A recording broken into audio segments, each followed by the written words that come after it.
to be an apartheid regime in 2021. Amnesty International declared Israel to be an apartheid regime. Don't fucking stop me while I'm cooking, you baboon in a suit! The chef is in! Better give you a fucking Chelsea Green, you donkey! Donkey! Listen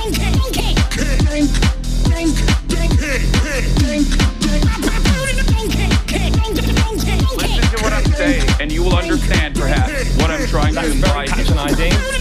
Yeah, I am being patronizing. I don't know who the fuck you are, and you're over here chirping all the way from fucking London about you want to fucking free Palestine, but also simultaneously you're talking about how both sides are fucking fine. Shut the fuck up. You don't know anything, okay? Who the fuck is this pink-haired twink?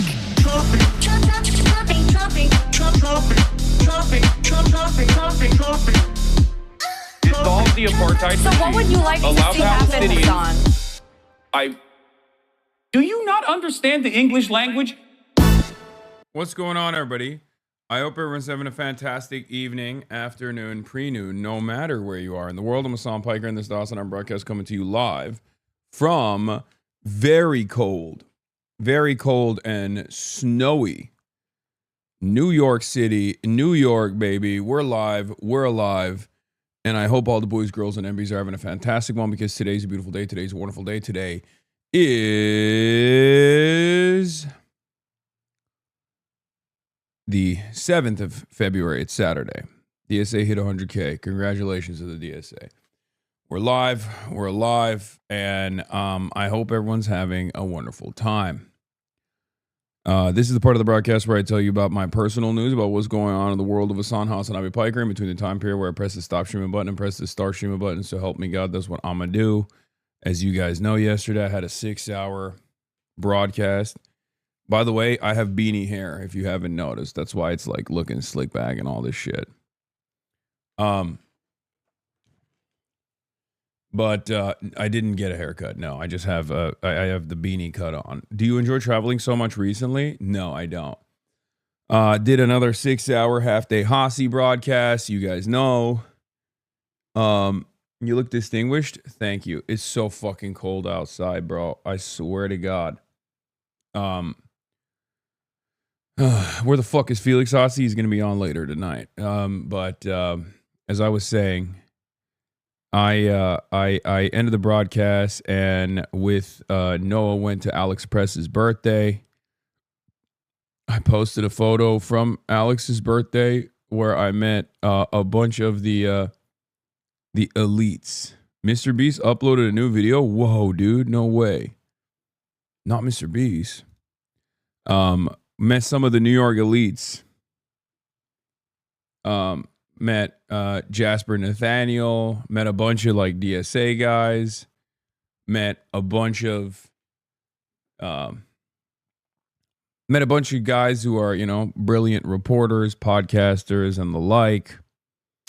And that was fun. 5.3K watching, only 800 likes so far. Get those numbers up on YouTube. Yo, that's what I'm talking about. You're right. YouTube, get those numbers up. Only 800 likes? That's crazy. You sound worn out, dang. I have a very strict regimented lifestyle, right? I have a very strict regimented lifestyle. And if I break that regimen, it kind of breaks me a little bit. Like I can keep going for as long as I can, and put in the hours and stuff only because I am, I have like a YouTube is 2.3K likes. That person needs to refresh. Oh, nice. Still got to get those likes up. I mean, if there's 5K people in there, there should be 5K likes.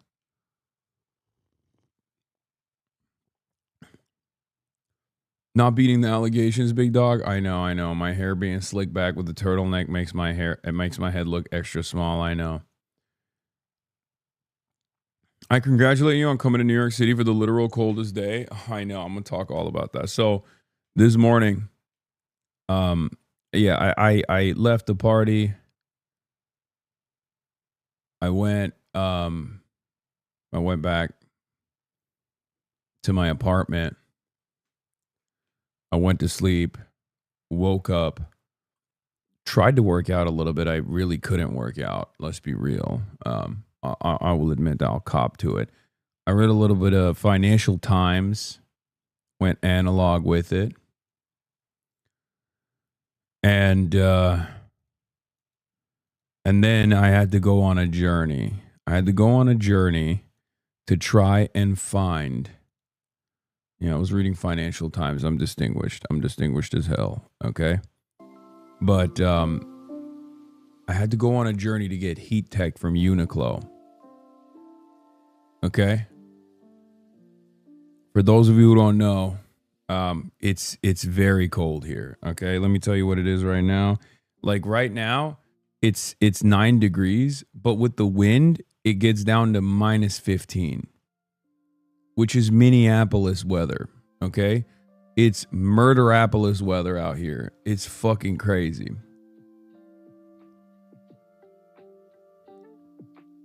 Anyway, I went and got heat tech from Uniqlo, but only the top because they didn't have any bottoms left.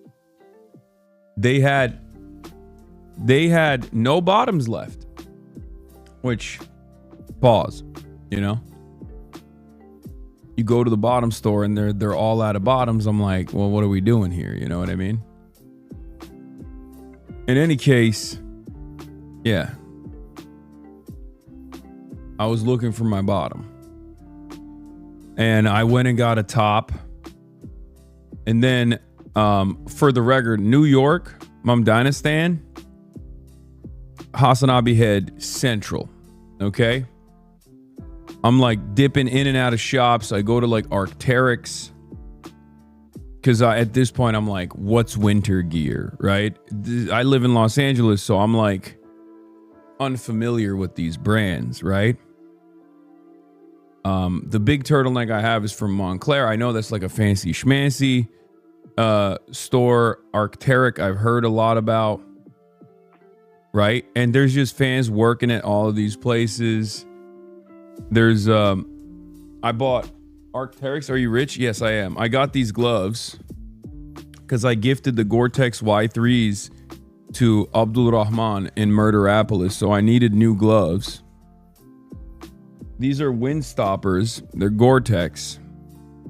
But I'll be honest, my fingertips, they're still cold with these bad boys. So I got the Arc'teryx. Then I go to the store. I go to a store and I met my first hater in the wild. I've never had that before.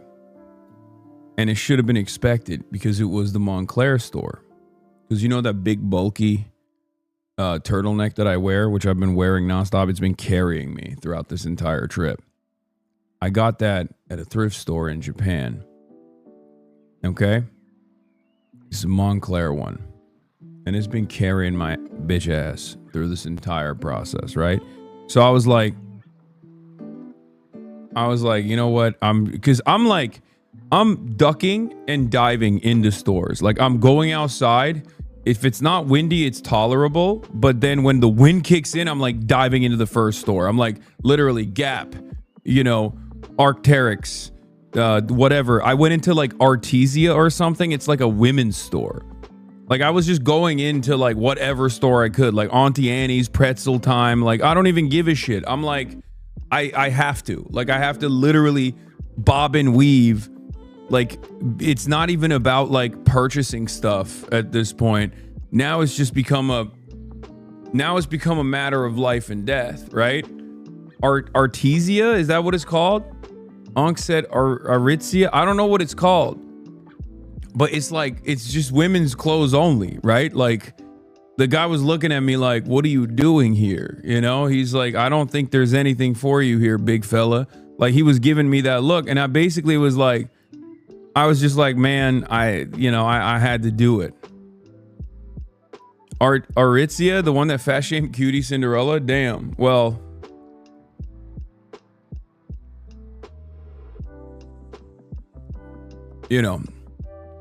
I didn't get to cop the wares. I didn't get to browse the wares at all. I was just more so like I'm making no jokes about it. Like I'm telling you, this was a matter of survival, right? So I'm just going in and out. I'm just going in and out of these fucking stores trying to trying to exist. And finally, I get to the Montclair store. There was a dude that ran out. There was a dude that ran out from the Tag Heuer, like, I think that's like a watch brand, right? Like, I don't really fuck with watches. You guys know this. Anyway, he came out. He's like, oh my God, I got to take a photo with you. Like, but it was crazy. Like, the amount of HasanAbi has out here, this is what I was looking like too. I had 2 turtlenecks on. I had another shirt, like a work shirt on. And then I had the Carhartt, like, jacket. Out here looking like Stephen S. Bannon.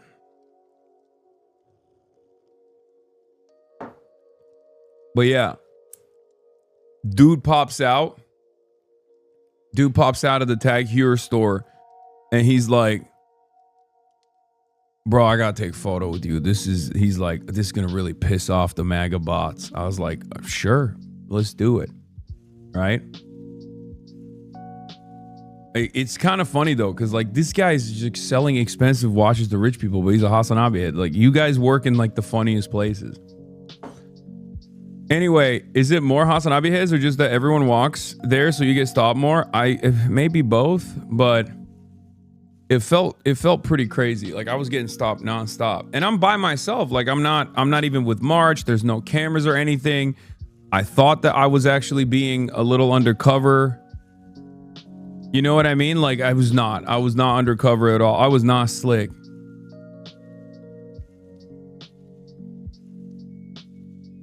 So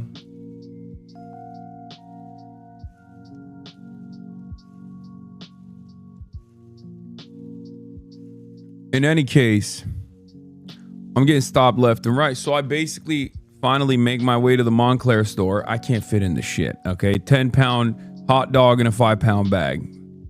And I don't like the big puffers. Like, anyway, I don't like the bubble jackets regardless. I don't like the way it looks. I'm not a fan. Whatever. Right. So I walk into the Montclair store, and that's when I first met my hater in the wild. I've never had a hater roll up to me in the wild before.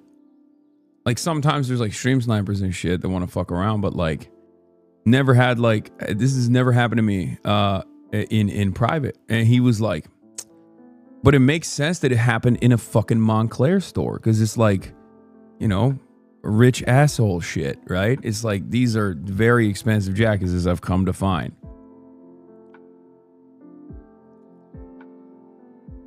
And this guy was like, you're a real fucking asshole, you know that? And I laughed. I laughed in his face. I was like, okay. Like, what do you mean? He's like, yeah, you're a fucking asshole. And he just like walked away quietly. That's it.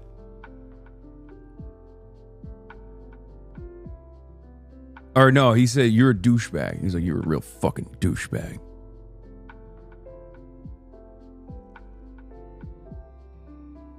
So I guess, yeah, he was a shopper. So I guess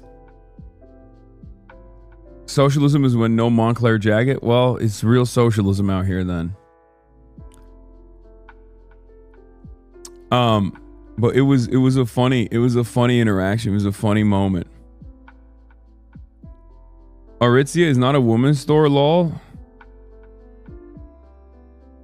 Yeah, it was not Michael Rappaport, for those who are wondering.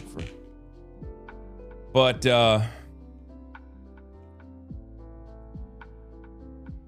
hi Hasan, respectfully asking if you could take me as your Ottoman wife. I'm good, thank you.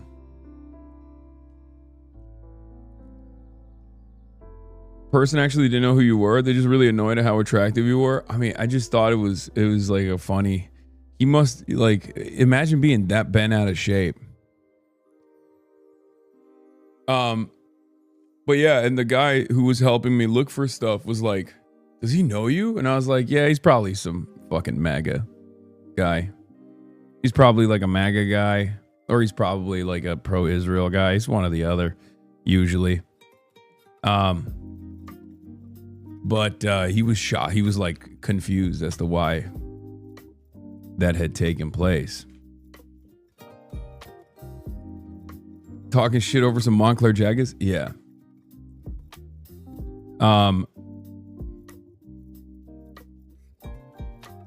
But it's just like, I don't know. It was just it was a fun little experience. It was a unique experience. Was it a Chud archetype or Groiper? I don't know. I didn't look at them.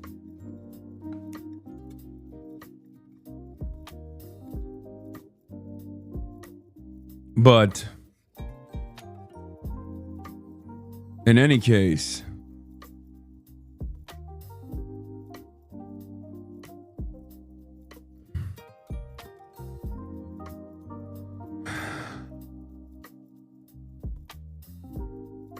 are you meeting ZOHRAN today? The title is confusing me. No, I'm meeting ZOHRAN back candidate, Claire Valdez, running for New York 7.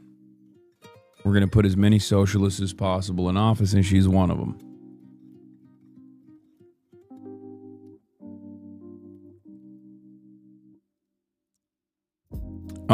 Yeah, did you guys like the Don Lemon interview, by the way? We're making inroads with the libs. I'm telling you, man, if you're a liberal and you're on the independent side now, you've noticed the shift. I can't be alone in this. I feel like liberals are waking up. They're waking up. They're woke now. They're waking up to the realities as the contradictions worsen. Even with like the Essex County play in New Jersey, I think a lot of like educated white libs, even in the suburbs, who previously would have an ideological commitment to like third way neoliberalism, are moving away from that. And one must ask the question, why? And I think it's because their kids are not getting jobs. Their kids are staying at home. Right? And it's becoming impossible to deal with, where they're like, I wanted my child to have a better future.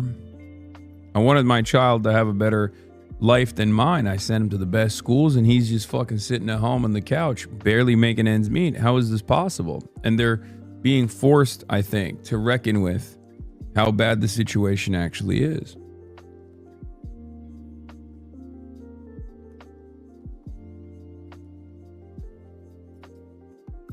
What are your thoughts on other socialist governments are calling you a role player?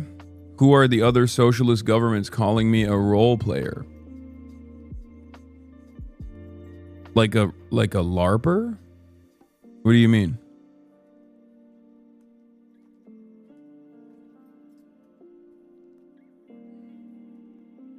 What socialist government?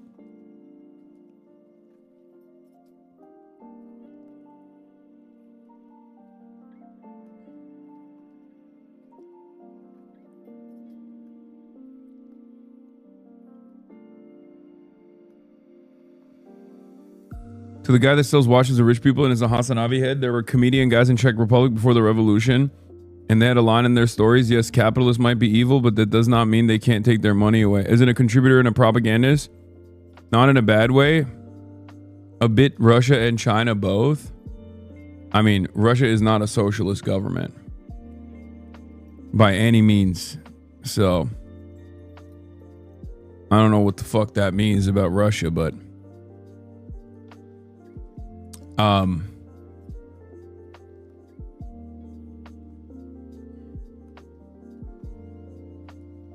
don't know what you mean by that, but in any case, let's blast off. But that's it. That's all I got.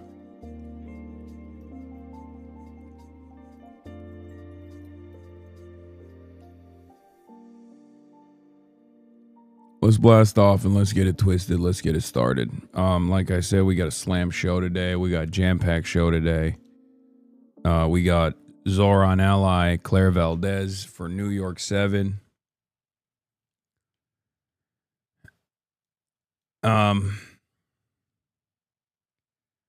on. Where is this?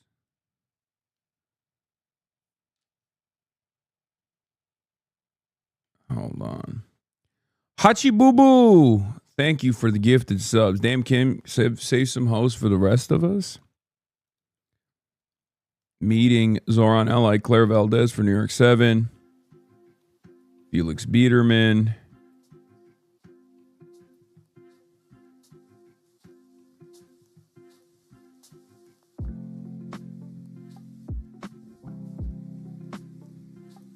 in the building.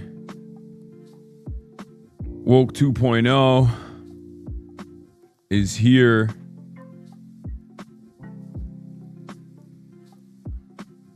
Clavicular got mogged. Michael Fusco Art, thank you for the gifted subs. Are you doing an IRL today? Yes, I am. Iran, U.S. talks, Epstein, Fallout, and more. Get it now.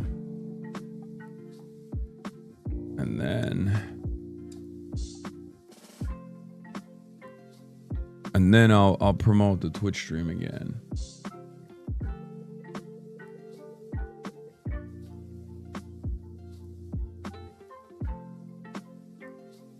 A spoiler has joined against Ray Huang. Yeah, I know. I'm aware.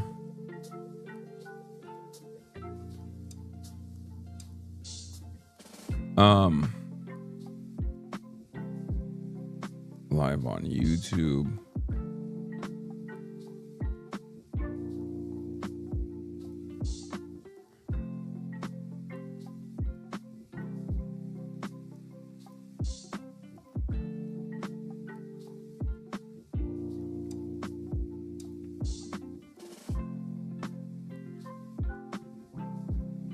There it is.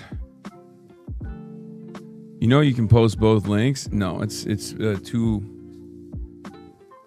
complex to do it like that. Love the Omar Fateh tweet this morning. Hopefully he runs again. Yeah, don't it always seem to go, guys? You don't know what you got till it's gone. 5K likes. Let's get to 6K likes on the YouTube stream, chat. We got 10K people on the YouTube stream. Let's get to 6K likes. Actually, more than that. Don't forget to like and subscribe and hit the bell on my YouTube stream as well. Shouts out to the YouTube watchers. Thank you for the gift. 10 gifted. Cologne CPU 57 on YouTube. 10 gift memberships. What's your issue, man? Why you pop out like this?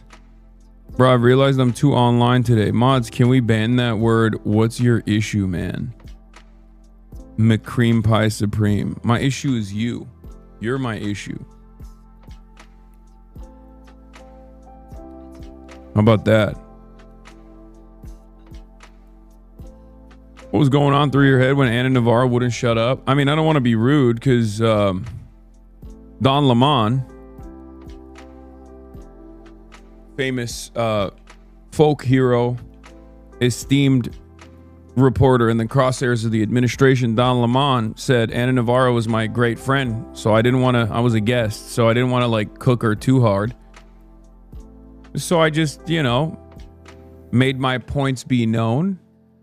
And I think I won over the panel for the most part, especially because the rest of the panel also had similar opinions towards the commentary that was coming from Anna Navarro. They were not too fond of it.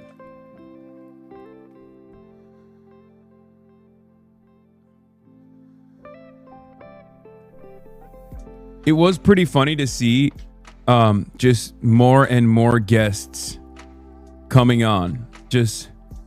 I was like, this has got to be it, right? I'm thinking in my head, like, this has got to be it. This is the maximum amount of guests. I was like, nope, more guests, more guests, more guests. I was like, damn, too many guests.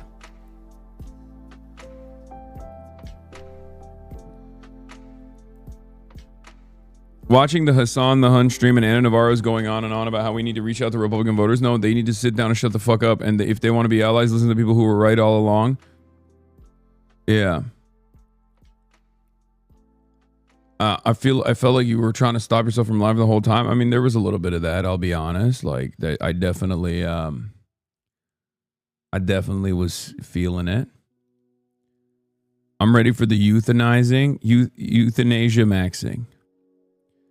Yeah, there were some good moments from the stream. You know, one of them was clocked by Popstanox. Here it is. These people, and we need to embrace them and amplify these people who are having second thoughts and who are regretting their vote. There's a lot here where I live. Can I say something?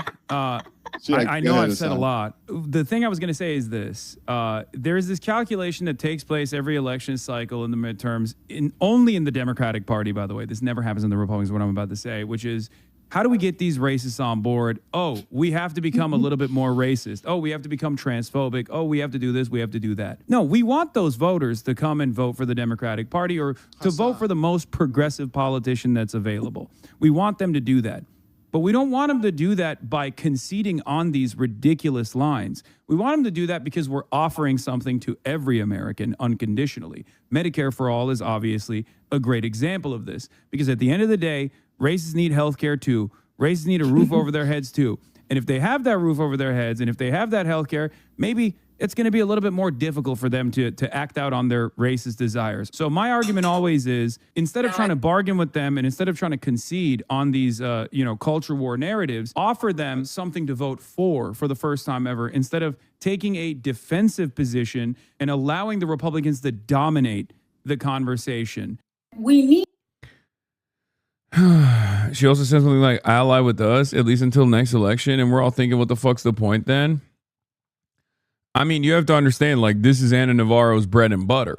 Her entire existence on mainstream media is to say, we have to get these racist Republicans on board. And the only way to get these racist Republicans on board is by becoming, more moderate, right? The moderate is the terminology that is often used, but I think we all know what that means. They mean like moderate on anti-racism, moderate on, anti-ICE, moderate on criticizing the police, all this stuff. Now,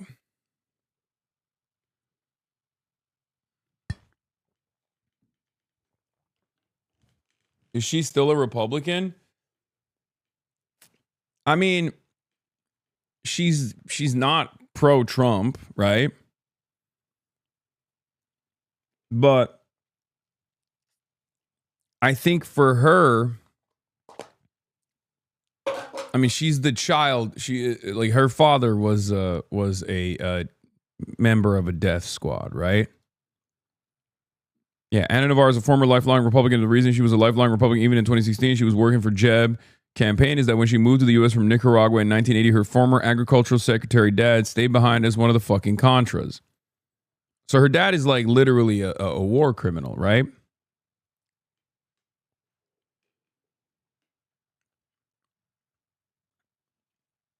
Like, that's true. Like, she's openly talked about it, right? She's like been like, my dad is, my dad's a Contra. Now, of course, because those are our war criminals, like that doesn't mean anything in America. That's not like actually going to get you dinged at all, right?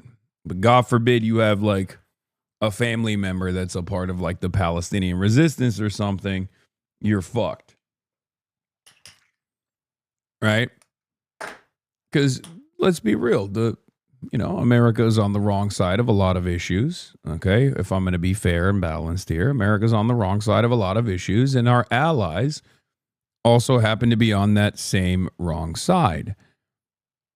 So there's a lot of people that have very bad politics and have contributed a tremendous amount of pain to their respective countries that get to live inside of the United States of America and even openly present their worldview, their ideology, no matter how heinous it might be by American standards, right?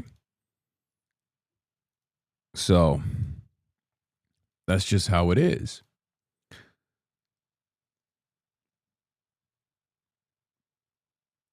What is this? Any thoughts on Emiru's take on ICE? I've seen it. Everyone's cooking Emiru on the timeline.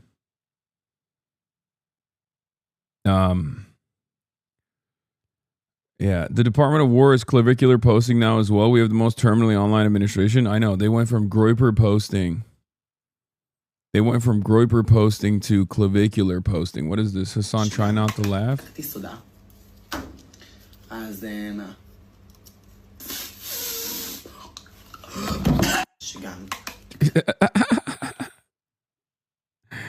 Paper straw takes out Israeli soldier.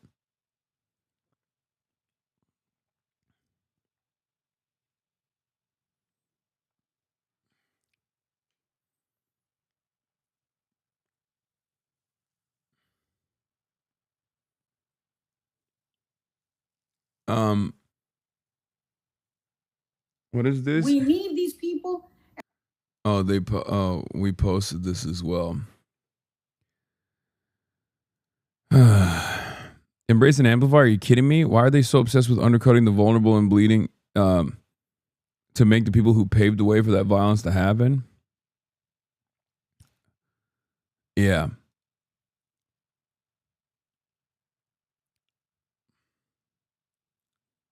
So let's look at the comments. By the way, this is the Don Lemon collab comments. Lemon heads, HasanAbi heads. Hasan is so smart. It's a great idea to have him on your show. It was a great conversation. I didn't know Akila loved her too. It was never about the economy. It was never about the deficit. It's always been the racism. Two lemons collide. Pleasure to see Hasan on the broadcast. So uncanny watching Lemon Brother with Don Lemon. Universe indeed healing y'all. Thank you for having Hasan on. More Hasan. He's been so unbelievably negatively portrayed, and it's such a shame because he's one of the smartest political voices of our time. And I'm saying that as a Southern mom in her 50s. He gets this current American political landscape and how we got here, and is capable of presenting and understanding through succinct and digestible facts. God damn. He also has a very comprehensive foreign policy understanding in all of the ways inequality, colonial thinking, unbalanced wealth distribution via economic power structures has created a ruling class that's manipulating every part of our lives. His own channel again, as a 50-ish year old, isn't necessarily always an easy watch because I'm not the target audience, more geared towards my kids' age. But whenever he's invited onto a show, he rocks it every time. Thanks for giving this message a platform.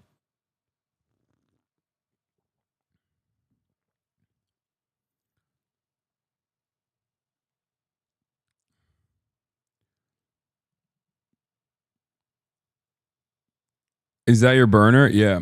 On my burner, I present myself as a 50-year-old.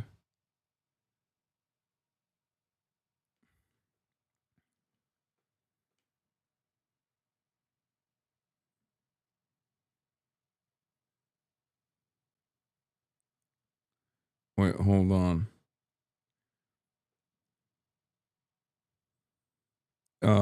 Shit. I present myself as a 50-year-old lady.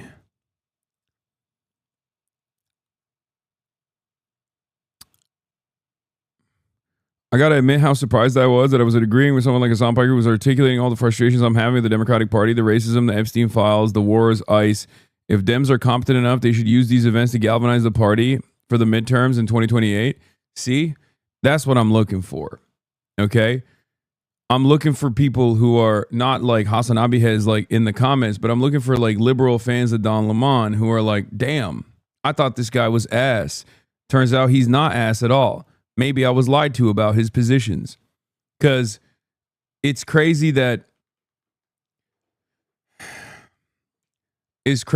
like for a lot of liberals, like their first interaction with someone like myself is oftentimes very, very negatively portrayed by a diehard like Democratic Party loyalist. But I will say, another theory that I have, as I have many theories, as you know, is that a lot of blue no matter who people are simply regime loyalists.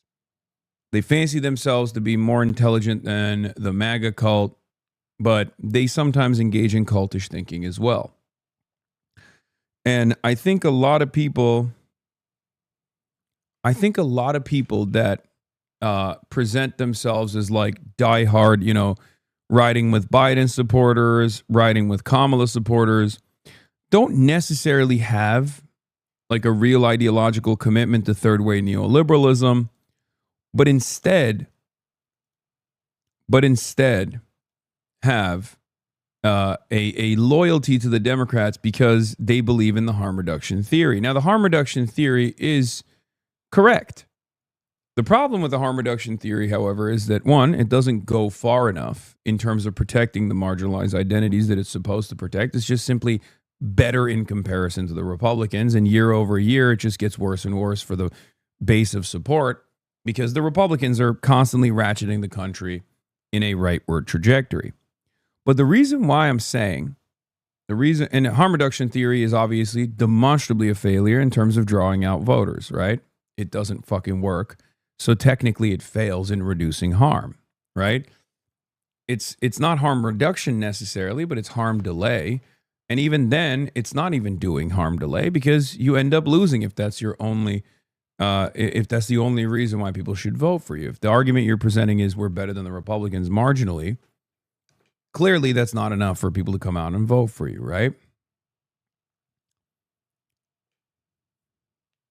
Having said that, the reason why my theory is that a lot of these guys are just like regime pilled.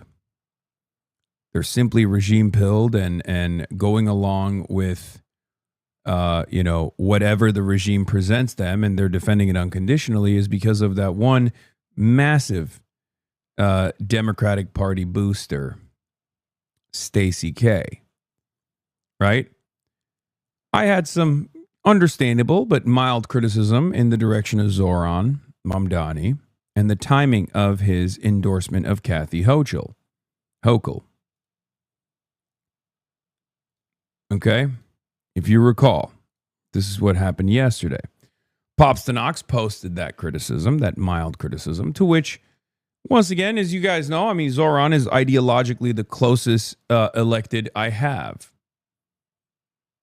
Okay? There is, I mean, it's not a secret. He is not only someone who I am, personally connected to, but also someone who I find to be the closest to my worldview, a person who is a self-described socialist. Some of you may disagree with that, right? Mild for 2 hours, lol. Yeah, I mean, most of it was just like justifying my perspective to a lot of people who didn't understand it, but that's usually how it goes, right? But my point is, not only do I feel like demographically represented by a politician, 34-year-old, socialist, Muslim, anti-Zionist, all this stuff, but also there is this ideological representation that I have, closer than probably many other congresspersons, with the exception of maybe like Rashida Tlaib and Ilhan Omar. So in spite of all of that, and in spite of all the efforts that this community has poured into getting Zohran Mamdani, an underdog, elected into a nationally prominent position of power, although I'm, critical of him in this moment, right? I said Hasan Piker, Pops on writes, Hasan Piker disagrees with Zohran Mamdani's decision to endorse Kathy Hochul. There's no guarantee that Kathy Hochul is going to turn around and do anything for Zohran once she secures power. While Hochul has signed off on universal pre-K, there's a lot more in Zohran's agenda she has to sign off on, especially a wealth tax. If Zohran waits in this moment, he could take advantage of Delgado putting pressure on Hochul to assume more left-wing positions. So it's not necessarily that I have an issue with like even an endorsement of Kathy Hochul at all. Hasan, is Austinox leaked? Yeah, exactly. I'm actually a wizard at editing. Doing this amidst a massive strike with 15,000 nurses in New York City at a time when Hochul has extended the emergency to not give in to their demands is unimaginably bad, right? It's just like a bad time to do this. I know he wanted to do this to get ahead of the New York Democratic Party's like obvious endorsement where Kathy Hochul secured like 85%, all this stuff. But regardless, you don't have to put yourself out there. You don't have to present yourself as a defender of the machine at all, right? This is not necessarily an argument about like why endorse Kathy Hochul at all. I understand the political machinations at play here. I understand the reasons as to why you would do such a thing. I just don't agree with the timing of it. Now, having said that, okay, are we leaving soon? Oh, okay, good. Oh, you got me soon. 35-mile-per-hour wind. 35 mile per hour wind gusts? Oh, hell yeah. -15 degrees. Hell yeah. Thank you. I was out and about trying to get heat tech and get a jacket, but I couldn't fit into anything. All right, perfect.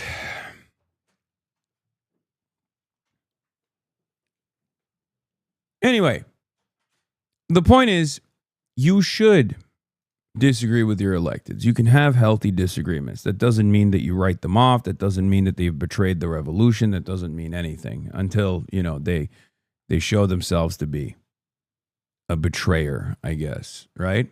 I don't think ZOHRAN is there yet, right? I mean, but it's fine. It's like, it's normal and healthy to have reasonable disagreements from time to time. Now, what's interesting about it is, here is the difference between someone having a healthy disagreement with someone who is ideologically on their side. Me versus a regime enjoyer. Stacey K says, I honestly think Zohran Mamdani is better at politics than Hasan.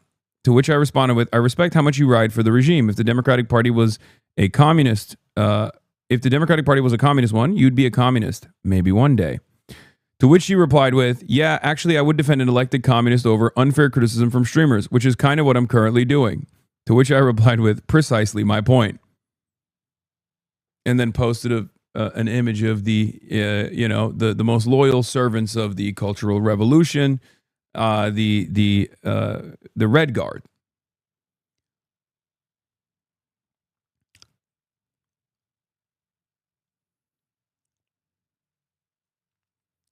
Now, it's funny because she's like also calling Zohran Mamdani a communist. That wasn't what I was saying at all. I don't think she took anything away from your back and forth, to be honest. Getting dunked on by Hasan for defending Zohran. If you told me in 2024 I would be finding myself often agreeing with Stacey K in 2026, it'd be most bewildered. Zohran played a long game well so far. Like, critique him obviously, but also don't assume you know what he's cooking. I've always been blue no matter who, but what you didn't know in 2024 is that I meant that wokely.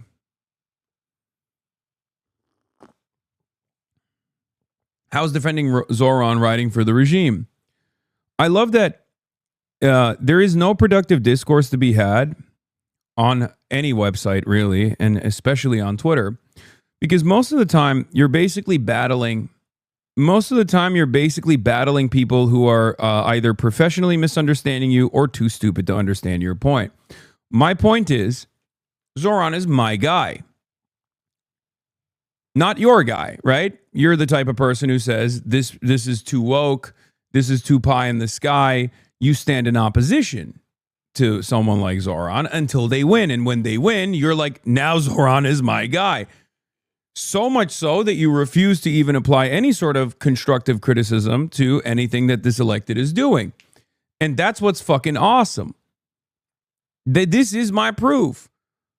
If there was ever a moment where I disagree with someone like Bernie Sanders, for example, me and my dog, who I've never electrocuted, yeah, no, I know she's not a fan.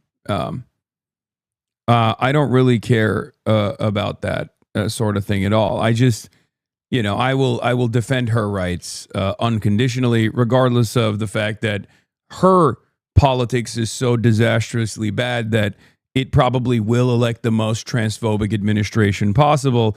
Either it's a Democratic administration that's leaning into the transphobia of the Republicans, or the maximalist transphobic Republican administration. I will still be out there fighting for her rights regardless, right? In any case, but that's neither here nor there. The point that I'm trying to make here is that these people do not have the ideological commitment to third way neoliberalism. The only reason why it looks like they have some sort of ideological commitment to third way neoliberalism is because they are incapable of thinking for themselves. They're incapable of having a political machination that is totally separate from whatever the party, one of the two planks in this country, in our current duopoly, is representing. So if the Democratic Party turned into a communist party tomorrow, magically, okay, a lot of the people that are vote blue no matter who would be communist.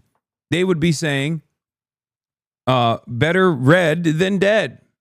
They would be advocating for full tilt communism, luxury communism. That's my point. My point is these people don't actually have any political machinations, any interest in like an affirmative vision. They're constantly on the defense. Okay, they are yes, as the chatter said, they are loyal, unthinking soldiers. But that's a good thing. You need people like that, right? You do. You do need people like that. You need some cadres. Yeah, she's literally an apparatchik, lol. Exactly. So my point is, I welcome them because they play a major role in the grand design that I have and that many of you, I think, understand at this point, which is dramatically reshaping American politics by, exhausting one of the options that we have in the duopoly that exists and getting these regime loyalists to defend that perspective.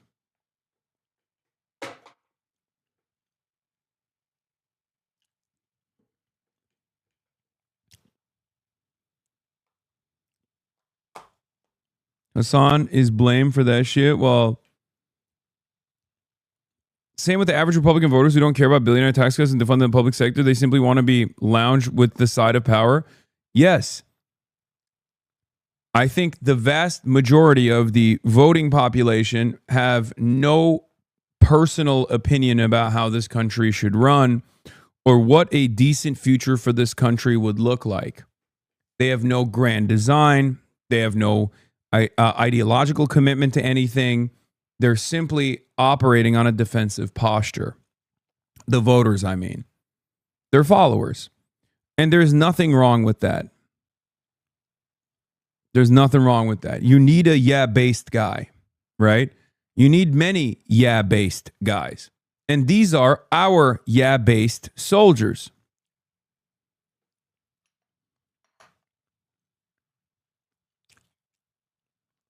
These are the people who see themselves as intellectually a cut above the Republicans. These are the people who look at the Republicans in the MAGA base and go, oh, they're a cult. They're so stupid. They're such a violent cult. And there's truth to that. The Republicans are a violent cult. But they also operate under the same cultish thinking, but I don't think that's a bad thing. I think that's a necessary and good thing. All it would take for these people to defend and preach the gospel of socialism or communism would be if the Democratic Party was a communist party or a socialist party. Not saying that that'll happen. But that's it. And this has been a theory that I've maintained for quite a while. As I have said over and over again, if Bernie Sanders had won in 2016, the Democratic primary, every single one of these I'm never voting for a socialist ass people, I'm pro Hillary Clinton ass people, would have become major Bernie dick riders. The evidence for this suggestion comes from 2008, because when Hillary Clinton had a diehard cult-like fan base, the overwhelming majority of the Democrats voted excitedly for Barack Obama and became lifelong Barack Obama stans. That's it. They're just fucking loyalists. What they see in front of them magically becomes totally available and in the realm of possibility and something that they demand. They are the ones who lack the vision. They are the ones who are not audacious enough to dream. But you need people like that. You got too many dreamers, too many yearners, too many ideological delineations, and all of a sudden you have too many problems, too many cooks in the kitchen. So my point is, we shouldn't be spending a good deal of time trying to fucking yell at these people. We should work to identify how we can get them on board in the primary structure to vote for the most left candidates possible by pumping them full of the electability argument. And that's it. Now, of course, they get their notes from mainstream media, and mainstream media, for the most part, is still very much committed to the think tanks that churn out policy papers with regular frequency that have a very clear vision of defending liberalism, defending third way neoliberalism in particular. So You just have to do your very best to continue pumping it. I'm out. I just can't take this dude. I've tried. That's a bummer, chatter. Is it because you think I'm too revisionist? Is that what it is, you think? These same idiots join the bandwagon and do left bashing every chance they get. Fuck them. Yeah, but they don't do it because they have a serious liberal commitment. Do you understand? That's my point. They do left bashing because, you know, they're learning that from MSNBC. They're learning that from the mainstream resources that they're reading. They would not be engaging in left bashing if all of the readily available resources was, you know, repeating the things that I'm saying, for example. My point is they're an empty vessel.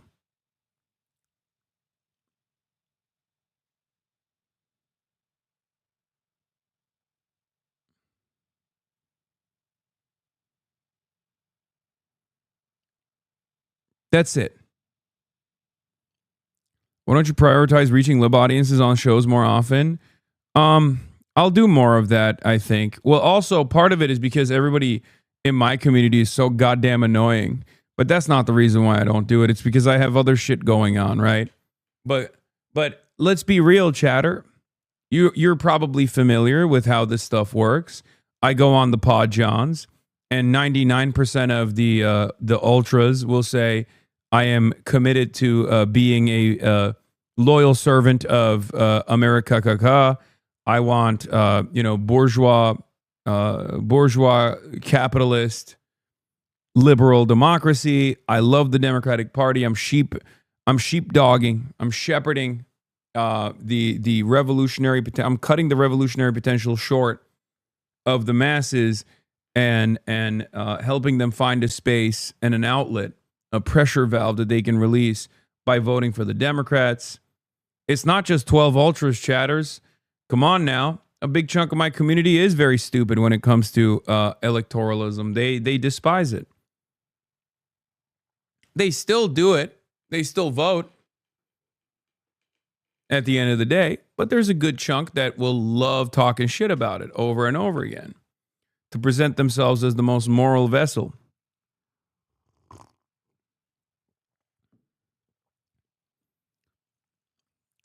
They too, in some ways, lack the vision. They have a vision they have an ideological purpose. They have a vision for a better future.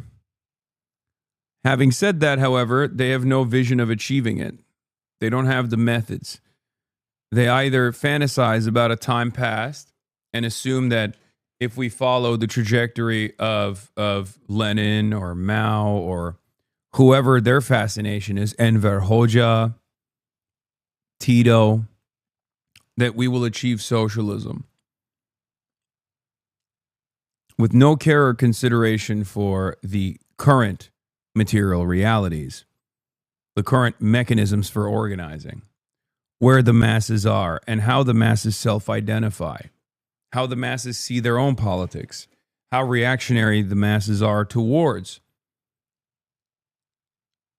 leftist politics in general, Marxism, Marxist-Leninism, socialism, anarchism, right? They don't consider any of those things in their calculation. And that's it.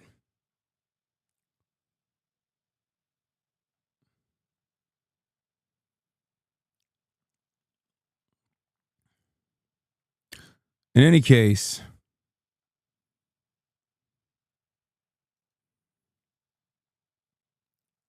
I'm going to keep doing what I'm doing, no matter what. I worry that this is airing close to Anna Navarro's point yesterday. I agree with you for electoralism purposes, but ideally I want people to have personal convictions. People whose personal interests include how society is treating people around them too. They don't need to understand policy, sure, but they need to give a damn. I know, but if they don't, I'm not going to be able to fucking convince them, and who cares, right? Anyway, having said that, let's look at a fucking loyal servant of capital. One who does indeed have an ideological commitment to third way neoliberalism because that's the only way that he can make money. Adam Gentleson. John Fetterman's caretaker, personal handler, Adam Gentleson, went and started the Searchlight Institute. This is a place that's supposed to put out policy papers. They are objectively wrong all the time. Their job is to basically tell the Democrat electeds that they're totally right for listening to their fucking corporate donors. That's their entire purpose, right? Their entire purpose is to say, oh, we got to be more moderate. We got to be more moderate. That's what it is. So Adam Gentleson says, Democrats saying tough on crime. We are so back, in response to Kathy Hochul's shitty ass post here. Wrath of Kath. Tough on crime. Fighting for New York. No mercy. No one messes with New York. Adam Gentleson supports this and says, Democrats saying tough on crime. We are so back. To which many people also repeated, Democrats saying tough on crime. We are so back. That was awesome. Brian Tashman replies to that with, this was the 2024 message, and how did that turn out? The prosecutor versus the felon. Democrats see winning contrast between Harris and Trump.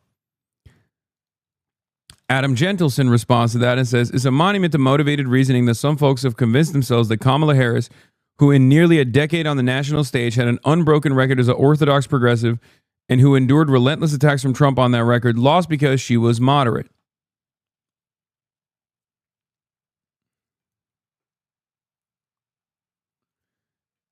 Mike from PA chimes in and says, Adam, she was a senator for 2 years and spent most of her time in statewide office as a bog standard centrist Democrat. To which I know Adam's response, which is the dumbest response of all time.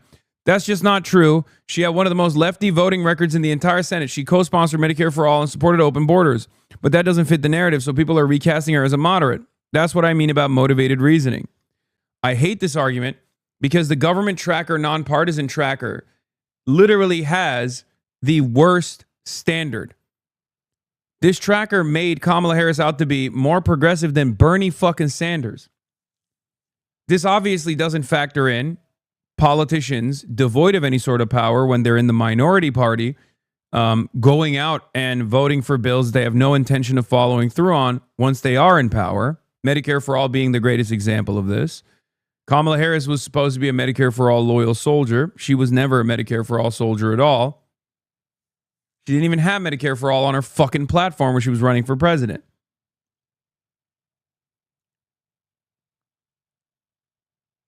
And not only that, but also she did desperately try to present herself as a fucking moderate. That's precisely the reason why she was hanging out with Liz Cheney the entire time.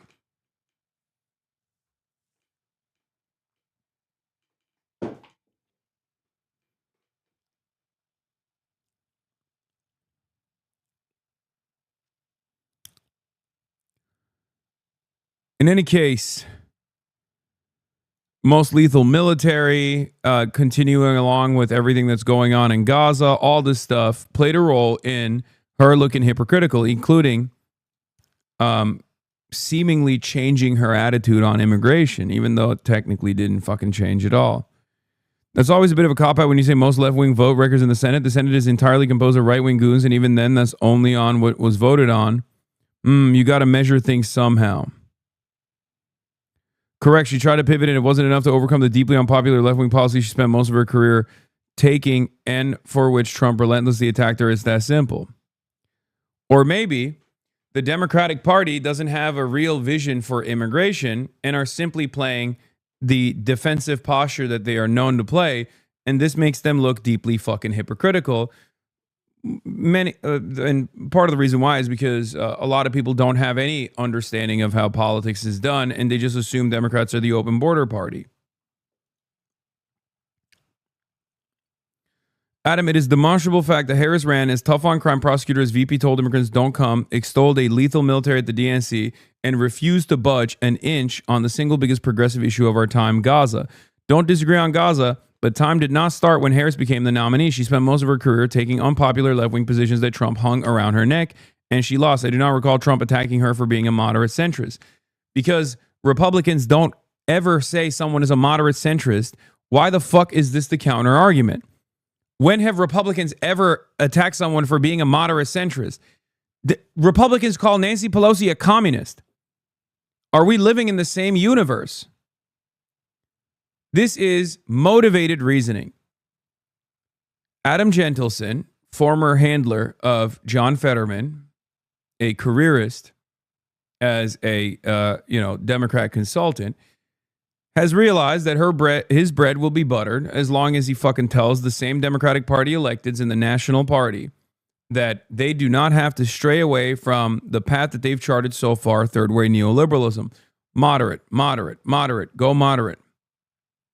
This is exactly the reason why Kamala Harris lost. They don't want to fucking recognize that. The autopsy was hidden. Okay? Not even certain if the autopsy would be decent enough anyway, but the very fact that they hid that from the masses is indicative that maybe they saw some stuff in there, especially around Gaza, that they did not want other people to know. They did not want to come to that conclusion. They didn't want to recognize it. Okay? But basically, when you are on the Democratic side of the ticket, the Republicans are never going to fucking turn around and say, hey, you are actually presenting a reasonable, moderate position. They're just going to call you a communist. Whatever you are is bad. Because unlike the Democrats, Republicans do want to fucking win. Okay? That's it.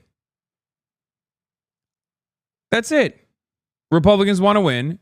Democrats want to win by slim margins, slim enough that they can justify their inaction in Congress, in the legislative body, with a rotating villain structure that they have in their party. That's the reason why the Republicans look vile but competent. Democrats look feckless, hypocritical, and incompetent. Okay? Democrats want the Republicans to follow through on their agenda, not the voters, of course. I'm talking about the politicians. Democratic politicians want the moral superiority of feeling as though they tried their best and they lost, and allow the Republicans to do whatever the fuck they want to do because they hate legislating. Because following through on their promises that they've made in the campaign implies going against their corporate benefactors. Republicans do not have this problem. Republicans can be openly and transparently vile. They can be openly and transparently as pro-capitalist as possible when they're marketing themselves. That's why they rely heavily on culture war narratives to shift people's attention away from the material realities and make everybody and their mothers focus on the immaterial, the culture war narratives. They can get away with a deregulatory agenda. They can get away with destroying unions. They can get away with being lapdogs and servants of billionaires. Democrats, on the other hand, are supposed to present themselves as against all of that, even though they technically are pro all of that, right? Because they are the same corporate benefactors that have a vested interest in continuing same old business as usual politics. Complete and utter domination. Complete and utter domination of the working class at the behest of capital.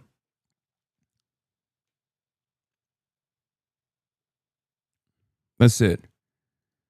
Matt Iglesias finally admits at least one of his failed positions, talking about the New Jersey 11 race that ended up with AIPAC actually hurting or receiving an own goal.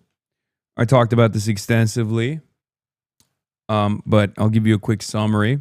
Analia Mejia is a Bernie-crat. And AIPAC, this AIPAC subsidiary United Democracy Project in the New Jersey 11 race, identified the former Congressperson Malinowski. Am I saying his name right? Sorry, shout out to the Polish. As the number one guy to defeat. Why did they want to do that? Because he had said that although his consistent advocacy in the Biden administration And although he had a track record, a proven track record of being pro-Israel for the most part, he said, as a centrist Democrat running in this race, which was the most likely candidate to win, he had the audacity to say he could step out of line with the AIPAC position. So AIPAC basically pumped millions of dollars into their own personal moderate Democrat candidate that was, objectively pro-Israel, and also spent an even larger amount of millions of dollars against the centrist Democrat. For Malinowski's statements of sometimes conditioning aid potentially in the future to the state of Israel. That's it. That was all this was. And because of this, because of the endless amounts of attacks that he received as a candidate in the Democratic primaries in an anti-ICE race, he was not sufficiently seen as anti-ICE. He had actually funded ICE. AIPAC abused that over and over again. And it left people thinking, okay, well, I want a real anti-ICE candidate. This part is very important. And the only abolish ICE candidate happened to be Ana Lilia Mejia, the Bernie-crat. So they ended up firing.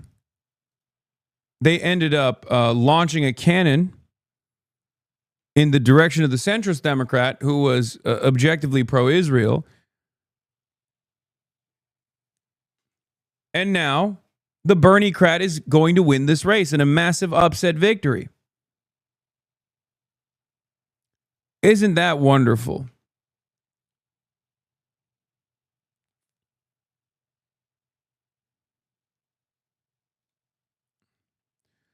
To which Matt Iglesias says, this is an egregious fuck up by AIPAC, and both the fact that it happened and their absurd response are representatives of what's been really catastrophically bad politically decision making the pro-Israel community over the past 2 years. Joe Biden and Kamala Harris took meaningful, politically costly pro-Israel actions that displeased their base, and for their trouble, they got completely hung out to dry.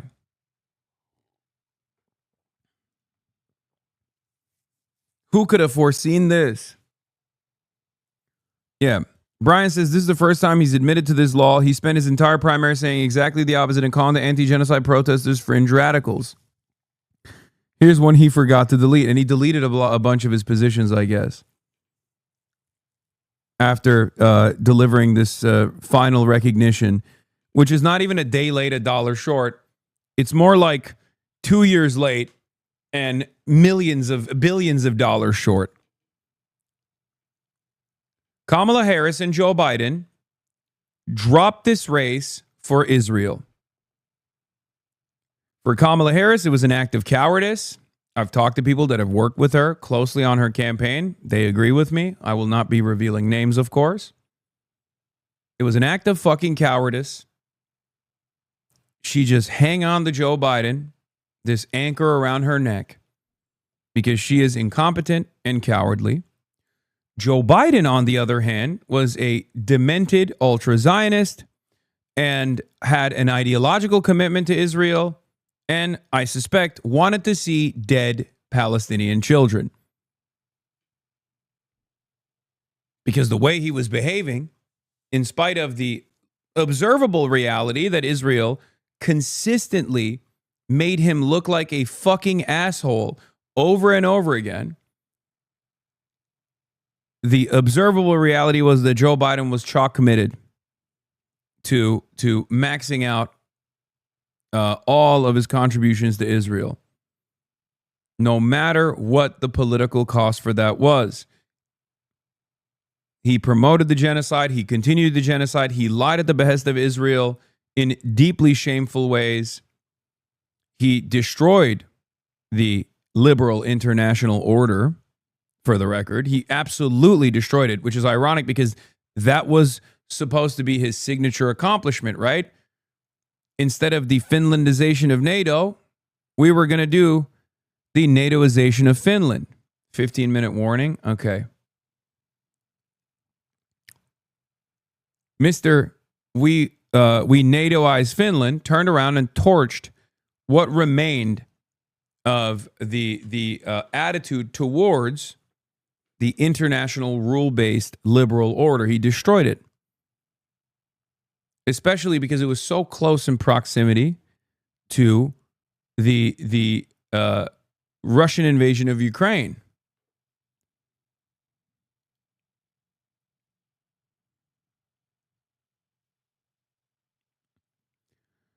Hakeem Jeffries, on track to win the majority, neutralize Trump's gerrymandering gambit, has wielded discharge petitions to more effect than any minority leader, vindicated on the ACA shutdown tactic, not bad. Oh my God, he's still... These guys, you have to understand, these guys are paid to lose, okay? They are paid to give the losing analysis, the loser's analysis to the Democrats. Their bag relies on them being wrong all the time. That's it. The DNC concealing the 2024 autopsy as if voters don't deserve transparency is in keeping with how they shut out external input on Biden running for re-election. The party making the democracy case is internally undemocratic, staffed by careerists prioritizing their own power. Do we have a playlist for today, by the way, Themasius? I'm known in Orlando as the Asian Mogger. Would you have the honor of validating me? You are not the Asian Mogger. Don't you lie. Don't you fucking lie to me. There's only one Asian Mogger in Orlando, and he mogged clavicular.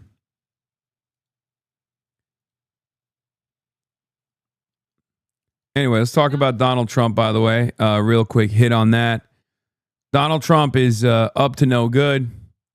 As you guys know, he came out of the gate swinging with this post that he had about how the Democrats objectively stole the election.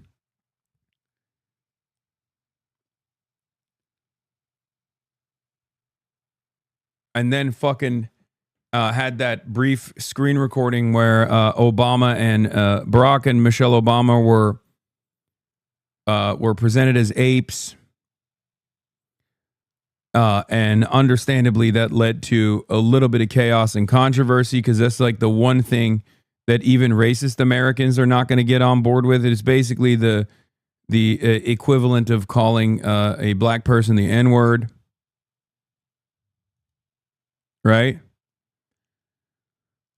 And at first, Caroline Leavitt and the Republicans instantly started defending it because that's their primary purpose. That's what they're known to do. That's what they're supposed to do, right?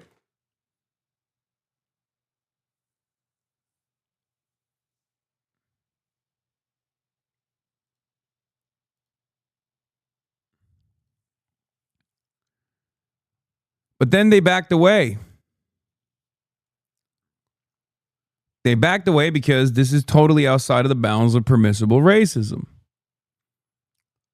But Trump turned around and doubled down regardless.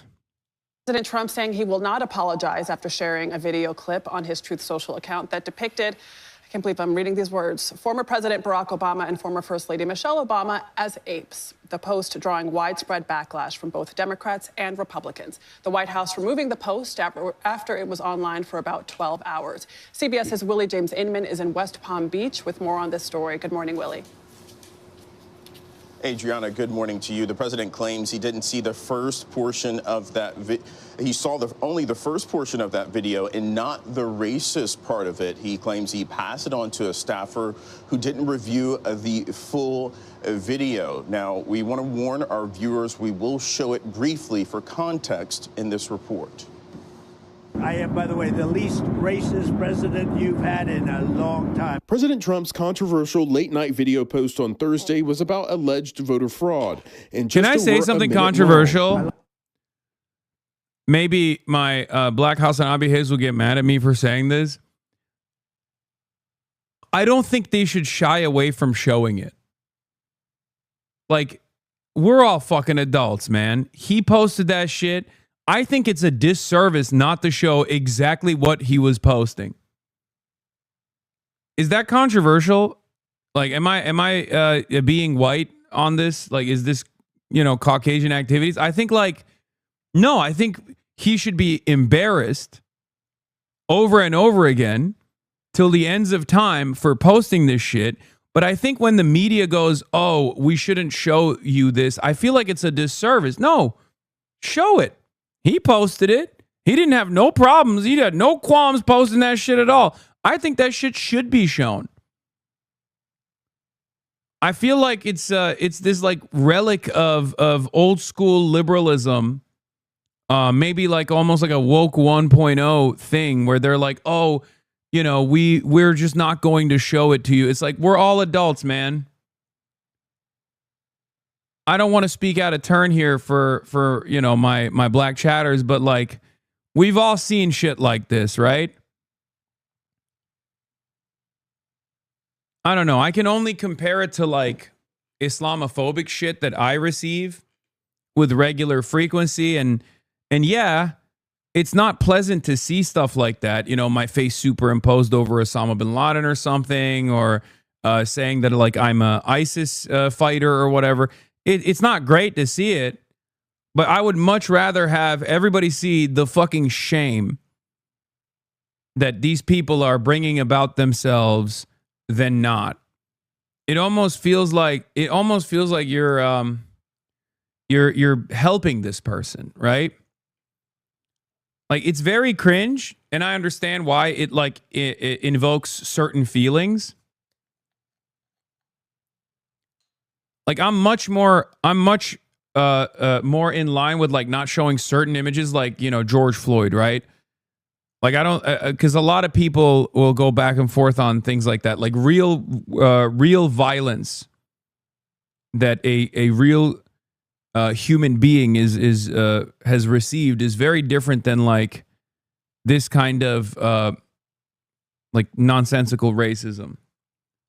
Like beginning, I saw it and just passed it on, and I guess probably nobody reviewed the end of it because what I saw at the beginning was really, really strong. But the end of the video showed a depiction of the Obamas as apes. Press Secretary Caroline Leavitt initially defended the post and called it an internet meme about the Lion King, adding, "Stop the fake outrage." The political fallout was swift, with some members of the president's own party calling on him to take down the post and apologize. You condemn the racist parts of the video? Of course I do. But the president says he did. We don't need to see state violence like that. I understand people wringing their hands over that. Someone died in that incident, but this is a stupid meme. Absolutely. Yeah, exactly. Like, I'm not saying this like extends to gruesome imagery that shows the final moments of like a black victim of state violence or whatever. I'm not saying that that's the same here. The calculation is different on this one because this is like the slight here is imagery, right? And if you don't show the offending image, then you're, you know, doing a disservice. As a black woman, I was educated in black school where we watched videos of black people being hosed and attacked during the civil rights movement. Later, when I went to a white school, they were allowed to believe that none of the state violence was real because they were protected from seeing it, enraging. Yeah, there's also that argument as well. I mean, it's just like,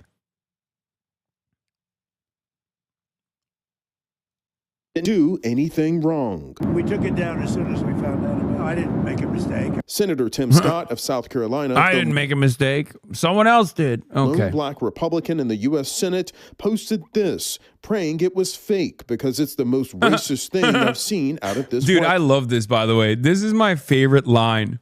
Praying this was fake. Yeah, Tim. Oh, yeah? You're praying? You're fucking praying this was fake, huh? You're such a bitch. He's such a bitch. He's like, this is the most racist thing I've seen. Really? Were your eyes closed? Were your ears plugged when he was going around being like, Haitians are eating cats and dogs?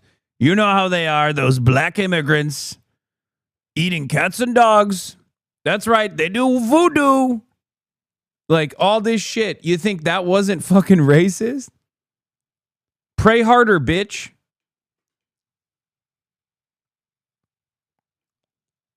And then Trump turns around and is like, yeah, I posted that. What of it? I didn't post it. Someone else did, but I'm not apologizing.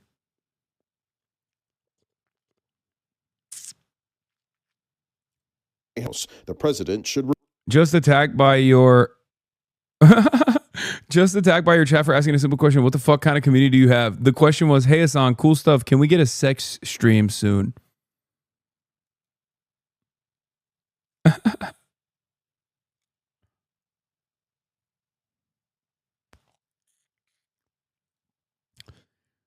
Like, this is straight up unvarnished racism, is indefensible. But I'm sorry, this is far from the most racist act that the Trump administration has turned into regular policy, when the last fucking couple of months of this administration was saying every Somali is a parasitic demon that needs to be forcibly excised from the boundaries of the state. Okay? Like, that, to me, that's not only unimaginable racism, like Hitlerian nonsense, okay, but also on top of the Hitlerian propaganda, the dehumanization of a group of Black American citizens, by the way, because Somalis are American citizens by and large. But then on top of that, they also implemented a policy of occupying a city, and they started blackbagging people, kidnapping them, kidnapping brown people and Black people in the fucking streets under the suspicion that they might be undocumented. Do you understand how fucking stupid that is when you're like, well, this is the most racist thing I've ever seen? It's like, well, bitch, you haven't been paying attention, okay? You have not been paying attention. Once again, the only reason why Tim is offended by this is because all the other stuff, albeit objectionable, is at least like not directly impacting him. Like, he can find that somewhat defensible. He can just like turn around and say like, well, you see, this is just immigration policy. This is good.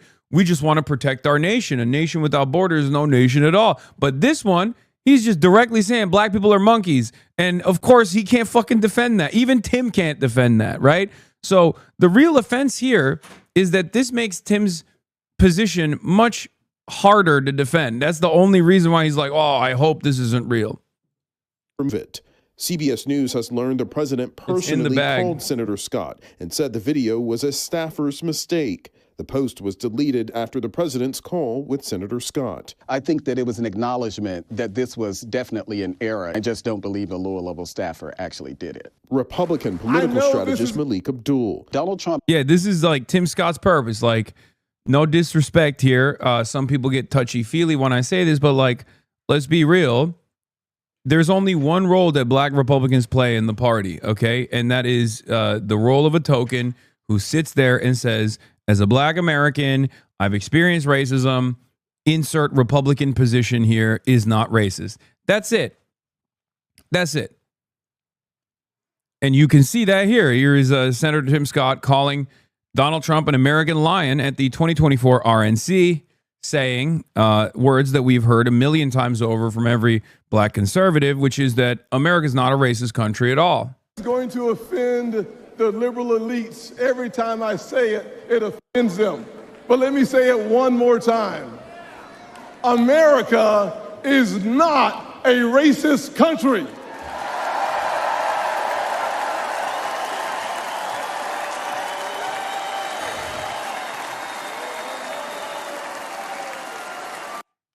Is this actually outrage for racism against Black people or just because it was Obama? No, it's racism against Black people, chatter. What are you talking about?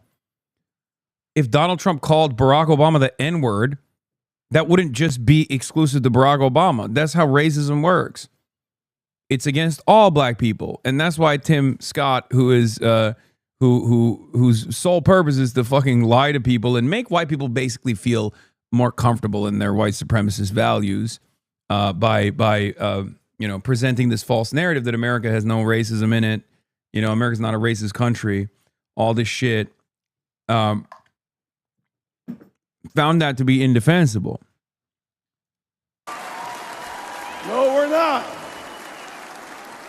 Oh, you can. But if you were looking for racism today, 1 second. you'd find it in cities You can pull run it. by Democrats. Look on the south side of Chicago. Poor Black kids trapped in failing schools. Thousands shot every single year including one of my former interns, Daquan. But there's good news. It's conservative values that restores hope. Yeah. Good one. Okay. I mean, it's shameful, right?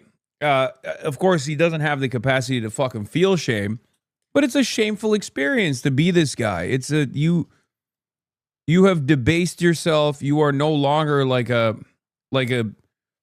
you are actively arguing against your own lived experience. Let's be real. Okay? You are actively arguing against your own lived experience in an effort to advance your personal career, in an effort to make white people feel some type of way about their perspectives, their racism. You have no integrity. You are a silly person. That's it.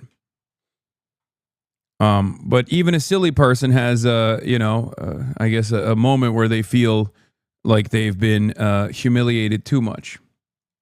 Has to have a serious reset, or he's going to risk not just what happens in the midterm. Donald Trump is going to risk his legacy if he does not change course. And Vlad... Yeah, he's really risking his legacy. Yeah, by not being more racist, I think.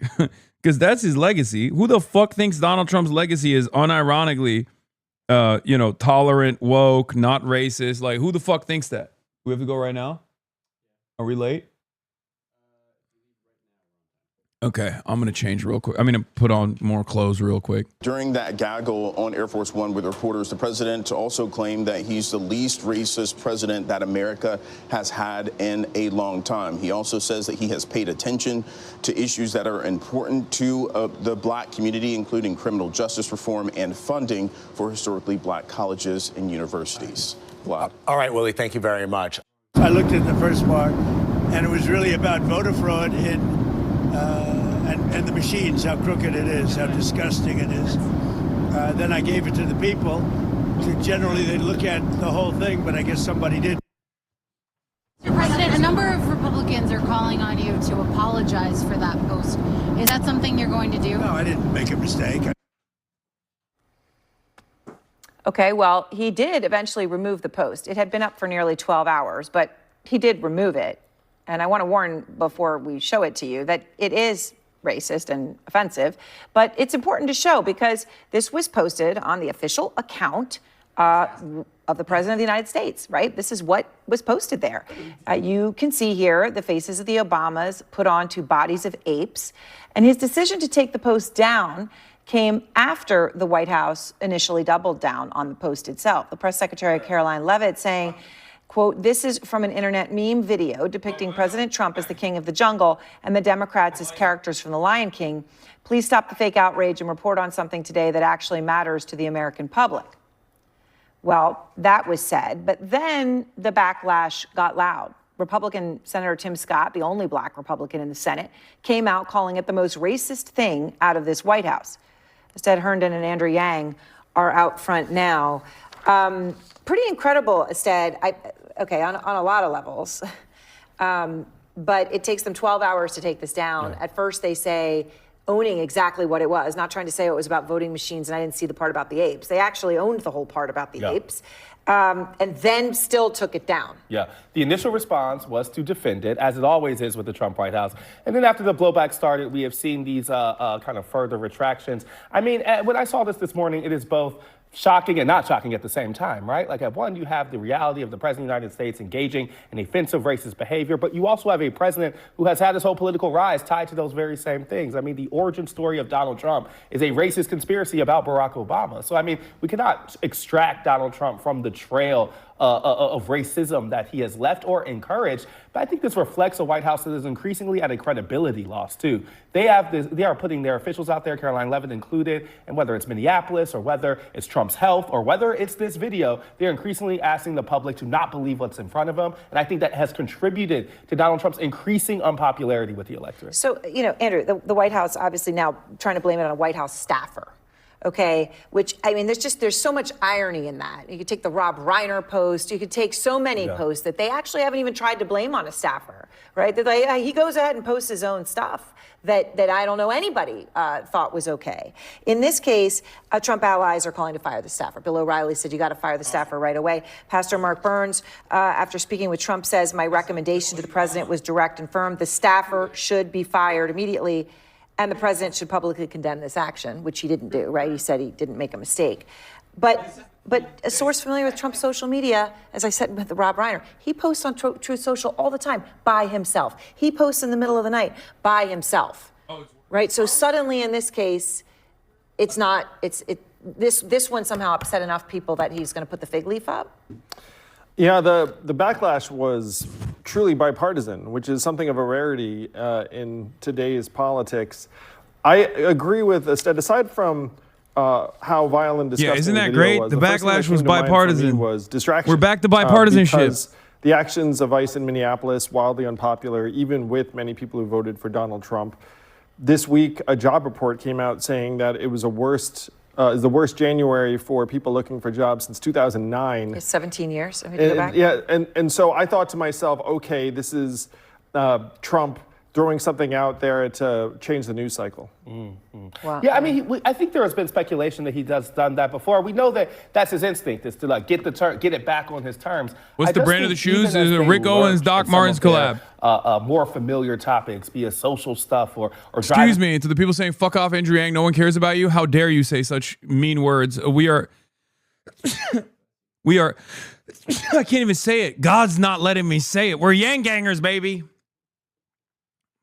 Yeah, we need a new way of politics, a new way forward, okay? That's what we want. That's what the people demand. Go forward. Not left, not right, forward.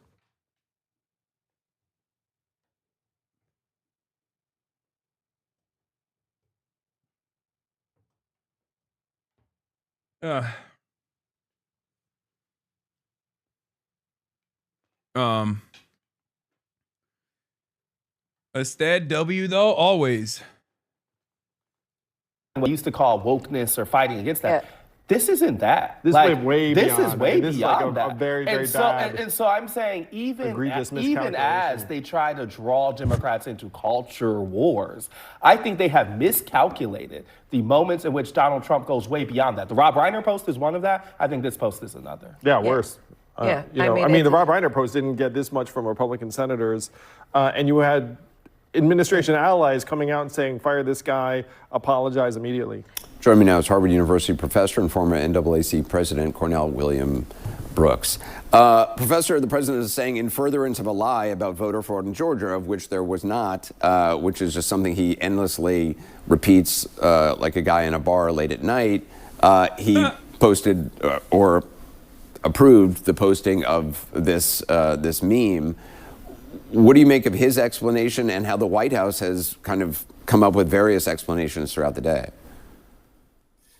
Well, first of all, thank you for having me. What I make of the president's explanation is that it is neither an explanation nor an excuse.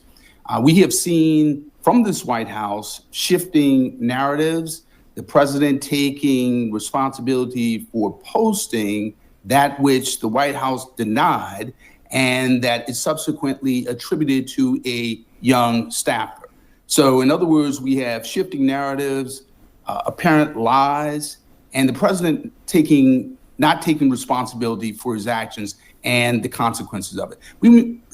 Anderson, we need to really be clear here. The president was drawing from a deep, toxic well of racist tropes going back to at least the 1850s with scientific racism. This notion that Black people are most closely related to apes and gorillas and simians, such that they are subhuman and sub-citizens. And since this president has called into question President Obama's birthplace and his legitimacy, credibility as a citizen, this is true to form.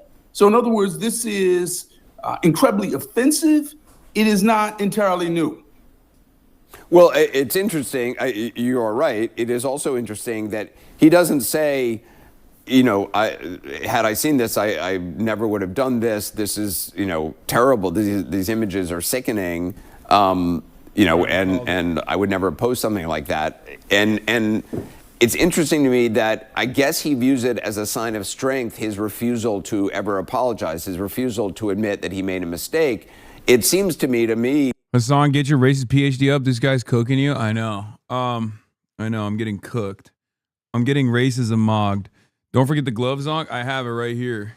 Even though they're not exactly that good. We're about to find out if this heat tech actually holds, by the way, because I just swapped out the heat tech for the big bulky turtleneck that I have, the Montclair turtleneck that I have. Donald Trump is using Lion King memes the right way. God, Ezra Klein gave us such a beautiful gift with that, honestly. He gave us such a beautiful gift with that. I am forever grateful to Ezra Klein for that. Good luck. We're another big freeze weekend here. I know. I'm going to try to fucking purchase a jacket. The ultimate sign of weakness that he's anyway so afraid of. We're moving out. Being We're seen moving as out. making I'll a mistake swap over that in a he second, can't okay? Admit it when he does. Well, you know, the thing is, it's a sign of weakness in two respects. There's a weakness with respect to admitting a wrong and taking responsibility, but there's also a weakness with respect to his inability to resist this racist impulse to demean, to degrade, to belittle Black people generally and the country specifically. And what I mean by that is this president seems to think that he is merely insulting the Obamas and Black people when he, in fact, is also insulting his supporters. What do we mean by that? He seems to believe that his base and white Americans can be so rage-baited and race-baited that they will forget high grocery prices or unaffordable homes or a White House that is in absolute chaos. So in other words, he calls into question the humanity, the intelligence and character of Black people, but he also calls into question the intelligence and conscience of white people. And so he is so small on so many levels. This is, caricature in miniature, microscopic character. Cornell William Brooks, I appreciate your time tonight. Thank you.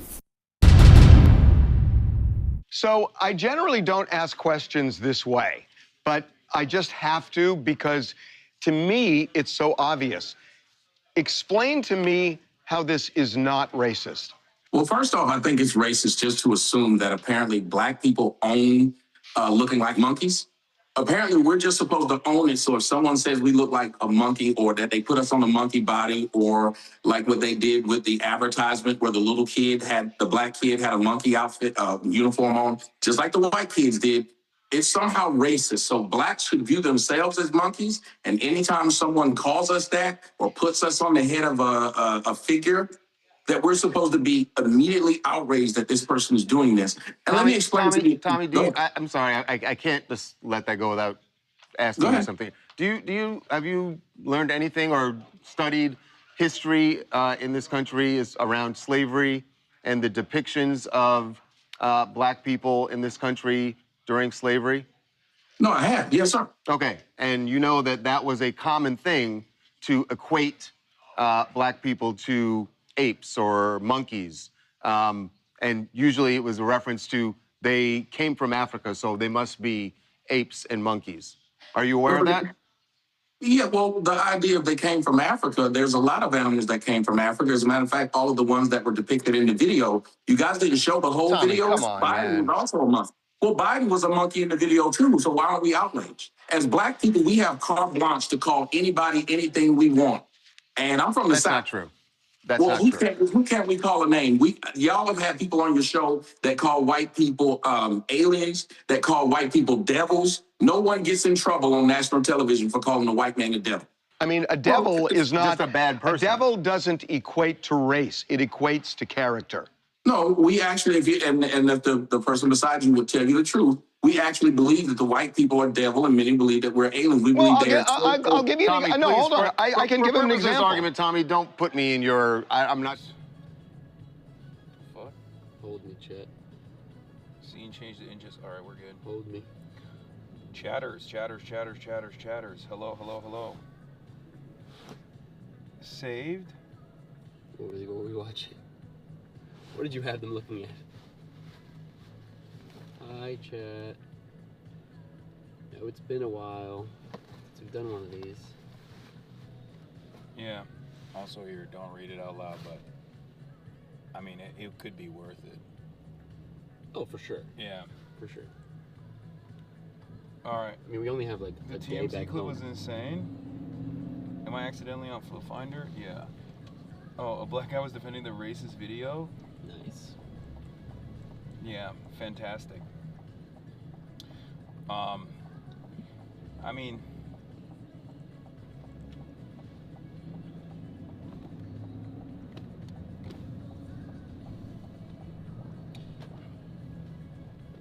but what was I saying? Dude, there have been so many different like podcast hits, media hits, stuff that I was like planning on doing out here that I just haven't had time to schedule. I mean, you've still been doing a lot. I know it's been we can show the camera on. Okay. But it's been crazy. And A little blue. what is wrong? It's just a little blue because your room. Volume up, please. Well, it's because I wasn't playing. I mean, I guess I could turn it up a little more, but. Y'all need earbuds, lol. Turn up your volume. Oh, Haas is back. Let's go. Let's go. Let's change the cool and warmth. Let's see. I got chattering on my phone, but like I don't know how to like look at the YouTube. I don't know how to figure out the YouTube's situation. Oh, here it is. YouTube. Yeah. Oh, it is blue. Not anymore. Oh, it's not blue. Oh wow, I just watched it. In our favorite Hasi whip, turn your own volume, not Hasan. Turn your speakers down, bro. Okay, I take it back. The fit is low-key adorable. Oh, we're both wearing Carhartt today. Yeah.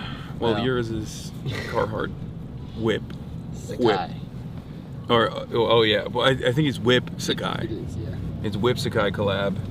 I am on the other hand wearing. Okay, layer time. Okay, are you guys ready? First of all, I think you're over me. I'm wearing not heat tech, unfortunately, just regular dry fit. Okay, but it's one extra layer of insulation, so that's good. Insulated with the socks. I got the Rickies. Okay, all this Rick on me like I'm mortified. You already know what's up. Doc Martens collab. Used to be in a pickle, now we in Rick. Yeah.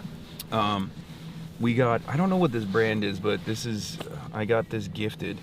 But the pants and the work shirt that I wear is from the same brand. It's like a top and bottom. But first layer, Heat Tech, Uniqlo Heat Tech, warmest one I got. It was literally like the last XL one that I had in the store. On top of that, I got the what's the turtleneck I'm wearing? That with the Russian? No. Oh, I don't know. It's an American brand, but it has like the Russian Cyrillic. Chat would know. Chat would know, yeah. Chat, what's the brand? This. I should probably. Yeah. Oh, Heron. Yeah, Heron Preston. No, it's not Gosha. Heron Preston. On top of that, I got the work shirt, and then on top of that, I got the Carhartt work shirt. So I'm double work shirted up. But this one has like a layer of padding in it too, so it's a little bit warmer. Got a beanie from a random restaurant last night because I was fucking cold. You went to a random restaurant? I went. Yeah, I was hungry after the stream with Noah, and I was like, let's just peel in here to get some food before we go to this birthday party. Mm-hmm. Yeah, I went out last night. So did I. Yeah, you went to a gay bar. I did go to a gay bar. And then we got the Kneecap Molotov cocktail. That is fire. The Kneecap Molotov cocktail scarf. I like it.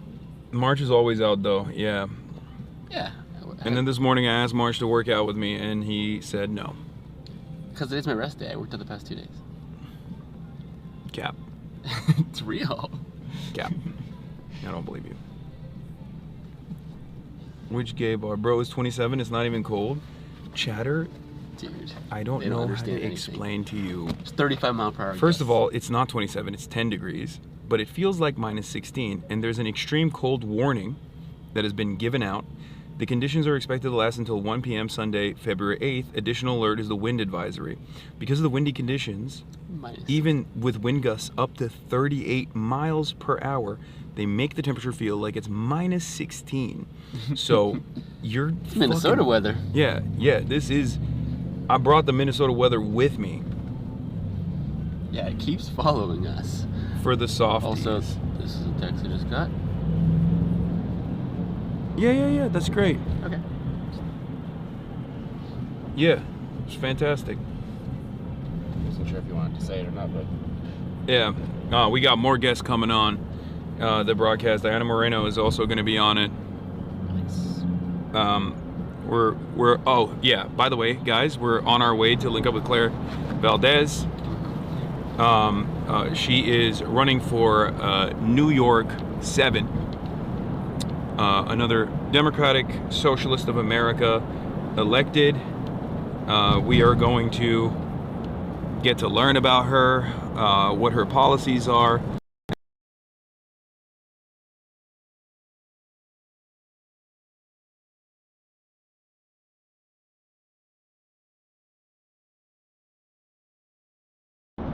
They can.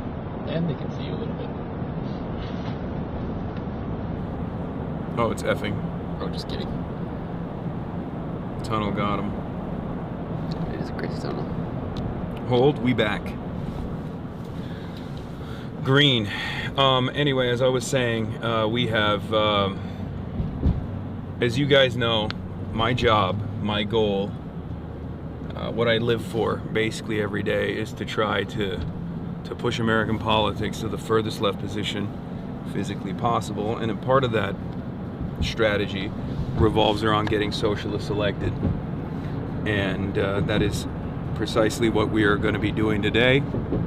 That's why I was an early booster of ZOHRAN and was very excited about ZOHRAN. Still am, you know.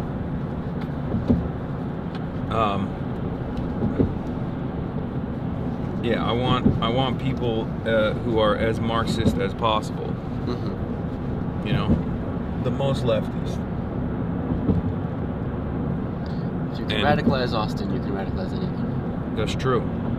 Austin is a diehard liberal. As you can see, Afghanistan has been forever tarnished. Woke Sharia is obviously imminent. A lot of people are refusing to cover this stuff accurately, but we're in the heartland of Afghanistan right now, on our way over to go meet up with Claire Valdez and Diane Moreno. Diane Moreno, of course, took over ZOHRAN's state assembly position. Valdez. And Claire Valdez is running for the congressional seat in New York 7. Why can't we hear the call to prayer, Toe? Wait, we can't see the Twin Towers? I mean, I think you know what happened there.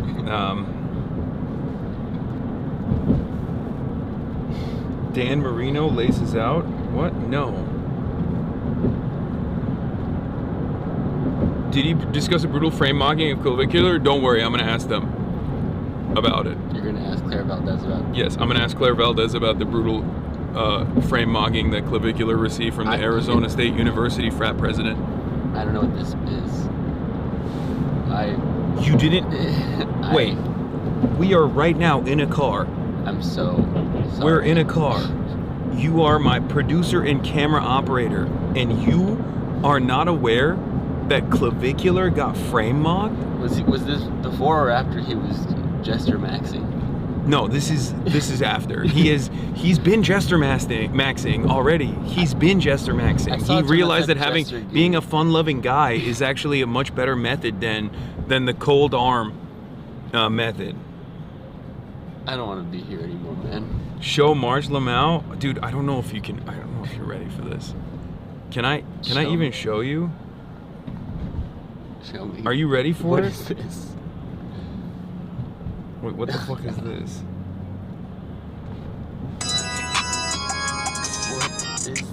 What is this?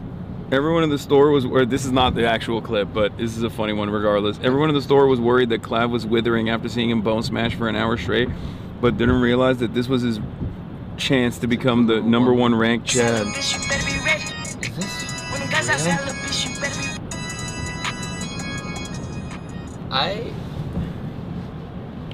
You know what? Fuck it. Why not? Look at the faces of all the low-tier normies, by the way. Like, look at the faces of low-tier normies when they see a true alpha Chad on his way to ascension, like becoming a true Adam, and they're literally shocked, like they can't comprehend it, because they will never ascend. Right.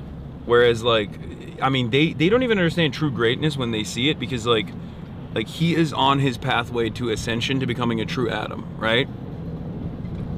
Like, to be a part of that journey is already a fucking profound privilege. I think this might be my last day doing this. I'm gonna be so honest. Yeah. I think I'm done. I think this was it. This is what did it. Okay, I'm well, gonna like get on a plane to Tokyo and disappear. I think it's because this is a classic low cortisol activity. Okay, you already had a recessed maxilla.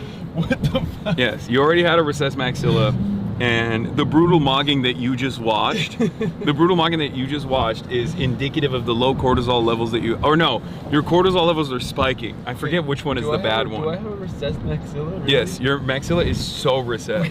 What's a recessed maxilla? I don't know, and I'm too afraid to ask. No, it's just like your face. Your mandibular is also not aligned.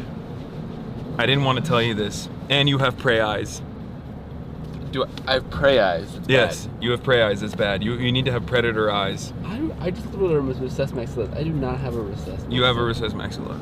It's fine. Like, you'll survive, but you do have a recessed maxilla. It's okay. It's not okay. I'm lying. I'm trying to make you feel better. Is March low tier normie? Yeah. His mandibular is weak. It's too early for this one. Prognosis is good. Leave March alone. This is TikTok language. This is not even TikTok language. This is worse than that. This is like incel forum language that got mass produced and sent out to every single person via TikTok. Do you think? Never mind. What? Go ahead. No, say it. I was gonna say, do you think Claire Valdez is like watching the stream and she's just like, what have I done? What?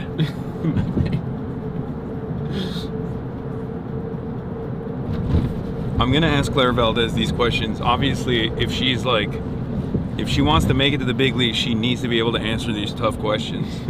I will be also doing a PSL rating on Claire Valdez as well. Because if Claire Valdez doesn't mog her opposition, how could she expect to win? How could she expect to win any race? She obviously needs to have, what was it? The aura, the halo effect, in order to successfully win any political race. That's precisely the reason why J.D. Vance is going to lose, because he's fat. Right. Piffed 34, by the way. Yeah, that means I had 34 whole years to learn all of this stuff, okay? Yeah, does she mog? It's a mog eat mog world out there.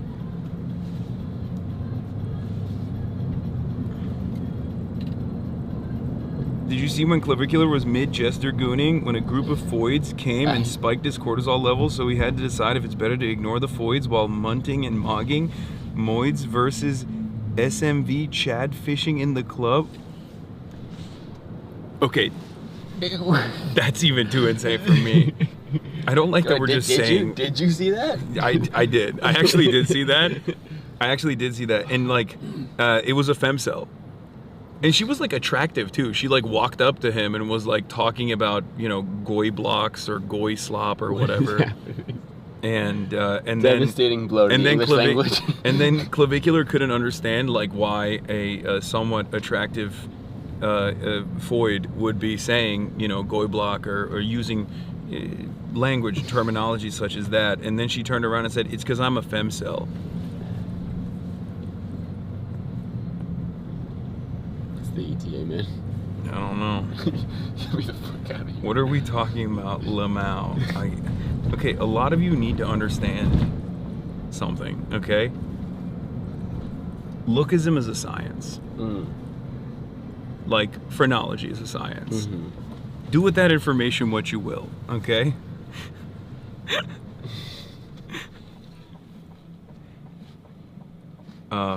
You have like 9 more minutes in the car with me. Okay. So there's gonna be 9 more minutes of wisdom that I will impart. Gooning. Yeah, I'm gonna impart 9 more minutes of wisdom on you. Cortisol. Hasan, we're not into your racism. So you want to have high cortisol or low cortisol? No, you don't want your cortisol levels to spike. Because when your cortisol levels spike, it's like you're stressed out. Which ages you. And it like, well, so does steroids. Right. And Clavicular has done a lot of steroids. Yeah, that's why he looks, even though he's 19, he looks like he's 34 years old now. Yeah. He's the most 34-year-old, 19-year-old. Yeah, for sure. I want to study phrenology, but I ain't got no friends. Yeah, that's... I need you to read this sentence out loud. Oh, brother, I can't wait to see this sentence. I'm sure it's going to be really good. Oh, it's the same one. Clavicular was mid-jester gooning when a group of foids came and spiked his cortisol levels. Tell us your name. Yep. My friend likes your cameraman. Your man likes you. What's your name? I want to eat you. Tell us your name. Yo, his name is Kurt. Kurt? He has a march. My friend likes... And the title for this was, the description for this was, Clavicular was mid-jester gooning when a group of foids came and spiked his cortisol levels. Is ignoring the foids while munting and mogging moids more useful than SMV chat fishing in the club? We're gonna have another tunnel moment, which is gonna save you guys for, albeit a brief moment. That seems like a good time to remind Chad that there is a third person in this car. Yeah. Yeah, he's getting imparted sacred wisdom as well. Anyway, we're going to the tunnel, everybody. Also, don't forget to like and subscribe on YouTube. YouTube chatters, subscribe. And also like the broadcast. Twitch chatters, subscribe as well. YouTube chatters, you can get a membership. I don't know if you can still see it or not.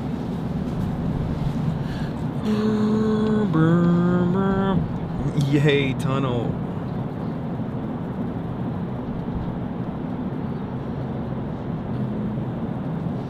Pray more tunnel. Tunnel, thank God.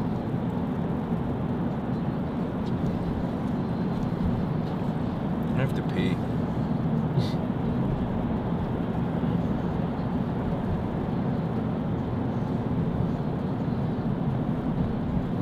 This is the girl, like she's attractive. Like she's like a normal looking human. Yeah. Like you should not have to do that. I think like no one should do that, but like are you that desperate for male validation of the worst kind that you're doing that? Like it doesn't make no sense to me. There's a tunnel that goes underwater. No. Oh wait, you guys can still see us? It's crazy. March, please stop him. L tunnel. I have no control over him, bro. I've tried. A lot of women are for some reason. Oh, it's green. Thank F. Oh. Mini F. Glorp.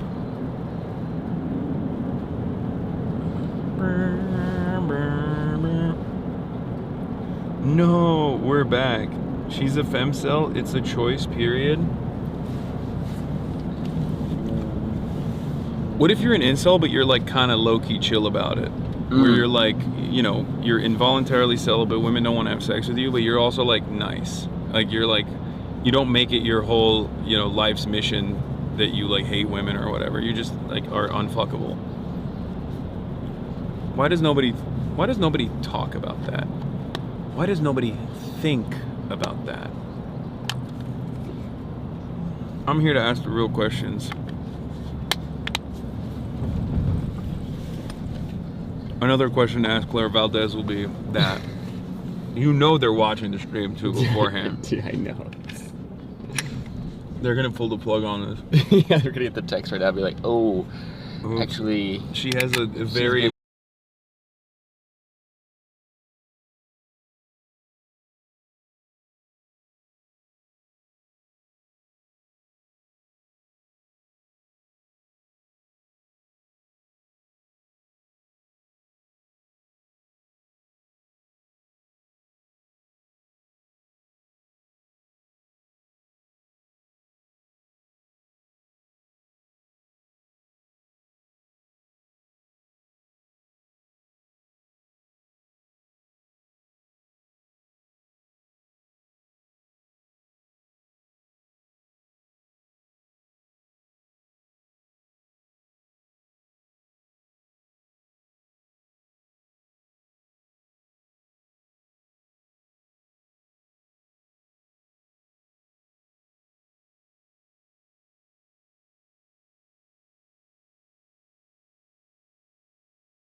at all. Right. Like he demanded it. Invited it even. Probably the most loved CLAV felt. That's how Chads make babies.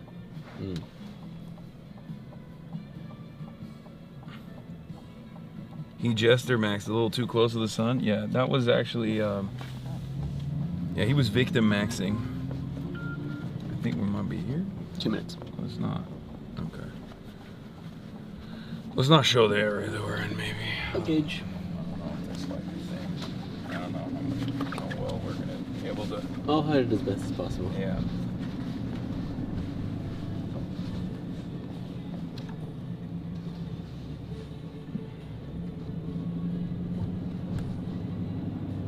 You're gonna be gesture maxing in front of friends? Yes, I'm gonna be gesture maxing. Because you have to. Right. You have to gesture max. That's true. How about empathy maxing? Nah. How about that's genuine no, maxing? That's a low tier normie behavior. How about consideration maxing? No, that's low tier normie behavior. Okay. Yeah, this is good. All right, perfect. Thank you so much, sir. You're welcome. Have a good day. Bro doesn't want to empathy max. Okay, fine.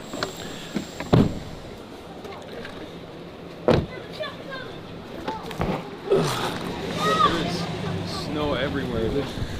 Zohran, every time I step on, every time I step on the snow, I'm like, ah, Zohran.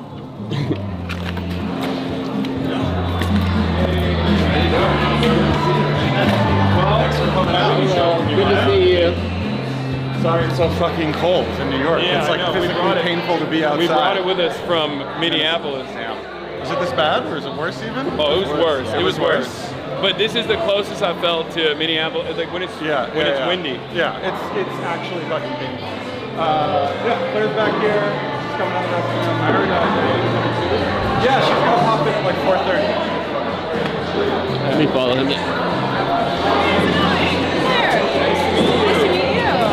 All right, I'm good.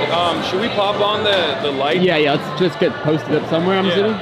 And I gotta pee too. So also, Aries, who runs it up here, she's a huge fan up here. If you want to say hi up here. Oh, you want me to say hi to the person? Okay. I'll say hi to her. All right, well, let's introduce you first. Is the light fine? Yeah. Okay. Do you want to go maybe like up there somewhere, or? Yeah, where are we gonna be? We're gonna hang by those tables until our lane comes up. Yeah, just do that. Let's go there.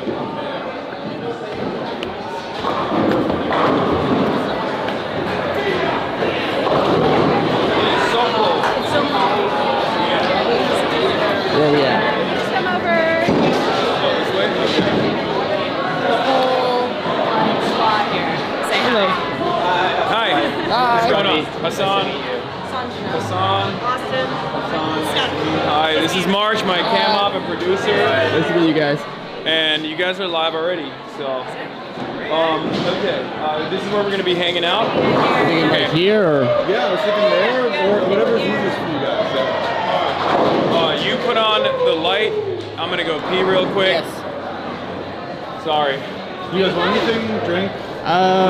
I'm gonna set up first, and then I'll probably grab something. Yeah, he wants food. He's hungry. He's a hungry boy. He eats all the time. Good nachos is the very Hell yeah. Okay, Chad, I'm gonna set you up. I'm gonna move this. I feel bad leaving you with the camera. It's okay. Chat, I'm gonna just pop a light on you. I'm gonna get you seated. This is still live and hot, by the way. You can speak to chat if you'd like. You wanna talk to them? Hi, chat. Take a seat, please, I insist. That way I can also light you accordingly, too. The vamp for the chat. Yeah. Here, you know what? You want to yak with them? I'll show you exactly what they're saying. They're probably saying hi to you right now. Oh, that's so nice. Hi, chat. My God. Don't read everything you... Don't read everything. Don't read everything they say. Hi, chat. Welcome to New York City, Long Island City. We're gonna bowl. Or not. Or not. We'll see. We'll see. We'll see. We'll find Playing it it by out. ear. Yeah.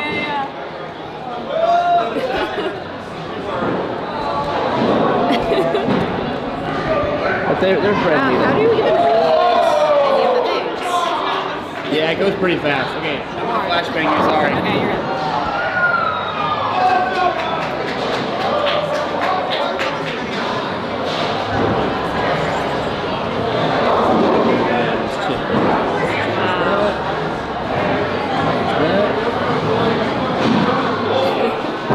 We run a live operation here. So It's incredible. they see how everything's done, even the in-between setup and stuff. Yeah. This is some iShowSpeed type shit. Yeah. They do that. Right. Us and iShowSpeed. That is, that is awesome. That's all we. That's all I have.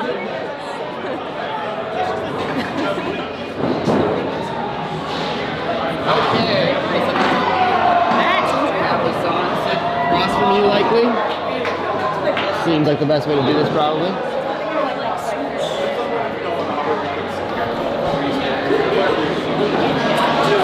Actually, you know what? Scratch that. I'm gonna pull my table over here. Yeah, we can move. We've got like all this territory here. If there's something else.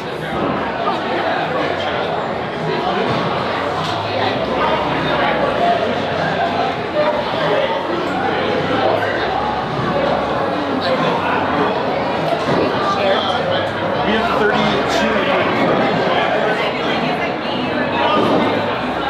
Okay. You're gonna put it there? Okay. All right. Yeah, let's do it like this. This is good. Have they been asking you questions? I can't even tell. Okay. All right. Well. Hold on. 2 seconds. All right. 2 seconds. Okay. I mean, you can start yapping. Go for it. All right. So we're here with Claire Valdez running for New York 7. As you guys know, I'm trying to get socialists elected, and Claire happens to be one. We're very honored and very excited to have you on the stream. You are, you've been side by side with ZOHRAN Mamdani from the beginning of the underdog campaign. That's right. You've been there from the jump, and now you're running for Congress. Welcome to the broadcast. Thank you very much. I'm sure people are going to have a lot of thoughts, but let's get started on your background. Yeah, totally. So I'm currently a New York State Assembly member, like ZOHRAN was, and here's one of the people who actually really convinced me to run in the first place when I was running for Assembly. We had a really great conversation about what our offices can do to build socialism beyond the legislature, and it was really inspiring. But before that, I was a union member. I was at UAW 2110, and I worked at Columbia University as an administrative assistant there, and I organized alongside of 500 of my coworkers who are also administrative assistants, clerical workers, call center workers, the most underpaid, hardest working people on campus, and we organized and bargained against Columbia University, a $14 billion endowment institution that is mostly a real estate portfolio at this point, but also happens to grant degrees. So I got my start in union politics, and that was my introduction to this crazy world of organizing. I'm also a DSA member for the past 7 years, since 2019. 1 second, sorry. Is the audio too low? Here, I'm going to point it. Why is the audio low on our, is it on the microphone? No, it's on the camera, but it should be a lot better. It's also just kind of loud in here. Wait, is the shotgun not working? Yeah, it is. Oh, it definitely is. Please put the mic, it's fine. Noise gate, please. You can't noise gate in a bowling alley, chatters. Sorry. This is what happens when you have, 20, 30,000 spoiled babies in the chat. And they're literally like, oh, I have sensory issues. Like, I can't hear you. It's bowling alley chat, I'm sorry. Yeah, I don't know. A lot of noise. We'll speak up. We're all speaking up. I'm in a crowded bowling alley. Yes, there's gonna be a lot of background noise, but can you guys actually hear us or not? Yeah, you gotta yell a little bit. It's not audiophile, bro. Audio's not good. Maybe, is it like the directional side of the shotgun? Yeah, it's right here. No, I know, but did you I might have accidentally pressed the button that is taking is focusing on the background noise. Sorry, we have to do live production tweaking like this. You're all good. Here's what I'll do. I can't tell if chatters are fake saying it's fine, we can hear, or... I'm getting some signs from my colleagues that I need to speak up. So yeah. chat, I'll yell. because this was an issue with the protest too. I think there's something wrong with the shotgun. Maybe it's broken. Because we did a protest stream in the Ice Out nationwide protests that were happening in Los Angeles, and it was for the first time ever, like the audio was not clear at all. And normally we go to the protests and it's fine, but it's a little annoying. I mean, you want to just listen to it yourself? Yeah, let me hear it myself. All right, la la la la la. I'm speaking.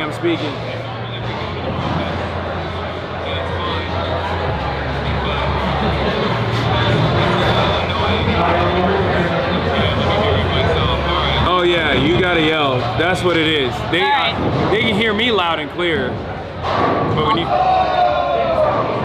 yell as much as you can. Just trying to speak directly to this as much as possible. I'll even like cheat it a bit to you. Yeah. Deal. Okay, we're back. So yeah, you organize alongside your colleagues at Columbia for the UAW. And you were talking about the clerical workers and all the people that 500 members that are some of the most like undermined, underpaid, most invisible workers on campus who actually make the university run. We went toe-to-toe with Columbia, got to sit across the table from management to negotiate our contract. It's a transformative experience to sit across from your boss and be an equal. And that was really my start into organizing, into politics, and it's the fight that I want to take to Washington now. Hell yeah. So what are some of the what are some of the agenda items? Like if you were to break it down, ZOHRAN style, like 5 major points you want to hit on your campaign. What would you say those like 5 points are? Because this is not a mayoral race. Right. This is a congressional race. So obviously the stakes are higher. You have more power, technically. I mean, I guess like the mayor's got a lot of power. Mayor's got a lot of power in New York. Yeah. But I meant like you are going to be building coalitions with other progressives, inshallah, once you get in office. And there's going to be a legislative agenda. Obviously, it's still impacted by whether or not Democrats are going to win the majorities in both the houses, and there's still the White House. But let's say you are now a part of Congress, and you've been able to secure coalitions within the Congressional Progressive Caucus. What are the 5 things that you would want to bring to the table? So the campaign's really about housing for all, healthcare for all, unions for all, ending the genocide in Gaza, and abolishing ICE. So the big picture platform is around those 5 things. I'd say in terms of legislation, the things that I'm really excited about fighting for, passing the PRO Act finally, winning social housing across the United States and here in New York. Okay. Let's go. So I love that. This is something that I've had a big gripe with the national Dems, with the party in general, including but not limited to even the likes of, I would say, Bernie Sanders, because there is no real vision. Like, this is an often not discussed element of the affordability crisis that Americans are facing. And housing for all as a policy, or social housing as a policy, is, I feel like, unheard of in America, but it is definitely one of the most important aspects of, I think, a socialist position, a leftist position. So it's actually quite surprising to hear that from someone who is running for Congress. We don't talk enough about tenants and about social housing at the national level. Oftentimes at the national level, when we talk about housing, we're talking about, tax incentives for homeowners, things like that. That the only path for stable housing is homeownership. This is a district that is 77% tenants, overwhelming percentage of tenants, and those tenants live in market rate housing. They live in rich stabilized housing, in public housing. But we need a real pathway towards true stability and decommodified housing at the federal level. AOC carries the Homes Act and be very supportive of that. But we need to be thinking about deeply affordable, permanently affordable, democratically managed housing, and social housing is the way forward. I was in Barcelona a few years ago doing a tour of their social housing developments there. And just beautiful, country in the world, and certainly the richest city in that country. We have the resources to make this happen. All right, I'm gonna show you a video. Yeah. Hold on. I'm gonna show you a video. I don't know if you've ever seen this one. Odds are good that I have not. You probably have seen it, but I wonder if you have. A chat might know what I'm about to show. Oh. Have you seen this one? Our boy. American housing is in crisis. Right now, up to 12 million Americans are behind an average of $5,800 on rent and risk eviction. With eviction moratoriums set to expire. A young ZOHRAN Mamdani. Pre-suit Mamdani. Yeah, pre-suit Mamdani.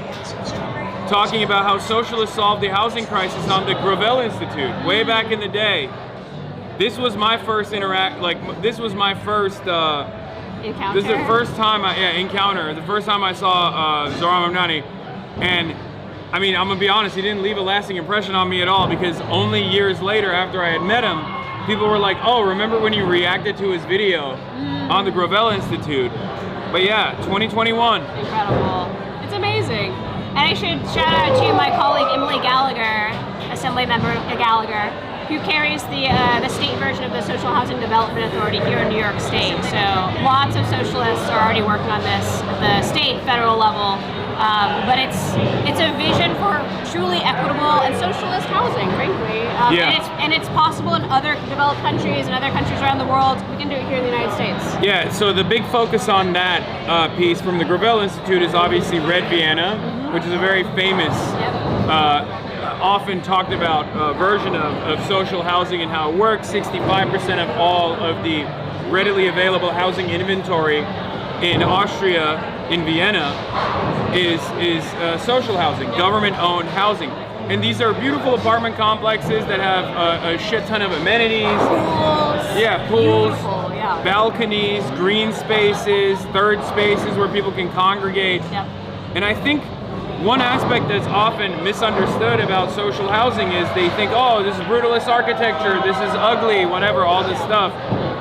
First of all, even if that was the case, I'd still prefer that to rampant homelessness, you know, people in the wealthiest country on the planet being forced to sleep outside. Yeah. But that's not the case anyway. And just like with adequate public transit and all these other social and welfare policies, there is a more the people become more cohesive as a unit. There's a communal aspect to it. Yep. When you live in social housing such as this, where it's like mixed income for the most part as well, like true mixed income housing. And people learn to love their neighbors. Absolutely. People become more neighborly. Absolutely. You know, this is how you create, as conservatives love to talk about, a high trust society. Sure. Yeah. Well, and when we really invest in these things and make them truly beautiful, the housing I saw in Barcelona was gorgeous, gorgeously designed, and it was social housing. It was also co-ops. There were a lot of different paths for kind of like truly equitable, democratically managed, and affordable homes that can look a lot of different ways as your family changes over time, as you go from being a single person to married to having children and then being an empty nester. There are many paths forward for what that housing can look like and feel like, but when we really invest in it and make it beautiful, I don't know, that builds a constituency for this kind of program too. A lot of times people just think about public housing in New York and NYC, which has been so underfunded and just gutted, and that's like a right-wing attack on a public entitlement that all New Yorkers should be able to enjoy, and that many more people should be able to enjoy as well. And so people conflate this idea with like, oh, government housing is like, you know, falling apart. And it's like, it is because we've made the political choice to abandon it and abandon those residents. And we can absolutely change that. Same austerity that has impacted public schooling. Same initiatives that have tried to move funds away from public schools to private education, with charter schools and whatnot, with the express purpose of gutting and destroying one of the last remaining powerful labor unions in this country, the teachers union. It's the exact same issue. A lot of people don't understand that when a social policy is failing, it's actually been made to fail by the government. It is being made to fail deliberately by the government with the hopes that they can actually justify privatization down the line. Absolutely. And we see this even in places like European countries, like the UK, that has a fairly robust, fully nationalized system of healthcare. They have the national healthcare system, and it's long been presented as the pride and joy of the United Kingdom. They don't get a lot of stuff right there, but that was one thing that they got right. And that was a policy that was long and hard fought for by socialist, trade unionists, communists, making the Social Democratic Labor Party to concede on this position. Absolutely. And now it's a system that British people not only take for granted, but actually see as the way of the land. There's no cutting the NHS, so much so that even the Tories, when they're running, like Boris Johnson, I still remember when he was running after like 10 years of Tory austerity, was still running to fund the NHS. Now he was lying, but that's important to acknowledge. Yes. Because once these amenities, or not even the amenities, but like once these social policies are implemented, people expect them. Absolutely. And people don't want them to go away. I guess Social Security is one example we can use here in the United States of America. Medicare, the task before socialists right now is to rebuild these universal public entitlements, like Social Security, like Medicare. We need Medicare for all, absolutely. Because when you have universal programs, you build universal constituencies for those things. It's not just a service for poor people or the others, for all of us. And so NHS is incredibly popular because it services every single person in the UK. If we had a robust Medicare for all system in the United States, that services everyone. No one goes without. And so of course there'll be mass investment and mass enthusiasm for such a program. When it's just for a few people, when it's means tested to shit, like no one has faith that it's going to screw people. Universality is the only path forward, because any sort of like benefits cliff creates resentment. Yes. It also unironically does lock people into refusing to take like there's a benefits cliff for Medicaid. And I know that I have a lot of members in my community that are making this really unfair choice to not take on a different job that would pay them a little bit more, because all of the benefits that they get from Medicaid, once they lose that eligibility, the additional salary raise that will not make up for that benefits cliff. So it traps people into a version of poverty. Universality addresses this problem. And I think that's precisely the reason why capital owners do not want it to happen. Yeah, exactly. No, 100%. No, again, and when you build universality into these programs, that's an entire constituency of people who cannot be ignored, of people who are, God forbid, triple prime Democratic voters who will raise hell if their benefits are being cut. And so that's exactly why we need things like universal child care, and we're fighting right now at the state level to make sure that we're taxing the wealthiest New Yorkers, the most profitable corporations, so that the universal child care program that our wonderful mayor has just rolled out is truly universal and durable for the long term. Because otherwise it's just going to be a temporary win and not the kind of program that will actually help New Yorkers. Absolutely. So let's talk about New York politics in particular. You're a state assembly member. You brought up an initiative about social housing in New York. You also brought up that like a version of social housing already exists, or public housing exists in New York, even though it's underfunded. So do you want to talk a little bit more about that? I'm going to be meeting with the DSA slate tomorrow as well. Amazing. Yeah, totally. Well, I mean, on DSA slate, hi slate mates, really great to have you all on the slate together. Really incredible organizers kind of all over the city who are running for, the same things that we always fight for: taxing the rich, making sure that our transit is fully funded, making sure that our housing is beautiful and equitable and truly affordable, making sure that the child care program, again, is truly universal, durable for the long term, is not going to sundown in 2 years, and fighting to protect our neighbors from ICE. There are a few pieces of legislation on the table that would protect immigrant communities here in New York. One of them is New York for All, which would end the complicity or the collaboration between local law enforcement and federal ICE immigration enforcement, which needs to pass this session. It's a big push from a lot of immigrant coalition work, and really essential. The governor is moving on immigration, but she's not going nearly far enough. So there's that. There's access to representation to make sure that if you do end up in immigration proceedings, that you have a lawyer present, you have representation. The MELT Act to make sure that ICE agents can't cover their faces. To make sure we melt them. Melt ICE, baby. A lot of proposals on the table, but the ICE is something that, I mean, it's terrifying, and the chilling effect in New York is really, really bad. I talk to school principals who tell me that their kids are disappearing because they're having to work and drive Ubers and Lyfts because their parents are afraid to go out and actually do work. Yeah. It's a really untenable situation, and we need our state representatives to step up right now. Sorry, I'm just grabbing Zin. You go on. And Hochul wants to tax Zin too. I don't know if you. Whoa. Yeah. Hey, sorry. chill. Sorry, chill. I was a big Hochul fan until this very moment. Kathy Hochul, my goat. The only revenue on the table, unfortunately, is coming out of your good old Zin users. I mean, I don't care. Yeah. I'm rich. Tax it. Also, yeah, no, I'm in favor of taxing vices. Yes. I think that's a good thing. I mean, it's a very unpopular thing to do. It's unpopular, but I'm in favor of it. That's right. Okay, so yeah. Also, I'm not from New York, so. New Jersey. Well, I live in LA. Okay. So for me, I don't know. I don't think gruesome Governor Gavin Newsom is doing that anytime soon. No, I'm He better not.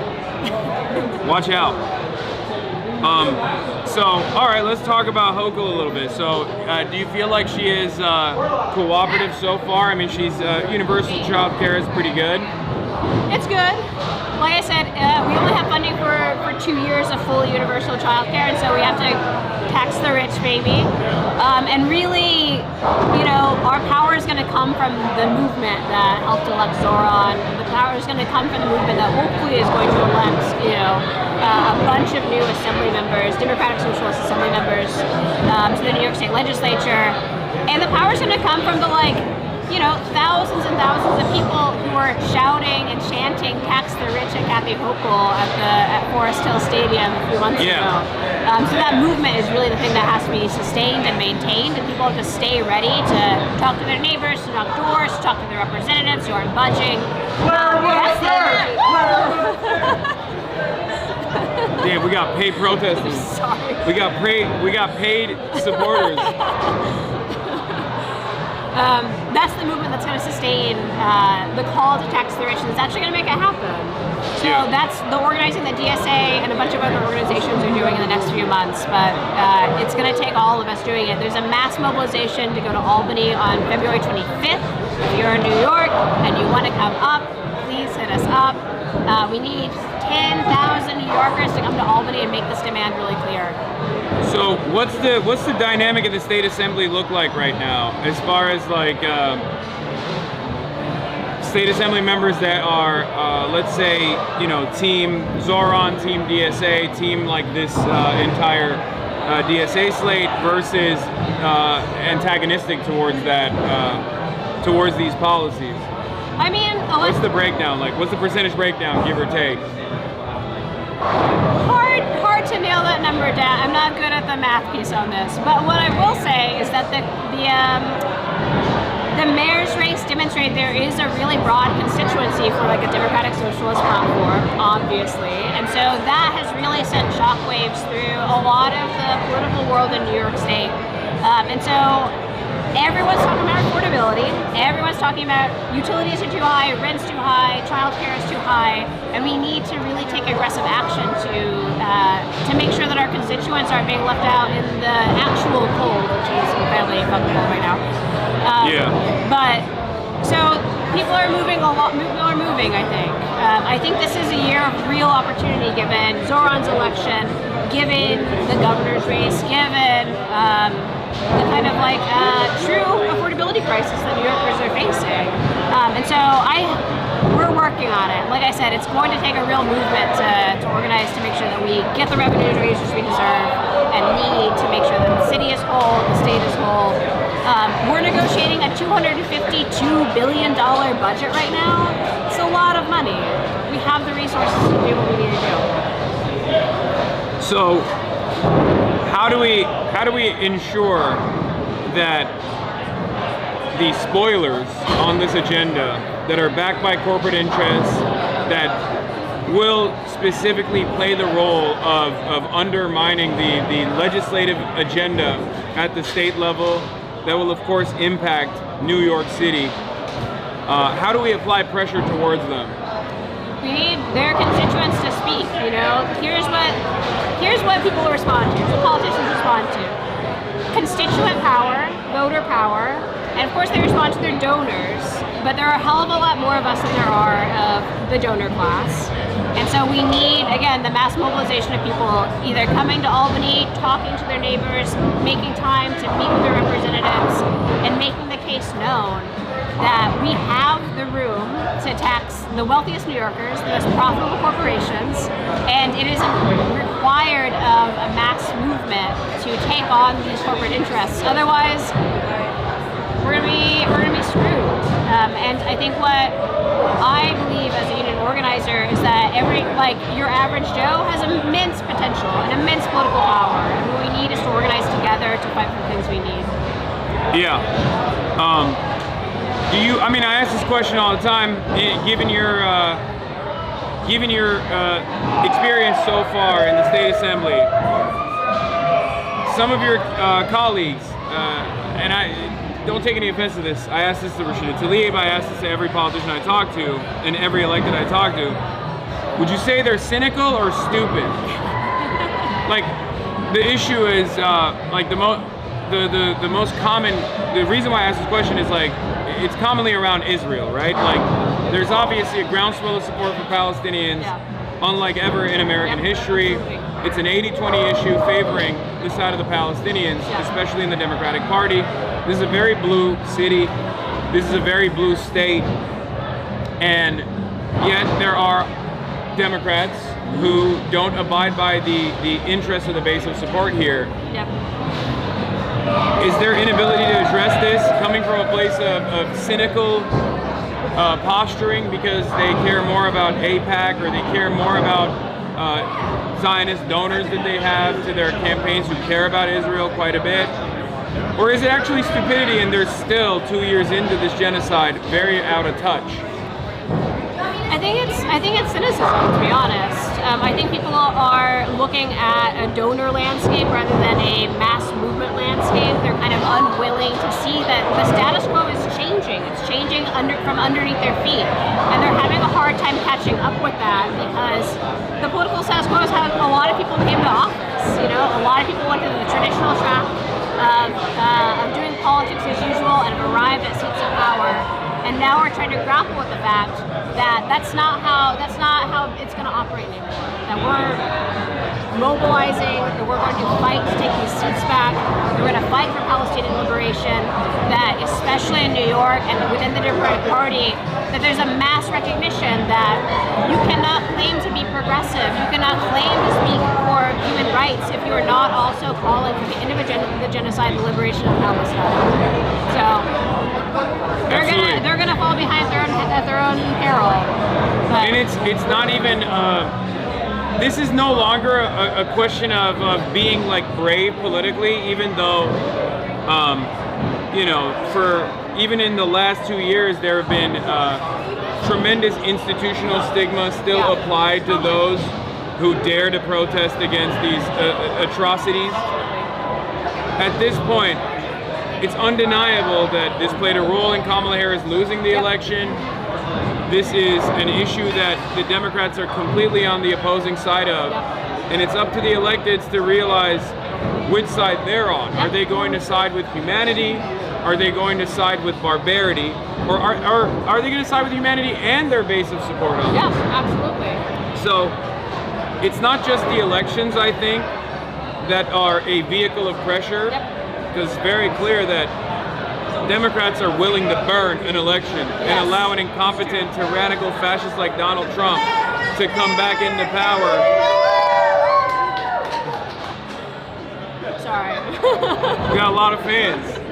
And they're all bowlers. Who knew? Wow. Yeah. An athletic base. Yeah, now I know why you wanted to do it here. Are you a demon on the bowling? Hardly, but we'll see. Bowling is one of those things where every time I do it, I'm like, what if I'm actually really good at this? Oh, so And you then don't I'm even not. know? No, I do know. I'm not good at it. I'm really bad at bowling, which is why I was like, let's not do this. No, let's not do this at a bowling alley. Don't bowl. I suck at bowling. Most do.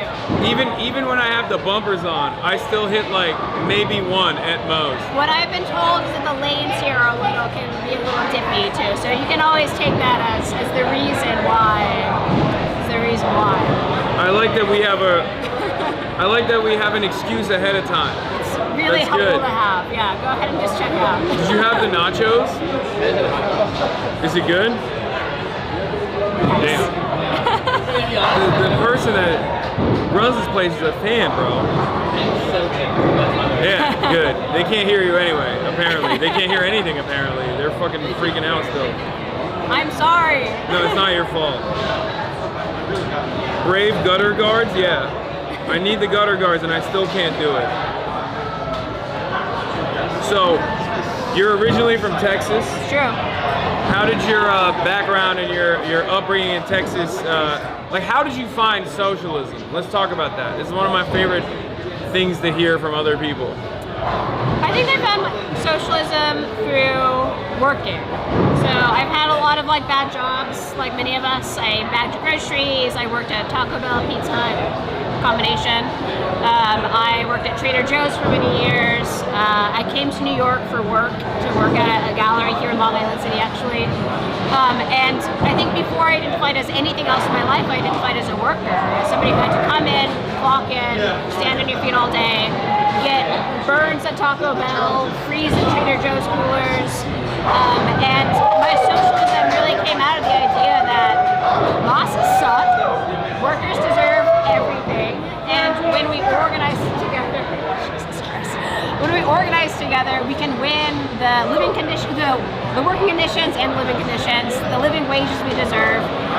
And I joined DSA in 2019, kind of after seeing AOC get elected, after seeing Senator Julia Salazar be elected here in New York, and just seeing not so much that they got elected, but that everyday normal-ass people were the ones who got elected. Like regular people came together and beat this consulting class, the Democratic establishment, and that was really inspiring. So I joined DSA, I got involved with the Bernie Sanders campaign in 2020, I went and knocked a bunch of doors, pandemic hit, the rest is history. But what has kept me in DSA is this, it's deeply democratic. We recognize a lot of expertise and power and thoughtfulness in each other, and we make these endorsements based on our shared analysis and strategy. And like, the Democratic Party doesn't give a shit if you have thoughts about like who they should endorse or who should run, but in DSA, we really think hard about which districts, why now, who's that candidate, and make these kind of calls together. And it's really, I don't know, I love it. It's nerdy, it's tedious, but I like it a lot. It's the most democratic process that I have ever experienced. Something that Bernie Sanders said when endorsing Ana Lulia Mejia in the now upset victory, the underdog victory that she's about to receive in New Jersey 11. Something that he said on the campaign trail for her, I thought was really enlightening about the strategy that we have here, which is that I think he said, our fight is not just with the Republicans, you know, same old business as usual politics in the Democratic side is also something that needs to change. Our fight is with the establishment Democrats as well. Do you see yourself as representative of a different politics? Yeah, absolutely. For that reason? 100%. That you will take the fight to establishment Democrats as well? Yeah, absolutely. And the reason that our fight is with Republicans and establishment Democrats alike is because they share the same donors. They're all they're still funded by APAC, they're still funded by real estate, they're still funded by corporate interests who have a stake in gutting our labor protections, in keeping us in as precarious a situation as possible so they can make a maximum profit. And that is the fight. That's the real fight. And if we have to go through establishment Democrats to win that fight too, we will. What are some of the biggest hurdles you feel like you must climb as a socialist elected? Do you feel like there's still a lot of stigma around the word socialism, Marxism? In some ways, yeah. I will say New York 7 is one of the probably the most progressive left district in the entire country. It is the heart of the commie corridor here in New York City, and it's represented at the state level in almost every corner by a Democratic Socialist. So if there's any district in the country that is primed for a Democratic Socialist Congress member, it is New York 7. But there's, you still meet some suspicion with the words. There's still stigma. The right has done a very good job. And the liberals too. And the liberals too, yeah, absolutely. Which I would consider to be reactionary and right-wing. Yeah, but 100%. No, there's been a long propaganda program against the idea of democratic socialism, erasing them from the labor movement, and that's to our movement's history's detriment. But I think what we represent is a positive program for working people, housing for all, healthcare for all, a 4-day work week, time off, a retirement, pensions, all of those things are won by leftists. And that's what most working people are hungry for. Yeah, I think there's a concept of consensus politics in the current duopoly that exists in America. You got the liberal Democratic Party, and you have the conservative Republican Party. What's up? Oh, damn, let's go. Yeah. That's so much pico. I think we need a fork, I think.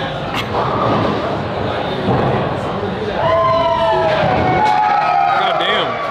You need water or something? No, I'm good. Wait, I'll order a Diet Bev. Nice. I need a Diet Bev for sure. You Diet Coke Zero? Well, it's BDS, but which I do try to keep. Yeah. To the best of my ability, For sure. There you go. Can you give me a Diet soda? Thank you. That's a lot of salsa. There's a lot of pico in one place. Let's see.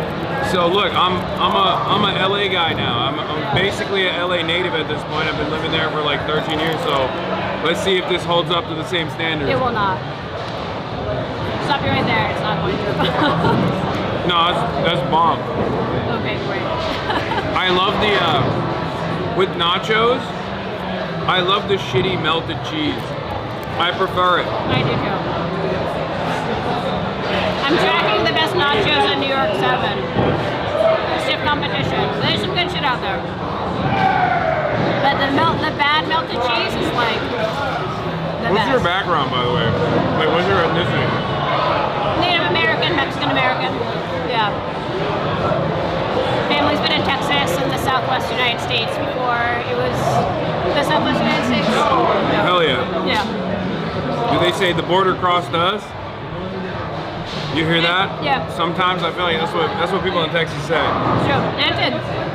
So, what do you think about the GOP efforts that have been quite successful in the state of Texas as far as getting the Hispanic population on board with the GOP agenda? Why do you think that happened? I mean, this is like boss shit 101, you know, like turn working people against each other. And I think it's a real detriment to the working class that class politics have been like totally evacuated from so many of our conversations about how we operate in the world. You know, like if you are a worker, if you're struggling to pay rent, you are my brother, you're my sister, you're my sibling. And we have a lot more in common than we do with some millionaire donor or, you know, billionaire who's trying to tell us that, you know, some poor brown person is trying to take your job, or trying to take your apartment, or trying to take your housing. And it's just, they've been very successful at turning us against each other. And the Democratic Party has not done nearly enough to try and reframe who our enemies are. And again, it's because they're Democratic donors too. But it's terrible. It's really sad to see. I think what I found really inspiring about ZOHRAN's campaign is that he flipped Republican voters and people who sat out the 24 election entirely. He flipped them back to voting for, you know, a democratic socialist because we were running an economic populist platform that resonated with people. Oh. Hi.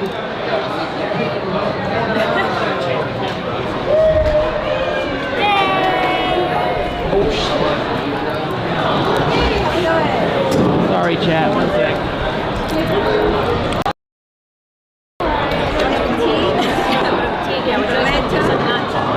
Okay, I'm drinking coffee, nachos and coffee. Seems like it would be a bridge too far. Yeah, a bridge too far. Yeah. Sure. And actually, not right now. All right. Is it everybody? Is it everybody in the? I believe so. Yeah. Everyone's in the shot. Yes. All right. If you want, hat. if you want an intro. Actually, I'm getting for you. you. Oh wow. Yeah. Okay, thank you. I hope that you can enjoy it in like nicer LA weather rather than like. I got used to it in. I got a little acclimated in Minneapolis, and then I went to Doha, and I got used to nice weather again because Doha's like 80 degrees. I came here with no jacket. Like I didn't have enough space in my luggage to pack for New York weather. And I thought I could just like buy a jacket or tank it, get some heat tech or something from Uniqlo. We're not even prepared. Yeah, they're sold out. Empty too. They're sold out. Yeah. It's been bad. It's been bad here for weeks now. I know. And my parents are here to help me with my kids because I just got elected to office and I have to travel a lot. And my parents are here from Florida. And I'm like, I am so sorry. I know that their love knows no bounds, but I'm Where are pretty they sure from originally? From Ecuador. So we're already like warm-blooded people from the equator. Yeah. And they live in Florida. So yeah, this is not the plan. Congratulations, by the way. Thank you. Thanks so much. Do you want to introduce yourself to the chat? Sure, yeah. Hey folks, Diana Moreno, new assemblywoman representing the 36th district in Queens, Astoria, Long Island City. Formerly, some guy used to represent it. I don't know, Zohran Mamdani, you may have heard of him. So yeah, had an election on Tuesday, was up in Albany and sworn in on Wednesday. Back in Queens already. So wild. Hell yeah. Yeah. We're delighted to have Diana in the state assembly. She's an amazing organizer, democratic socialist. So yeah. It's great.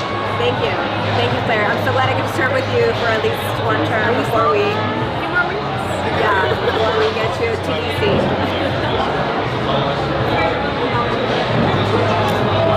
As a state assembly member. What is it? What'd you say? As a state assembly member, what are some of the immediate, like, high priority things that you're looking to do within the DSA slate? Well, the first bill that I signed on to on Wednesday when I was sworn in was New York for All. We are obviously under crisis with our immigrant communities being under attack. I've already been dealing with ICE activity in our district. It's been really tough. And so yeah, we have to pass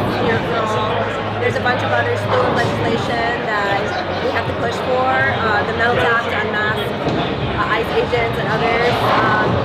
But I don't think that legislating will be enough. As Claire could probably tell you, it's really going to take massive Minneapolis-style people on the streets, on the ground, pushing Democratic leadership beyond the state assembly to stand up. I mean, we have 2 senators in New York that are, one of them is like the leadership of Democrats that have failed immigrant communities even before Trump.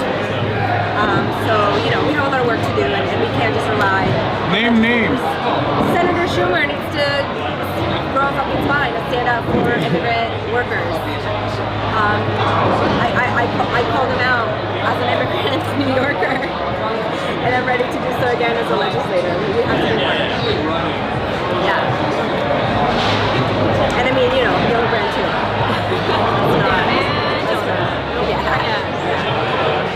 He's too busy getting animated at the pro-Israel rallies he's attending. That's the only thing that seemingly gets him excited. The only spark of passion I've seen. I've never seen that man so heated up when talking about how he's doing everything in his power to defend Israel. Yeah. If only he had like a little bit of that for his own constituents. And you see the way things are shaping. I mean, I'm so excited that electorally people are projecting impact in historic ways. I mean, really the way that popular opinion is shifting before our eyes, and the way that these people are like almost like refusing to respond to that, and just kind of like holding on to the last grips of power. It's just doesn't bode well for us as we're facing fascism. I think part of that is like the collective consciousness shifting so dramatically on this issue. As someone who's been anti-Zionist for, like openly, publicly anti-Zionist for the last decade plus of my professional media career, I've seen this dramatic sea change, and I welcome it, of course. But I think a lot of people discount how that sea change came about. And I think a big reason for why the average American was even aware of the atrocities that were unfolding in Gaza was partially because people were protesting. People were making it impossible to avoid. And I think that's why protests are very important, regardless of how some people might feel about them and think like, oh, we're not getting the change necessary as fast as we would want. Because the crisis is so large that it's understandable that you want change to happen overnight.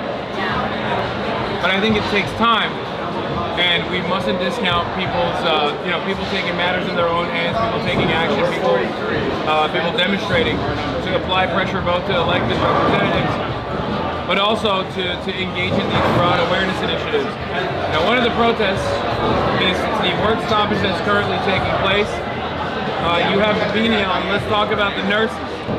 So before I ran for office, I was working for the nurses union full time. I was a communications person for the nurses, right? So I spent 3 years listening to our nurses' stories. I was already a very strong proponent of Medicare for All. I identified as a democratic socialist. But not until I worked with our nurses and heard firsthand the way that the profession has been eroded through decades of corporate consolidation, through decades of our private healthcare system failing not just patients but workers. I feel that I was radicalized. And it's no surprise to me that the corporate bosses, after the historic strike of 2023, are pushing back. Because the nurses won such historic concessions from the boss in 2023. I mean, financial restitution for understaffing, that's like unheard of in the profession, right? What are some of the big areas you need with nurses right now? Staffing, and staffing.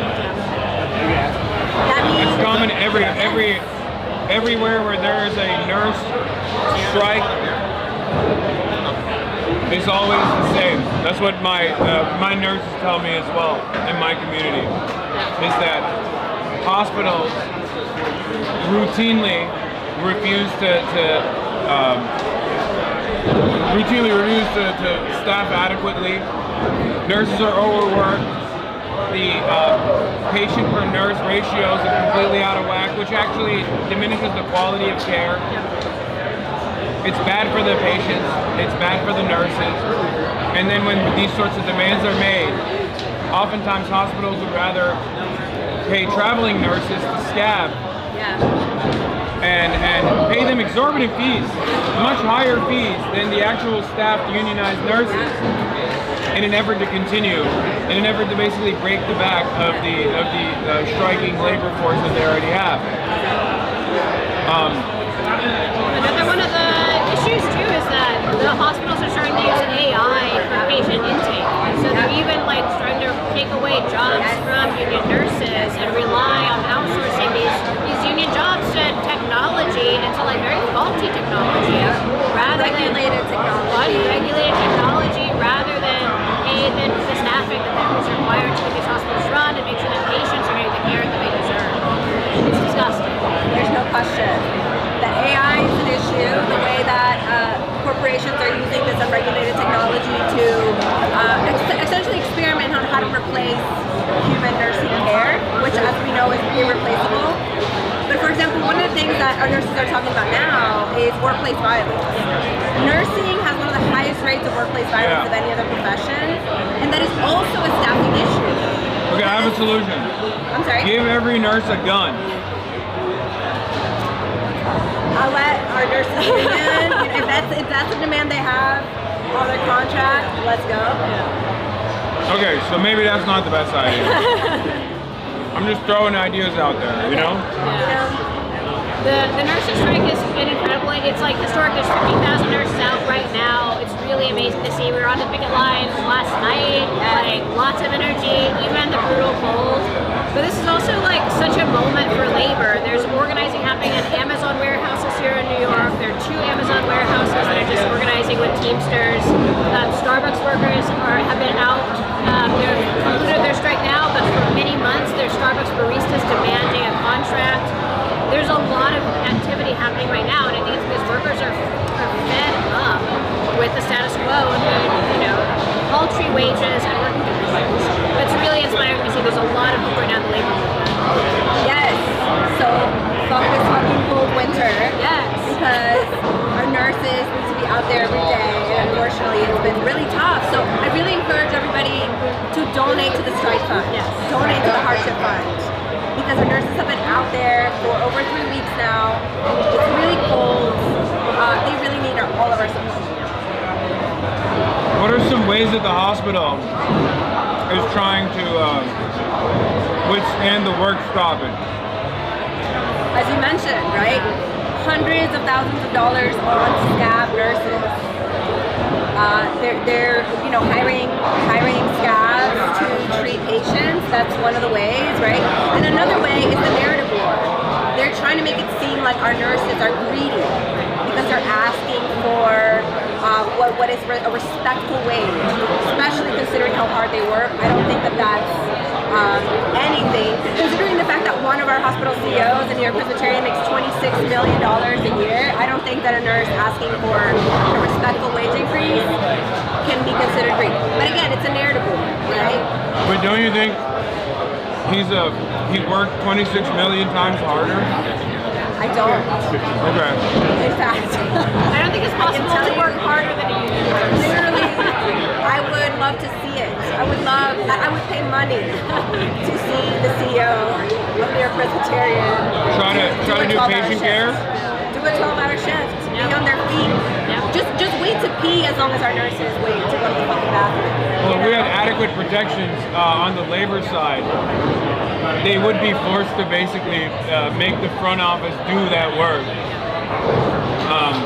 But that leads me to my second question.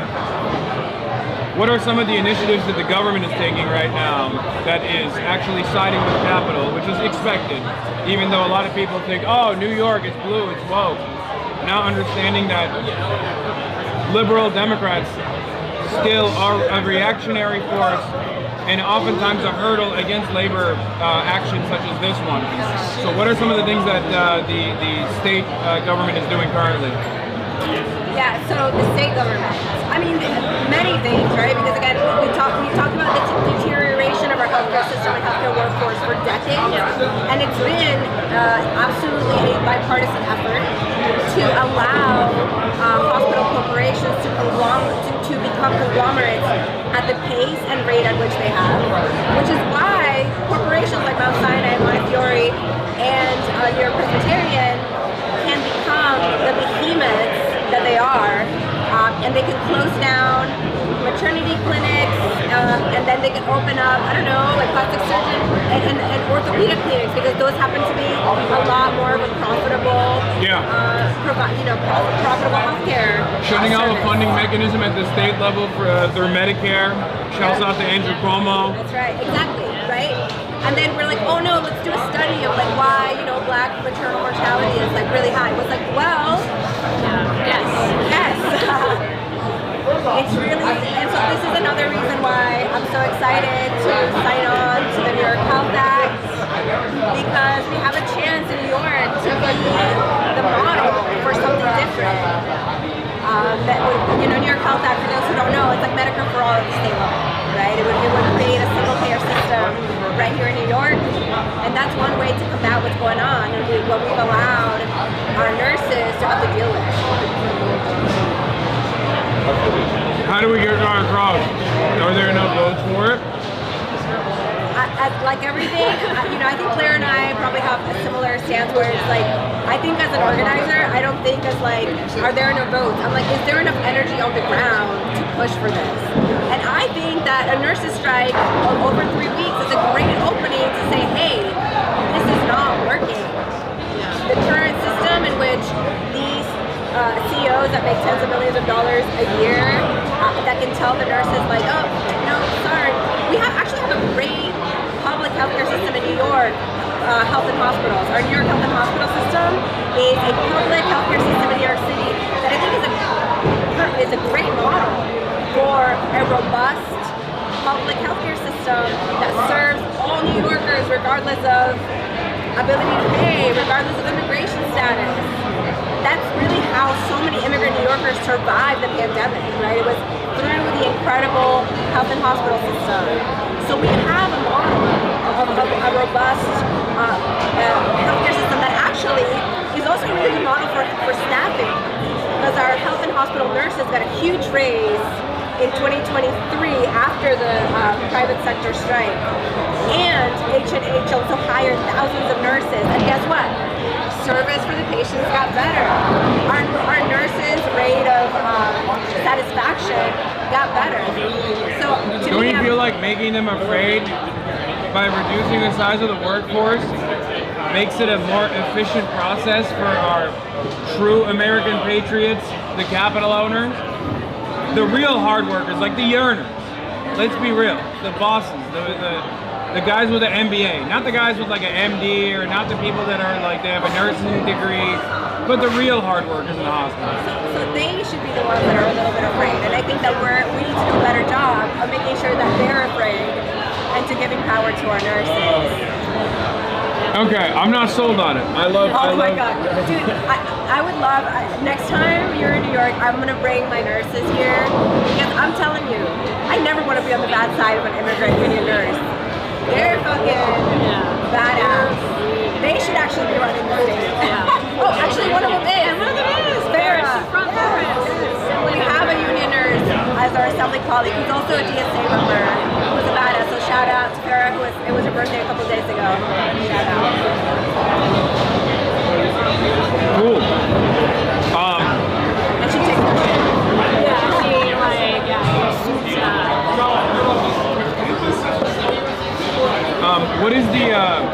What is the status with, because hospitals are a necessary,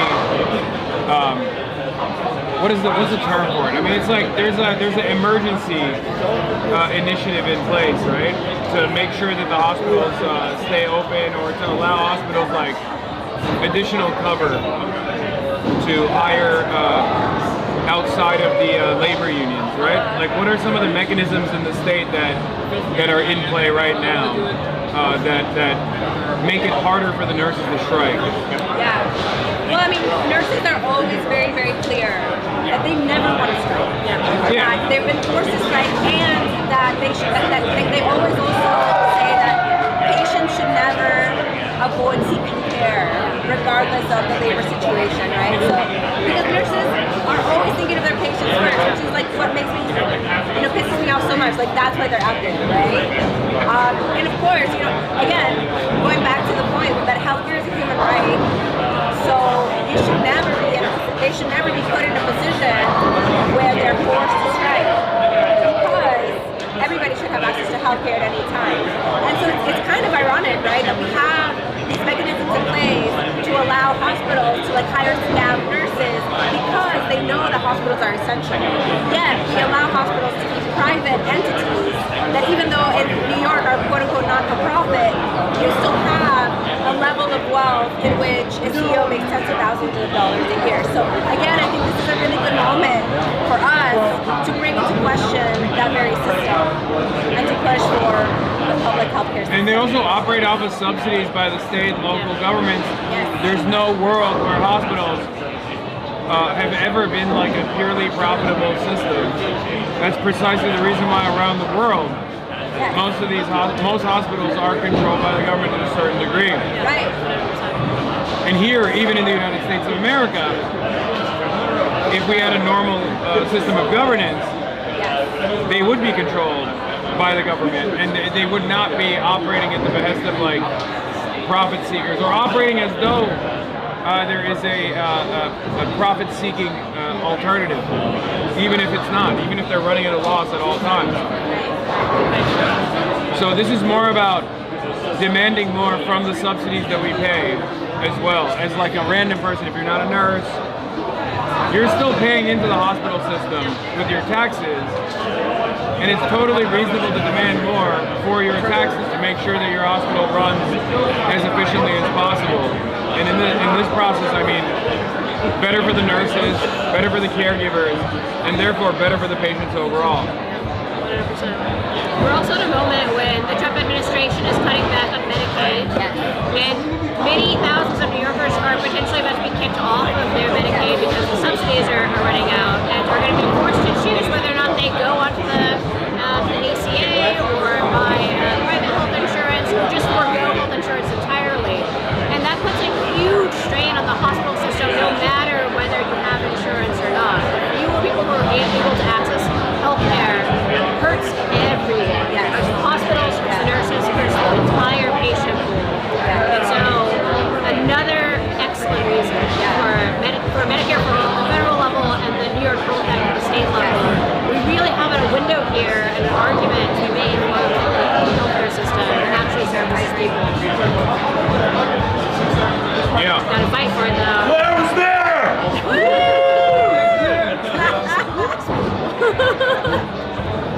I feel like she paid. I feel like she paid for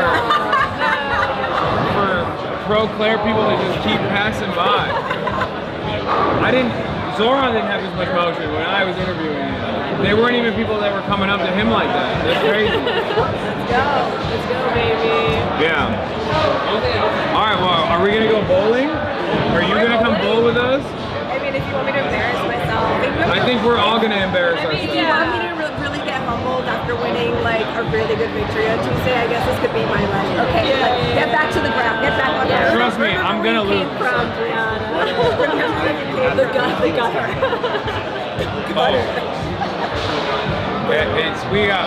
got some time. I mean, It's on your schedule. That's true. You can do literally as long as you want. That was amazing.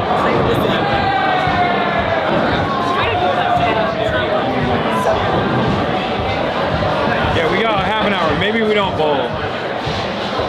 It's up to you.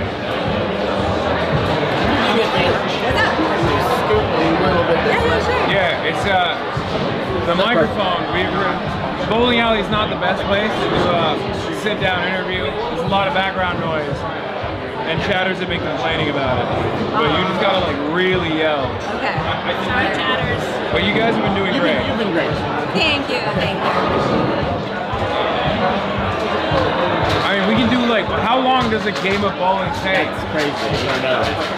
Do you know? I mean, as long as you Yeah. want to. I think it depends. No, how long? You can kind of like dip in and out if you want to. Oh, you don't know? camera. Oh, you don't know? March was like, oh, that's crazy, you don't know. And I asked him, how long do you think it is? And he said, One game's like 25, 30 minutes. Yeah. we can play one game. Depends on how many players. Depends on how many players. If there's only a few of us, we'll go lickety split. Let's do one game. Thanks for letting me crash here. Oh, so you're dipping? No, you're playing. Just kidding. Oh. The lanes are not ready. The lanes are not ready, never mind. Damn. I was You got sick. I think she's a demon. I'm actually a shark. Yeah. I think she's a demon bowler. Because I literally was like, let's not do bowling. I was like, oh, I actually really love bowling. And yeah, Andrew was like, we have to bowl. Claire's cracking the whip. She put her foot down. She's like, we're bowling. I have a feeling that you are.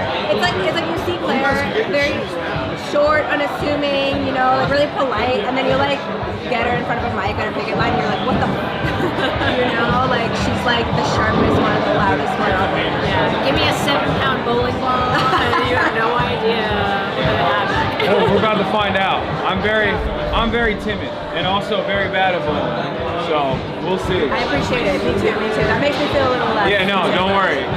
You are gonna look good. This is how you like square up for bowling. Saying, oh, I'm so bad at. Yeah, I'm hustling you. Yeah. We're gonna hustle. Yeah, I'm actually a 3-time champion in my alley back home. No, not at all. I'm very bad at bowling. Was it 300? I see. I don't know. The last time I bowled, I actually had a nice staff retreat, and I embarrassed myself. Does this one have the crazy animations? That's what I like at the bowling alley. I don't know. I don't remember. I haven't been here in like years. When's the last time you bowled? The nice staff retreat a year ago or so. When's the last time you bowled? I feel like at a random birthday party a few years ago. I'm forgetting. A few years ago? I'm busy. We're over here, like, you know, at the assembly, running for Congress, you know? No, we need more time for hobbies, for like a random bowling night, you know? 4-day work week. Yeah, 4-day work week, yeah. What are some of your hobbies? Both of you guys. Oh, I don't have hobbies anymore. I love hanging out with my cat. I'm a gardener. I love gardening. Not so much recently because it's been cold, but I'll be doing my seedlings indoors, raising a little garden soon. Yeah, awesome. Touching grass. So I also no longer really have hobbies because I'm too busy. However, I am a crafter. I'm super proud of the Halloween costume that I made for my kid because I was Universal Child Care, so I dressed up in like a onesie that had the galaxy on it, and I sewed little babies on myself. So I was Universal Child Care, and then my kid was an MTA driver, so I sewed like a little MTA patch. You are a nerd. I am such a nerd. That's crazy. Oh my god. That's what you chose for Halloween? Of course. Universal child. That's worse than me. My chatters make fun of me because I have no hobbies and all I do is stream and this basically. This is all I do. Turns out I'm not alone here. That's good. Oh no. See? Total nerd. What were you for Halloween?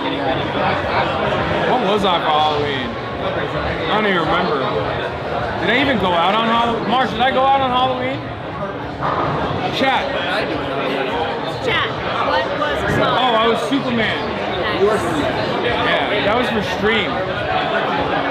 Can I show you my Halloween costume? Yes. That's crazy. That's very cute though. That is so cute. That's awesome. And you gotta just like feel, even have like the butt, like the little like, and of course that's all him, but you got like the bus driver. Yeah, he's got the bus driver belly. So cute. That's perfect. Yeah. Just swapping lanes, they're getting shoes back, and then we're good to go. Okay. We need shoes. You all do need bowling shoes. Yeah. Damn, she does not know anything about bowling. That's crazy. So we try and keep the pins up, or do we? We're not rolling with bumpers here, right? We're doing it for real. We're doing it live. We're doing it live. We're going So I definitely don't have hobbies anymore.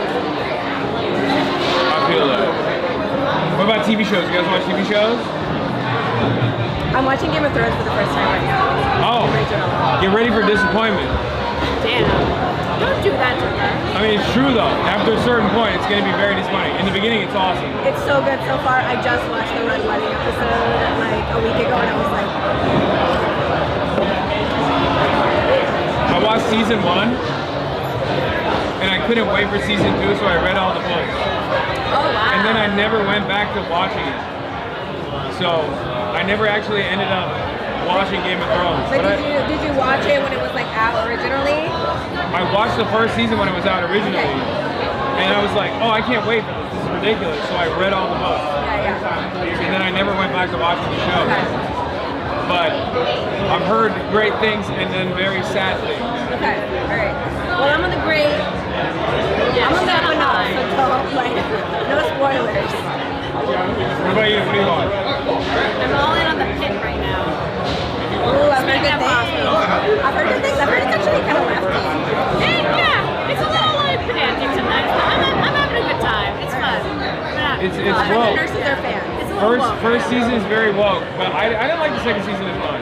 Okay. But we'll see. Maybe it's good. I started watching the second season and I was like, it doesn't hit as hard as the first one. But yeah, it was very good.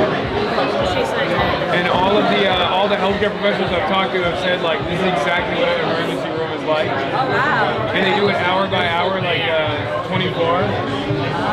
So it's like every hour in the show is a real hour in the real world. It's good. It's fun. I never saw 24, and so when the Pit came out, I was like, it's hour by hour. And I was like, yeah, like 24. I also watch a lot of anime, but I assume you guys are not big anime fans. What are you watching? Right now I'm rewatching Chainsaw Man.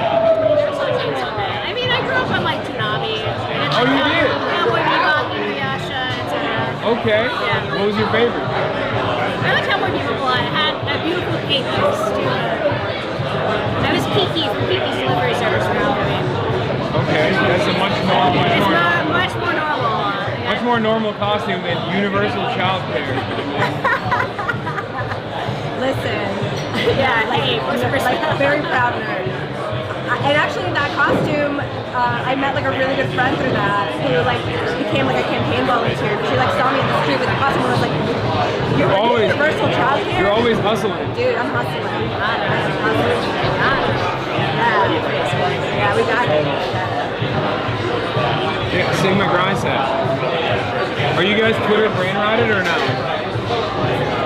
I actually deleted my Twitter after Elon Musk bought it. Smart. Yeah, but then I'm still in the trenches. Then I had to I react when I started running for office. And it's a dark place. It's a dark place. You guys know who clavicular is? Yeah, we gotta go. Damn. Yeah, right on cue. God damn it, Hasan. What? Okay, do you know my campaign manager who's Aaron for Queens on Twitter? Yeah. So two people in the past 2 days have been like, Assemblywoman, hello, and then they look at him, they're like, Aaron for Queens? They're like so excited to meet Twitter Aaron. So good.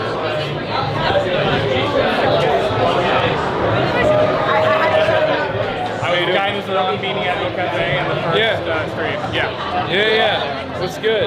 Join DSA. 100K. All right, let's do it. Let's go and let's go bowling. Nico, let's go bowling. You're gonna go stuff here, right? You're gonna get bogged right now on the lanes. Yeah. I would bowl, but I have to hold the camera. I would mog him, but I'm bowl maxing. I'm gonna get some sick action shots.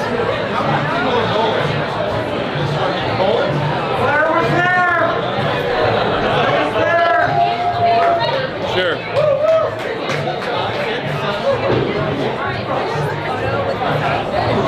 There. Sorry.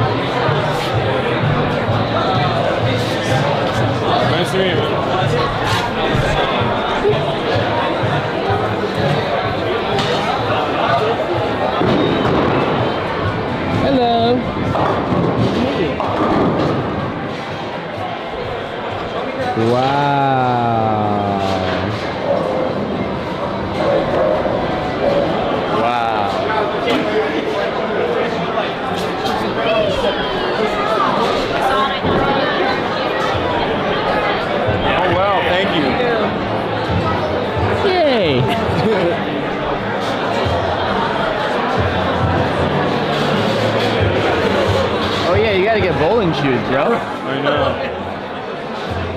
Hasan, this is Aries. Nice to meet you. Let's get some shoes. All right, let's do all the sides.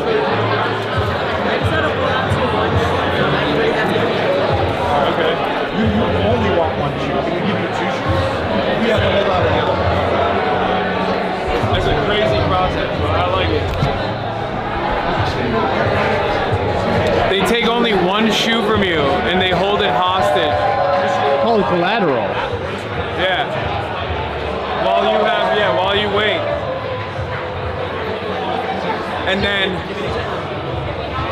And you have to keep the other shoe. Which I feel like is crazy.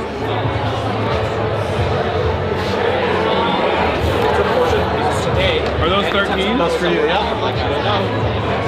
What are those? What are those? All right, Claire, we're gonna need one of your shoes. Everyone's gotta put it in one shoe. So Aries.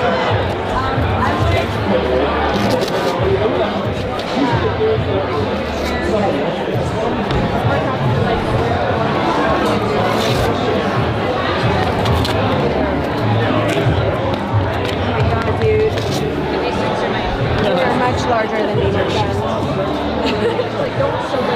These are also like big. You gotta pay for the feet. Yeah. Sorry, that wasn't meant to be on the screen. So how long are you in New York? I'm planning on leaving on Tuesday. Yo, it's on. I got a quick though. Yeah. I worked on Deanna's campaign.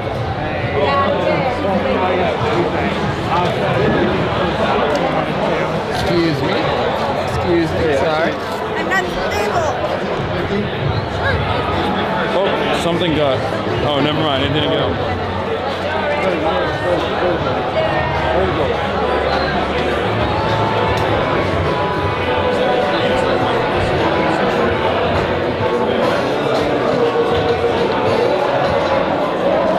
POV, you're in the popcorn maker. You're trapped. Oh. Are you here for the conference? Yeah.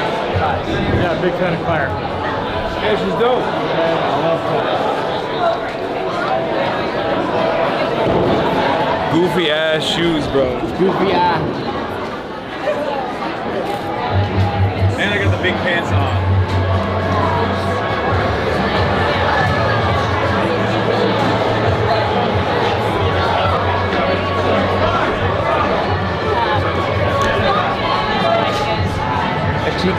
Just a game of bowling? Yeah, just one cheeky game of bowling. And then we link up and build with Felix Biederman. Link and build. Back at the hodl after this, chat. After I make a fool of myself. Yeah, I think they're scared. It's the longest they've been outside in a while. But hey guys, honestly, I'm jester maxing, so it's not that big of a deal, you know what I mean? He loved that. He definitely knows it's bad. What? Yeah, no.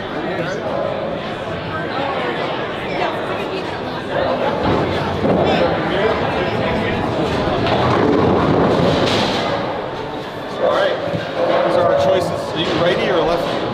Right-handed. All right. All right. Do you have a leg preference? No. I'll do the left leg. All right. Left leg. Okay.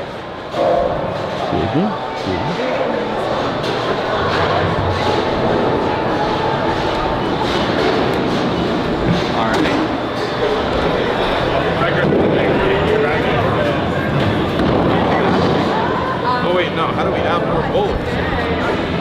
Add. Here we go, player.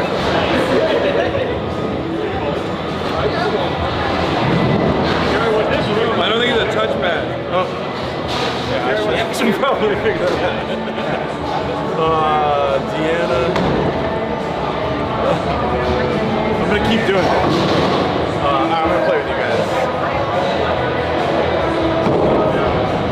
Y'all remember Andrew from the ZOHRAN stream? You remember me talking about Uno's Pizza a lot? I don't. I mean, we stream a lot every day, but there was a while where Zohran went to the bathroom, and for some reason I went on a monologue about where all the Uno's Pizzas are in New York City. Your viewers loved it. They loved it. Chat went wild. Definitely.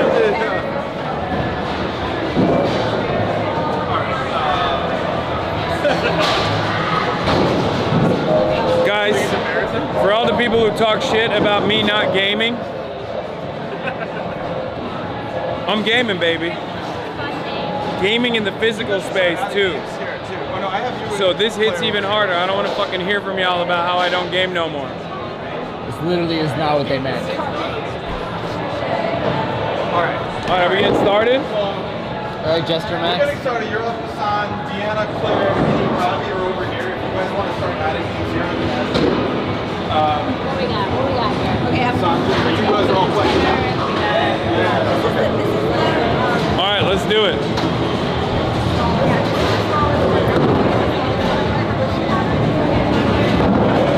Please don't hurt me.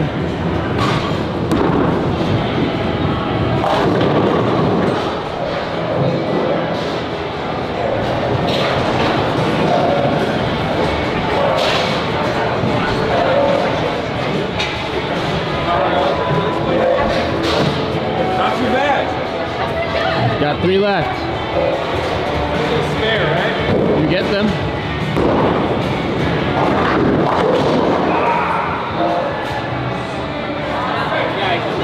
What's up, man? All right, your turn, Claire. No pressure. No, this is really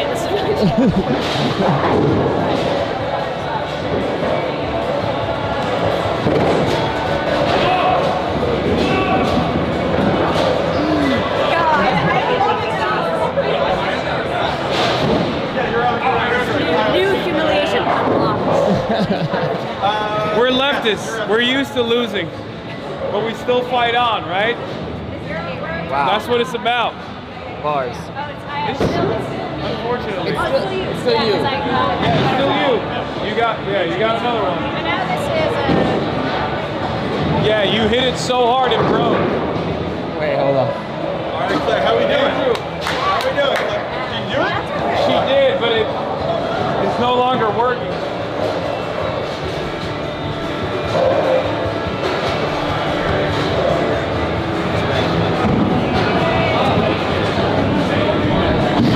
Oh no. What happened? What did you do?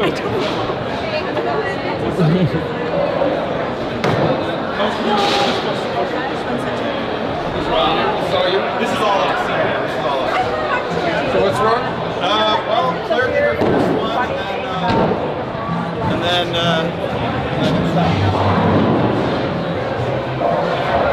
Broke it? Yeah. She brushed. She's too fucking good. She got 0. They're keeping hot on the gut. Yeah, exactly.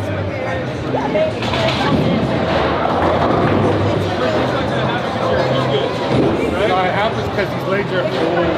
Oh, that's what it's all about, bro. Oh, wait a minute.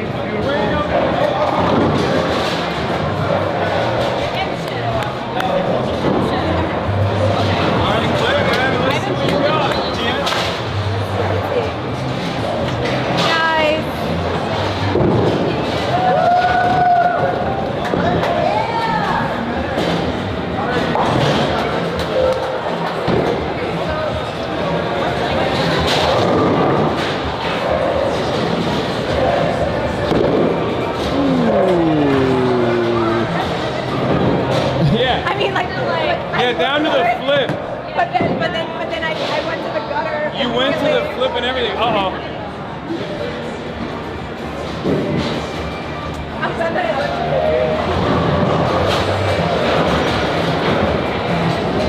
All right, lead run. All right.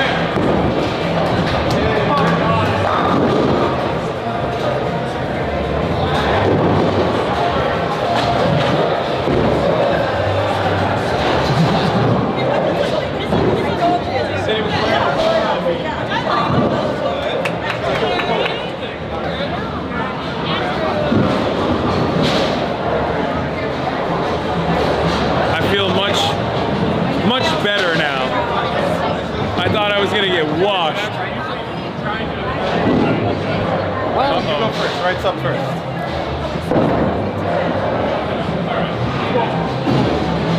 This one's for ZOHRAN.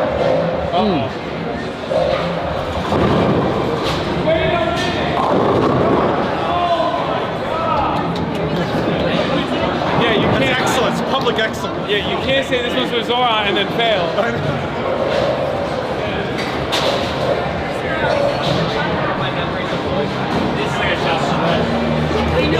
Now we know who actually wanted us to go bowling. It wasn't Claire, it was Andrew.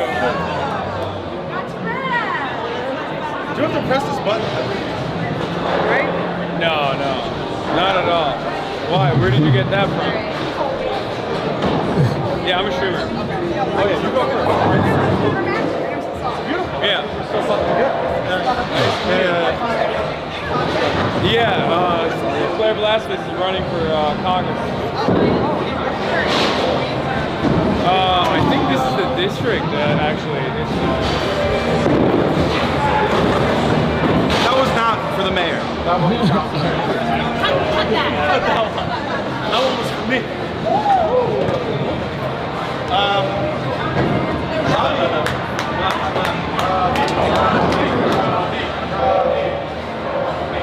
Hasan, you know, one more before you. Wow. Streamer privilege. I was like, get out of here. Wait, hold on. Mine isn't ready yet. Oh, all right. Oh, thank you. Ready? Don't wait for me. Why didn't it work? Oh, it did. Oh, damn. Oh! Hey, strike. Yeah. Streamer privilege. Oh my God.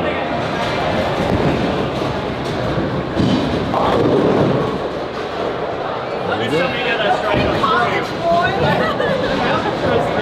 Please tell me you got that strike on the stream. I'm gonna... People ball inspection. Yeah, I was just inspecting the balls. That's what I like to do. You know.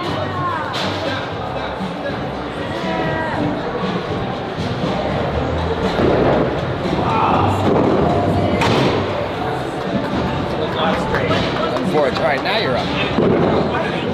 We're gonna peel off before this game ends, probably. Let you know. Oh, yeah, it's up to you. What time did Felix say? Oh, you were letting chat know. 6. Oh, we're cooked. We're gonna go like right now. What time is it right now? 5:30. Fuck. You can do like 5 minutes, maybe. To be fair, I did tell Andrew 5:30. Okay. So he knows. It's my turn. All right, end on this. Me, right?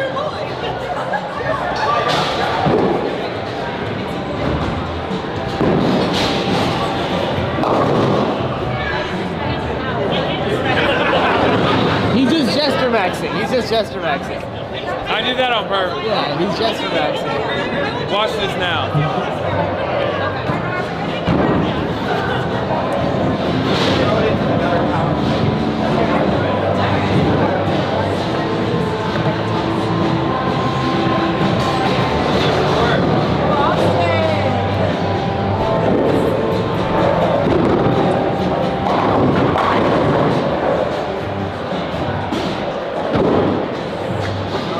That's right.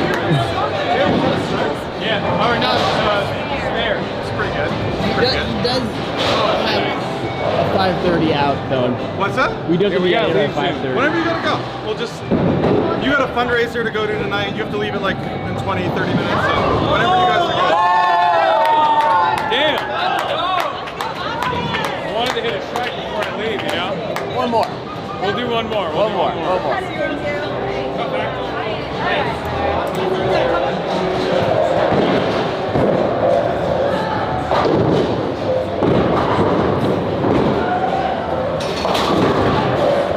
Cut that. Yeah, don't, no, you didn't. Well, let's have that. Let's see that confrontation. You know? Let's air it out like a Maoist struggle session. Yeah.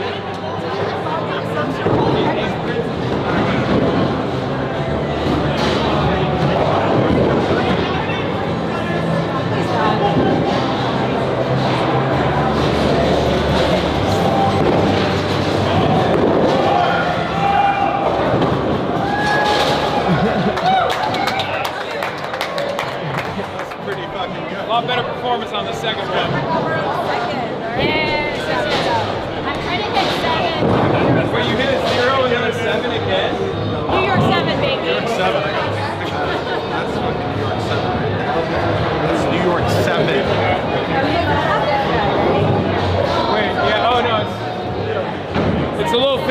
it's work.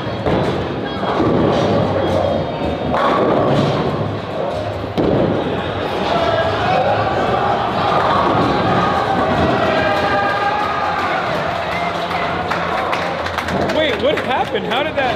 I don't know. I thought that was about the gutter. How did that turn around? Was it her spin? Yeah, she put a spin on it. You hit a spin move? I think I know what I did.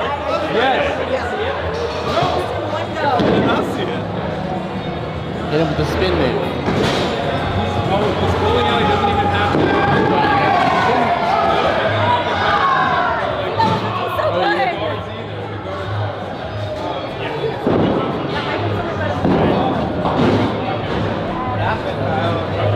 She did a barrel roll.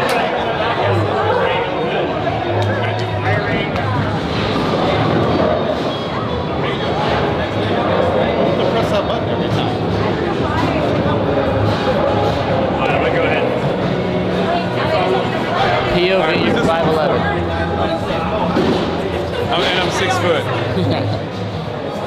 This one's for the people. This is for the people. This is for the fucking people. All right, let's see. Let's see what the people get. If I strike out, then we're in trouble. Let's see what the people get.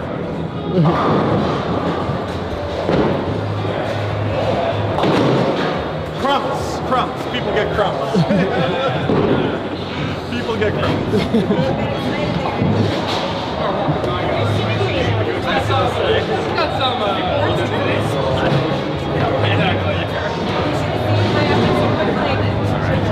This one's for me.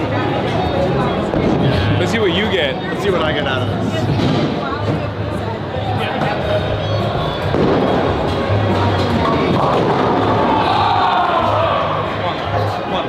Almost. 5'11" chatters when I'm 6 feet tall. I got a squat. I got a squat.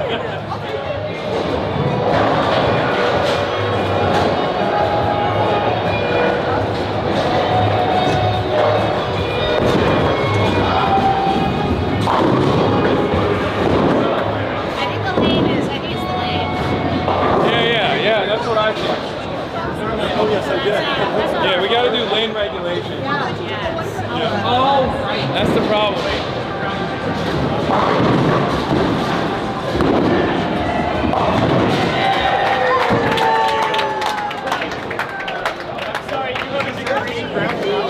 This is the last one.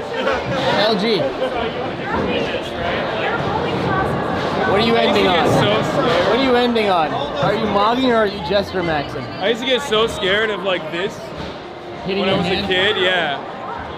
Pinching your head. Alright, are we getting a mog or a jester? I'm Jester, man. This is Turkish pride right here.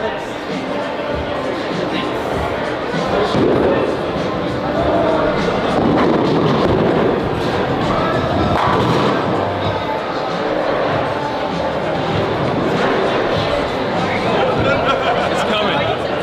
It's coming.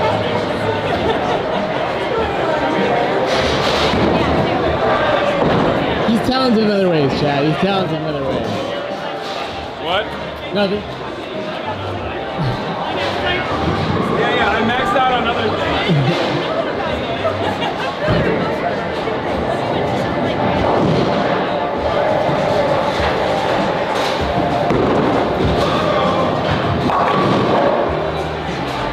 It's fine. It's all right. Yeah, what are you gonna do? What are you gonna do? It's not your game. I think I'm still ahead of everybody.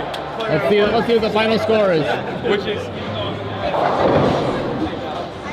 28. Unless, I mean, even if she strikes here. Yeah. Oh my gosh, she is.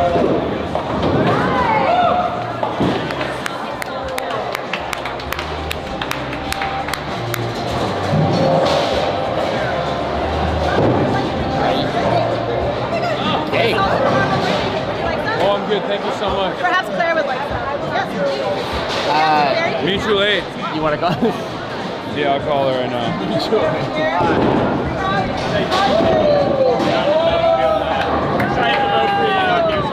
Thank you. We're Thanks a lot. Yeah, they brought you cake. There's cake.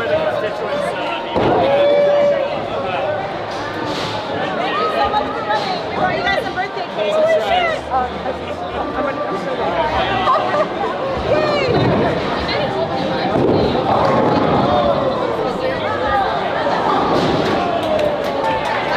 They've got one.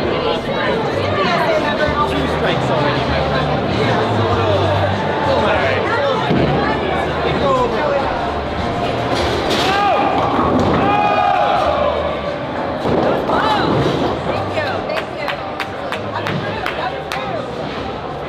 You keep pulling it off. It's like, it doesn't look like it, but then it rolls into place every single time. I don't know how you do it.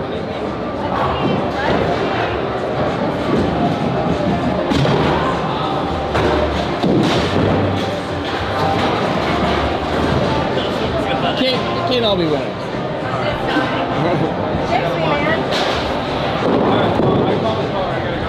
Thank you so much, Hasan.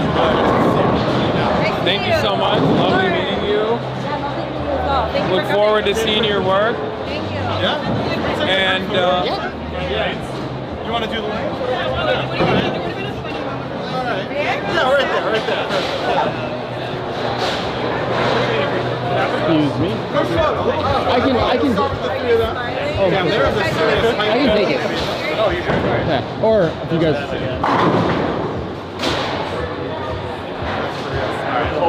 Yeah, if we can. Yeah. Thank you. I got you. You take this one. Thank you so much. All right, ready? Oh, sorry. You should get in here, Brian. Get in here. Can I get in one? Let me get one in there. 3, 2, 1. Oh. All right, ready? 3, 2, 1. Whose phone is this? Whose phone is this? I'm not sure whose phone it is. I think it's his. it's going all right. This is not mine. No. That's mine. That's your phone, right? All right, well, thank you. What are some parting words of wisdom that you would like to give the chat? Thank you so much for coming on. Thank you so much for having me. Thanks, chat. Love to see you. Go to ClareValdezForCongress.com to get involved, to donate, join DSA. We're 100K members today, so get in on the party. And practice your bowling before you have to go on live stream. No, you were great. You were great. Nice to meet you. Enjoy. All right. Okay, I'm gonna. We'll do. Yeah, don't bring your shoes. So nice to meet you, huge fan. I've got a gift for you. And then I was wondering if I could ask you the biggest favor if you could sign one for me. Yeah, of course. Oh, That's fire. Marge, what's up? Hey, what's up? What's up, Chad? Oh man, this is my brother Clinton. We're both huge fans. Both of y'all. Yeah. Is there a part where you want me to sign the back? On the front, just anywhere that you think it'll be visible. Thank you. All right, have a great day. Huge fan. Clinton. Nice to meet you. All right. Everything you do, appreciate it. Don't bring your shoes. Yeah, I mean, I can't. I'm gonna grab my jacket real quick.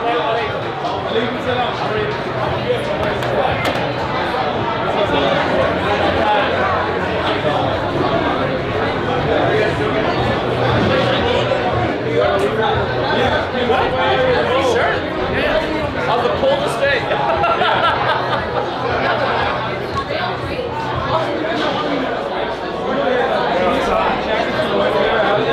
Just want to say hi. My fiance wanted to tell me you're like the whole reason she got into socialism, and hell yeah, she had you on stream as I was coming in. She was freaking out that I was gonna see it. Oh, nice to meet you. You want to take a photo? Can I take a photo? Yeah. Thanks, man. Have a good night.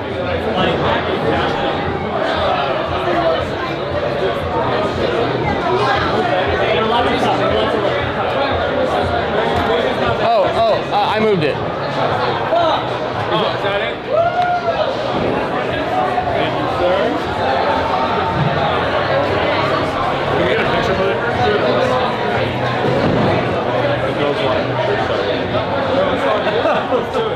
Apologize they got a straight free Palestine. Thank you.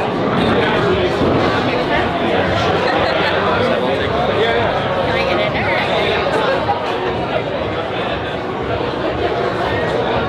Victoria? Victoria, are you? I can't see you. 1, 2, 3. Thank you. Thank you, brother. Just been waiting for you. I respect you so much. Thank you so much. Yeah, nice to meet you. Thank you for watching. Understand, you're great.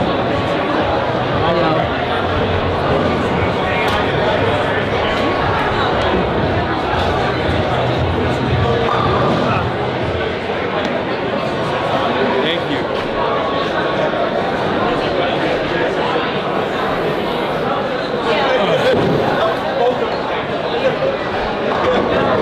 Okay.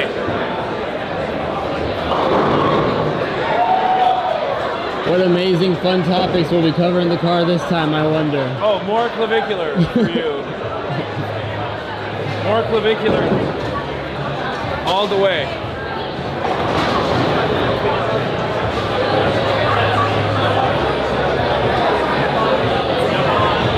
What's up? Yeah, get a photo.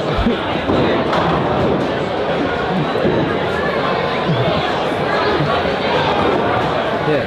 You want to do it behind the camera or you want to do it here on the other side? Whatever you want to do.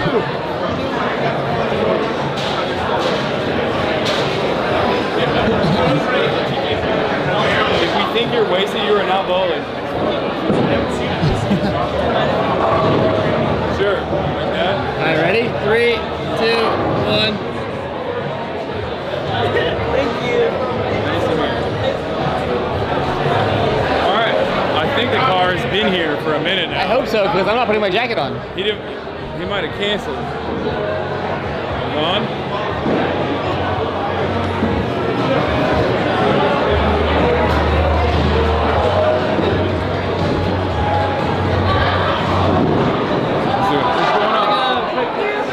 Hi. Right now, the car's waiting.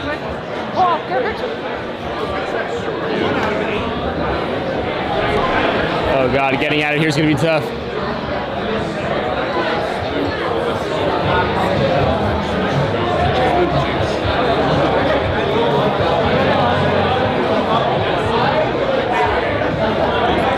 Excuse me, sorry.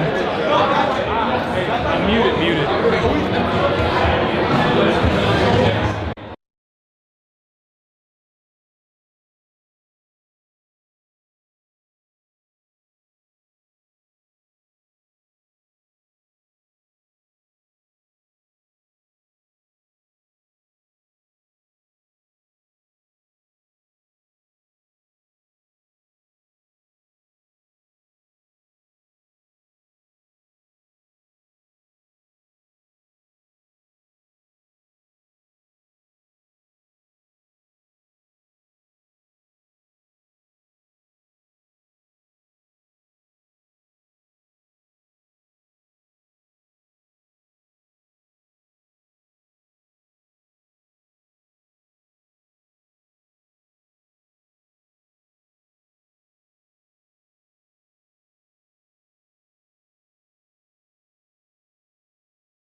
Okay, it's unmuted now.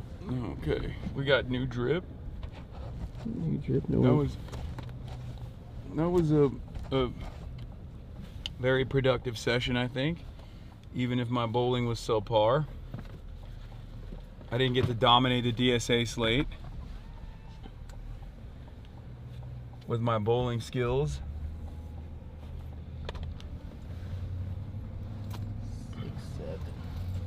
Classic, another game incomplete. Okay, dude. True, That's actually. freaking crazy. Another unfinished game, classic. Okay, well, we're making Felix wait. You know? What are you doing tonight? Nothing. Oh, you want to do something? No, I have plans. Oh, that's nice. I didn't get an invite to I was your- just wondering what you were doing. You didn't invite me to your plans, so. Well, you wouldn't want to go. Oh, why? What is it? I'm gonna go get dinner with Alvin Zhao. You know Alvin, the guy who makes the fucking food documentaries. I think I know. And Lychee. That's cool. Okay, there's a chatter that I just read said, okay, clavicular talk, let's go. Says Koopa Trooper 61. I mean, can we acknowledge that this is like a high demand, a popular position? Like god damn, that's crazy. Cops are cops everywhere, huh? They just freaking drive like that, huh? Why is it dark? Because it's nighttime, chat. The sun goes down. As Jason Lewin once said. At the end of the day, it's night. Exactly. Pretty much. It's the truth. Ain't that the truth, brother? Okay. What else do we got going on? Oh, it was the radio host Tommy Sotomayor that was saying that the Trump thing was fine. It was good, actually. It was good that he did that. Do you want to tell them what we're doing tomorrow? Yeah, so chatters, tomorrow we are going to go on the DSA slate and meet all of the state assembly members that are running on the DSA ticket, like on the DSA slate. And we're gonna do like a speed round basically of like, you know, who they are, what they're running for, you know, get to and we'll have like a more holistic approach. We'll talk about like what they're doing, why it's important for accomplishing, you know, ZOHRAN's agenda as well, like the DSA's agenda, not ZOHRAN's agenda, but what the goals are, you know, some of the stuff that we talked about already.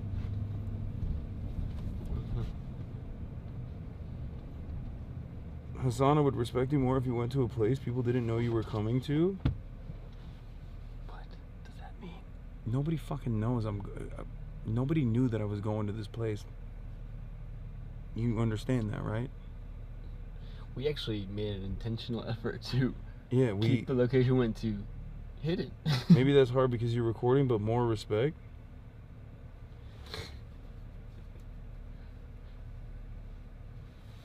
Chatter, what the fuck are you talking about? We literally were actively banning people that were like trying to identify the location that we were at. And not only that, but also we didn't reveal where we were at all.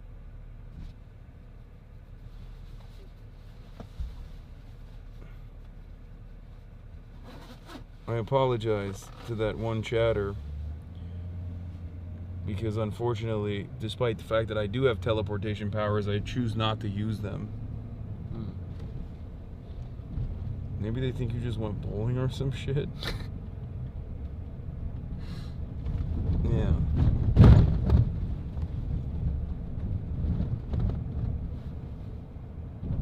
Yeah, sorry, I revealed that I'm in New York City. Can you hold this for 2 seconds while I put my jacket on? Don't act like you didn't know them. Wait, what? What? Are you serious? You think I just casually stumbled across a person running for Congress on my way to the bowling alley?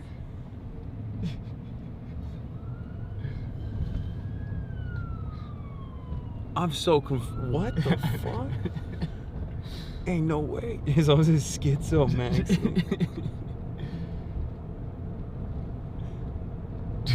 I mean, we're getting into the tunnel, so I won't be able to see what beautiful takes this chatter has.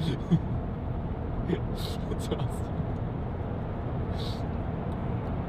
Hasan, I'd respect you more if you stalked congressional candidates and then targeted them when they're at a grocery store. Like ambush journalism. Haha! They were just there to bowl. Yeah, they're like chatter literally thought I was just like I was presenting this as though I randomly happened across. Totally randomly found someone running for Congress and a newly minted assembly member And their entire campaign staff too.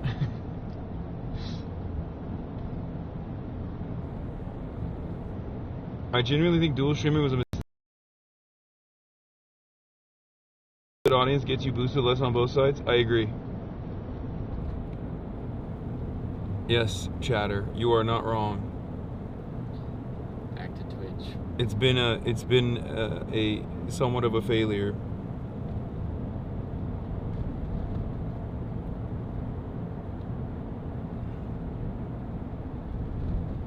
This is scripted.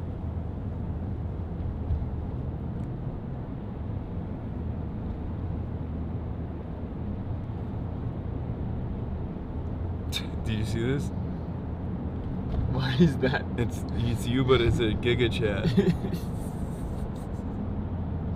It's Marchie Poo Giga Chat. Yeah, it just looks like me. What do you mean? That's how I always look. Yeah, that is how you look. I started bone smashing. To be fair though, this is a IRL stream, and it's Saturday, so that's like also the other reason why the numbers are dog shit. Like, let's be real.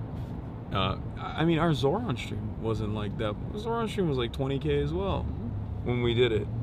People only. This is one of the issues with like being there, being the person that's there before they become, you know, a nationally prominent campaign.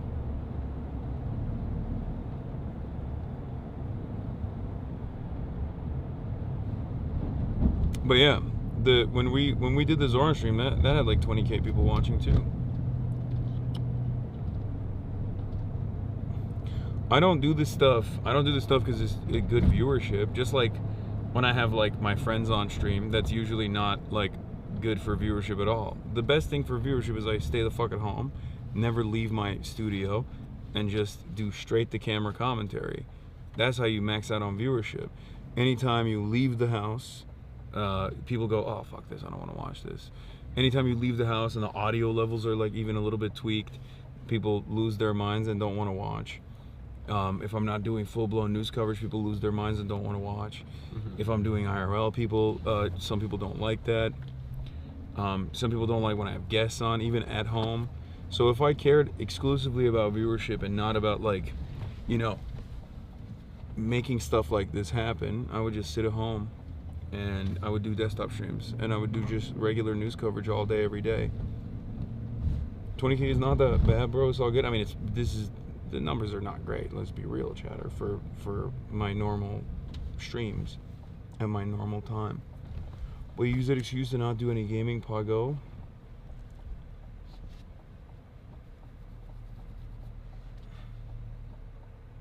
View count, Andy. Chatter, someone else brought it up. I'm just responding to it. Hold this. It's not the end of the world. Yeah. And why, are you cold? No, just because when I get out, I don't want to have to carry it. Okay.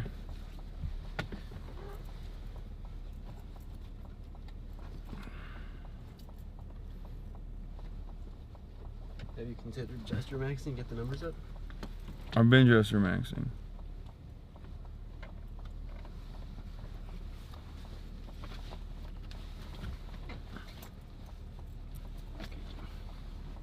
Okay, as long as your paid propaganda's in the chat, I need to know what you want to say. What you want me to say next? Say less. Bro, you're not counting YouTube? Yeah, I mean, it's the initial chatter's response was, your numbers are lower on Twitch and your numbers are low on YouTube, and he's right. It's because the audience is split. The audience is split into two. So instead of getting higher numbers on one place and then getting higher on the directory and then getting more viewership, like if the total maximum viewership, this is a thing that, I mean, this is inside baseball and it's like irrelevant for most people, but like if I was just on Twitch, I would probably have 30K, but right now the combined viewership is like 26K with 17 on Twitch and then 8 on YouTube.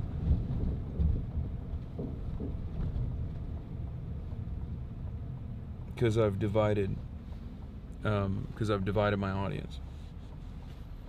It's also Super Bowl weekend. Yeah, no, that doesn't matter. HasanAbi ran into a DSA leader at LIC and got brutally frame mogged by her. It's true. This did happen. It's the ETA. So I can know when to cover. What? Oh, there's still a long ass time. Are you sure? We got like, yeah. We got like almost 20 more minutes. What is frame mugging? I think the chatter was making a joke. Oh my god, did I already fucking lose one of the gloves? That's crazy. Ain't no way.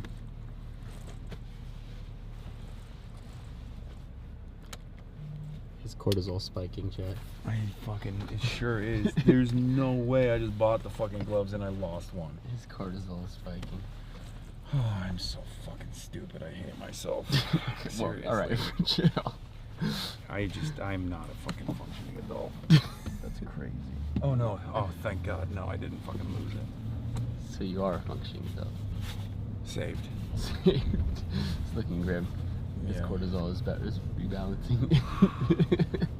I was spiking for a second. No longer spiked. Them shits are hard to put on.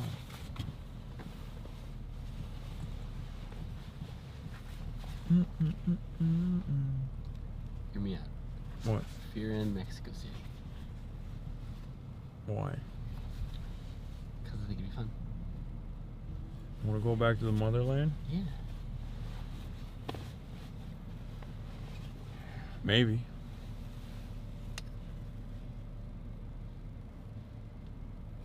Back to baseline cortisol. Okay, buddy, today. Oh my fucking god, chatters. Sure, we'll do okay, buddy, later after Felix is gone. If I don't end the stream after Felix is gone. Okay? But yeah, tomorrow we're gonna do the DSA slate, and then Pablo Torre is gonna be on.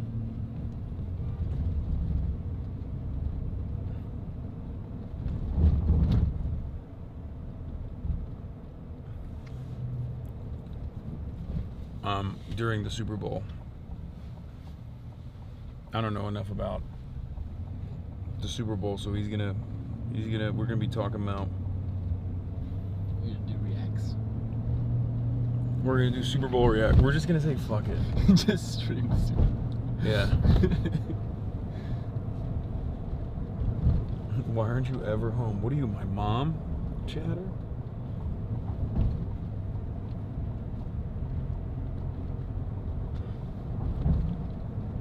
Watch Bad Bunny. Bad Bunny.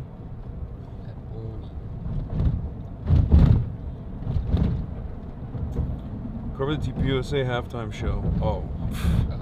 Cover it. I'm gonna be on it. I'm gonna be on the TPUSA halftime show. Can't wait to see Kid Rock.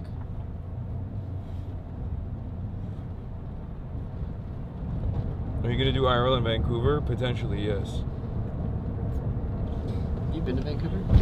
No, I've never been to Canada ever. Oh, really? Have you? So many times. Where, really? Yeah. The fuck were you doing in snow Mexico? When I was like 19, 20, 21, I dated a girl who lived in British Columbia in Vancouver Island. So I would go to BC like pretty often. Wow. That's actually why I got my passport initially, to go visit Canada. Wow. British Columbia is beautiful. Okay. Okay, Mr. Canada. Real Justin Trudeau over here. Hey. Nice. I've never been to the right side of Canada. The what? The right side of Canada. The eastern side. Wagwan Kroski. Okay. Kroski cool. Yeah. March had a girlfriend. She doesn't go here. She lives in Canada. Genuinely, I did. Yeah, I bet your friends love that one. They did. Whenever you're like, oh, she doesn't go here. Marsh was just like going to Bakersfield, telling his friends he's flying out to Canada again to see his girlfriend. girlfriend. Yeah, she goes to a different school. It's fine. You'll love the People's Forum. Yeah, People's Forum is goated. She runs the camera on a different stream, guys.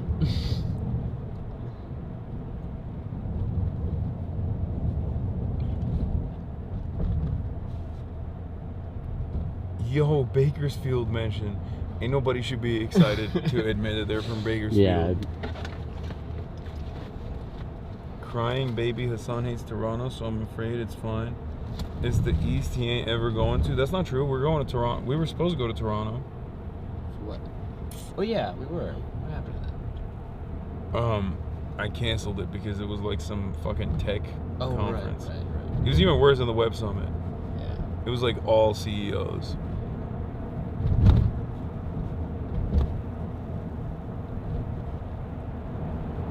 Will Lewis resigns, Washington Post renames new acting CEO.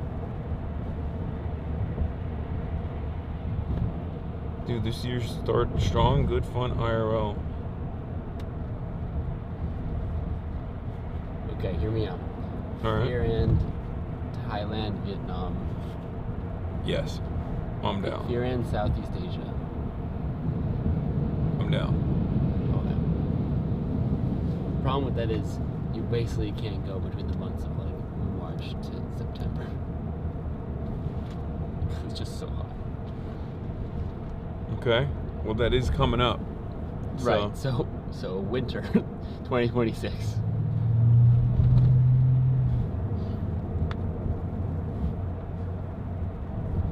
Hasan, the best place in Canada is Winnipeg. Go to Winnipeg. Nobody's ever said that. No, what? I feel like you're abusing my lack of knowledge of Canada by lying. Yeah, go to Alberta, man.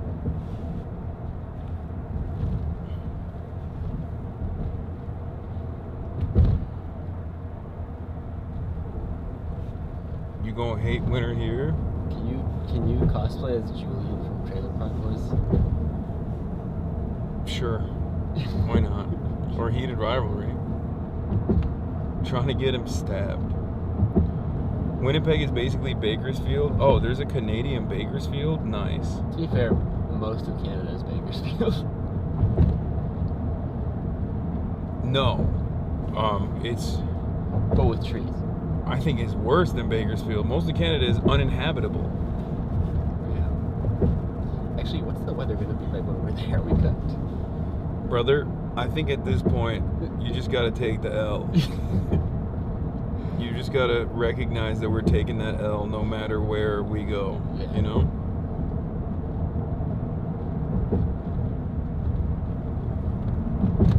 Afghan audio auntie from New York City here. Hasan speaking louder voice shows excellent vocal technique, especially important for someone who talks for long periods daily.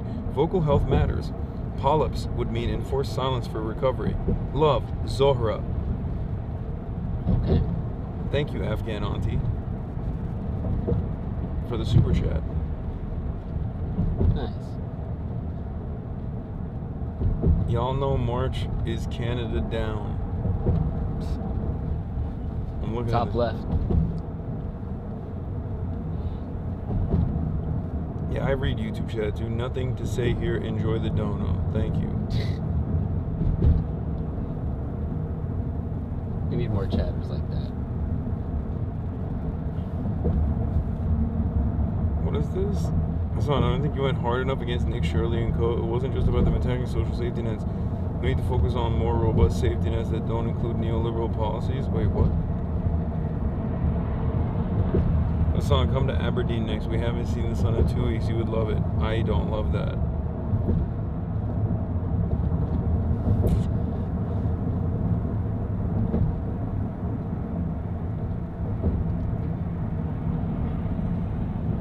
Stock market stream win. I need the gamba.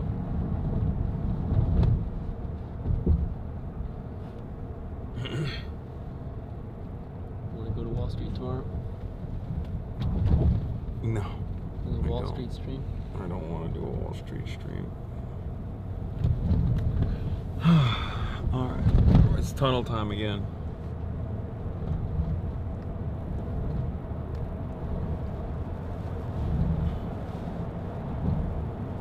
Hello, I really want you guys to come to India, but for your safety and mental health, Mama advise.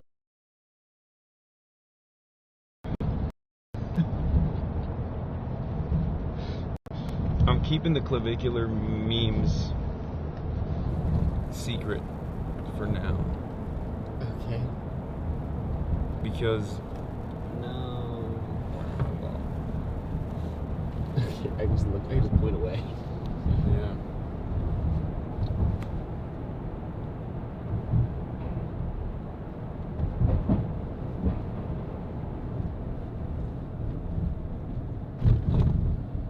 Okay, you can show it back. Damn, the clavicular. We're almost there, but we got like 5 minutes. 5 minutes. 5 minutes. Yeah. I'm holding the clavicular stuff in close to the chest. And the reason why is because I'm going to talk to Felix about it, because he's like the chronicler. He is? No. Oh. How was your heat tech? I think it held up. Marsh was talking about heat tech in Murderapolis. Wait, had you never used it before? No. Oh. I mean, it's Japanese engineering. Oh my god, you're so like Pog Japan. You're Thing- Mr. Pog. thing in Japan. Thing in Japan. It's literally just Long Johns, man, buddy. But Japanese. Long Johns, but Japanese. No, it has, Longo John. it has sweat wicking technology patented in the. Oh shit! Monk. I saw my life flash before my eyes, dude. Which heat takes did you get from Uniqlo? Put us on. The ultra warm. Yeah. Hell yeah. I got the maxed out. It's thick. It's microplastics. That's Wait, how it really? works. Yeah, it works because it has microplastics. I'm not What even the kidding. fuck? Yeah. Sometimes microplastics are good. Yo, this shit's gonna make me gay. Japan even made microplastics good. That's microplastics Japan. Paul. Yeah. Yeah.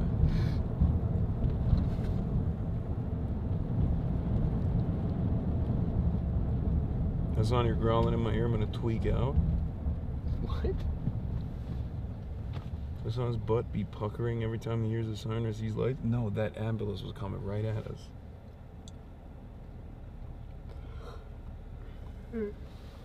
Son, you gotta go back to just streaming on Twitch. Why do you care, chatter? That's what I don't understand. What, like, it's the same stream. It's not like there's a different stream on YouTube. If I make a decision on, you know, which platform that I stay on, you know, I'm gonna stay on it on my own. I'm gonna make that decision.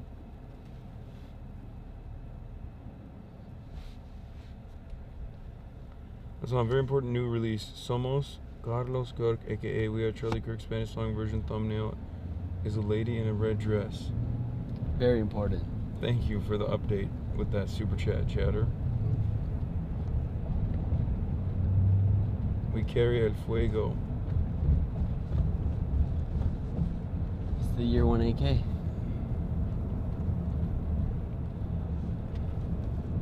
Alright, I hide it. I wonder if, yeah, we can hide it. I wonder if there's, we should hide it, yeah.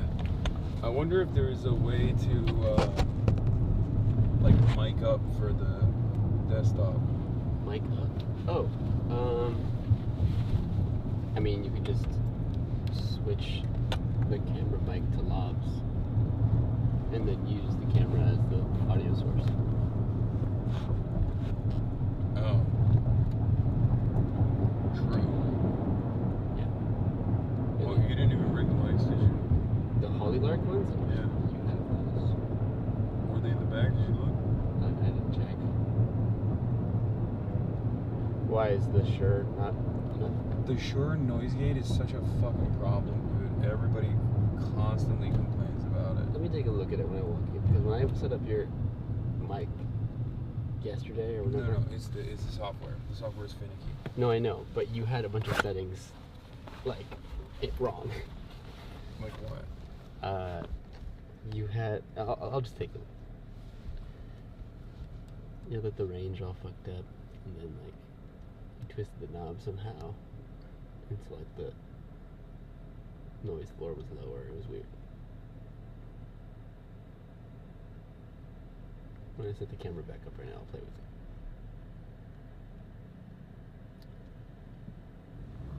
Rick Maxer. I have wool socks on. Nice.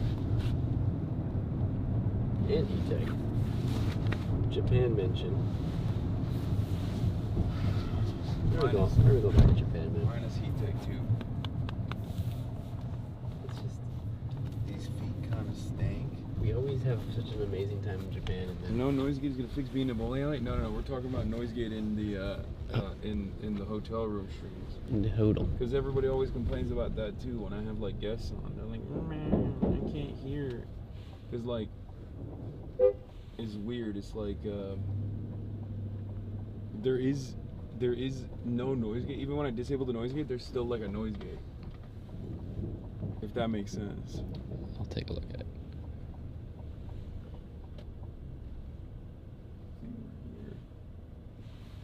Yes, it's up the road.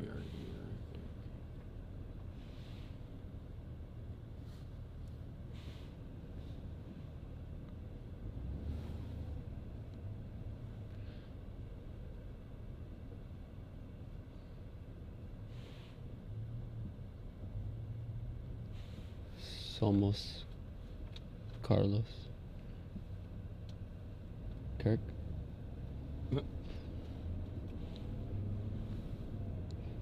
Carlos Kirk.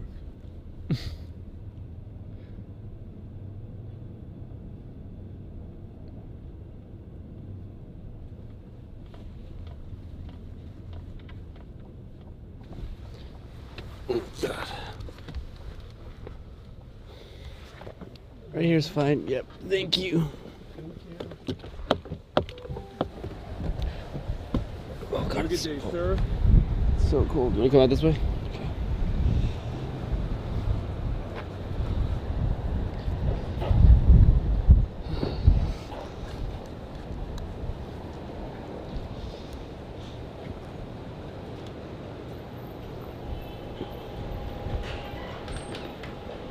Sorry. Hello, hello. I have a guest, I think. I don't know if he came in or not. Okay, no. Alright.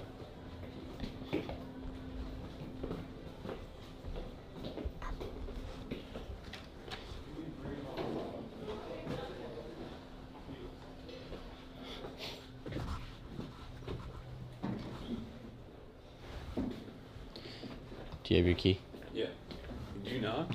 I do, but my hands are kind of full right now. True. Can you believe this guy?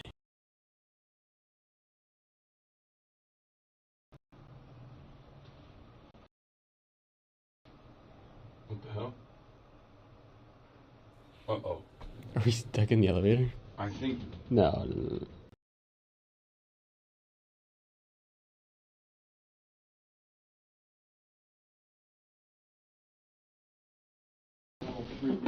I do tend to have bad luck with elevators.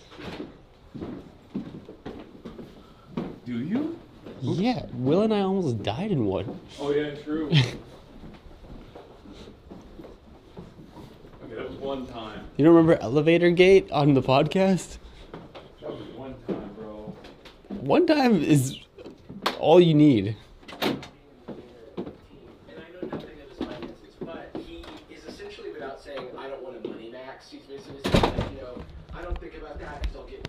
Max, he's basically saying like, you know, I don't think about that because I'll get. What the fuck? Hold on, I'm gonna flip it. Boom.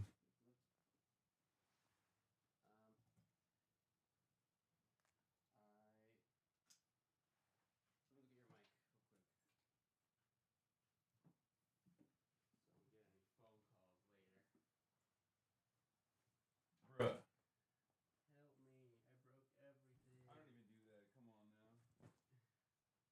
Come on now. Wait, let's see if I brought the mics. Because you never use them, so I don't even think we bring them now. I mean, it's always good to bring it. They would have helped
Like, yeah, when you deactivate this.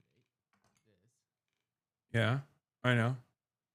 It's just not like if people are like talking in a low voice from afar. No, there's no additional noise gate. I know all this stuff. I'm telling you, it's just like fucking randomly doesn't work. I don't know what it is. But Thanks, man. Wow, you were so helpful. You knew. Yeah, you really did you were noise gated when you swapped? No, I know, chatter. The noise gate is on right now, but my problem is sometimes when I'm noise gated, I'm not actually noise gated. Thanks, March. That's the problem. It says I'm noise gated when I'm not actually noise gated. Okay? Understand? All right, let's get back to this radio show host that was defending the whatchamacallit. Defending the old Babe.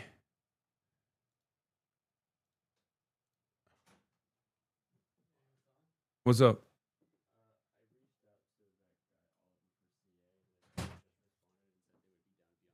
Okay. All right. March is setting up political guests for me now that he finds on Instagram. He gets thirst trapped by people on Instagram and he's like, yo, this guy's sexy. You should have him on stream. I'm not even joking. So I generally don't ask questions this way, but I just have to because to me, it's so obvious. Explain to me how this is not racist.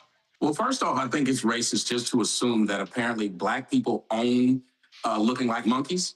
Apparently, we're just supposed to own it. So if someone says we look like a monkey or that they put us on a monkey body or like what they did with the advertisement where the black kid had a monkey outfit, uniform on, just like the white kids did, it's somehow racist. So blacks should view themselves as monkeys. And anytime someone calls us that or puts us on the head of a figure, that we're supposed to be immediately outraged that this person is doing this. And let me explain to you. Tommy, I'm sorry, I can't just let that go without asking you something. Have you learned anything or studied history in this country around slavery and the depictions of black people in this country during slavery? No, I have. Yes, sir. Okay, and you know that was a common thing to equate black people to apes or monkeys. And usually it was a reference to they came from Africa, so they must be apes and monkeys. Are you aware of that? Yeah, well, the idea of they came from Africa, there's a lot of animals that came from Africa. As a matter of fact, all of the ones that were depicted in the video, you guys didn't show the whole video. Come on, Biden was also a monkey. Well, Biden was a monkey in the video too, so why aren't we outraged? As black people, we have carte blanche to call anybody anything we want. And I'm from the South. That's not true. That's well, not true. Who can't we call a name? Y'all have had people on your show that call white people. That's awesome. Being this guy is awesome. Okay. I mean, what a battle to fight in 2026. You know what I mean? He's like, black people have it too good because we get to say all the words, whereas like white people can't say all the words. There's one word that they can't say, and that's really fucked up. And also, you know, a white guy was portrayed as a monkey too. Why is that not offensive?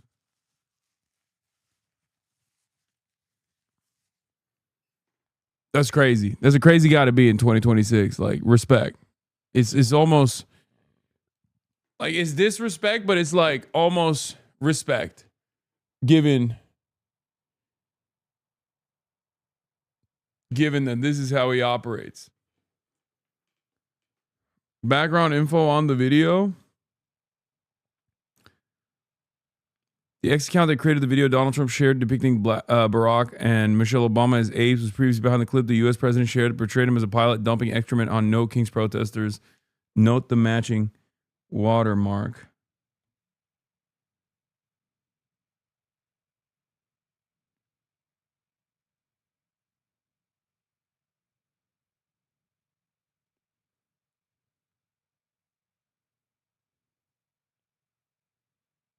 Oh my God, Felix went to the wrong hotel.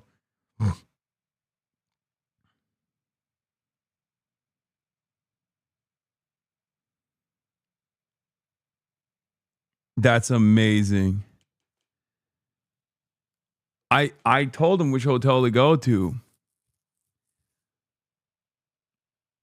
And he's like, bro, where are you? I'm like explaining to him like how to get to my room. And he's like, I'm confused. And it's like a little confusing. And it turns out he just went to the fucking wrong hotel. That's so funny. Hold on. Aliens that I'm call gonna white change. people I'm devils. gonna keep changing. No one gets in trouble on national television for calling a white man a devil. I mean, a devil is not just a bad person. A devil doesn't equate to race. It equates to character. No, we actually, if you, and if the person beside you would tell you the truth, we actually believe that the white people are devil, and many believe that we're aliens. We believe I'll give you Tommy, no, hold on. I can give him an this example. argument, Tommy, don't put me in your. I'm not trying to. I'm not shoulder to shoulder with you. You asked me though, but you asked me if I knew a historical context, and so when I give you one back. But we're talking. You're trying to talk about calling white people devils. No one's saying that that's okay, but that is a different thing than what we're talking about. What I'm trying to say is, as a black person, I refuse to believe that every time I see a depiction of a monkey and a white person doing it, I'm supposed to be outraged and automatically just upset. So I'm just agreeing that this is the depiction of me and my people. It's so ride or die with certain people in Trump's camp that can't you bend the knee on one issue and still be a Trump supporter? Isn't this just one too far? Oh, no, listen, I am one, if you watch my show, I criticize him as well. I think the people who support someone the most should be the ones that are most critical of them. Should he have posted this as a president? I think 100% not. There's a lot of things that he does as a president that are unprecedented. We saw Tim Scott be able to say this is wrong, and I'm not sure why you can't say this was wrong. Well, first off, again, when they use the word racist versus wrong, they're two different things. When I hear the word of racist, I'm supposed to just be afraid Klan member. And you have to understand, I've been black my whole life. And unlike you, I've been that makes two of us. That's what I was going to say, but unlike you. So now we're going to do colorism? I was going to say, but now we're going to do colorism? Bro, that's crazy. Dude, I've been black my whole life is the number one, like, when you see a black conservative say, I've been black my whole life, the follow-up to that is almost always defending the most white supremacist shit you've ever heard. It's like literally the CPAC moment. It's the CPAC moment. Anytime I hear that from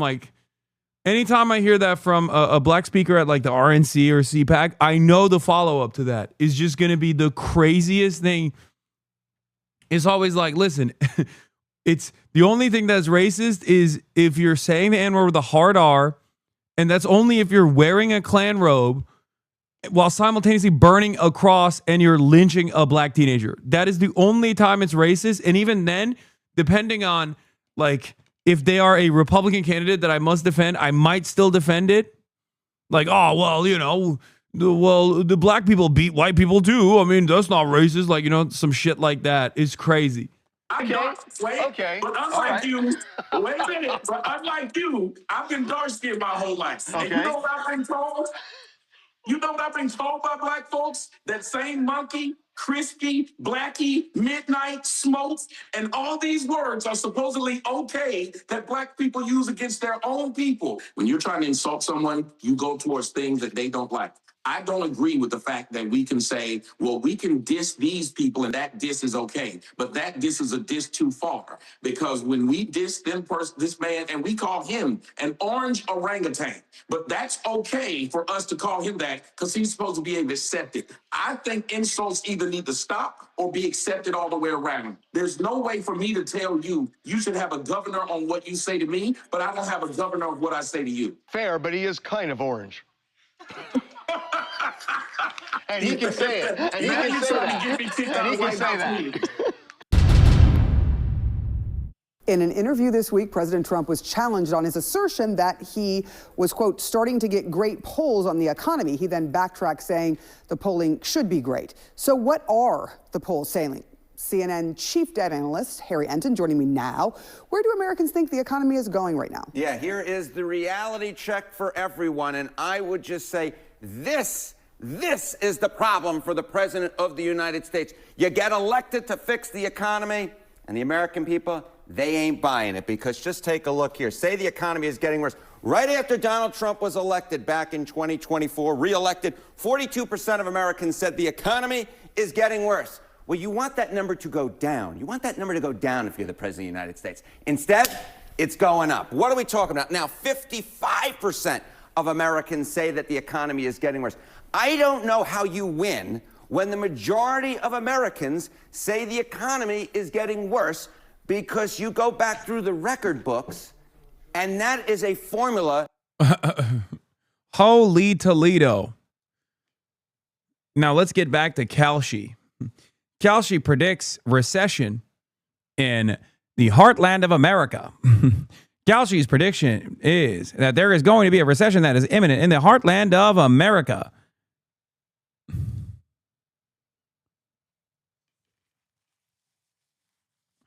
What is that shirt? Is the Lithuanian basketball. YouTube chat said, why is everything in America treated like a sports play? We're just brain broken, dude. Can you cover this, especially after interviewing Ray? Yes.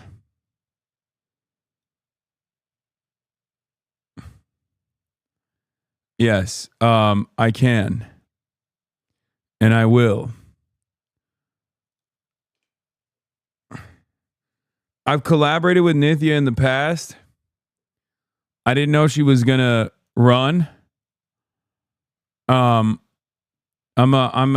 know, I have to dig into it a little bit better, but it is kind of a L, because like Ray Huang is DSA affiliated. She doesn't have the full-blown endorsement yet, but it's just like an unnecessary split. That equals failure. And what do Americans want Trump to focus on the most? Yeah, this, I think, is the whole kit and caboodle, right? Much of the news stories over the month of January were focused in on Minneapolis, focusing in on... And there is also... like the whole, you know, Israel stuff too. It's not only like a red flag that she's splitting, but also on top of that, like, I mean, there's just a bunch of things. It's not good. Controlling immigration and reducing Maybe crime. she can get Those the are two ADL things off that- your case. Yeah, I doubt it. Yeah, another total fucking misplay in her career. Political misplays, voting for the LAPD budget increases, posting pieces with ADL board members after UCLA's encampment was attacked. Says Cinemarxism. You seem to be ignoring the kit and caboodle, however. Yeah, we'll talk about that. The President of the United States and his administration has been arguing about. But where do the American folks say that Trump should be focused? Say their top priority should be lowering prices, 54%, the clear majority. We have looked at poll after poll after poll after poll after poll. I'm confused. Where's the poll that says starving Cuba? Because that's what Trump has been focusing on. And it's a bit confusing to me that like the polls are not reflecting this reality that the most important thing that Trump could be doing right now is starving Cuba.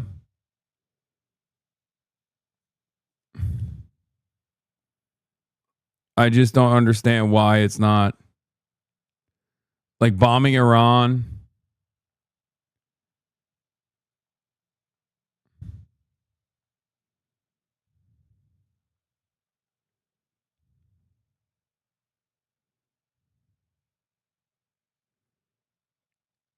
%, reducing crime, not knowing game, which is that when you lift people out of poverty, you decrease crime. Busting myself just talking about it. And every single Americans don't think that way. poll say that their top priority should be lowering prices or the economy. And it is still the case. Much lower down, controlling immigration at 22%. Even lower than that, reducing crime at 10%. You add together 22 and 10, you get to 32. Yeah. And you don't have to be a mathematical genius to know that 54 is larger than 32. The Trump administration is putting their focus on the wrong issues, the issues that are not most important to the American public. And when you are focusing on the wrong issues, and the vast majority of Americans, or the clear majority of Americans, say that the economy is getting worse, again, this is X plus Y equals failure. Failure, failure, failure going into the midterm elections, because Donald Trump was elected to fix the economy, and it's still belief in the American people that lowering prices should be the top. And at this point, 55% say the economy is getting worse. So I guess the question, as we get closer and closer to the midterms, which party do people trust, knowing how they feel about how Donald Trump has handled things when it comes to the economy? Right, the economy, right? Affordability. You know, Donald Trump has been dismissing affordability concerns, but when 54% say the top priority should be lowering prices, not much of a surprise, right? Party trusted more in affordability. Overall, it's the Democrats by 14%. Look at this. Among independents, I'm laughing. It's 39 points. It's a blowout. This is the entire ball game right here. What would be the danger being just lifting every sanction on Cuba? Nothing. Yeah. Like literally. Chatter. I'm going to say something radical to you that you might not have considered. That's literally the danger for every country. It's nothing. Nothing at all. The danger, I guess, is that they get to continue existing and actually participate in the global economy without any sort of significant threats from the United States of America. And therefore, the biggest danger is Cuban prosperity in spite of American engineering.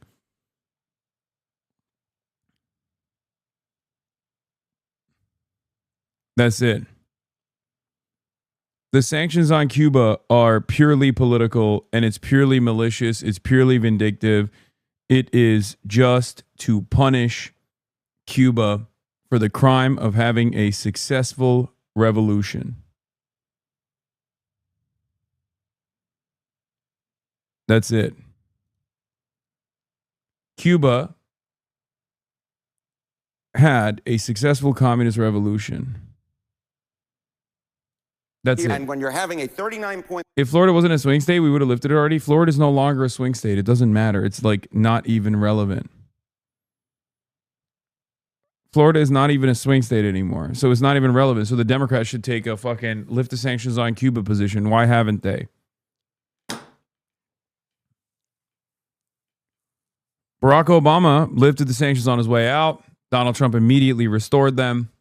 Joe Biden could have, one, gone back to that same position and normalized relations with Cuba again in an effort to continue Obama's legacy.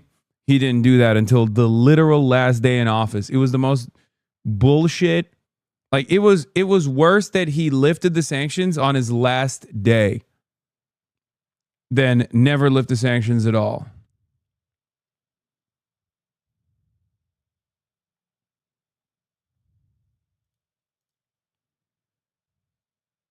It's absolutely unacceptable. We will, if there was a God, if there was karmic justice, we would be punished endlessly for our crimes against humanity. It's one of the most ridiculous, one of the most spectacular acts of cruelty. What we have done to Cuba since the beginning of the successful socialist revolution in Cuba, which wasn't even like a fucking Marxist-Leninist revolution in its inception. It was simply people rising up against our guy, Batista, who was a fucking cruel tyrant, enslaving the masses, incredibly racist, running the island like a major sugar plantation, and a wonderful place for the American mafia to park their fucking assets in the hospitality industry. And what we have done to Cuba, like, guys, most Americans don't know and they don't understand. And there's like this Cold War relic of being like, Cuba is a fucking despotic, tyrannical country. It's awful. It's all lies. It is exceptionally cruel. The entire world has consistently voted to lift these sanctions on Cuba, the trade embargo on Cuba, over and over again, every single United States Nations General Assembly. And America just says, fuck off.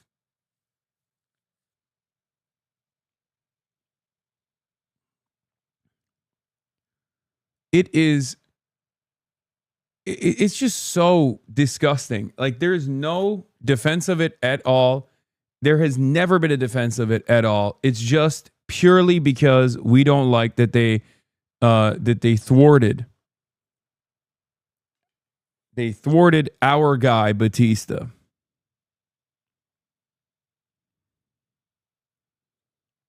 And to this day, we just lie about it. And it's like there's a pretty effective reactionary Cuban-American lobby. Nowhere near as effective as Israel, but like, almost as fascist as the Israeli lobby. It's one of those things that is an old wound that won't heal for the American imperialist dogs that choose to advance it over and over again, that choose to extend it over and over again. Do you think it's the wrong geopolitical calculation as well? Like the USA could have more influence by trade rather than sanction? I can't believe I'm about to agree with Neekskit, but yes, of course. Of course. It's literally slammed in our ass cheeks, a tiny fucking island. Yes, of course it would be better.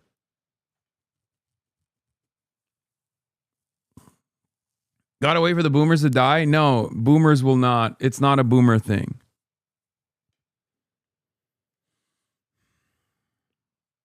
It's completely unacceptable. And it is pure, it's purely vindictive, okay? It's because we cannot allow a communist country to exist as a sovereign state in our backyard. That's what it is. Same with Haiti. We never stop punishing Haiti. We never stop destabilizing Haiti. We never stop committing crimes against Haiti for having a successful slave revolt, okay? A successful rebellion where slaves were able to free themselves through violence. We never let that go, and Western powers have never stopped punishing Haiti for that crime. That is one of those, that is unironically one of those instances where it's not fucking materialism. I mean, there is obviously a historical materialist perspective there, but like it's not pure, like it's not the fucking limestone of Haiti that is the reason why we keep it destabilized. Okay?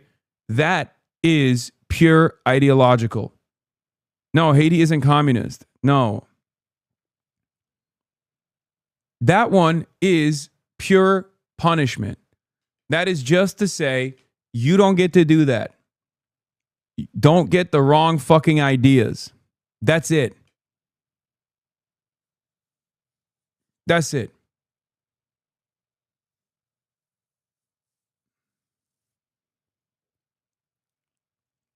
It's just an endless sequence of punishments to Haiti and Cuba in the same exact way. Okay? Those two have no real political basis for the endless amounts of cruelty that we've subjected them to. Those two countries, we are cruel for the sake of teaching a lesson to everyone else. With Haiti, it was so that black people in America didn't hear about a successful revolution, a successful slave revolt. Okay? And for Cuba, it's so that no one so close in proximity gets to exist as a communist nation in our backyard. It's to keep everyone else in line and to stop them from getting the wrong idea that they might be able to fucking emancipate themselves from the chains of capital or the chains of white supremacist slavery. Among independents, a 14-point lead overall on affordability, and right now the top priority, the Americans say, should be lowering prices for the Trump administration. This is the type of formula that equals major success for the Democrats come the midterms, if it holds. And we have seen that in the special elections. We'll see if that holds in the midterms. We shall see, Sarah. Harry Enton, thank you so much. Appreciate you. As the world turns. The new poll from KFF shows healthcare tops the public's list of economic anxieties. People say they worry more about the cost of health insurance and prescription drugs than groceries or rent, utilities, and gas. My panel is back now. Elena? Yeah, look, what I find so fascinating about this, and particularly when you reference that poll, is that in the broader spectrum of how the president looks at this, he is obsessed with wanting to put not only his imprint, but Republicans at large, some sort of imprint on healthcare. He hates that this is an issue that Democrats have owned and Republicans have failed out for so many years. He still, even in the recent months, has brought up the McCain downvote about, trying to repeal and replace Obamacare. So that's part of this. The other thing is he is obsessed with this idea of trying to make drugs more affordable. It is going to be interesting to see if this actually is the case, if these drugs do end up, as Tammy laid out, being more cost effective for a lot of consumers rather than their insurance. I think, the fact that he's calling it Trump RX, that's something else I've heard. If Republicans end up doing some broader healthcare plan, he wants to have it be Trump Care or something like that. But at the end of the day, this is something he wants Republicans to be talking about. Interesting enough, I know, Sabrina, you'll probably weigh in on this. Republicans, at least when it comes to politics in the midterms, do not want healthcare to be one of the things that is a central focus. So just keeping that in mind as we look at all of this. Yeah, I mean, to Elena's point, I think what's interesting is, they want to show that they care about affordability. This is a really tangible way to do that, but we know that Democrats have consistently dominated on this issue. And for a lot of folks who last year lost the Obamacare subsidies. I mean, the one positive aspect of all of this that I will recognize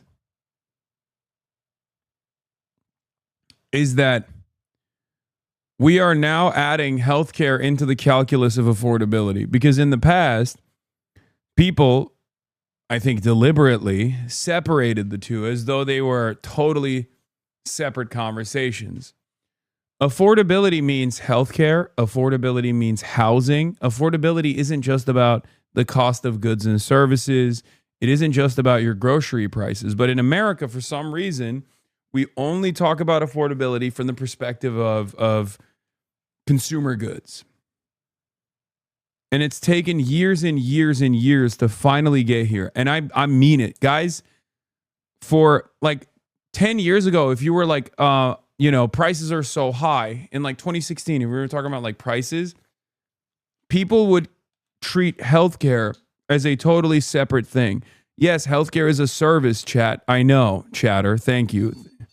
Thank you for the fucking most basic understanding. I know. I'm just saying that it's still, from the perspective of the fucking average person, it's affordability. And actually feeling the impact of, higher premiums. It is interesting. It will be interesting to see how that plays out in the midterms. I think we talked a lot about it late last year as that expiration was coming around. But I think the repercussions of that and how Democrats capitalize on that is something we're going to be talking about in the months to come. Yeah, I mean, Democrats won back the majority in the president's first term talking about health care, and they are determined to do the same now. Joining me now is the man who coined strong floor, no ceiling. It is, as you see there, the name of his book. Oliver Libby is a venture capitalist and Democratic donor and is here with me now. Thank you so much for being here.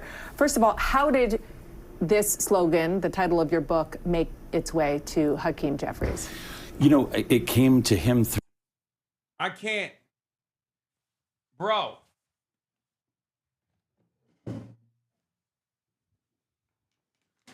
First of all, I love that this motherfucker's name is Oliver Libby, okay? I've covered this guy before. There is a robust market for people who will sit there and sincerely tell you that the real problem that you guys are experiencing, we see you, we hear you, it's not capitalism.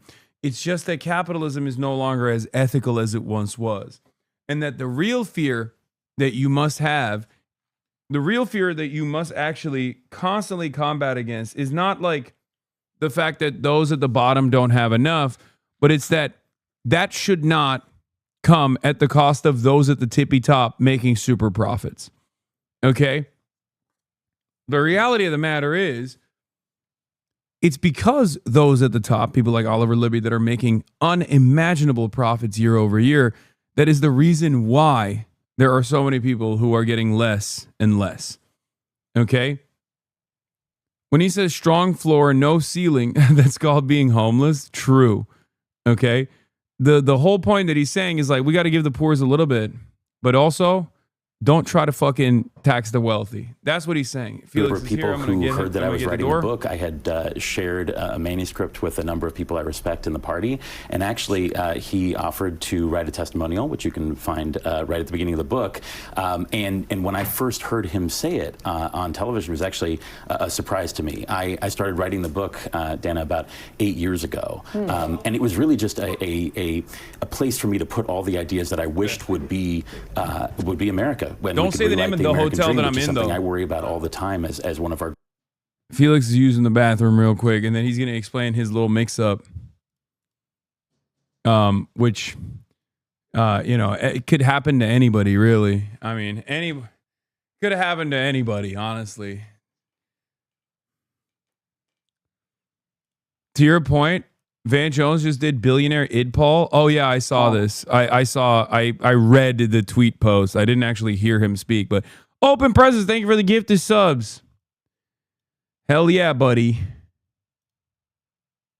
Greatest national security threats. And so to hear Leader Jeffries take this up was an extraordinary moment. So when people hear us saying strong floor, no ceiling, how do you explain it? You know, it's simple. And actually, one of my favorite things about this is when people see the book and they know it's about America and politics, they get it at their core. A strong floor is a floor made up of planks that we all know and understand. We want affordability. We want healthcare and education. We want housing and good paying jobs, safe and secure homes. Those are the things that are the building blocks of opportunity. But in America, it can't stop there. And I think every American wants to believe that if they work hard and play by the rules and pay their taxes, that they can have the good life. They can be in the middle class and maybe even go far beyond that. That's actually the way we increase the economic pie. And so it weaves in today to some of the core themes, affordability. But look, here's one important thing. I think if folks are not happy with the current leadership and the Trump administration, we have never had a seismic shift in American politics without a positive and hopeful message that says what we want for America, not what we don't want. Whether it was the contract with. He conveniently left out the word affordable. No, he said affordability in healthcare. Which, by the way, the real word that he's leaving out in that situation is free or universality or things of that nature. I want access to fun healthcare. Hold on. They're going to give you shit for that. It's BDS. Just letting you know. Oh, yeah. I'm drinking a bottle of Israeli cola. Israeli. Drinking the official soda of Ehud Barak. Drinking Ehud Barak soda. Hold on. Let's fix this up a little bit. Okay.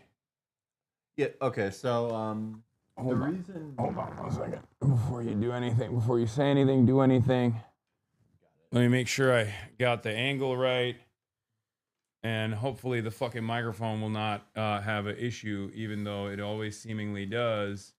Whenever I deactivate the noise gate and then everyone complains, I'm getting like, I have like a serious fear at this point. I get like PTSD. But ladies and gentlemen, Felix Biederman in the building. Hello, everyone. He's made it. So no real defense for this one for why I'm late, but I think if you've lived a real life, you'll understand it. Once you've said back in the day, and I think about it all the time because it's happened to me. You once said that there are two types of stupids in America that are not cut out for living in civilized society. People who are dumb enough to get addicted to porn and people who are dumb enough to miss their flight. And every time I have missed a flight, and I've missed a flight in a very stupid way. But every time I miss a flight, I think of that. I'm like, damn, Felix would call me a fucking idiot. Well, no, right now. I have missed flights like before. I even man, there was like one time where it was a really good like day for me. It was the worst. So no, I just mean like this whole like 24-hour cycle that preceded it. I was at my friend's wedding, and this is like 2017 or something. And this like I was in California, and this like woman I'd like knew on Twitter DM'd me. She like wanted to hang out, so I took like a 2-hour Lyft ride because I was like really horny. but I had like taken, I hadn't really slept that well, and I had like taken a bunch of, I didn't know how to dose Ativan for when I flew, so I was still kind of like Ativan'd out. So I just gave her like the worst pipe ever. The worst, just terrible, just like benzodiazepine hangover pipe. And then I slept through. I woke up, realized I'd slept through my flight, and then bought another flight that was like 4 hours later, and then like fell back asleep for another like 7 hours. It was like, oh fuck. Like I slept through like the checkout call at the hotel. Ooh. And I was like, oh, I'll buy another day. Like it was like so, and there was just no defense for that one. Similar to this one. So this hotel, the name is not even similar to the Chelsea hotel, right? But I was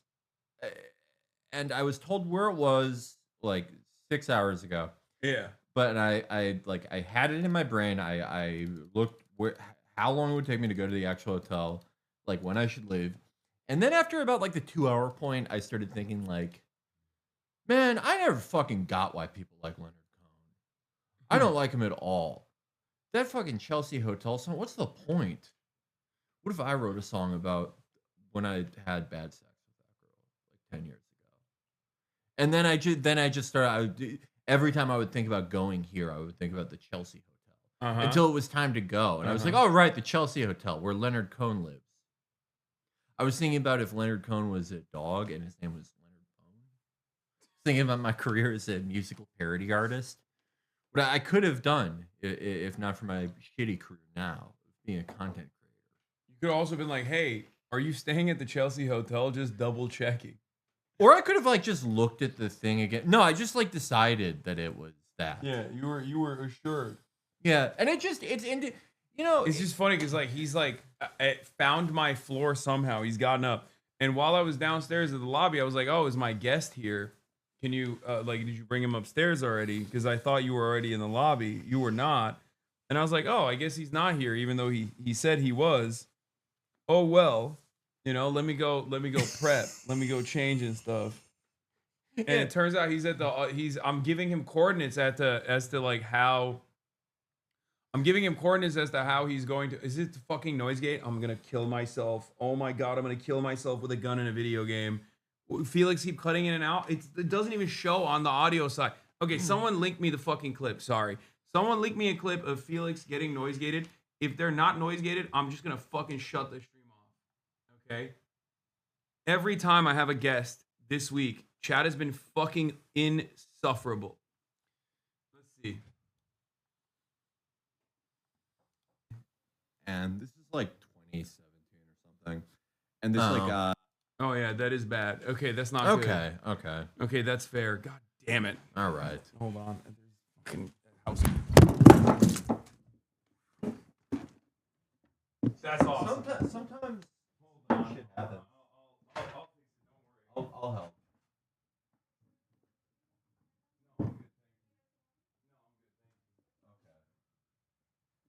No, I understand. Like,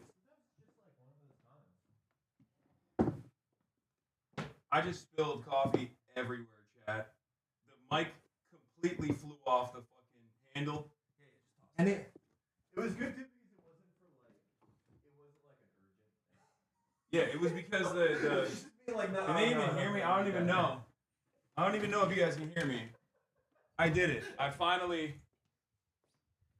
did it. I fucking broke the microphone. It's just completely broken. I hate this. No, it's fine. I mean, it's those are S7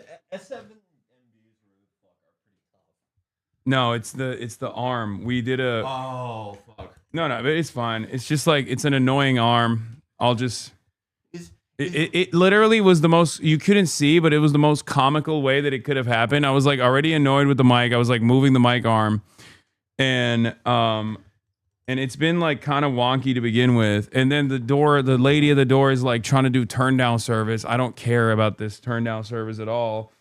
So it was like for something so silly. And I got up and I knocked the mic off of its fucking arm completely, knocked the entire coffee on myself and on the ground. Is anyone in chat like a like a born servant to come here and hold this? Yeah, I need a nice Albanian, a strong Albanian. Yeah. Is there? I mean, for me, I'll take all kinds. I don't care. I think all ethnicities are born to serve. Oh, what? I'm watching. The noise gate is fucking busted. Yeah, let's do that. Let's just use the shotgun mic. Okay. That's that way you're not. Oh my god. That is, so did it just come out of the fucking? My brother built this thing. Oh. Yeah, we need to get a different. We need to go to B&H. Yeah. I love B&H. We need to go meet B&H. the Red Bay. B&H is so awesome. I get my replacement, like the knobs for this mic there, and they only sell you one knob at a time. No, they're the best. It's B&H so is the funny. best. That's Like why I would like for B&H, I would visit the Red Bay's grave. oh yeah, if Chabad was a religion about like running B&H, I would be in Chabad. Yeah, it's the greatest. It's the most goated. Did you turn it on?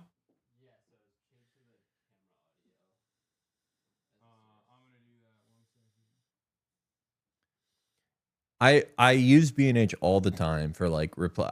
You know, I'm always like fucking this thing up when I travel with it, and it's easy to like lose one of the nuts. Would I change the audio on the road? No. So I think you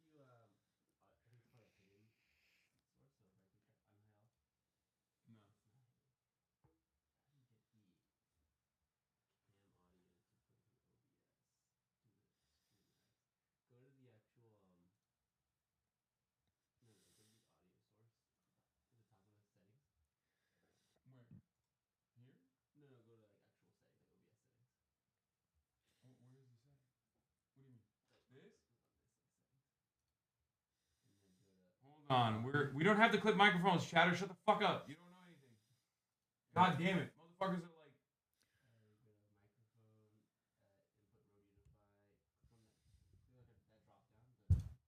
Yeah, it doesn't show up. Microphone is Rode Unify Realtek. Like, this is the only other one. That's the desktop one. Yeah, it's ass.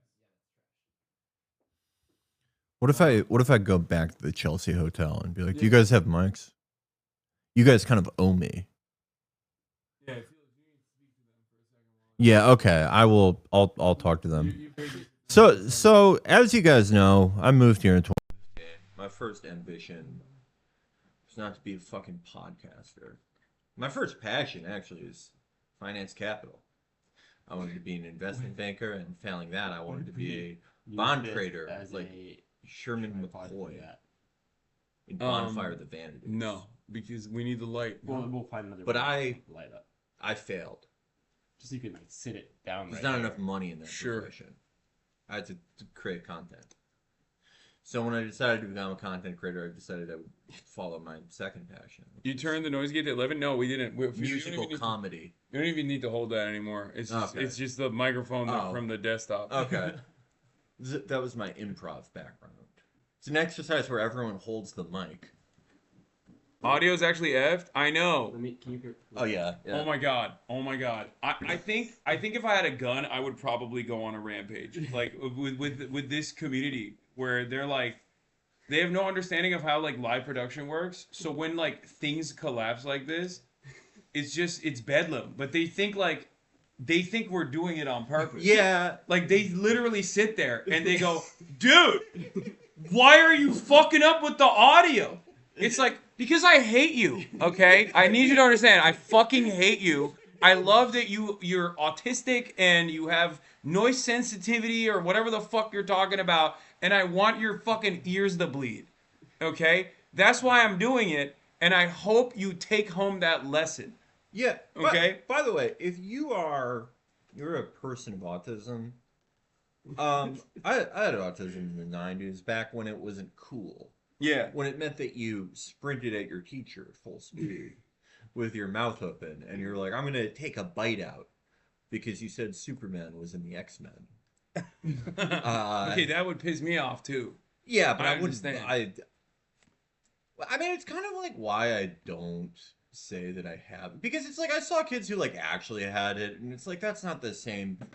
I just think like for what I had, it's just like medically I'm just kind of an asshole. That's like that. It's not the same thing as like having a debilitating fucking whatever. But anyway, they did. That was not one of their problems. Was sound stuff. That their thing was more.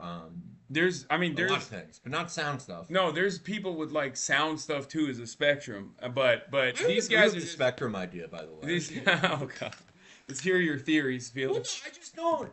Try this. No, but it's not even the mic handle that's a problem. It's the fact that that one is ass cheeks. But like, this is where you can place it more accurately between the two of you. I think I can figure out how to do the audio from this from the camera, but I just need to figure out how to do the audio from the camera first. Oh, I think the. Oh, wait. Are you got it? I think I added the microphone from the. Yeah. Yeah. How about now? Is the audio good? Let me see. Is it this thing? Audio's decent now. It sounds fine now. Sound out? Here, hit it. No, it's not. No, it's that you're listening to this. Wait. No, but it. Hello, hello, hello. Oh. Oh damn.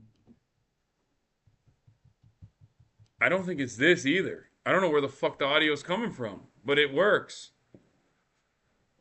Let me see what's playing. I can tell by just how it sounds. Yeah, I don't. Can you tell? La la la la. I don't know what the fuck is picking it up, but it's good now. Oh, that's Crunchy, but we can hear you. It's the laptop mic again? Oh, literally nothing changed. Okay. Oh, because I went to 4K camera and I went to audio device, use custom audio device, capture audio only. That might be where you. But that's not where. Yeah, it didn't work. It would be somewhere in the road, you know. Oh, that is. Oh, this is fucked. I think the wind got my vape juice. I know I had it with me. Did you also? Did you? Yeah, it just got blown out. I walked like a block and it just like blew out. I think, and I didn't notice. Oh well. This is better than nothing. I'm satisfied with it. Yeah, but I need to fucking fix it real quick, no matter what. Yes, you're abandoning this. What? No, hold on. Instead of abandoning that, I'm gonna try to see if I can reconfigure through the HDMI. Well, what if I were to? Hello, hello. Oh, I did it. Ooh. I think I fixed it. Wait. Is the mic audio default still? Hold on 1 second. I think I fixed it. I think I figured it out. They're saying it's fine. Hold on. I haven't changed it yet. Hello, hello. Hello, hello, hello, hello, hello. Okay, I think now it's now the HDMI. Hold on, microphone. Where the fuck's the microphone? Oh, here. Let's lower this. Let's zero this in. Hello, hello, hello, hello. You need, okay, yeah. All right. Okay. Wait, snap it. Oh, it is. Yeah, it is that. All right. Okay, I fixed it. All right, cool. So Okay. All right. Is it better? Can you guys hear us good? This is. Chad doesn't know how good they have it. Like, my audio is shit all the time, and it never gets better because whenever like I get on like 2 seconds before we're supposed to talk to our guest, and so Chris has like 0.01 seconds to be like, "Can you fix that?" And I always respond like an asshole, so he's afraid to say anything after I change. Like I'll be like, "What?" Yeah. And I'll change it like 1%. Speaking of like, that's great. Andrew Epstein asked why you haven't shown up to the ZOHRAN podcast appearance, nor the one where he was on. I don't. And I told him it's because you don't participate in bourgeois elections, and that you are. Oh no, I love bourgeois elections. Oh, okay. Well, I'm against the concept of municipal politics. I don't like it at all. Yeah, we're good. We're gonna be H tomorrow. All right. I really don't like. I'm against cities having elections. I don't even really like state politics. When people are like, "All the real change happens in municipal politics." Yeah. It's like, so what? It's boring. No, I don't know. I don't like, I haven't done any of the episodes with him because I just don't think, I think it's awkward to do an interview with, like, multiple people. unless you have like a pre-established thing with that person, which I don't know him. No,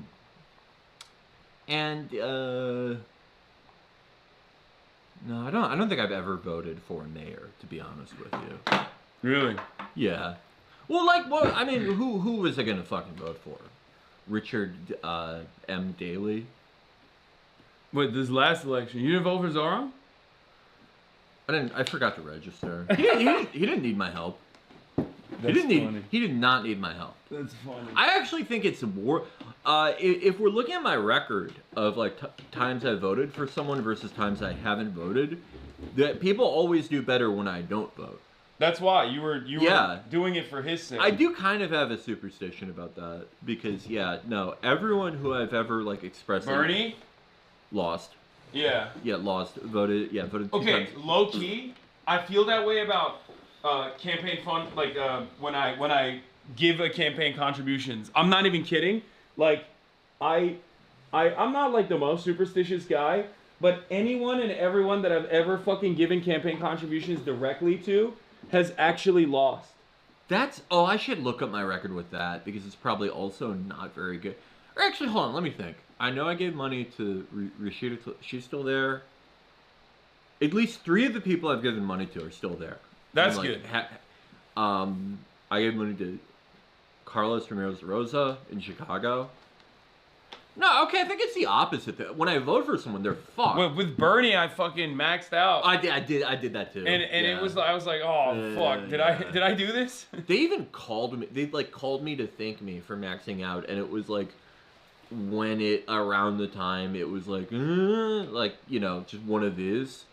Yeah. And I was like, shouldn't you guys? I was like, thank you, I appreciate it, but like, shouldn't you get to work coughing on Joe Biden? Yes. I didn't say that to them. I should have. That would have been goated. That would have been perfect. Can they hear me from back here? I don't even know. Where the fuck did I put my? Oh yeah. I'm all over the place. It was bound to happen. These mics were bound to break.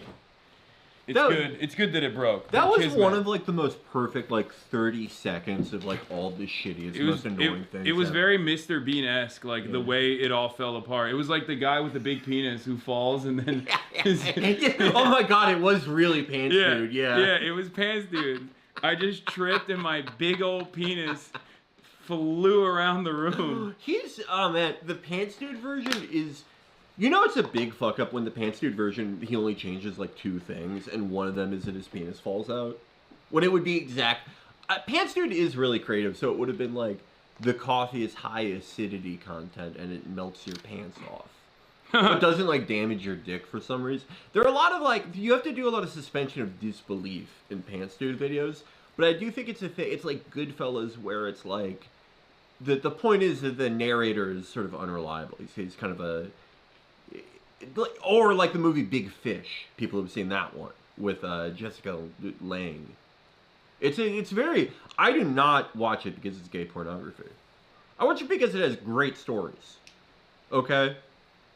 Yeah. No. It's. I get that. I understand that. I had to watch Melania in theaters, and I was like, I wished I was watching Pants Dude, but I can't because there's a kid in the theater, and they told me. I cannot watch Pants Dude videos when there are kids around because of what happened during Cars 3. Israeli bobsled team says their hotel room was robbed. Comments did not disappoint. There's an Israeli bobsled team? Yeah. Yeah, they invented it, dude. Oh, yeah. Yeah, if you actually read Deuteronomy, there's like 40 pages of them arguing about like the best type of bobsled to make, and if you have a fiberglass one, you should be put to death. Yeah, this is an ancient Israeli tradition. Oh yeah, we got a bunch of clavicular stuff that we have to talk about. I don't know if you're familiar with. I know. I saw that. I know that he was invited to hang out near a ledge with Peter Thiel.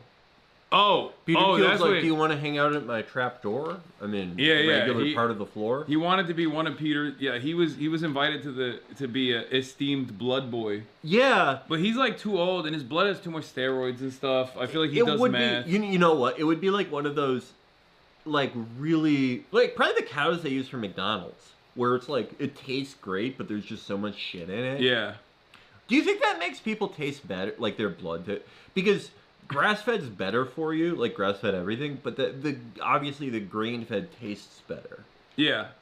I don't know. I don't know. I don't know what the steroid does to the taste of your flesh. I don't know. I suspect it's probably worse because it's too muscly. That's true. That's true. Because like the best thing you could be is like if you had the Randy Fine body. Like you think you think Randy Fine, if you cut him up, he's marbled like a Wagyu steak? It probably looks like it looks like a really well-made coffee cake. Yeah, the coloring and everything. It's just like perfect. Like the layering of the fat is so perfect. He would taste so good. Yeah, he would taste great. The worst tasting guy, it would be like one of those guys in the UFC who, like a Gleason Tebow type. I don't think he fights anymore, but someone who like they have such little body fat that they're able to cut from 170 to like Tebow would cut from 190 pounds to 155 in like a 24-hour. Yeah, because they would dehydrate the shit out of his muscles. Yeah, and he would taste awful. I think like I think like Mitch McConnell would taste really like he would probably taste like poison. That would, yeah. Oh God, is that a thing? Are there any butchers out there? Is there a thing? Do old animals taste worse? That was one of those venison, because venison is like it's delicious, right? Isn't it? Or I don't know. Is it venison old? No, venison is younger. That's why I'm saying like the younger the meat is, it's like a delicacy. And lamb specifically refers to like younger, like a year old. Yeah. And veal. Well, they do other shit to veal. That's one of those I can't. I wasn't thinking of venison. I was thinking of veal. Sorry. No, yeah, veal. Yeah, veal. That was one of those ideas I had as a kid. I was thinking of a way that we could have meat, but it wasn't like mean. And I was like, what if we like just all the animals who are gonna die of old age? Because my grandfather had just died, and I was like, if he was a cow, it would be like you wouldn't feel because it was gonna happen anyway. Yeah. But no one ever ran with my idea. That's like ethical. Like vegans, they eat like roadkill.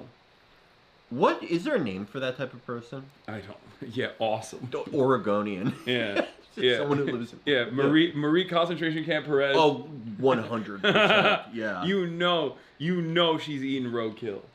You have to really at that point. It's just like have one day a year where you eat meat because there's nothing less appetizing looking than like an animal that's been flattened. Yeah. That always freaked me out. Like just seeing like a flattened 2-dimensional squirrel. They're not supposed to do that. Yeah, Marie looks at that and goes, delicious. That is a person. I can't wait to pay rent with this one. Yeah. No more garbage bags filled with like pure seeds and stems. Yeah. This is the compound's gonna love the commune's gonna love this one. How do you think she got into like third wave? Like how does that? How do you go from someone who's like Kirsten Cinema, same shit. She was a dumpster diving like America is the Great White Devil. Well, sort of, but she wasn't like a freegan. You know what I mean? Like it's one thing to go from like early 2000s left wing politics or like WTO protester. Yeah, like George W. Bush, the Hitler. Yeah. But going from like, hey, I'm paying my rent with hair clippings in case you get cancer. You can make a wig from the hair that I fished out of my shower drain to like that. Like, cause have you ever like known a freegan or any people like that? No. They're really like... I knew a Wiccan, but that's not a freegan. Yeah, Wiccans are really... Like, a Wiccan can become anything. I'm sure there's like a million Wiccan neocons. Oh, yeah. But a freegan is just like... They're really like intense people. You know, like they're really into that. I guess you would have to be to be into that. To not only... To take it to that level. Yeah, because it's like there's tons of people who get stuff from the garbage out of desperation, but it's like they're not like it's not like the main aspect of their personality. Or if they had the option to, they wouldn't be choosing the garbage. They're not like self-selecting the garbage where it's like, I could just have a nice steak, but I'm choosing garbage tonight for ethical reasons. And and they'll bring every chance they get, they'll bring it up. Yeah. Like most people, that would be the last thing they wanted to tell you, is that they have to live out of the garbage. But that's the only thing they want to talk about. Yeah, those are the people that Republicans point to where they're like, nah, people want to be homeless. Yeah, 100%. Yeah. It's oh like my God. It's like 8 people and they all live in Portland, Oregon. Do you think there's a 1-to-1 I feel like not every crust punk is a freegan, but there's a lot of overlap. Yeah. I feel like that's like a good, like if your dad is like a Republican senator, that's how you're like, fuck you, is you become a freegan or a crust punk. Yeah, you get back at them that way. But they're also irresistible to Mitt Romney types. No, crust punk. Well, crust punks are like mean. I don't think he would like that. A crust punk would. Or I guess the final iteration of crust punk, or what Kirsten Sinema became when she became a stand-up woman. Yeah, she still had like a quirk to her. Well, yeah, well that's just like a quirky sort of like the character fucking what's her name played in Arrested Development. Where they think she's just like a manic pixie dream girl, where she just like has a fucking brain injury. I don't remember. Who played that? It's been so long. Charlize Theron's character in Arrested Development. That's the Charlize Theron was in Arrested Development. Right, that's who played that, right? No, Portia Rossi. No, Portia Rossi played the sister. Yeah. Yeah, it was Charlize. Thank you. Liza Minnelli played other Lucille. Mr. F. Oh shit! Savannah Guthrie's paying the. Okay, so what the fuck is going on with this, dude? I don't know either. Do you think Yasher did it? That's why he's getting all these scoops. He's doing it for Iran, bro. Yeah. Read this message live on air, or you'll never see your mom again. He's doing it for like another house to live in. Yeah, I like that he's he hates the Islamic Republic, but also he's not like a Pahlavist either. Well, yeah, who is it? Yeah, but like who? Like, but I would assume, if your like main thing is like hating the Islamic Republic, like you probably, especially if you're in America, you're in the media, like you have one route, But he is like a lib though. Like he is. He's not. He doesn't fuck with MEK. Like he's actually very realistic about like the outcomes of Iran, while simultaneously is like fuck the Islamic Republic. He's weird. Like he's not an out and out Zionist, but he does he selectively shits on people who are like. Yeah. He'll be critical of Israel. Like he'll be very critical of Israel in an unexpected way, from like unexpected in comparison to like the rest of the anti-Islamic Republic people. Yeah, he's calling balls and strikes, brother. You're just hating on him because he's doing what needs to be done. I would never have the wherewithal to kidnap someone. I'm too fun loving to have a hostage. But I don't understand this because like I'm not disrespecting Savannah Guthrie, but something that is very weird about it is like, why would you kidnap an 84-year-old woman? Yeah, that is like that. Yeah. Like, I guess it's easier to kidnap an 84-year-old woman, but it's like I was thinking about this a lot. It's like, and I'm not even saying this as a joke. I was like, is it more valuable because they have less time remaining? Like, or is it, because at that point it's like, things can go south very easily when you're kidnapping an 84-year-old woman, where it's like, you literally, there's the medication that you gotta fucking take with you, you know what I mean? Because you want to keep them alive. Yeah. Oh my God. And like 84-year-olds who aren't hostages just wander out of places. Yeah. Yeah. Like, oh my God. Easy to take. Hard to maintain every day. That's why it's easier to kidnap kids, like Yeah. literally, because they can't fight back, and on top of that, they're like easier upkeep in general. Oh my god, it's so easy. No one, if you have the personality type where you would kidnap a kid, earplugs, don't listen to this. If you kidnap a kid, you could keep him going. You could feed them for like 83 cents a day. Yeah. That's how many, just fruit roll-ups. You can feed a kid fruit roll-ups for like a year, and they will love, they'll be like, I thank you for the best year of my life. Yeah, it's just like the upkeep is much easier. Like they're smaller, so you can like put them in a bag or something if necessary. Where like an 84-year-old is like logistically the hardest.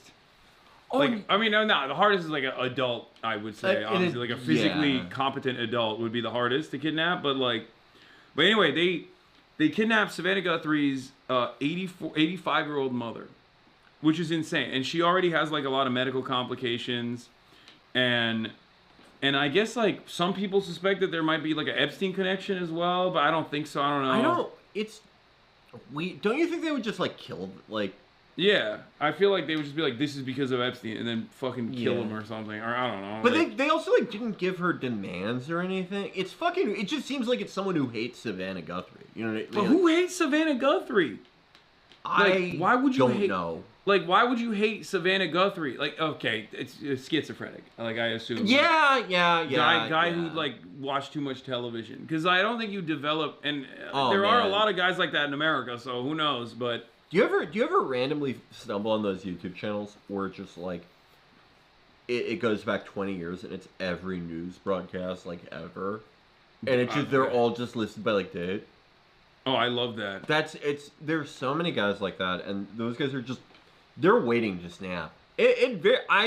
Gun to my head, I would say it's one of those.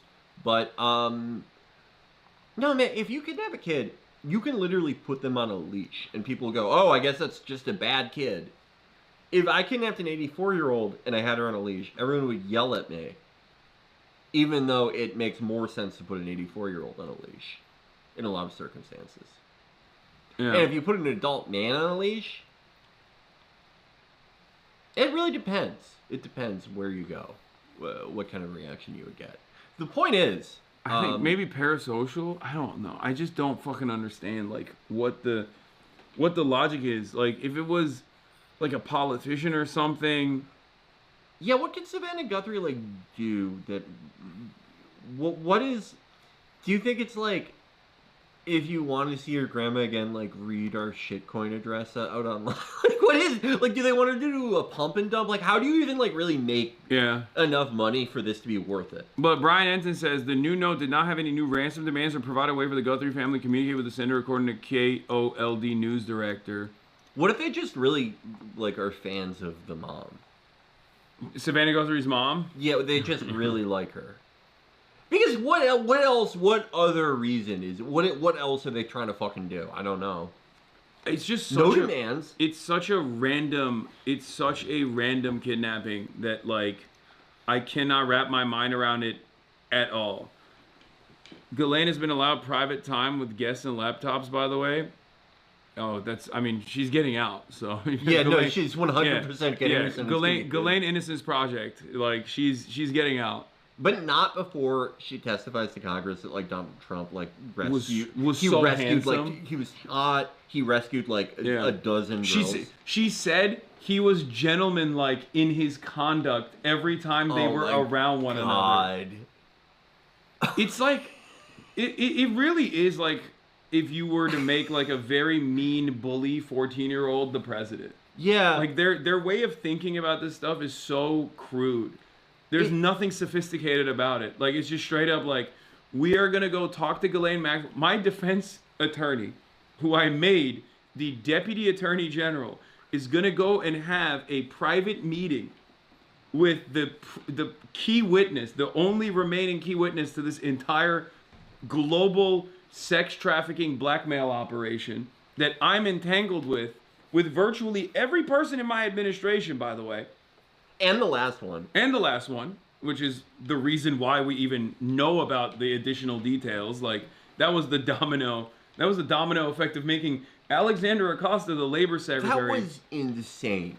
That's but also, I mean, like, they made fucking Peter Mandelson the ambassador to the United States. I mean, I thought that was fucking insane. And obviously, there's the argument that they did that because when he sees Trump, it'll be like, hey, remember? Yeah. But it's still like, no, I used to think, like, apparently, it's just no one really reported on it in the UK. Well, you can't. They have, yeah.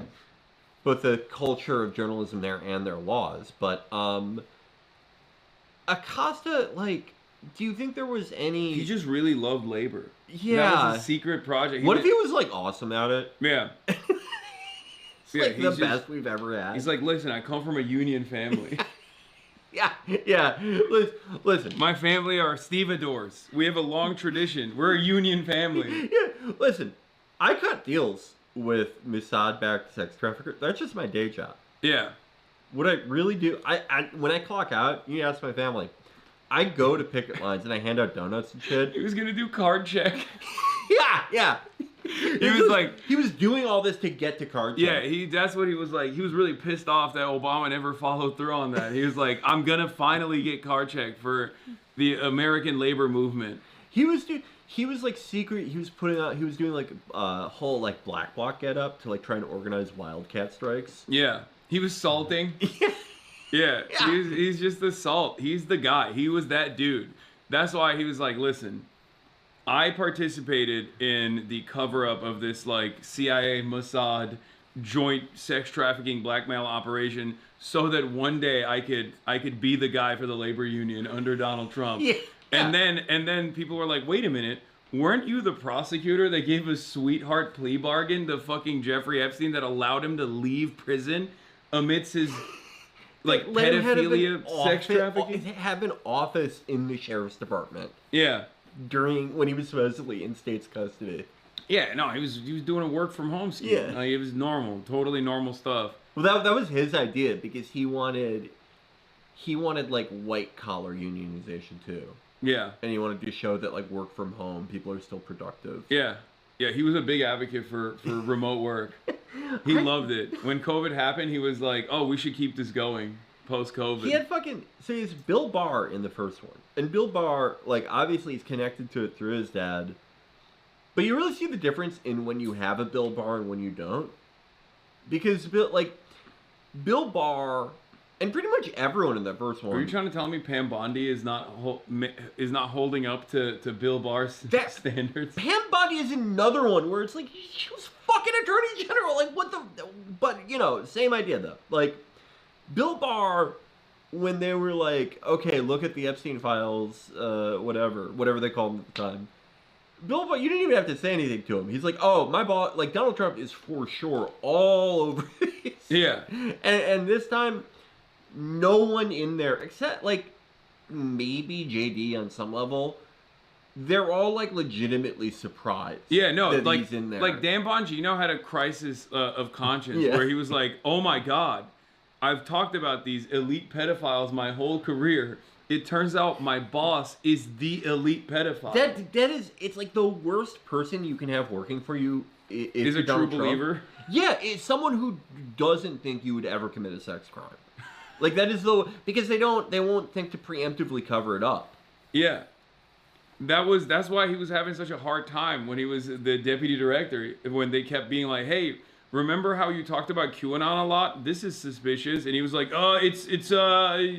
it's something different. And he would just like knock stuff over and run away. What do you think? I would give anything to see the meeting he had with like whoever told him like, okay, asshole, here's your real job. Like, here's what you actually have to do. I would have done anything to see like the moment when he realizes it. Yeah. Did you see his first broadcast back? Yeah, of course, I sent it to you. Oh yeah. Where he's doing the shitty shadow boxing. Yeah. He just like doesn't look like anything.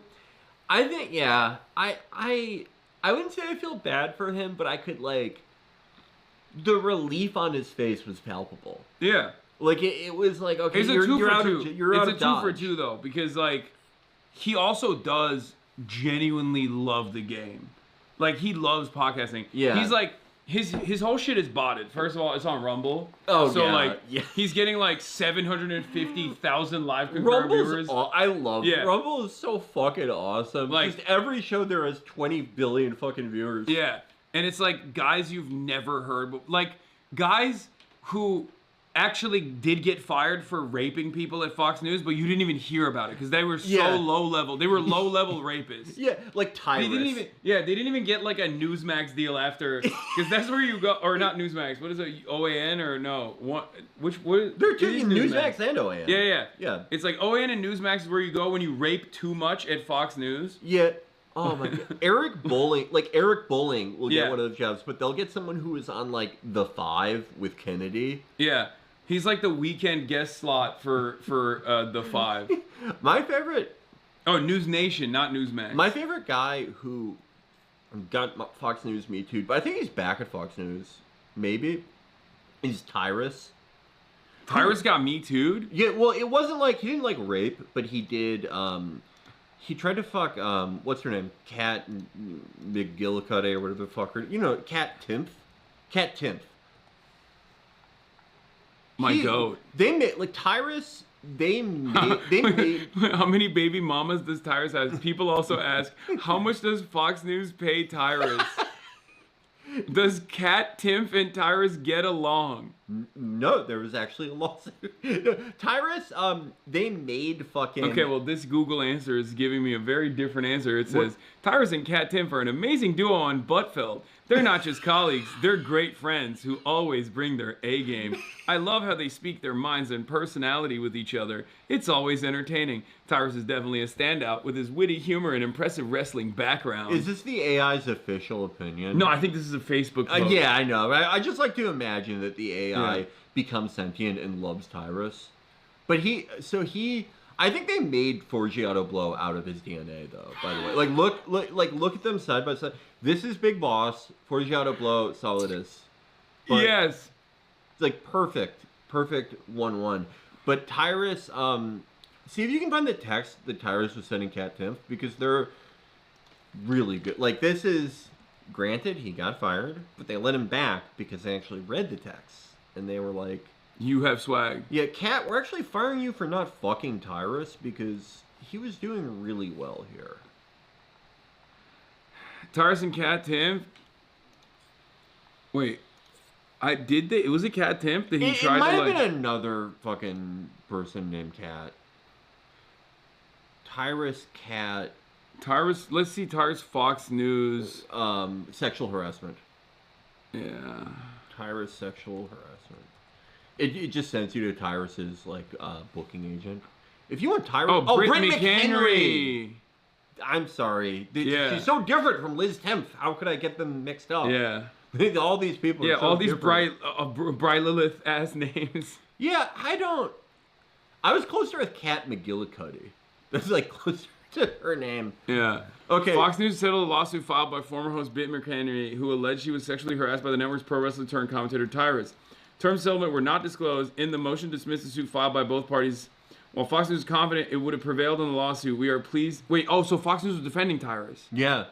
That is great outfit by Tyrus there, by the way. Yeah, he looks very professional. He looks awesome. Yeah, I don't understand.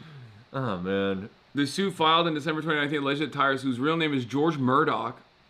Wow. That's like a woman strangler name. Yeah. Whenever you read about a guy who wasn't quite a serial killer, but he just strangled like 2 women. Sent sexually suggestive text messages and photos and behaved inappropriately towards her when they were teamed in 2018 as co-hosts on the Fox News streaming show Un-PC. Okay, that's the other thing. It's like, what do you think was gonna happen? I'm not victim blaming. Okay, I'm not victim blaming. The show's called Un-PC. But you literally, it's whenever like a Steven Crowder lieutenant comes out and is like, Steven Crowder put his penis on my shoulder and didn't allow me to take the weekends off. And I'm like, you're at the Steven Crowder network. Like, what did you... Did you ever watch his show? Yeah, what, you think he was fake? He was he's actually a really good boss. He's a great guy, actually. Don't let any of his public statements or anything he's ever done fool you. Like, his entire worldview revolves around paying workers less and being a fucking asshole all the time. I don't understand why, women that go and work for Fox News are like shocked when the commentary revolves around women not deserving anything. And also sexual harassment is just how things used to be done. And then they're like surprised. They do the surprise Pikachu face when the guys are also like that off camera. I love the fucking Crowder guys are the funniest to me though, because they are literally like, I got into Steven Crowder like everyone else did when we saw his viral video, Crowder destroys rape victim. 1 year into my job, I was shocked when Steven shoved a walkie-talkie up my ass. Yeah. And then just figured out the most painful words for my prostate to endure. I didn't believe Steven was capable of that. The New York Times won't... Is it? No, this is the LA Times. They might actually show the text that Tyra sent. Britt McDoodle or whatever. Or Britt McHenry. Sorry. Fox News brought in 2 outside law firms to investigate allegations. Neither inquiry supported McHenry's claims, according to the company, which led her to file the lawsuit. I'm very proud to have stood up for my rights and hope that I've empowered other women. See, this is the other side of it, where it's like, okay, you're woke now. Yeah. Like, are you woke now? Are you? How does this work? Like, I guess everyone says empower women because it just. Wait, also Yashar got the scoop on this as well. Ooh, do you think Yashar? I always picture Yashar. This is maybe not fair to him. I may be judging him on his appearance, but I feel like he's a Varys the Spider type, and I could see him like he was in Tyrus's ear, and he was like, "You know who I heard wants to fuck you? Britt McHenry," and Tyrus just doesn't. He's like, "Oh yeah, that makes sense." Yeah, I'm Tyrus. Yeah, I'm Tyrus. Of course she wants this. And it said that Tyrus sent her sexually suggestive photos, which means that he was doing like pull your teases. Boobs out. He said, "Just pull your boobs out Just now. Why pull 'em don't out. you? Just grin and bear it." Oh God. Wait. He said, "Keep being negative, and I'll send you another dick pic," which implies he knows that because normally. When a guy is like this, they think the other party wants to see the dick pic. Tyrus in this situation knows that the other party does not want to see the dick pic and is threatening to send the dick pic. Well, that like we had this. It's a really old one from like the beginning of the show. That this idea that like, no, of course women hate sex. They hate having sex with men. It's boring to them. No guy's good at it. But they do it to reward cool men. But that's like what he thinks. Yeah. it's you'll have to endure my cock again if you keep being mean to me. What the fuck? What a freak. Wait, also, he won this lawsuit. That's crazy. How? Well, I don't know. Who was the fucking judge? They got two outside litigators. Tyrus, a Fox News contributor, host on the network subscription streaming service. Fox Nation sent lewd and inappropriate text messages. Just pull your boobs out now, why don't you? Just grin and bear it and keep being negative and I'll send you another dick pic. In June, Daily Beast reported Tyrus was pulled off the show he co-hosted with McHenry after McHenry complained to the network about him.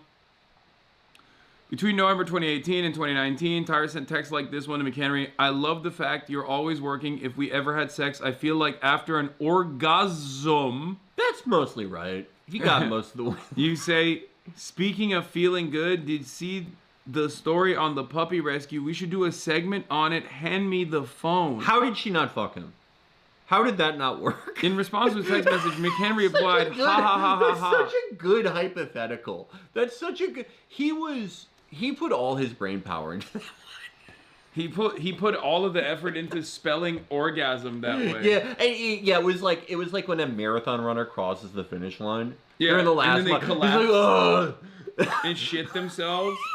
His nipples were bleeding by the time he finished. Tyrus was shitting himself after typing orgasm.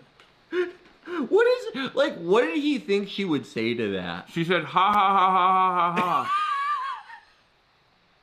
This is. I mean, this is literally like, this is the closest you can get to raping someone via text message. Yeah. Like, it's insane. It's also just like, I don't think everyone has the problem I do. Where There's like, no room for like, oh, it was a gray area and he didn't understand. Right.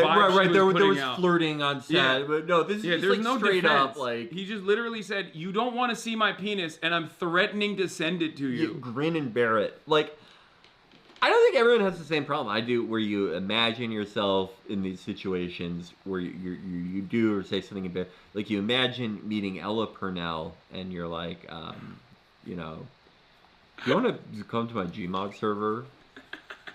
And you physically react like you did it. And I think everyone has, and I think it's a common problem, the problem that I have. But also I'm always thinking about that. I don't know why I think. I'm gonna see Dua Lipa and be like, hey, would you like to join my Gmod server?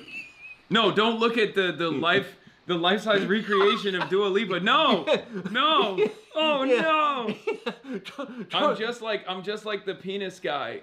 I just stumbled and showed you my Gmod server. I guess that is kind of like I'm thinking of like social versions of Pants Kid Dude, but there are so many people who like all the invasive thoughts that you have where it's like, wouldn't it fucking suck if I did this? What would happen to my life if I did this? Who would still be friends with me if I did this? Everyone who has, when you cannot control it, all these thoughts that are just like, what is the worst fucking, most uncool, like life-ruiningly embarrassing thing I can do? Tell you, Tyrus has never had that thought. Right, no, there are people who just do that. They don't. It bypasses the thought process, and they only hear the thought in their mind, and they go, "Oh, that's a good idea." Yeah, no. Tyrus thinks that's awesome. Tyrus thinks you would love to see this, and immediately want to fuck me. Yeah. It doesn't. There's no other thought. Yeah, there's no. It's not an invasive thought. Like those are the only thoughts they have. Those are the only ones are the thoughts where it's like, what if we was at a news desk and you was sucking my ass and balls? It's like, what if? Like, what is the expectation in them? I mean, I guess you're like catatonically horny, so you're just like not even thinking. But like, what's the expectation? Oh yeah, I would love that. Like, has that ever? Tyrus, come over now and fuck me. Like, that's not a thing. Like, you could be the hottest guy of all time. You could be Adam Levine. The Maroon 5 guy. Yeah, or James McCaffrey, Max Payne's voice actor. Yes. One of the best looking guys ever. Yes, you could be either of these two men who are at the top of their games, okay? And if you were to send a text message like that, there aren't a lot of women that would be like, yes, I would like to have sex with you. Yeah. Yeah, like...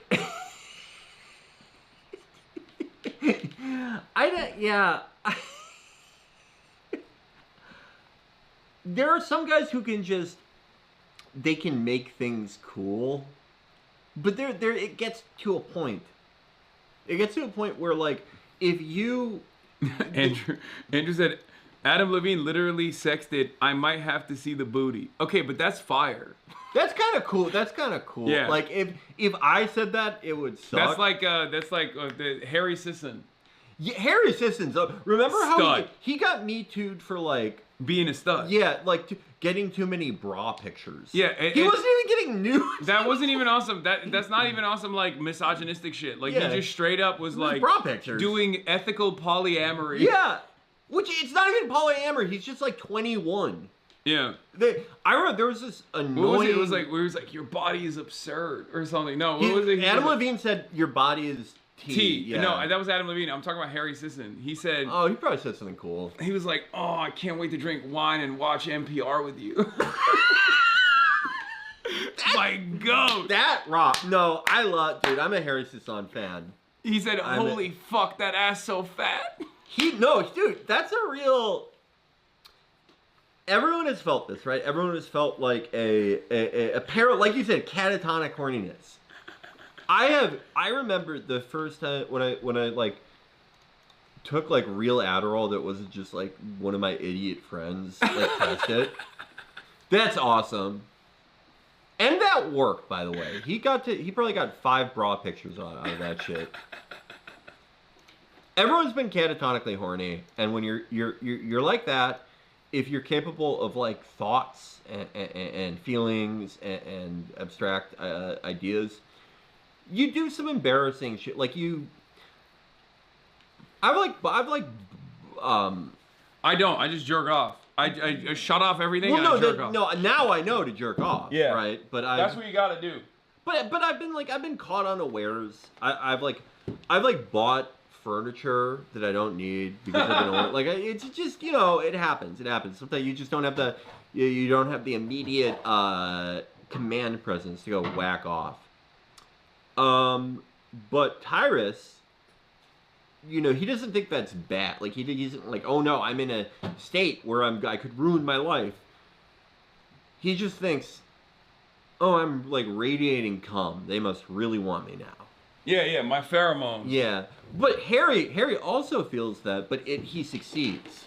Yeah, because he's woke. Yeah, that's why woke is good. Yeah, because when a woke gets that level of horny, they just go, oh, I can't wait to sit around and listen to Up First with you, babe. And I won't be skipping the ads. Like, I can't wait for a fucking Michael Barbaro to whisper sweet nothings in my ear. Yeah, I cannot wait for a night with the Daily and you. Like, no, dude, you remember that fucking annoying conservative lady who's like, I've dealt with guys like this.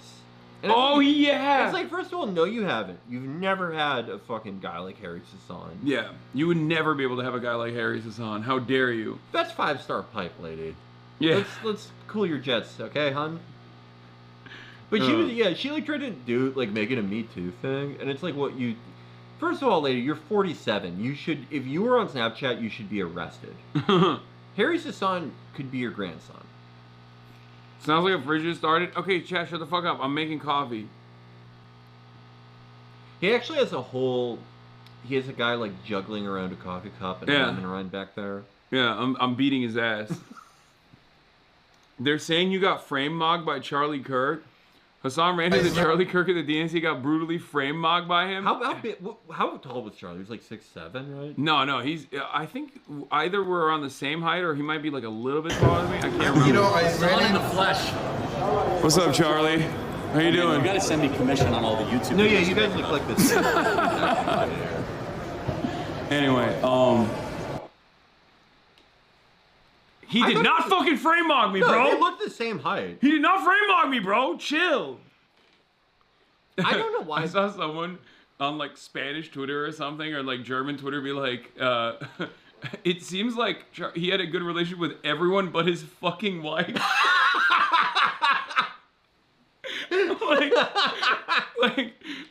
Truly, like he had a fairly good relationship with everyone, including people who despise him, like myself. There's no clips of him having like a moment with his wife. Soft moment. Like, yeah. No, it just always like she's always just. I mean, she's a true performer, and not in a good way. No. That clip of her where she's like, all right, y'all, great dance routines at my husband's funeral. And then she like remembers that it's supposed to be said. Yeah. She's like, and also my kids are definitely crying, but we sold so much merchandise. Yeah. Isn't it wonderful how much merch we sold? She's also, she she does put the accent on too, because like she's like lived in Czechoslovakia or some shit. Yeah, like, she is like, she had like a True World like reality TV show thing that he tried to do with her boyfriend. Amazing Race. She tried to get on Amazing Race, yeah. Yeah. She's done it all. She's sort of like a Gretchen Carlson type person too, because she was like a PhD.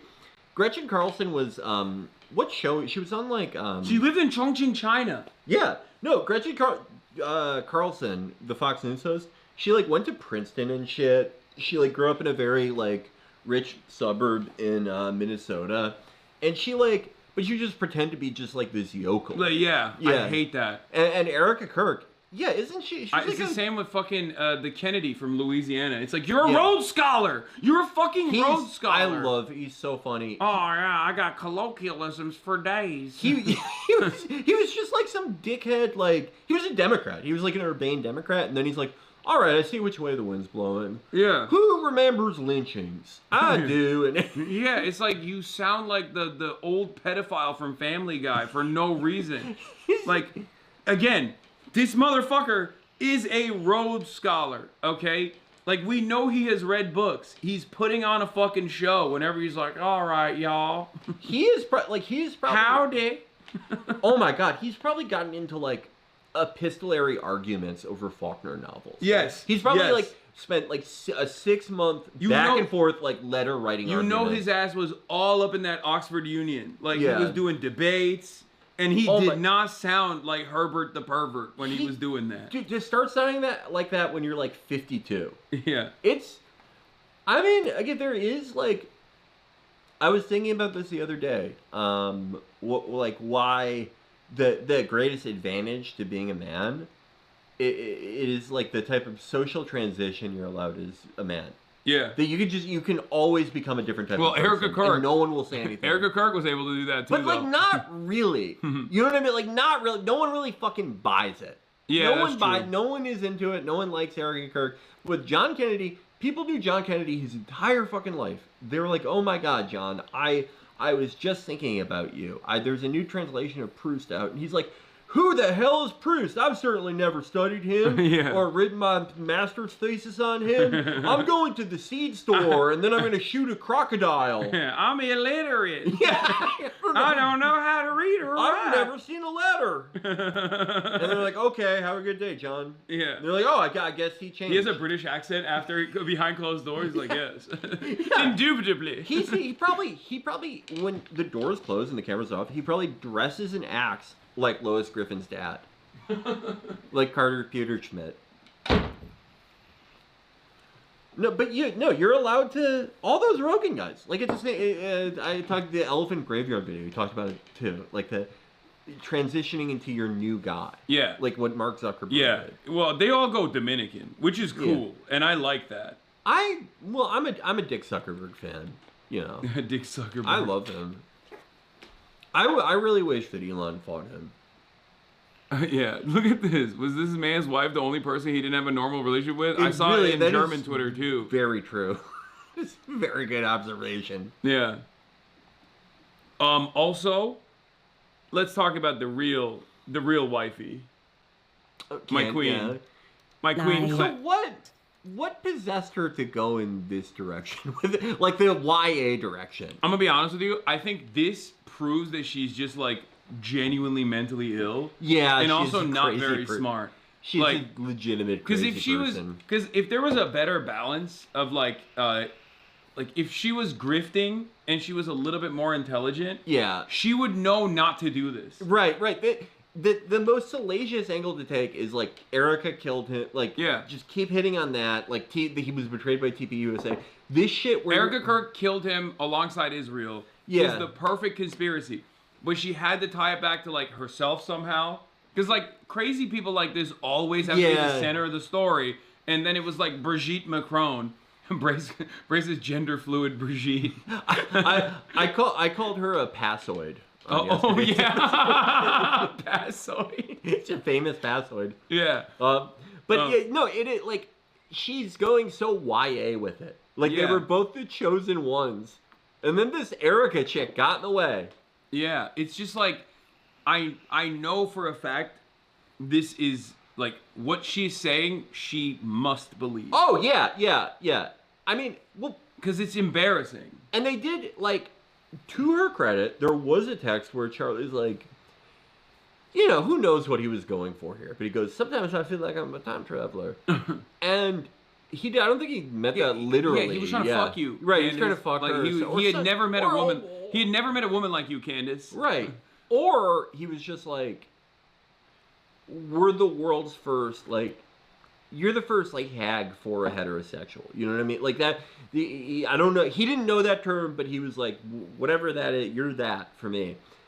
But he wasn't serious. But because she's crazy, she's like, oh my God, he told me. It was right in front of me. Yeah. And now, but like, I will give her credit for, well, one, I love that like she just destroyed single-handedly the perfect opportunity for the Republicans to like. They thought it was gonna be like.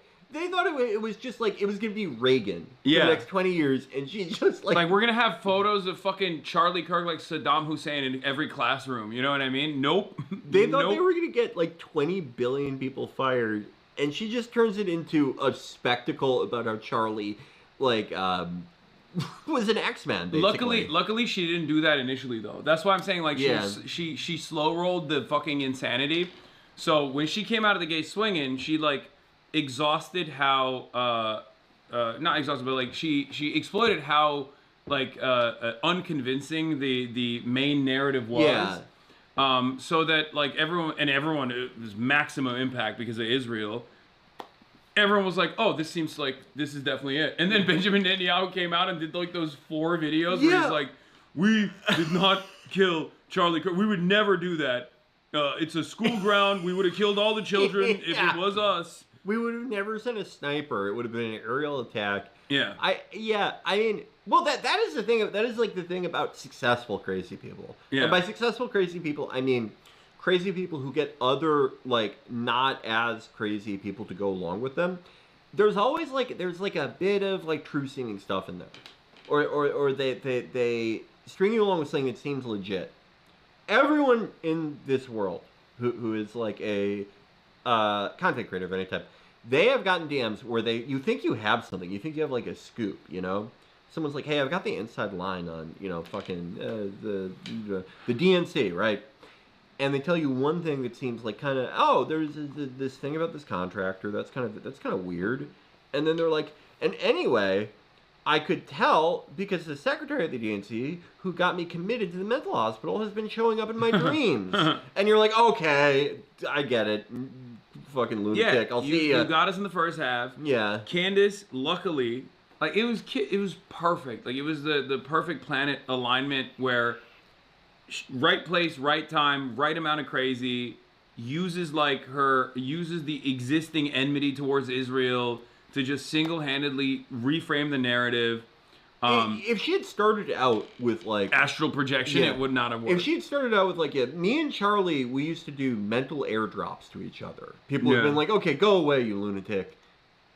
But she's a lifelong crazy. So she knows what she's doing. You think Erica's also trying to do the same thing now? Look, because Erica confirms Candace's claim that lights would flicker when Charlie was around is a total frequency thing. What the hell? What? Do you think she's just like? Do you think that's like guilt? She's gonna start doing "if I did it," like just to lean into the grip. She's like, "Well, a lot of people want to see this. Seemingly, Candace is doing great with her numbers. That's kind of what I think. What if I killed Charlie?" Dude, that is kind of what I think. Is that she's like, okay, like obviously, if someone says all this crazy shit about your husband and it implies that you did it, you have to be mad at them. But my numbers are shit. Hers are better than mine. Yeah. I need to like go along with this the best I can. Well, let's see what Candace's like new meta is, because she went from Israel, then she went to France, and she was like, "You know who the real Jews are? The French," which was awesome. That was awesome. No, she literally was like, "Well, you know, the FBI was created by the French." Fuck? Oh yeah, you missed out on big chunks of this. I'm behind on Candace. I was following along I would tune in to her live broadcast. I am very behind on Candace. Yeah. So let's see what she's at now. Where she's at now. Charlie and I spoke a lot about his third eye. That's why that sentence caught my attention in the article. He spoke about the street lamps that would go off when he would run, about the special school that he had to go to. Where there was a bald guy, but he could levitate. He was handicapped, but he could levitate. The bald guy could. And then there was a Holocaust survivor who was his best friend. But of course, we don't believe the Holocaust at the Candace Owens show. The official position of the Candace Owens show is that it didn't happen. But if it did, then it was good that it happened, and more should happen. And the Holocaust guy could bend spoons. What the fuck? Charlie Kirk was an X-Man? Oh my God. About a lot of the things that were strange in our childhood, the testing that both of us had to endure. We spoke about the fact that we could both astral project. You know all of this, of course. You have his phone. And how surprised we were when we learned that not everybody does that naturally. Sleep paralysis, you name it. We had conversations about it. Charlie... I would love to hear her, like... No, you missed this. She said Charlie Kirk went to X-Men School for the Gifted. In Lake Forest, Illinois? No, like there. Okay, no, listen again. Charlie and I spoke a lot about his third eye. That's why that sentence caught my attention in the article. He spoke about the street lamps that would go off when he would run, about the special school that he had to go to. He spoke about a lot of the things that were strange in our childhood, the testing that both of us had to endure. She's saying he went to Xavier's School for the Gifted. And again, Professor Charles Xavier. We talked about this on the show. Imagine you're like a mutant who has electricity powers, and you're like, okay, what am I gonna do with this amazing ability? Foster Freeze, please give me $100 million so I can convince old people that I'm actually convincing young people about conservatism. I have a 1 billion power. Who know? I have not even scratched the surface of what I can do. I can manipulate electromagnetic fields. Maybe I can train this power. If I did, it would put me on this unprecedented level. This unprecedented human level. Maybe I'm the next step in human evolution. I'm leapfrogging 20 trillion years. What should I do? Okay, get rid of the death tax. Like, what? That's your thing? Yeah, that's what I would do. That's my life's mission. If you had the powers of Dr. Manhattan, and you're like, okay, my lane is politics, but what I care about is Obama's hip-hop barbecue. I didn't like it. Are you going to use your powers in politics? Absolutely not. No, we're going to use it on Obama's hip-hop barbecue. Yeah, we're gonna do this fair and square, okay? I'm not using my amazing abilities. Dude, remember when they did the diaper thing? That's what he was using his power for. To wear a diaper on a college campus. Yeah. To make fun of, to own the libs. Yeah, it's... You don't think at some point he would have used his electricity power like during a debate? Yeah. Like, what if he was debating? He would have used it against Cenk when he got up on... oh my god. I live like a capitalist every day, every single day, Cenk. If I was him... He would have lasered him right there. Oh my... Cenk is lucky to be alive. Yeah. But if I was him, you know what I would do is I would have one of those, like, debates from the God Is Not Dead movies where they're like, okay, for the first time ever, we're having a religious guy debate an atheist. It's never been done before. And Charlie would obviously be the God guy. And the atheist would go, if God's real, how come he won't turn that light off? And then if I was Charlie, I would start Naruto running. Turn off the lights off. That, like, how come he didn't do that? He could have saved 1 trillion souls, but he didn't. Why? But turns out Erica Kirk is confirming it, so. We signed for you to know that Charlie's with you in something. When we first started dating, we were walking to dinner one night, and this happened a lot. The lights would start to flicker. And he'd look up at the light and be like, you know, it's so weird, this happens to me a lot. And I was like, really? He's like, yeah. So our whole dating and whole marriage, anytime he'd be around... I've never told you, but my husband was an electricity guy. Yeah. You know the show The Boys? He was kind of like, what's her name? Also, it's like a meme almost where it's literally the worst version of this power. Like, yeah. Oh yeah, I'm so... My power is so awesome. I flicker lights on and off. Could you imagine how annoying it would be to like be roommates with him when you were like 19? Like you're trying to play fucking Madden. And he walks in. It's like, Charlie, slow down. You know you turn off the lights when you go too fast.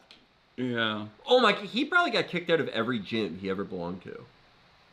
He was in good shape. That's what, maybe that's what he used his power for.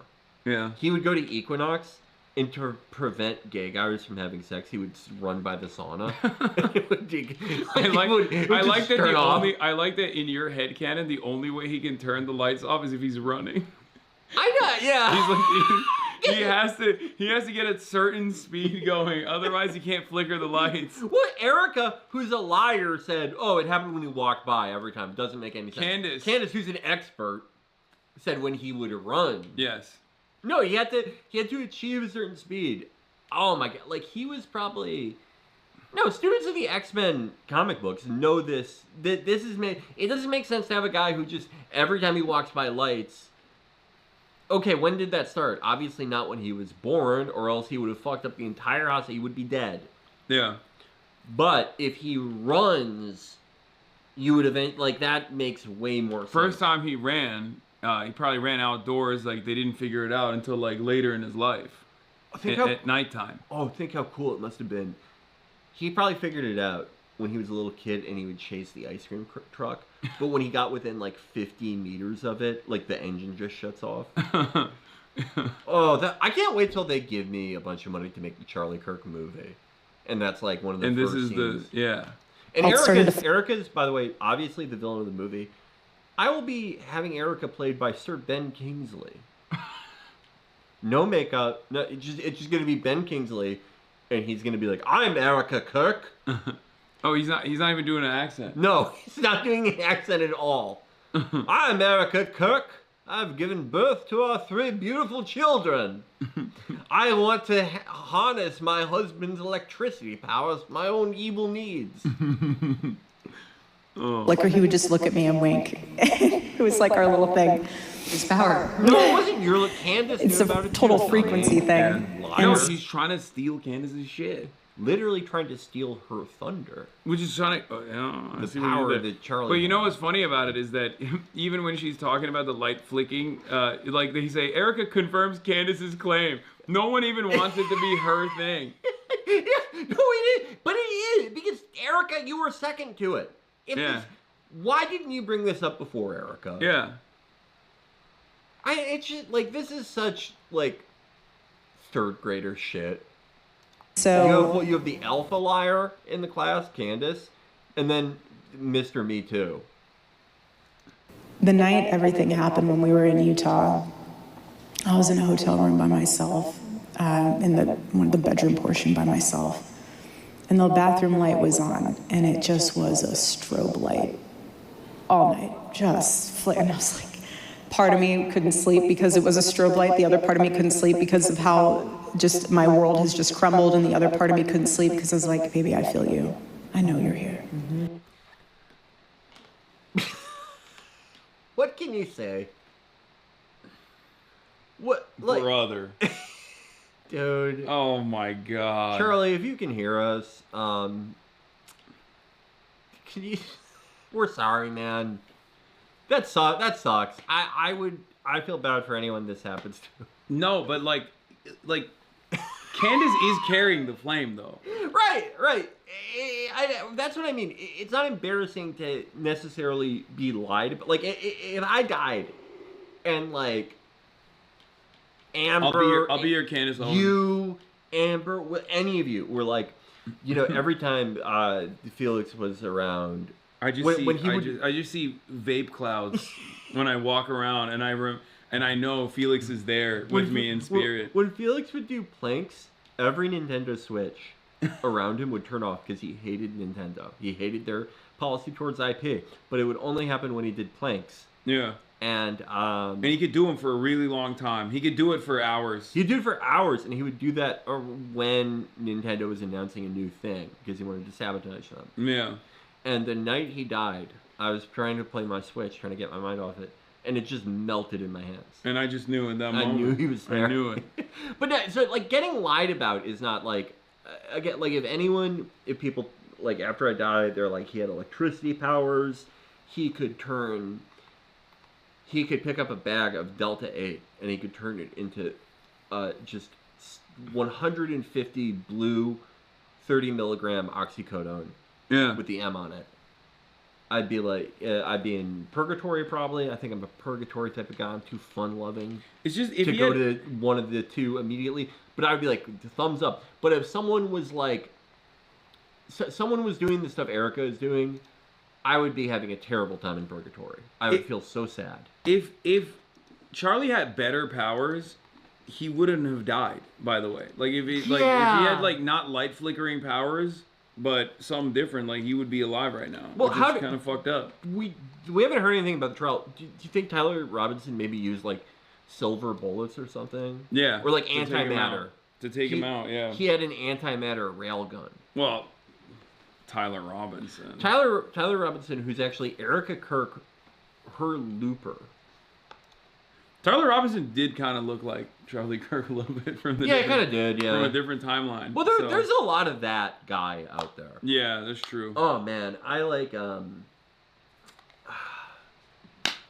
the story's like too convoluted and too long and just too much weird shit from my childhood, adolescence to get into it.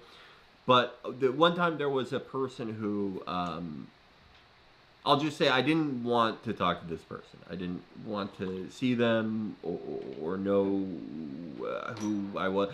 I had not seen this person in like 5 years, and I ran into them at this place once. And she said to me, "Yeah, you look really familiar." And because I did not want to talk to her at all, just her presence really freaked me the fuck out. I went, "No, I'm just one of those guys that looks like a lot of people." Which is not true at all. That is not, that is fucking stupid. But this person was pretty dumb, so she was like, yeah, you know what, I think that's right. And it worked. Charlie really was one of those guys who looked like a lot of people. Except for his freakishly tiny face. A lot of people have that. But even, most people don't, like, I have met approximately 800,000 people who look exactly like Tyler Robinson and Charlie. Like when I went to camp, I went to camp in northern Wisconsin, and like half of them had that same fucking thing. All right, let's look at Van Jones, who is back at it. He's he has the blue thing. He has the blue thing. He's standing up to hate. So that means he was originally wearing a lapel pin that said "Dirty Jew." The New York Times, and then a guy put the blue thing over it. The New York Times interviewed Clavicular. Oh my God! Oh, the gift that keeps on giving. Felix, you don't understand. I'm gonna put you on game, brother. I'm gonna put you on game. But first, let's look at Mao's Third World is Van Jones and what he's up to on the you can tell from the backdrop where he's at. I know, yeah. We're about to have a real time, if you know what I mean. Yeah. Progressives have a politics that says all white people are racist, all men are toxic, and all billionaires are evil. Yep. It's kind of hard to keep them on your side. And so we might want to think about, if you're chasing people out of the party, you can't be mad when they leave. And maybe if we had a different politics, we actually said dignity for everybody, everybody's respected, and we need you, more people might stay. He's so good. I think he kind of nailed it. He really does deserve the $100 million that Jeff Bezos gave him for no reason. How would he even... Well, not for no reason, for this reason. Well, yeah, but, okay, so Bezos gives him that money, so he's like, continue your work. But, like, how does continue your work? That was it. He was like, you're doing such good work in whatever the fuck you do. Continue it. Yeah. How do you spend $100 million on, like, this? It's like a Brewster's Millions type thing. Like, Jeff Bezos is, at this point, giving more money to Van Jones than Washington Post. Yeah. Oh, my God. Do you remember my favorite philanthropist of all time? Lorraine Powell Jobs. And how, like, she read too many damn articles in 2020. And she was like, okay, I have $70 gajillion, $400 million to the asexual puppetry workshop in Baltimore. Yeah. $200 million to the fucking I like that though. Video games for deaf. You gotta people, identify studio. shit that like would piss off your former husband. Oh, Steve Jobs would have hated that shit. Yeah, that's what I mean. She was doing. I mean, she probably. It depended. Historians will argue about this in the future, whether Lorraine Powell Jobs either killed woke or like set up woke too. Yeah. That's why I'm always doing a call to action every morning when I first start. I say, Melinda Gates, hit my line, okay? Let's fund the armed revolutionary vanguard. Bill would hate it, okay? Funnel it through me. I got you. Same with fucking Mackenzie Bezos, okay? He's my boss technically, so it's a unique predicament, but I think he would be very upset if you gave me all of the money. Let's link up and build. I think there's like a 22% chance that Melinda would be enamored by me. And I don't mean like romantic, I just mean like she would think I'm like she would go, there's one fun-loving guy. That's what she'd say. And then there's a 78% chance that she would find me utterly repulsive. But that's like you have worse chances in roulette. Yeah. And I think... you can play those odds. Oh, I played worse odds. And lost, but walked away smiling. And I think... No, she has enough money to get a decent Air Force for Unsura Law. Not the group. Moderators, admins, whatever. Yeah, terms of service. I have a friend who's named that. Yeah. And he's Christian, by the way. Yeah. And Hezbollah is his brother's name. Yes, Also exactly. Christian. They're real stand-up guys. And by the way, he's dying. And his dream is always to have had a plane. Yeah. Build a runway in Lebanon that's totally separate. Mm-hmm. Okay? That's not, it's also... Because how are you going to fly the planes? Exactly. You need to have a separate airport, separate facility. And anti-aircraft weapons to defend it. Obviously, it's a bad neighborhood. Yeah, it's a tough place. Yeah. So like none of these, all are mega billionaires who are in terms of adjusted for inflation, accounting for their wealth relative to the size of the GDP. They're the equivalent to the Rockefellers, etc. Out of all the top 20 guys, Bezos, I like him the most. And no, I don't think he's a good guy, but he's just. I think it's cute how he just has the worst taste ever. He just has terrible taste. But he just he spent so much money on that stupid Lord of the Rings show. Oh, and the fucking awful shirts that he wears. Oh my god. I think it's there's a real humanist quality to him that I don't see in the other guys. And I like what he's done with Prime Video in that it's it is like a welfare program for great actors who have gambling problems. Yeah, after you did all of that, $30 million for fucking Melania Trump is nothing. Yeah. I mean, how much do you think Billy Bob made for Goliath? Is awesome. And no one watched it. I can tell because my dad watched it, and he loves Landman. You know who else loves Landman? A lot of people. Actually. Giannis Varoufakis. What the fuck? I mean, Landman's not conservative. It's just it's more confusing than that. But it's also a shitty shit. Landman sucks. Landman. Giannis Varoufakis did a Landman reference on my stream the other day. When he brought up the price of the oil barrel, and how it has to stay at $60 a barrel, otherwise, the industry collapses. Can someone tell him to watch Goliath? Way better show. The greatest vulgar Bernie Kratz show ever. The greatest. There's no other. They tried a bunch of Bernie Kratz shows. They all failed. Goliath, the greatest. Goliath is so good that its season 2 was horrible. But it didn't slow it down. And I know that no one watched Goliath because the fan wiki is unfinished. I check it every day, and it sucks. That's awesome. There are fan wikis for everything. Yeah.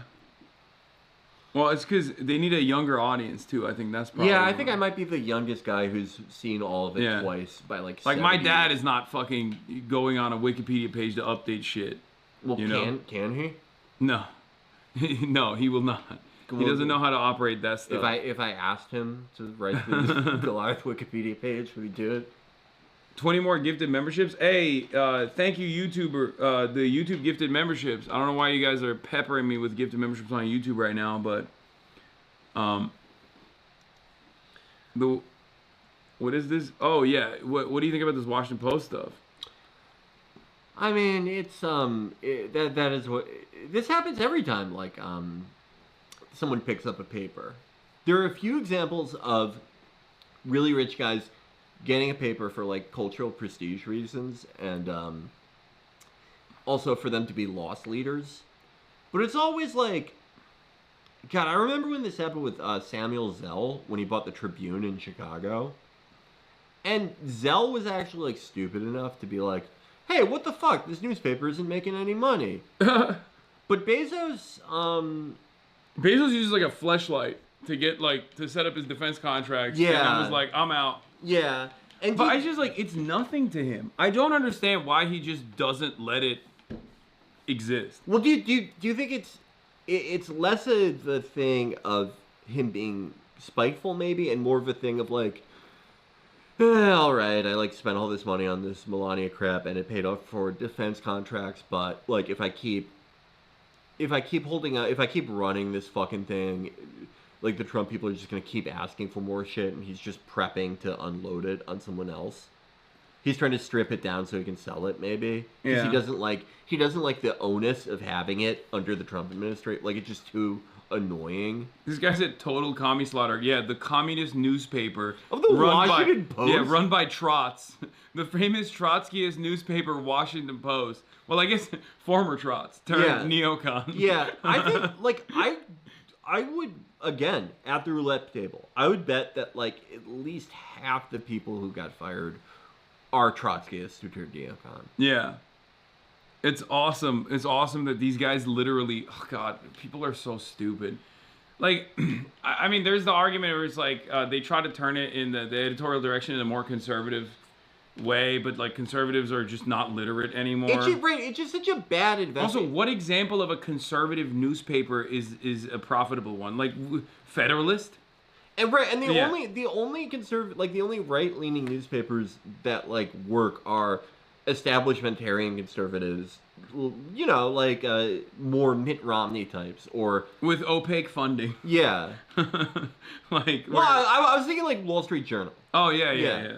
Or like European conservatives that have an entirely different ethos than ours.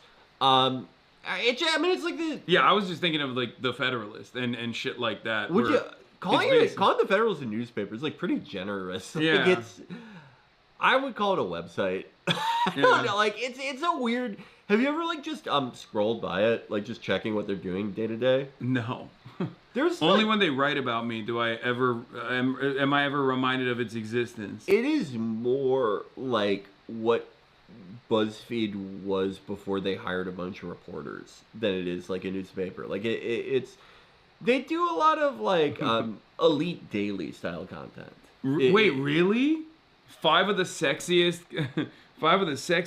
ways to not pay taxes? Like what would it be? There's some real bullshit on there. They don't do like lists in the same way that like Elite Daily would, but it's just like there's a lot of like just like lifestyle bullshit and just shit that's like not, you couldn't really call it editorial or reporting.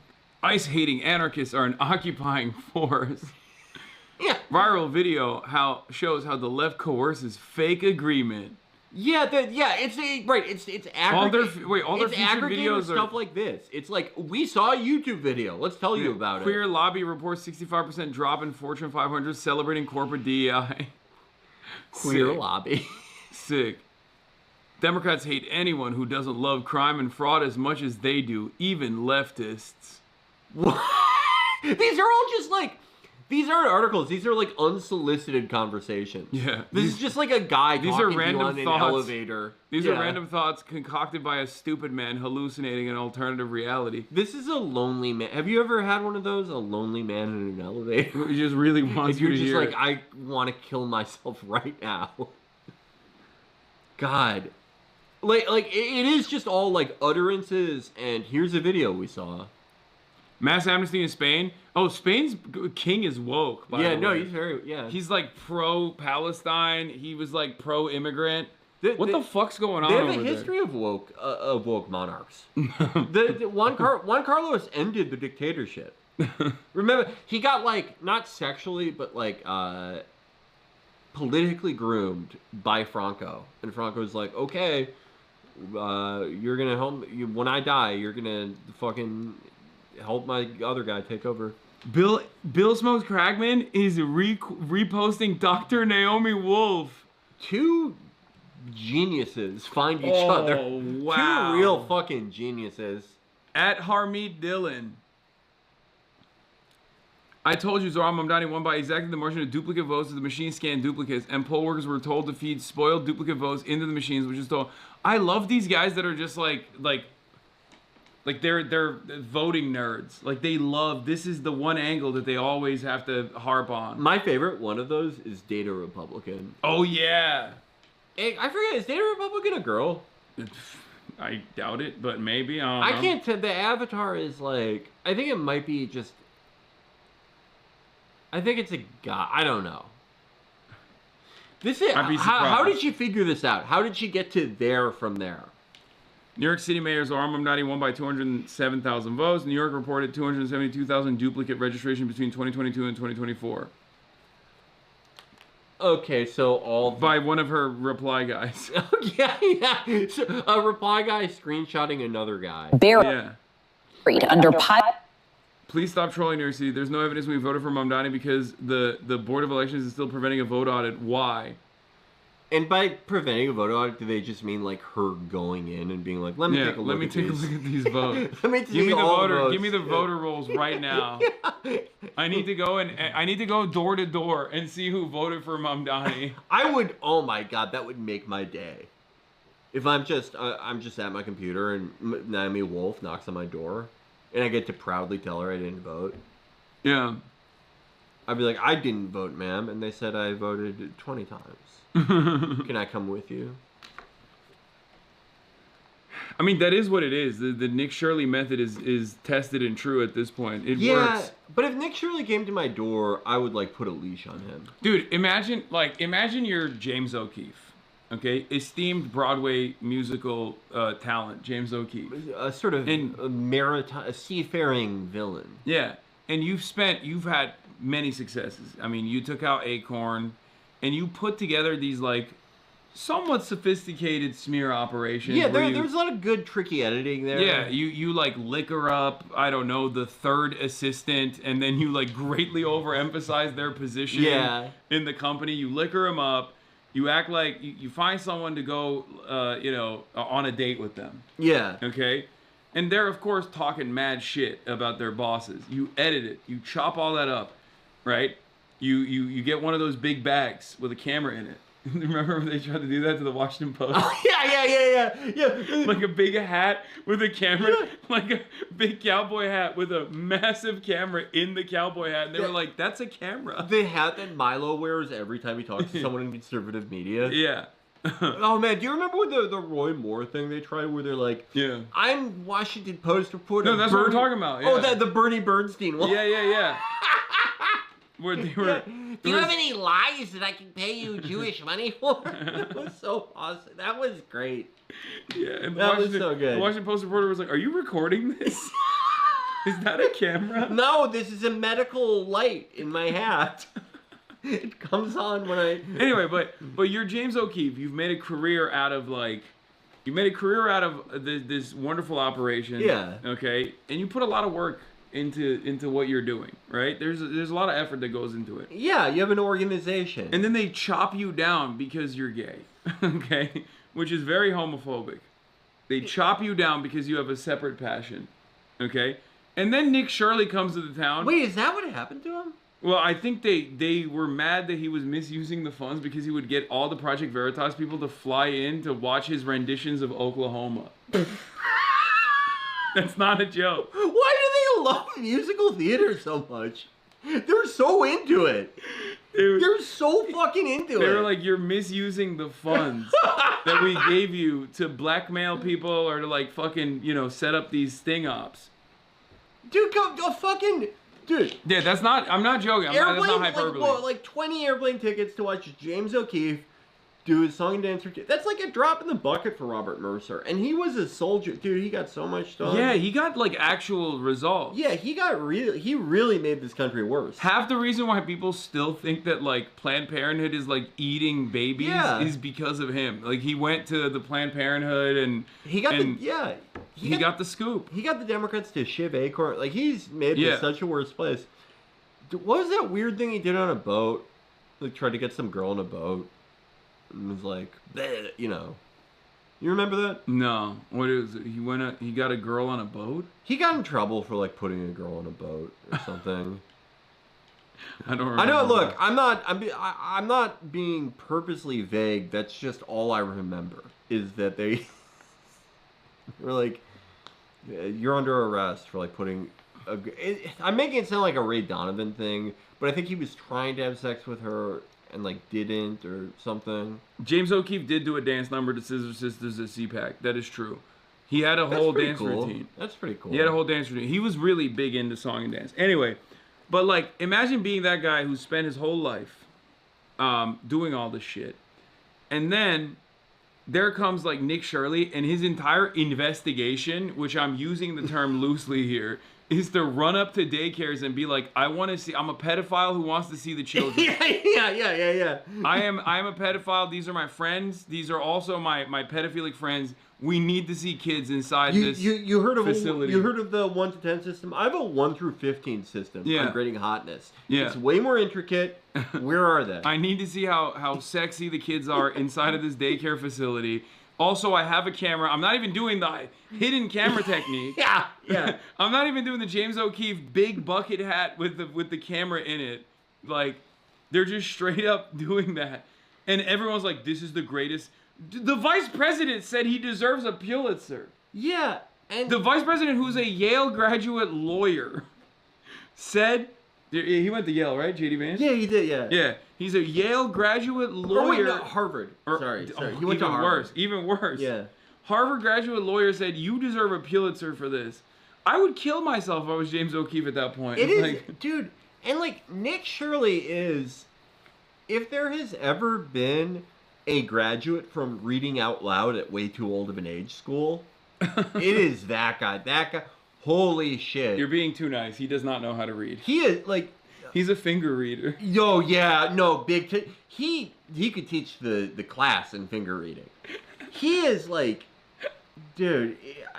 He's like, when he said benevolent, what is benevolent? Yeah. The irony of him wearing the quality leering sweatshirt that's like under every reply because Twitter is all crypto bots. Yeah. Like, it just, yeah, sometimes I feel like people have gotten like way fucking dumber. Oh yeah. In the last 10 years, and I'll like bitch about it, and then I'll be like, this is like, everyone says this every 10 years. This is just like getting older. You probably just, we paper over things in our memories. Even if you have a very good memory, you do not remember these little frustrations along the way. But then I do think that people have gotten dumber. When I see Nick Shirley, it is kind of like, well, he would have 10 years ago, people would have been like, oh my god, let's get this guy some help. Yeah. like this guy, we need to make a fucking daycare and put this guy in it and never let him out. And all of we need to make like adult size kennel gates. But now it's like, sure, let's give him a medal. Let's give him a fucking medal and not like interrogate his parents. Like, hey, which fucking Six Flags rides did you go on during the third trimester? Did you, Mrs. Shirley, did you ride the fucking American Eagle with this kid in you? Yeah. What kind of G pressures hit this kid's brain before he got out of your vagina? Was this kid on a Blue Angels flight? Like in the womb. What the fuck is going on with him? Yeah. Speaking of which, here's someone who's actually brilliant. Okay. Clavicular. No, I think, yeah, this is a very educated young man. Yeah, he is. He's the future of the conservative movement. He hits on a very good truth that I think a lot of people, a lot of so-called intellectuals are afraid to hit on, which is it feels good to do Adderall and steroids. Yeah. Yeah. Like, well, he doesn't even do Adderall. He does meth. Oh, yeah. He says it's healthier. Yeah. He goes straight. That's kind of awesome. He straight pipes the meth, which, you know, you got to respect. So, Clavicular went super viral once again because the clip accounts that post this shit all the time very sincerely write some of the dumbest titles, and then it's just like, it one-shots people. Like, when you read it, it alters the trajectory of your life. Yeah. This one was, Clavicular ran into a frat leader at ASU and got brutally frame-mogged by him. By the way, I don't agree with his editorializing. No. Clavicular is taller than him. He's taller But he than got him. frame-mogged. It's undeniable. I will argue on that's this. like this guy has great delts. Not gonna lie. Just wait until you see the full. Okay. The full reveal. I'll see them moving. Appreciate you. Crimson Tide. Don't use snubs. You got me by a lot. Frame-mogged. Well, okay, this guy's like naked. That's not really fair, is it? No. This is come on. Look at his clavicles. No, this guy's look. This guy has an awesome body. Yeah. No one's gonna fucking deny that. But he's like naked. It's not fair when one guy's wearing a shirt, one guy's like naked, and be like, "Oh my god, he looks so much strong." That's what Nick Shirley would do. Nick Shirley would see object permanence. See like a naked guy, and see a guy with clothes on, and you'd be like, "One guy's so much stronger." Someone in the chat said that's not natty, right? Of course it's not natty, dude. What are you talking about? No, Yeah, it's not natty. Look, I don't know. I think people are. There's some real nutcases out there who can. Like the Russian child who has a genetic disorder that makes him shredded at the age of 6. Yeah, I mean, we've all seen people who can get like fucking jacked eating like Costco peanut butter. Yeah, we call those people under 5'7". But they don't. Well, yeah, but they don't like. No one really. I don't know. I mean, you are like a freak when you're 23 and shit, but I just do not think so. Yeah, no. It doesn't matter. He's still tapered. His waist is cinched. He's got the perfect V waist frame. size. Yeah. Yeah, he's got the perfect V frame. It's like not that it's easy to look like that if you take steroids, even though like he puts a lot of work into it. That's what people don't understand. Steroids just make it so you can train way harder, way longer. Okay, have you noticed though? He's panicking. He's panicking here. He doesn't like. No. Well, okay. Let's do it frame by frame. Also, Zoomers have the worst haircuts. Like, I can't believe I'm the one saying this, but like, what the fuck is going on here? Where he like is trying to do like, he's trying to do the thing that I do when I want to hide my hairline, but like, worse somehow. Well, I think we have to see it in motion. Anyway, like a lot of things. He's panicking. I can tell his cortisol levels are spiking. I don't think it. No, I think this is a look of like grim determination. I think if the cameras weren't there, he might even beat this guy to death. These young men know nothing about Rich Piana. Felix knows this. It's true. Rich Piana was the method. Rich Piana, I do think. You know he's 19, right? Oh yeah. Well, so it's not weird that he's hanging around colleges. He's the one guy where it's like totally okay. Yeah. What do you think Rich Pete would make of him? Because Rich was very open about the fact that he wishes he could be like a lean, jacked guy. Yeah. And he didn't like being really big was just like that was what his body would allow. So I think he would be. He would admire him. Rich was not like an envious person, but Rich might think that like the meth stuff is weird. I don't think he would be into that. Anyway, a little too odd for him. Are you ready for Are you ready for the new command over the English language that you had not previously thought was possible? These guys are really good at writing descriptions. Yeah. Clavicular was mid-jester gooning when a group of Foids came and spiked his cortisol levels. Smiling, crying, laughing, crying emoji. Is ignoring the Foids while munting and mogging Moids more useful than SMV chat fishing in the club? You know, when you watch a movie like Demolition Man, this is like how the people talk.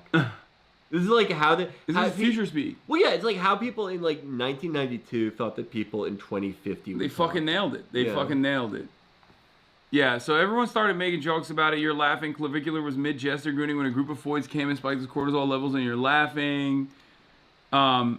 It's the captions itself, I think, make it even better because the clips are so dystopian. Like watching these clips, you're like, what the fuck is going on with the world? Well, but also like kind of nothing happens in the clips. That's what's so funny about it. Like the captions are so like obviously they're written to get people to quote tweet it, but when you actually watch the clips, it's just like every shitty Miami nightclub I've ever seen. or any nightclub anywhere. It's just like, I mean, the clip that we just watched, the frame mogging, was literally nothing. It's a guy standing next to him. A guy standing next to him.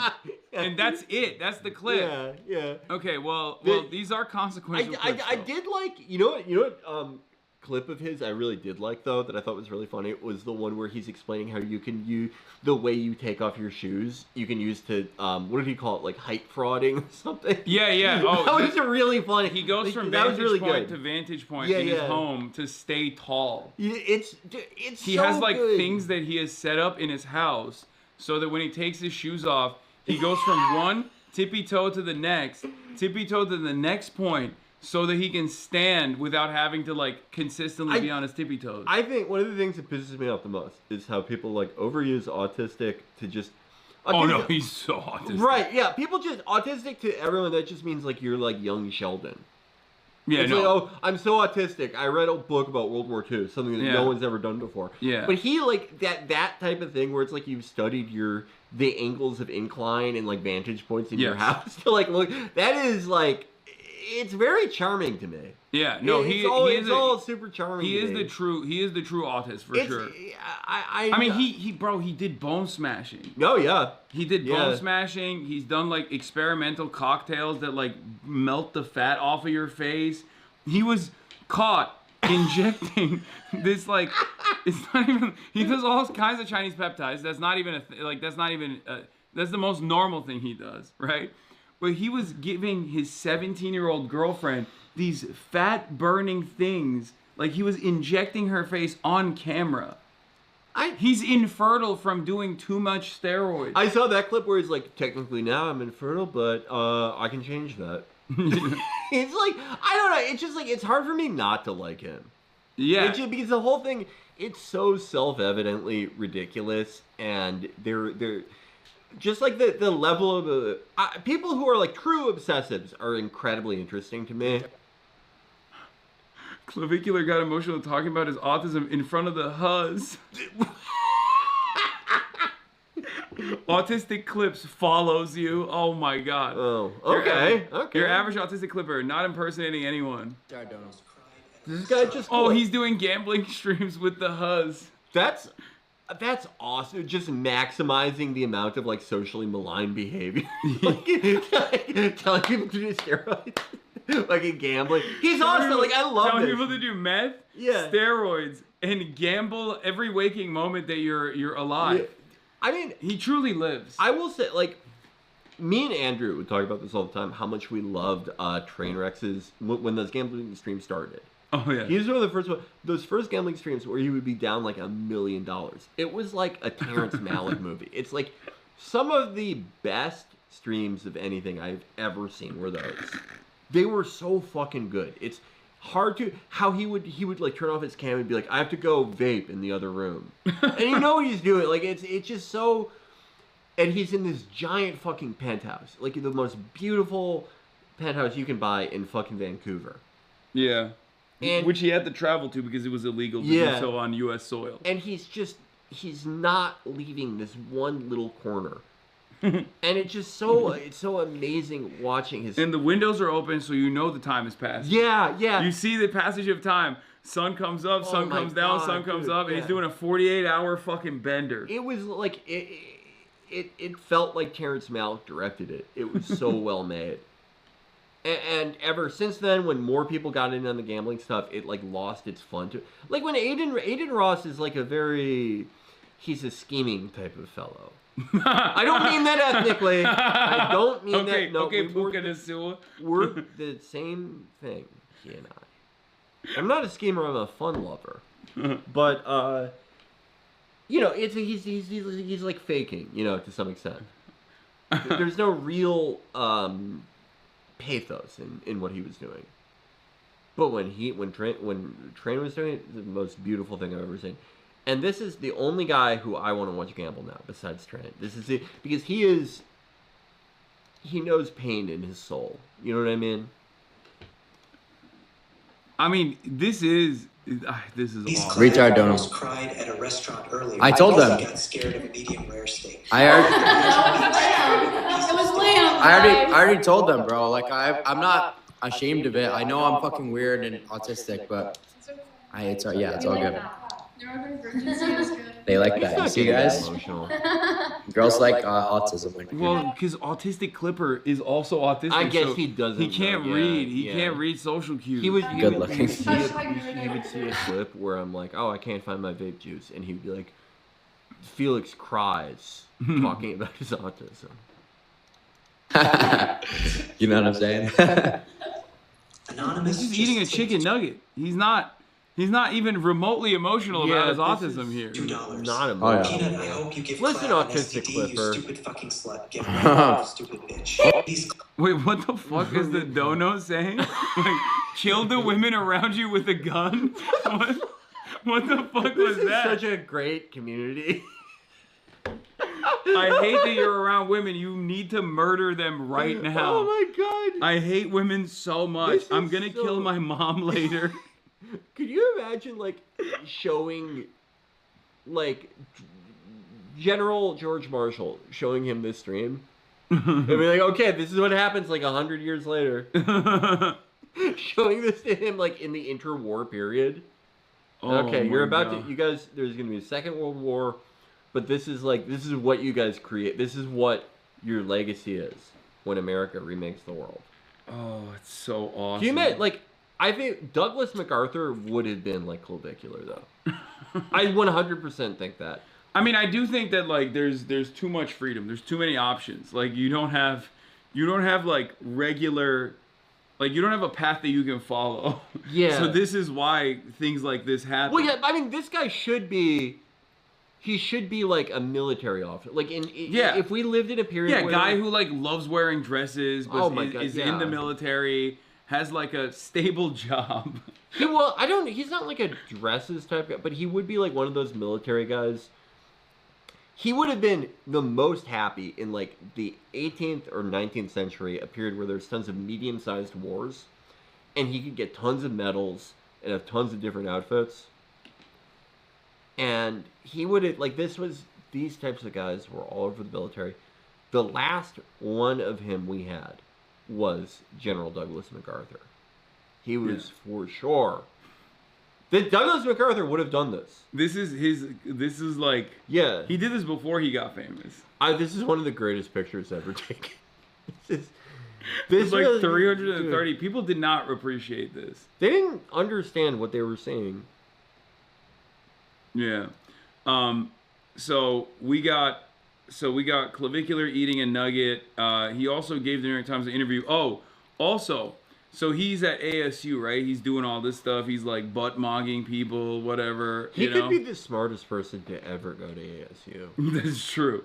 Well, just kidding. Here, this is the Jester Maxing meta. What's your cameraman? Henry likes you. What's your name? Tell us your name. Yo, W. His name is Kirk. Kirk? My friend likes your camera. Yeah, the caption's like his cortisol spike, he's pissed off, and it's like it just nothing happens. He's like, not. Nothing His fucking cortisol, happens. Like I can tell he's not. A horrible day for the English language. No, he's not. His cortisol levels are not spiking while he's jester gooning. I would go so far as to say he's not even jester gooning. No, he's actually demonstrating predator eyes right now. He's like looking around, scanning. He's got his radar on to find new voids. That's what I do. Yeah. When I go to Equinox and I accidentally go into the Pilates room and I do all the moves from the peer pressure video, I'm like doing the crab walk thing that the guy does, and all the women are screaming at me to get out of there. I do the predator eyes. What is this? Things get awkward between clavicular and his date after she found out he only makes $54K a year? 4K a month, 54K a year, you're poor? Dude, wait, do you think that's poor? They're calling. There's no way he only not only made. No. There's no shot. Fuck off. And by the way, 4K a month is not 54K a fucking year. God damn it. Like that shit. Like no. God, I don't know how you got there, buddy. I don't know. I take back what I said about ASU. He thinks there's more months in the year. There might be for him. I don't know. He might be in a different system than we are. Yeah, you don't know that. Could be on a totally different system.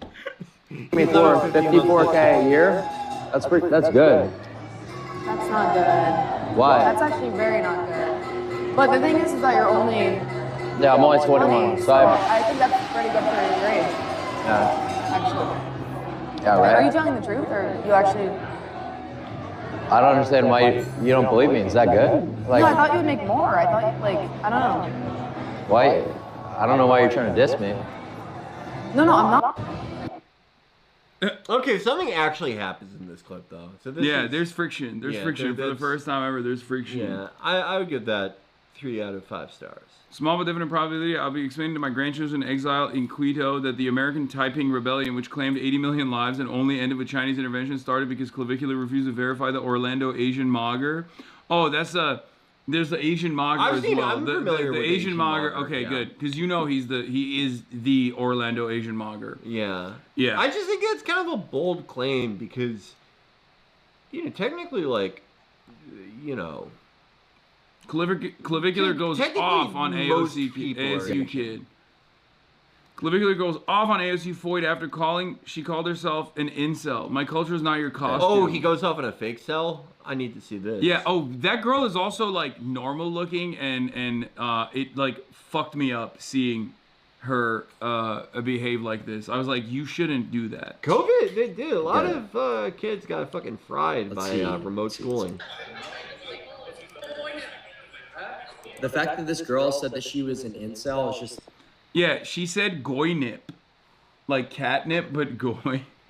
Which, again, This is a Rhodes Scholar at ASU. I do hate that, like, I think it's really funny. Like, the goy block thing, I think about that sometimes. The goy block post is fucking hilarious. Yeah, it's just like, oh, go ahead, have your goy block. And it's so good, too, because it's like, if you've ever, like, if you've been on a flight Ever that has, traveled Delta, it's a Biscoff cookie. It's like this big. And it's delicious. But the perspective, it looks like it's the size of this fucking laptop. Yeah. And it's so funny to think about, like, a mean rabbi, like, picking out all the goys, even in first class, and being like, eat this, you dumb piece of shit.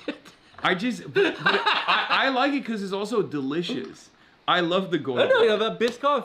It bangs. A Biscoff cookie is great. And I would, you know what? For me, I would call it a goy block in non-derogatory terms. Like, I would say it's like a great accomplishment of Gentiles. Yeah. Yeah.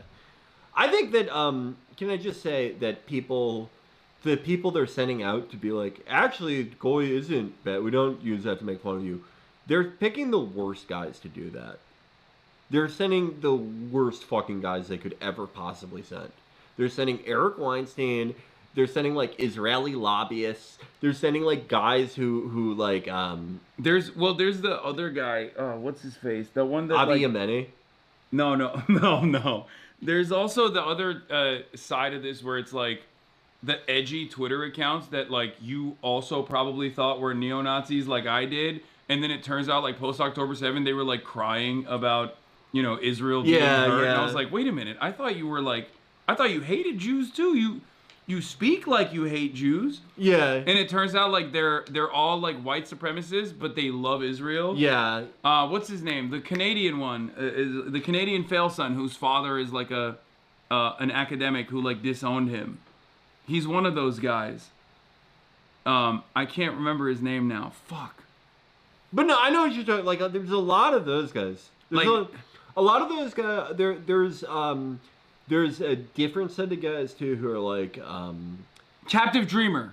There are guys too who are like, you know what I'm talking about? Captive Dreamer? Yeah, he's always like even his dad runs some like Christian university, right? His dad Captain Dreamer is one of those guys. The other one was what is it, Matt Fournier or whatever, like the fat neo-Nazi. Oh, the guy from the video where he's getting chased by like just like a Philadelphia fucking I don't know what they were, but they were like filming him, and he has like natural Mr. Bean choreography. Yeah. Where he's walking backwards the entire fucking video. And all these guys are like saying like, oh, it's actually fucking Brownoid behavior to not like Palantir surveillance.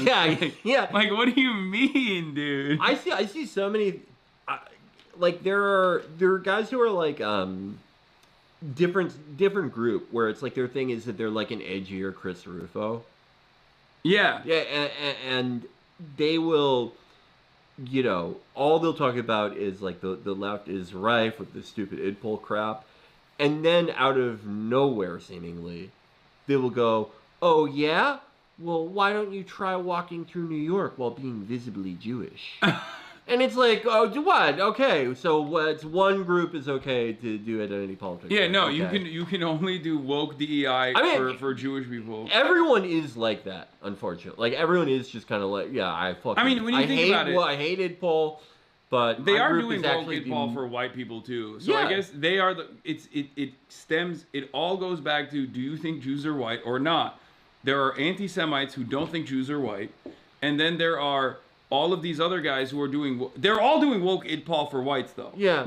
Like, that's what they're doing. I think the most interesting thing to me is, like, Jewish people who, like, assert that, like, no Jews are white. Like, that Ashkenazi, you're not white. Like, what... and it's a really weird fucking thing. Yeah. Because, like, all of our, like, great-grandparents, great-great-grandparents, you were like, guess what? We're white. They'd be like, oh my god, we did it. And then you would show them, like, some guy who's Jewish in America, so Ashkenazi guy, being like, actually, I'm not white. They would go, what the fuck are you doing, pal? What the fuck are you doing? We rode on a steamboat that took 27 years to get here. Half of our families died. We all had to take jobs working for the mafia and selling pickles to become white. And you don't want to be white so you can, like, win an argument when your office does, like, DEI stuff. Shai Davide. That is, yeah, exactly. Exactly. Okay. So I'll show you him calling out my hypocrisy as well. I'm pretty interested in seeing. Like, I'm pretty. my culture's okay, not let's see. your costume, you know? Like, bitch, I used to have to go days without talking. All right? Calling yourself an incel, you know? Fuck you. Fuck you, faking ass hoe. I hate when girls do this shit. You know?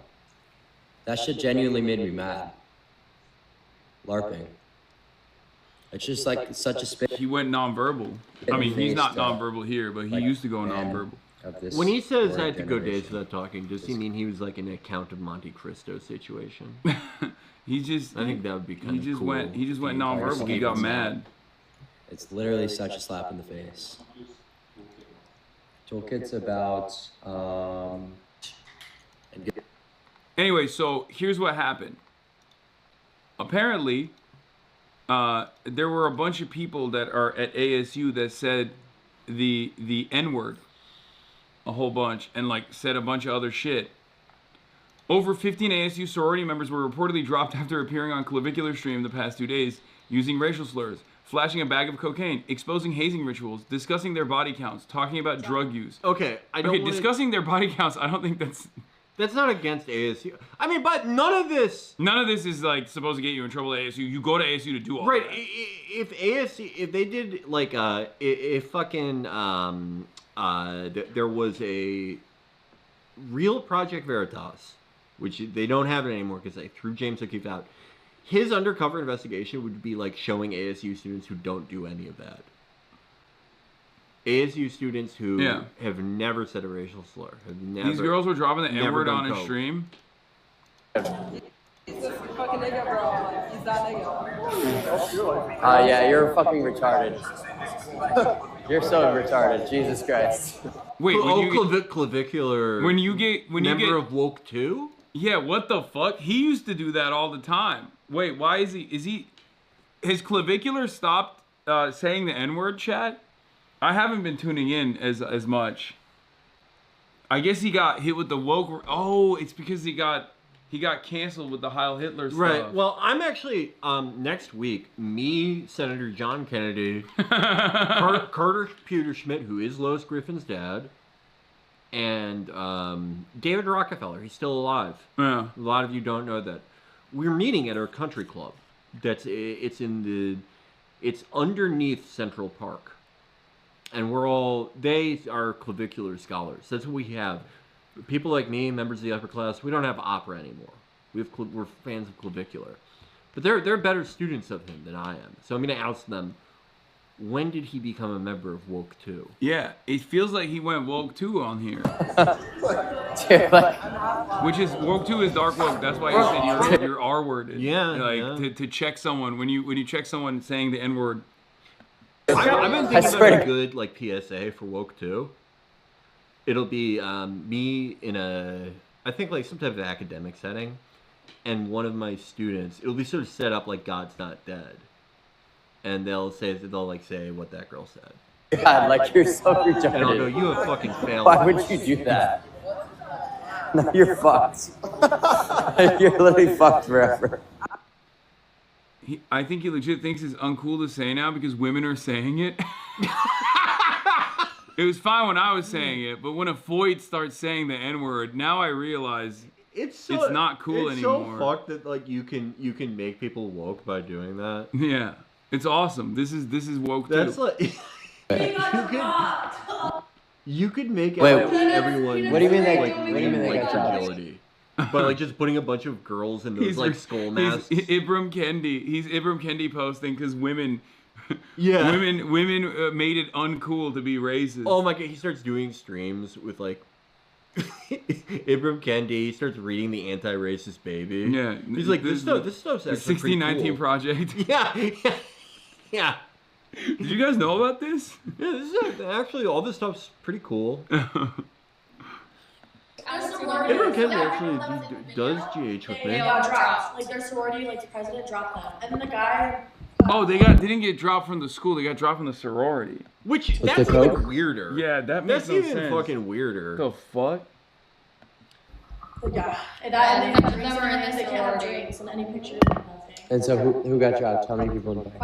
Roughly probably 15. Yeah. 15. Wait, so they're kicked out of the frat. Yeah, so the girls are kicked out of their. They have a beer or like talking about drugs or talking about beer and talking about or like their body count. They're supposed to be like. Wait, could you? They have to be like perfect. Sorry, could you open it again? They have to be like perfect. Wait, so no way. How many people? You can read like the hot ones. It's probably talking about. How many people do you think got kicked? Oh no, I can figure it out. I don't know. Okay. This is him thinking like, oh, look at my power. Like I think that's what it is. He's like excited. He's like, yeah, you guys got kicked. Foids. Well, I mean, if he can take down just one fake cell, this is all worth it. Yeah. Hey, wait. Saying the N-word on stream. Yeah, dude, the bitch who said that is retarded. I don't know if she's there. He's so woke. He's a member of Woke too, dude. He's ushering this shit in. DEI is coming back to Florida because of him. Oh, that's like that sequence of words is so funny. I think he got like negatively polarized into it, just like by women. That's awesome. Yeah, this is. Oh, it's because it's Black History Month. That's why. Oh, okay. Just for a special time only for Black History Month. He's just saying you can't say the N-word if you're a woman. White girl saying the N-word is crazy. How did CLAV single-handedly ruin ASU Greek life? How did I ruin it? It was your fault. You guys did retarded shit. Okay? You guys were holding cocaine up to a fucking live stream camera. That's it. Dude, that's retarded. Yeah, it's your guys' fault. All right, it's not my fault. Okay. Well, the thing is, the alcohol is. Once you lock in, you are starting to wither away. Only reason we watch you is because of your looks. Lock in, stop being chopped, and get back with Lauren. Lock in, tip $2 to give him advice that he's getting chopped. I would love to interview the guy who left the comment. Yeah. Well, the New York Times had the same idea as at least. How do you? Oh, it's like Frost Nixon, and they're like, "How do you respond to criticism?" It's Ross Dalvin. Yeah, Ross is like, people are saying you're chopped now and you're wasting away. Dude, Clavicular. If Clavicular saw Ross Douthat, it would change his life. I think it would. Oh my god, it would be because Ross Douthat calls into Clavicular and he's like, "So how can I like fix my? How can I look max?" And Clavicular's like, "Yeah, you gotta do bone smashing, and you have a recessed mandibular." What if that was like his Sistine Chapel was like chatifying Ross? Yeah, Ross Alford becomes a Chad and is woke now. He turns woke. It would be like the movie Amadeus when Mozart basically like kills himself finishing the final fucking whatever he did, whichever one. Him and Seth. Because it would take all of his life force to do, but it would be like the greatest. Like he would be Mozart. No one has ever been better at this. If he did that. Yeah, this is his final masterpiece. Jester maxing?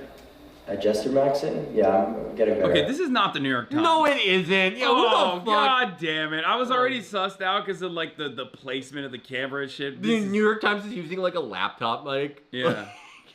God damn it. Can you define Jester maxing? Basically just being like a clown for people's amusement. Right? And this is not, like the New York Times would not be using the same set that like Fuck Team 5 did. You don't know. They're also on hard times. Well, they're both owned by the Sulzerbergers. Actually, the Sulzerbergers started and the New York Times. Yeah, Sulzerbergers started Fuck Team 5. Well, once a loss leader, they have to make up for the loss of revenue somewhere. People don't know this, but the patriarch of the Sulzerbergers started Fuck Team 5 in the year 1912. That's where their real money is from. It's from his stream. A reporter is allegedly there asking him. And New York Times? Oh, it's New York Mag. Well, that's still really shitty production. I would have expected No. more. I think it's like I've done this before as well. Like I have like a reporter on board with me and stuff, and then like they'll ask questions, but usually not on stream. Oh, okay, I get that. So maybe it's like his recording. Yeah. Yes. So yeah, like a lot of dudes will jester max to try to get girls, and it's just like make themselves look like a fool. Yeah. And it's just like it's so embarrassing to watch that. Yeah. Okay. You know, like, but the thing is, I'll jester max sometimes because I'm like a live streamer and like I know what I'm doing. Yes. Because it's funny. It's so like. Oh, when he's jester maxing, he's doing it in like with full control. Like he doesn't. It's not. There's no loss of control there while he's jester maxing. Respect. If you're not everyone can do that, chat. A lot of you guys don't understand. Jester maxing like, and you're just a normal guy. It's Clavicular reveals to the New York Times the list of drugs he's currently taking and explains his reliance. Who is the fucking journalist that did this? It's gotta be someone I know. There's 0% chance this is like a random guy doing this. What? Who would be the New York Times like lifestyle tech? If it's New York Times, I wonder who it is. Everything you got. You think Bernstein went to fucking Florida to interview him directly? No shot. Ezra Klein. Yeah, Ezra Klein. Clavicular was jester maxing the right way. I can see this being a New York Magazine piece for sure. More likely that it's a New York Magazine piece than a New York Times one. Wait, this is the lore update on why he doesn't say the N-word live anymore because he got pressed in real time. Bro, and I got thousands of niggas gotta come down. My daughter black and my son black. He talk about black, you talk about my kids. Fuck that bitch ass nigga. Call me a nigga hoe. On my mama. Alright, brother. Call me a hoe, say what you have to say. Talk about my kids. Go ahead, man. When you say black people, bitch ass nigga, you scared that because we're in there. Oh yeah. Nigga, pussy, nigga, pussy. I'm a the hoe, man, and pussy. Hey, look. The fuck? You're not gonna do it. That's a bitch, nigga. You a trick, nigga. Go ahead, bro. Pussy by now. You a millionaire by. Go ahead, yo. Trick. Go ahead, What's up? You chillin'. You chillin', bro. Go ahead, bro. Go ahead. Please. Go ahead. Let's go. I'm gonna let you know, bro. You talk about black people, talk about my kids. Keep now you know that from now on. You say something about black people, say something about my kids. Keep selling candy, bro. Keep selling candy. candy. Say something about black people, he says something about my kids, and I'll do whatever for my kids. This tweet says New York Times reporters on the bus with him, but who knows? Care that much, but Like, come on. Like, Do you consider yourself a college Charlie Sullivan? Not actually, no. I guess that proves it right. In some sense. Joe Bernstein is onboarding with clavicular. Oh, really? No. I don't think so. Someone in the the chat said that was the case. That'd be really funny. It would be cool if it was like Brett Stevens. No, Ezra Klein. Ezra Klein, yeah. Do you think he would... I could see Barry Weiss talking to him and saying something about, like, trying to do some sort of self-deprecating joke. Oh, I thought and he would get furious at her for being, like, a fake cell. I could see it being, like, Barry Weiss covering it because it's anti-woke. Yeah. Or covering it because it's like, oh, this is, like, the new, like, bad right wing that exists because, like, liberals are bad. She likes that angle a lot. So apparently the New York Times reporter asked, "Are you an incel?" to the lady. Wait, it is Joe Bernstein? That makes sense. Joe does a lot of like. I mean, I know, stuff, but yeah. like, why? But he would go to Florida to do it? Yeah, why not?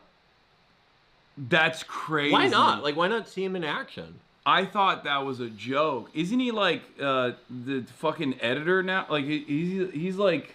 He's not like a regular beat reporter any longer. Yeah, is but he? yeah.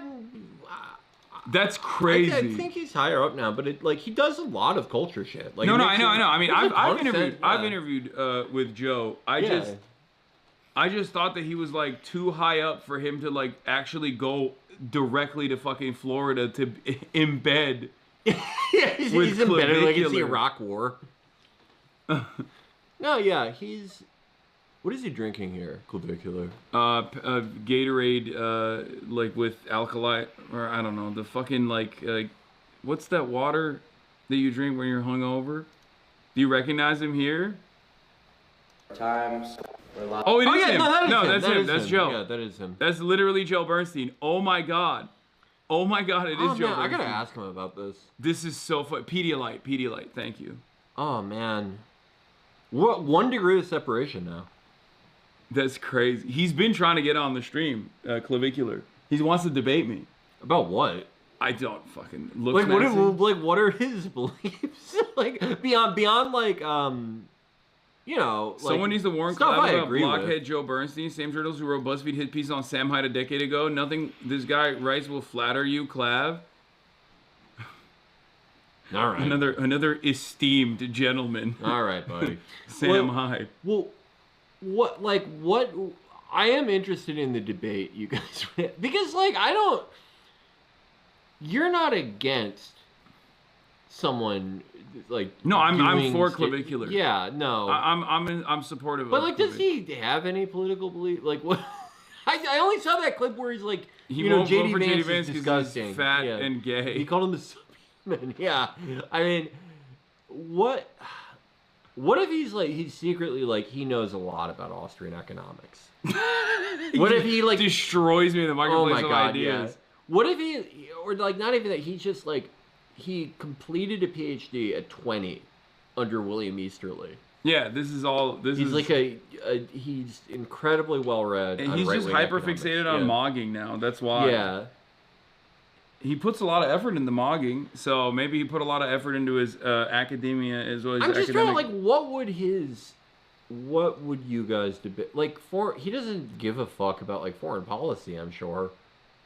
Right? Like, I've never... No, he's a moron. But I've heard him try to talk about politics. He says politics is jester. Right, well, maybe that would be the debate.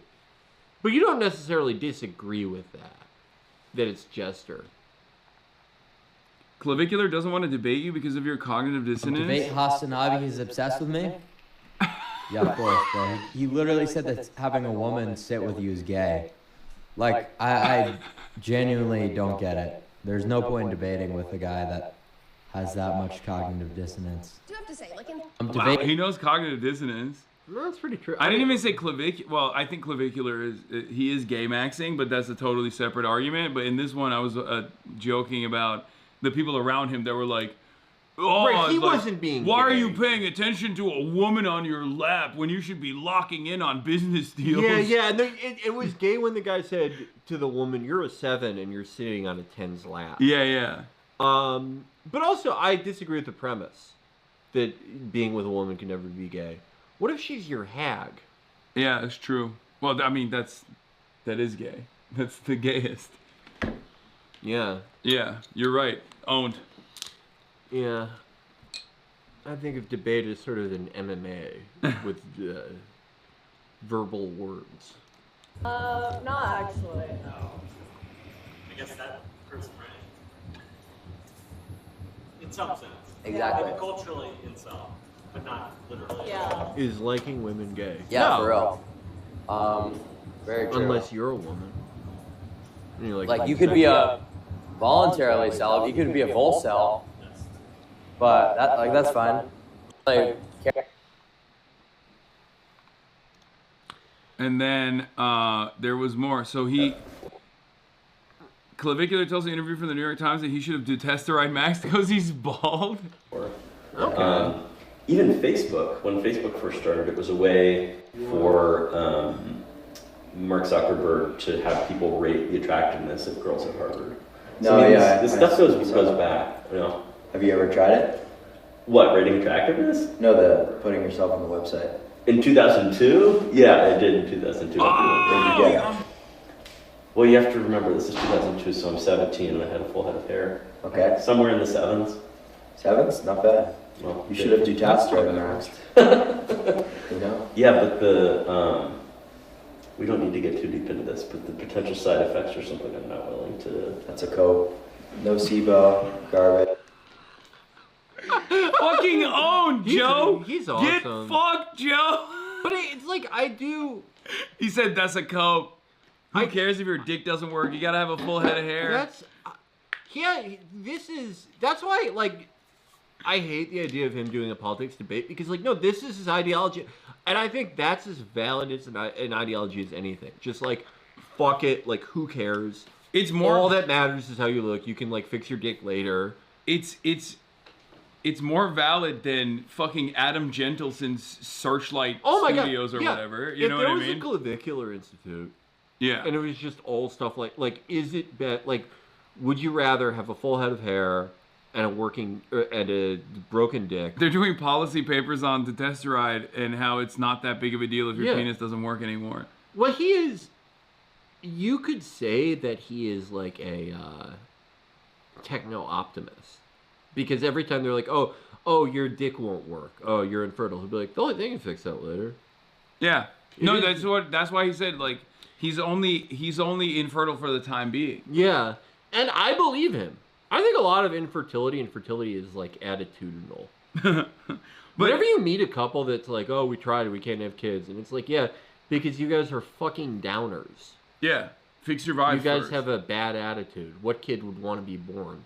In the Mormon cosmology, where there is sort of like an infinite hourglass of souls looking for bodies to inhabit, and those souls see you this dour couple that's like, I'm doing these workmen like Seth Bullock on Deadwood pumps, and we just can't make a kid.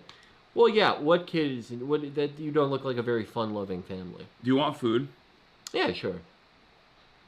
You already know I'm gonna order Turkish food. Just letting you know. No, I love the greatest bread in the world. Okay. I prisoner maxed today. Here you go. But not eating anything else. Don't show anything on the camera. No. For your dick? Yeah. Dude, that's the biggest nocebo cope ever, and that's with finasteride. Like the post-finasteride syndrome, yeah, it's like 1% of people get that, but DUT, yeah, it's... He's like, right, by the way. I can't believe oh God. It's a very, very low likelihood. No, he's right about that finasteride will have like life-altering consequences for not just your libido, but like in general, it leaves you, it like permanently damages your sex drive.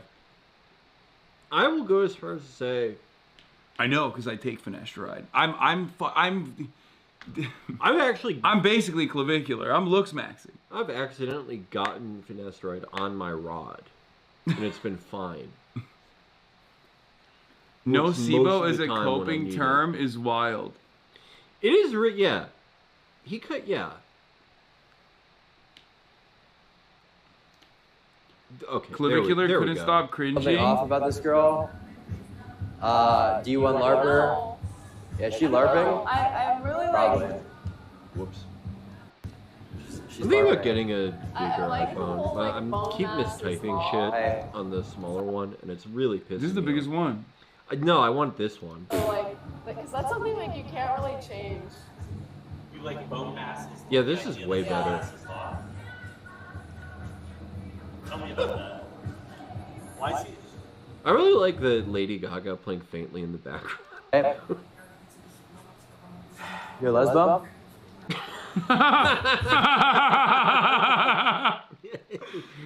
Oh, a man. Dude, of, what can't he do? A man of such few words, but such decadent prose. It's Wait, how do you justify that?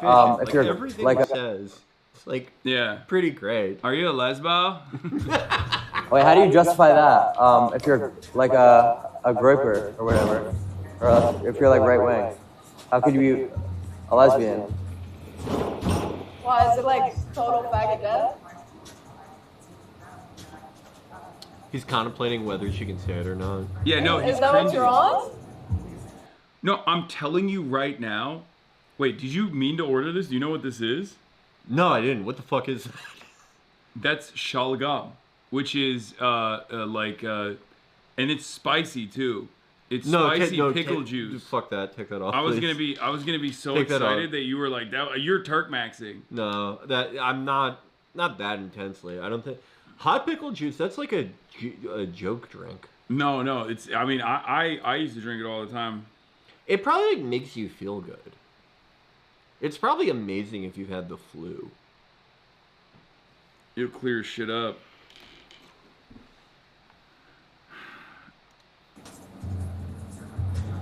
He's cringing. He hates this. He really does. All right, go back to 4chan, bitch. Damn. You know, real. It's so awesome to say that. Then you just have to be in the car ride with them for the next like 30 But minutes. she just like eats it. She doesn't even care. People don't actually talk like there's this in real nothing life. he could say to any of these girls that will like make them even leave. Bro, it's like it's. You realize like no one talks like this actually IRL. No one. You talk like this. What are you saying? Yeah, but you just said no one talks like this actually IRL, which is literally talking like that in the process of saying no one talks like that. Exception that proves the rule. Okay, well he does it. It's cool though, to be fair, because he's doing it as a moid. Well, he's doing it as a moid, and he's like, the point of this stream, the point of all these streams is that he is a man apart, you know? He has done all these things to be the king of regular society, but he's too, like... Oh my god, I just realized. She's groip-mogging him. That's one way to look at it. Yeah. This is kind of like Rashomon, in that how they will recollect these events unveils their true selves. Because to her, she's like, oh, I groip-mogged him. Yeah. And he's testing the waters. He doesn't like that he's getting groip-mogged. But maybe he recalls it by being like, "Oh, Like, what the fuck are you doing? What do you? Hey, shout out to King.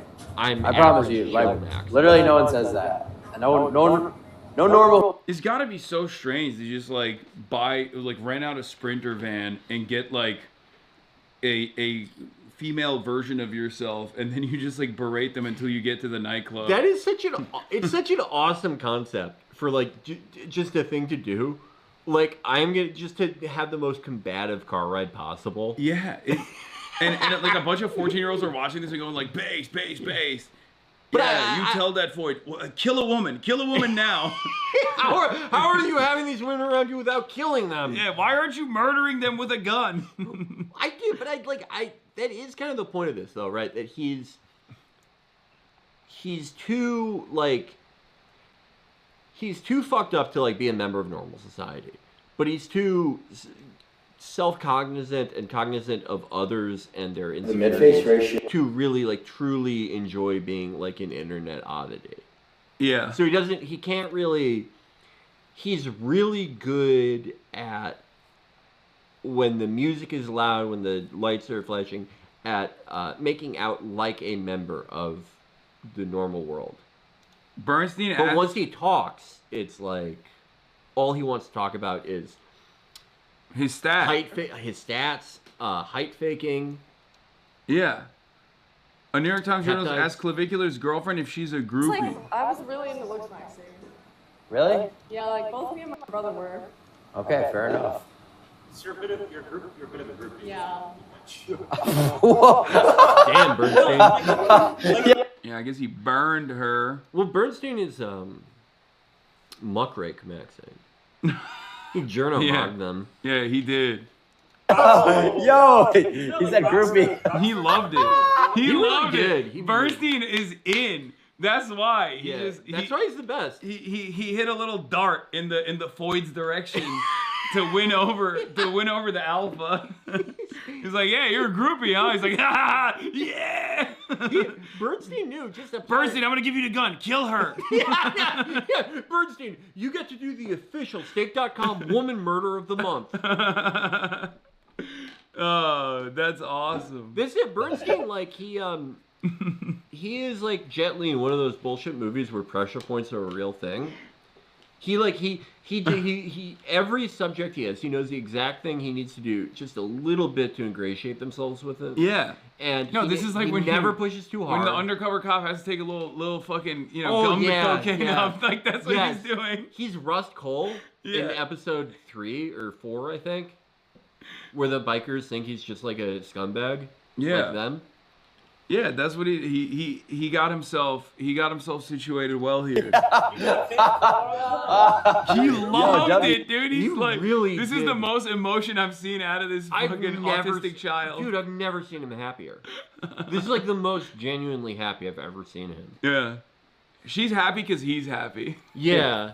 Groupie just in the abstract, she likes it like a woman was brought down. Yeah. She's morally consistent on this. She's like, I don't like that it was me, but are you ready for this stack? Are you ready for a stack? Let's take a look. Let's see this. What's your stack right now? Like, what do you take every day? Yeah. So right now I'm on a very low dose of test. I'm on around like 220 milligrams. Okay. I've been like lowering my dose, throughout the past couple months. So that's my TRT dose. I'm on 25 milligrams of Accutane. I'm on 12 milligrams of retatrutide. I'm on 10 milligrams of Nebivolol. What's that? What the fuck is Nebivolol? Why is he taking retatrutide? Like, I don't understand. Like, what the fuck? Well, okay, what are... He's got Accutane for, obviously, acne. He's got T. He's got retatrutide for appetite suppression. But I don't even... 12 milligrams seems very high. That is a shitload for... And that's like a GLP-1? Yeah, That's really fucking high. It's Holy like, shit. this is the experimental Eli Lilly one right now that, like, I know some people that are on it that swear by it. They say it's, like, really fucking good. They say it's also, it's, like, the only GLP-1 that's out there that doesn't actually, like, impact your muscle mass in general. Okay. But, like, that's a lot. Yeah, that's, like... Isn't like 6 is supposed to be like a high dose? Yes, dude. I think the starting is like 2, if I'm not mistaken. That's crazy. Is this shit legal? Yes. Like technically, everything he's doing, a doctor could give you. Well, like, retatrutide is like a Chinese peptide for the time being, but like I said, it's like Eli Lilly already is like doing tests.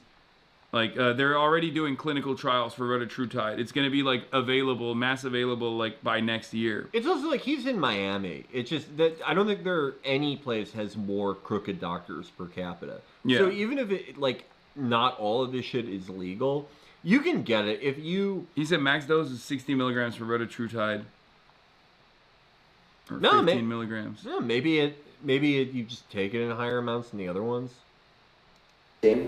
I'm on 12 milligrams of retatrutide.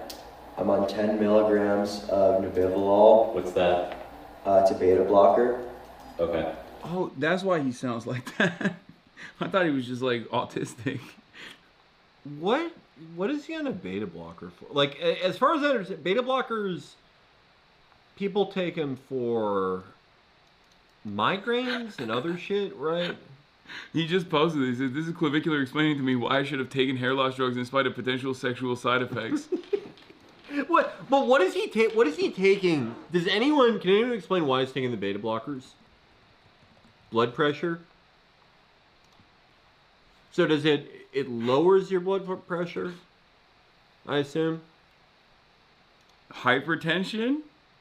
I thought just anxiety. I thought that's why you take it. We have a problem of low blood pressure in my family. Yeah. Because we're cool customers. Yeah, your cortisol levels never spike. Well, they do sometimes, but like not for stress reasons. Kind of even I'm you just out? trying to make them Even me out? really Yeah, I big. mean, what's the point of taking the beta blocker? So it blocks the beta 1 and the beta 2 receptors, which just make it a little bit easier on your heart with the higher blood pressure. And Yeah, it is, I guess. Yeah, makes sense. Gotcha. Okay, so Yeah, it's because the roids are increasing the blood pressure.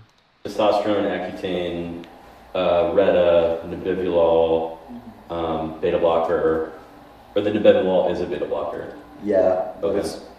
Nebivolol is more selective of the beta 1 receptor. Okay. Pranolol is another beta blocker people take. Yeah. That's the beta 1 and beta 2, which blocks like a lot of the physical anxiety that you could get. Is that it? No. Keep going. So I usually take melanotan too. I haven't taken it in like a little bit, but I just want to make sure that that's in there. What's that? Melanotan 2 agonizes something called your melanocortin receptors, 4 of them to be exact, and that basically induces melanogenesis. So when you're exposed to UV, you're going to basically produce melanin at an extremely exacerbated rate. Tan about 100 times quicker.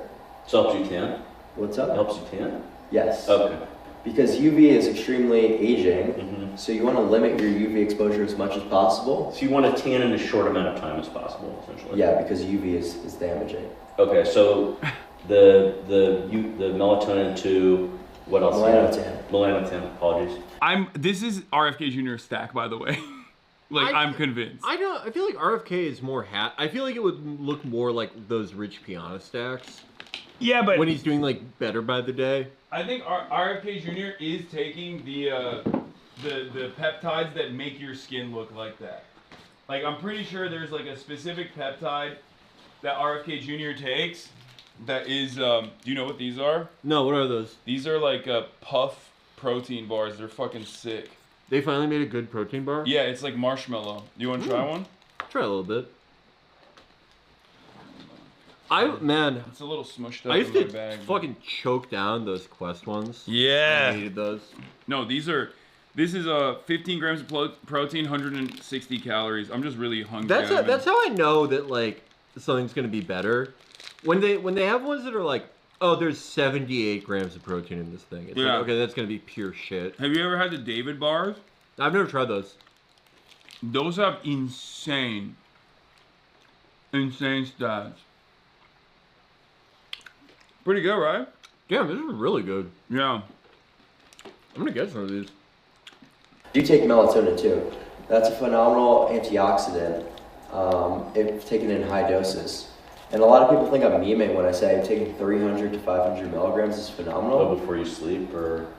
Well, yeah. The problem is, like, when your receptors are sensitive, you're going to feel terrible the next day doing that. But it's an extremely good antioxidant for your liver and your brain. So what you want to do is you want to downregulate your receptors so that you're not going to feel like shit the next day. Okay, so melatonin, keep going. What else do you want?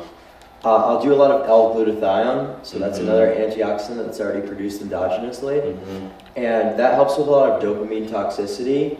That helps with any liver toxicity from drinking, because, I do like to drink sometimes, and on Accutane, that's not necessarily the best thing for your liver enzymes.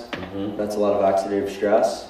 So I'll take the L-glutathione to... Felix is taking notes on his phone. Okay. Well, yeah, I'll take I'm buying NAD plus. cars in one tab. No, he's buying all the stacks. I'm looking at it. Yeah, I have a special version of both Amazon and Walmart. Amazon for the peptides, and then the special Walmart. It's only available to certain people. Yeah. That's where I get this special melatonin. He's note maxing. Yeah. Wait, I mean, this is like he calls it biohacking, but it's just. That's one way to put it. I mean, I don't understand like why these guys have to make everything like into maxing and hacking and shit. He's just doing a lot of drugs that he should not be doing. Isn't that kind of like what everyone who's like on a stack does? Yeah. They always like argue that it's the most efficient, like best fucking, and it is like, I don't know. It's like it's the same thing as anyone who has to systematize anything. This is blatantly not true. This is not biologically possible. I'm literally a dopamine PhD professor. None of this is true. As a professor of neuroscience at a major university is making me scream. Okay, point down, calm down there, Poindexter. How many times have you jester maxed? Yeah, do you look like this, dog? I don't think so, okay? You just got fucking mogged. Yeah. Have you ever made a girl feel bad in a car ride? Yeah, have you ever called a woman a foid and told them, screamed the R word at them as your legion of 12-year-old fans were giving you $2 donations to tell them to kill her with a gun? Yeah, I don't think so. Have you ever been commended for like being mean to women? Yeah. No, I do not care about your PhD, pal. Yeah. Oh, look at me. I spent my life studying this stuff. I'm still a nerd, though. You know, I'm not mogging. Yeah, by the way, this is Will Hunting. You're probably... Yeah. You're in your fucking... I'm bald and gay.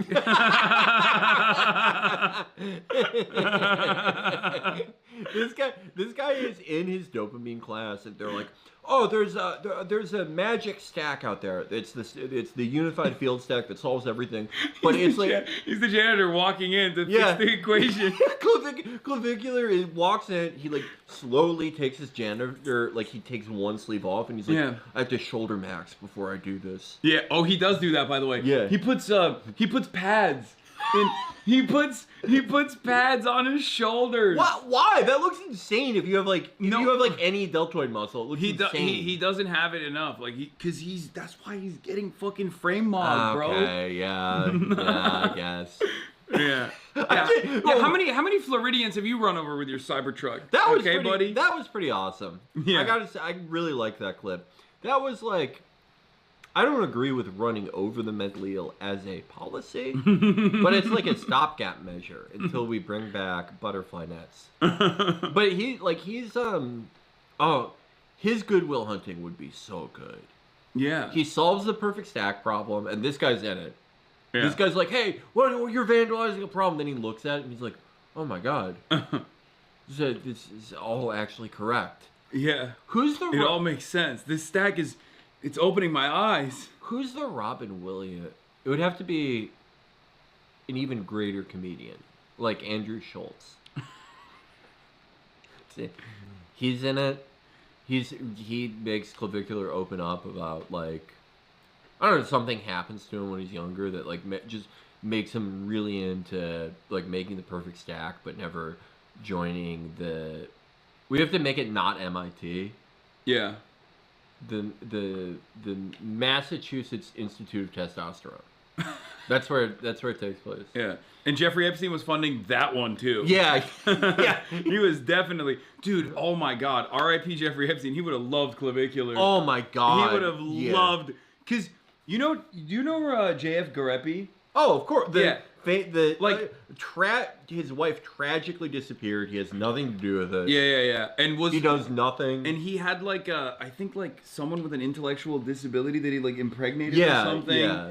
Who was like mentally. There's a court case about it. Yeah, and she was like mentally considered like not capable of giving consent. Yeah. And then he would debate people on like the virtues of this. That's on the internet. amazing. But the reason why we're bringing him up, because he's a eugenicist, right? He was a race realist, whatever, biological, what is it called? Like, he's a race realist, whatever, scientific racist. And Jeffrey Epstein gave him $52,000 for no reason. How did he Jeffrey was like, Epstein even find that's him? what I mean. That's like, he would have loved Clavicular. If Clavicular could have, if instead of fucking the JF Karepi, again, husband to a tragically, mysteriously disappeared wife, she could be just going on a walk for all we know. Yeah, still. And again, after this, this does not demonstrate any guilt. This is not weird. This is not suspicious. He was so distraught by it, he did a deep clean of his entire house and bleached everything down. As like it's kind of, if you read the Tanakh, that's what they say to do after someone dies, or just goes on a really long walk. He was kosherizing the house. He was kosherizing the house. He was sitting Shiva in a French Canadian style. Yeah. But instead of giving him the money, if he got it instead, way better use. He's never killed anyone. Which means he's the same as JF Karepi. Yeah. For sure. Who's not never done that. Yeah. Cannot be proven.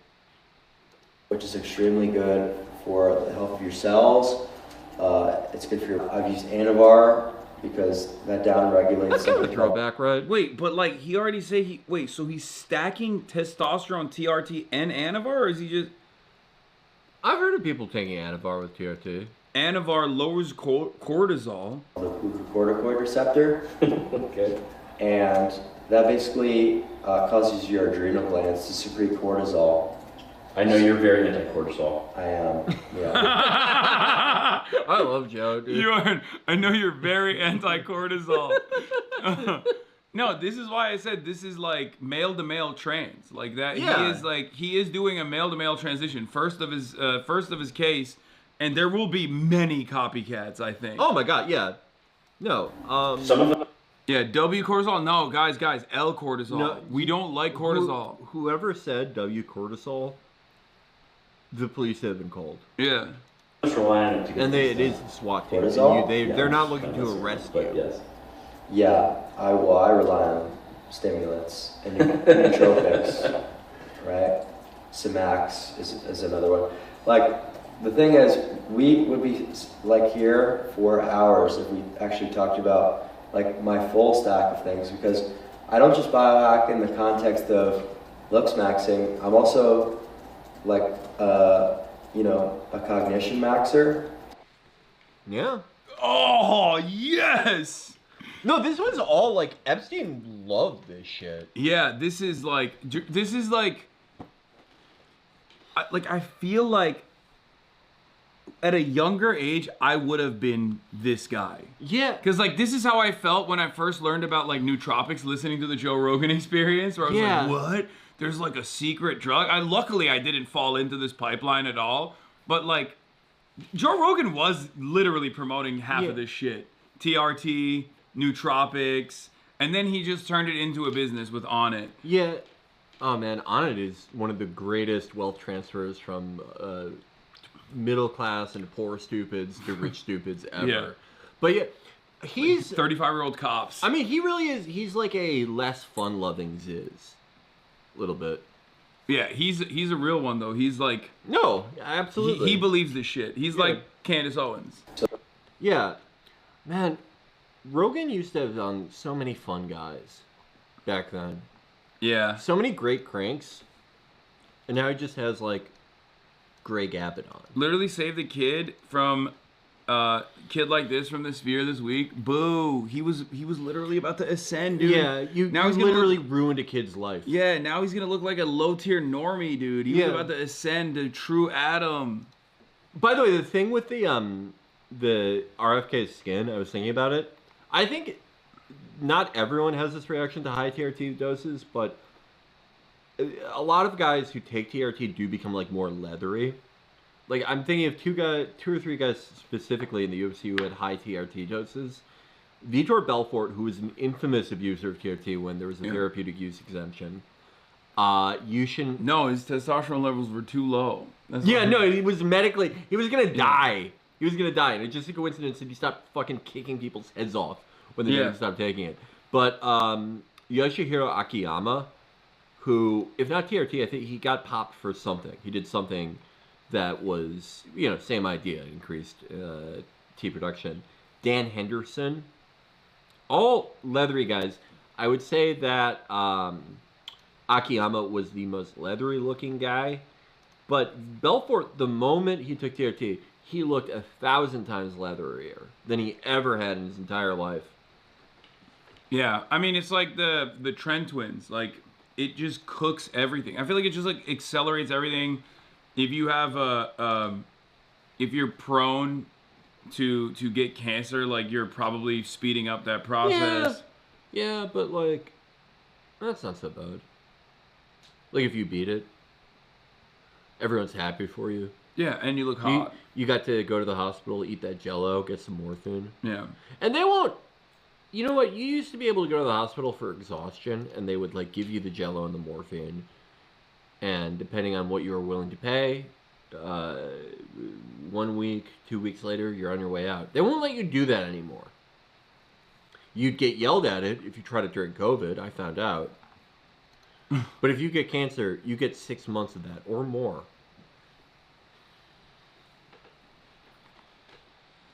Duty's Connor Murphy for Gen Z. So cool that Melanie Phillips gets to post like a Kahanist about ZOHRAN. Oh. Mamdani invokes the Hijra that justifies open borders policy. The Hijra literally refers to the journey of Muhammad and his followers from Mecca to Medina. At Mecca, they were unsuccessful in their efforts to peacefully Islamize via Dawah.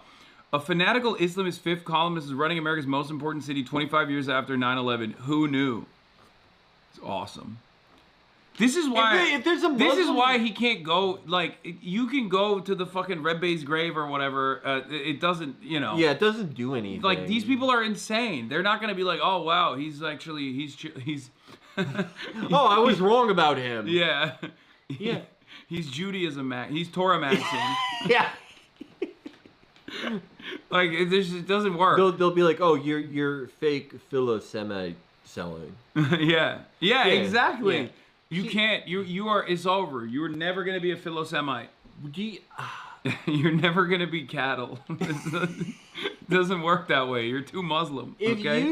If you like, if there was an actual Muslim fifth column that was like taking over America, you would kind of have to just be like, okay, good job, because like there's not that many. There really like are not that many. Yeah.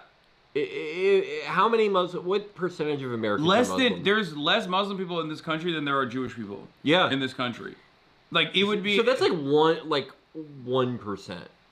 Yeah, it's like not even probably. Yeah, the only one we've ever to put in there is Dr. Oz, and he's too busy. He's too busy with the Armenians to do anything. Yeah, that was crazy when he pointed to the Armenian sign. He was like, "That's a dialect." Yeah. Like not even a language. He's like, lavash. Oh, you know what that is? Code word for drugs. He didn't even try to hide it. Yeah. It was so clear he went there just to hunt down Armenians. Yeah. That's like, you would assume a guy like that has like Americanized, but I guess you can't take the gray wolf is still living in his soul. It's so revealing though, because it's like, they're like, we can't do migration because obviously if anyone gets in, they'll use the government to litigate their ethnic grievances, because like that's what they are already doing. That's what they've always wanted to do their entire lives. They're like, oh, if I got in there, I would take out all the Armenians. Yeah. So obviously everyone else is the same way. Yeah, he's just next up. He's going to like a Serbian pastry store to be like, well, we gotta arrest these guys. They could work. Yeah. They could be doing work instead for me. They're doing civil forfeiture, but for the Serbian baker's sons. Yeah. Give me your children. It's the same thing though. It's the same thing with like all the like Jared and all those guys who are like using the power of the state to make bullshit like the Abraham Accords. Yeah. What is this? Certainly not litigating ethnic grievances through the power of the state. Well, they're also, they're doing Sigma Grindset. They're making a lot of money. Yeah. Well, there's a lot of money. Bro, they just go out there and it's just like, here's my credit card here, or here's my bank card. Okay, go ahead. I loved following that saga of Jared trying to offload like the worst building in New York. 666. And then EPA finally gets rid of it. He was sort of like I don't know. It was like watching a Sidney Pollack movie from the 70s, where it's like there's kind of a like scumbag protagonist, but it's just so nerve-wracking. You're kind of rooting for him. And he did it. He did it. His back was up against the wall. The only group that didn't like engage in the bribery scheme almost got invaded. Like it's so crazy that like they went to everybody. They went to the Emiratis, they went to Saudi, they went to Qatar.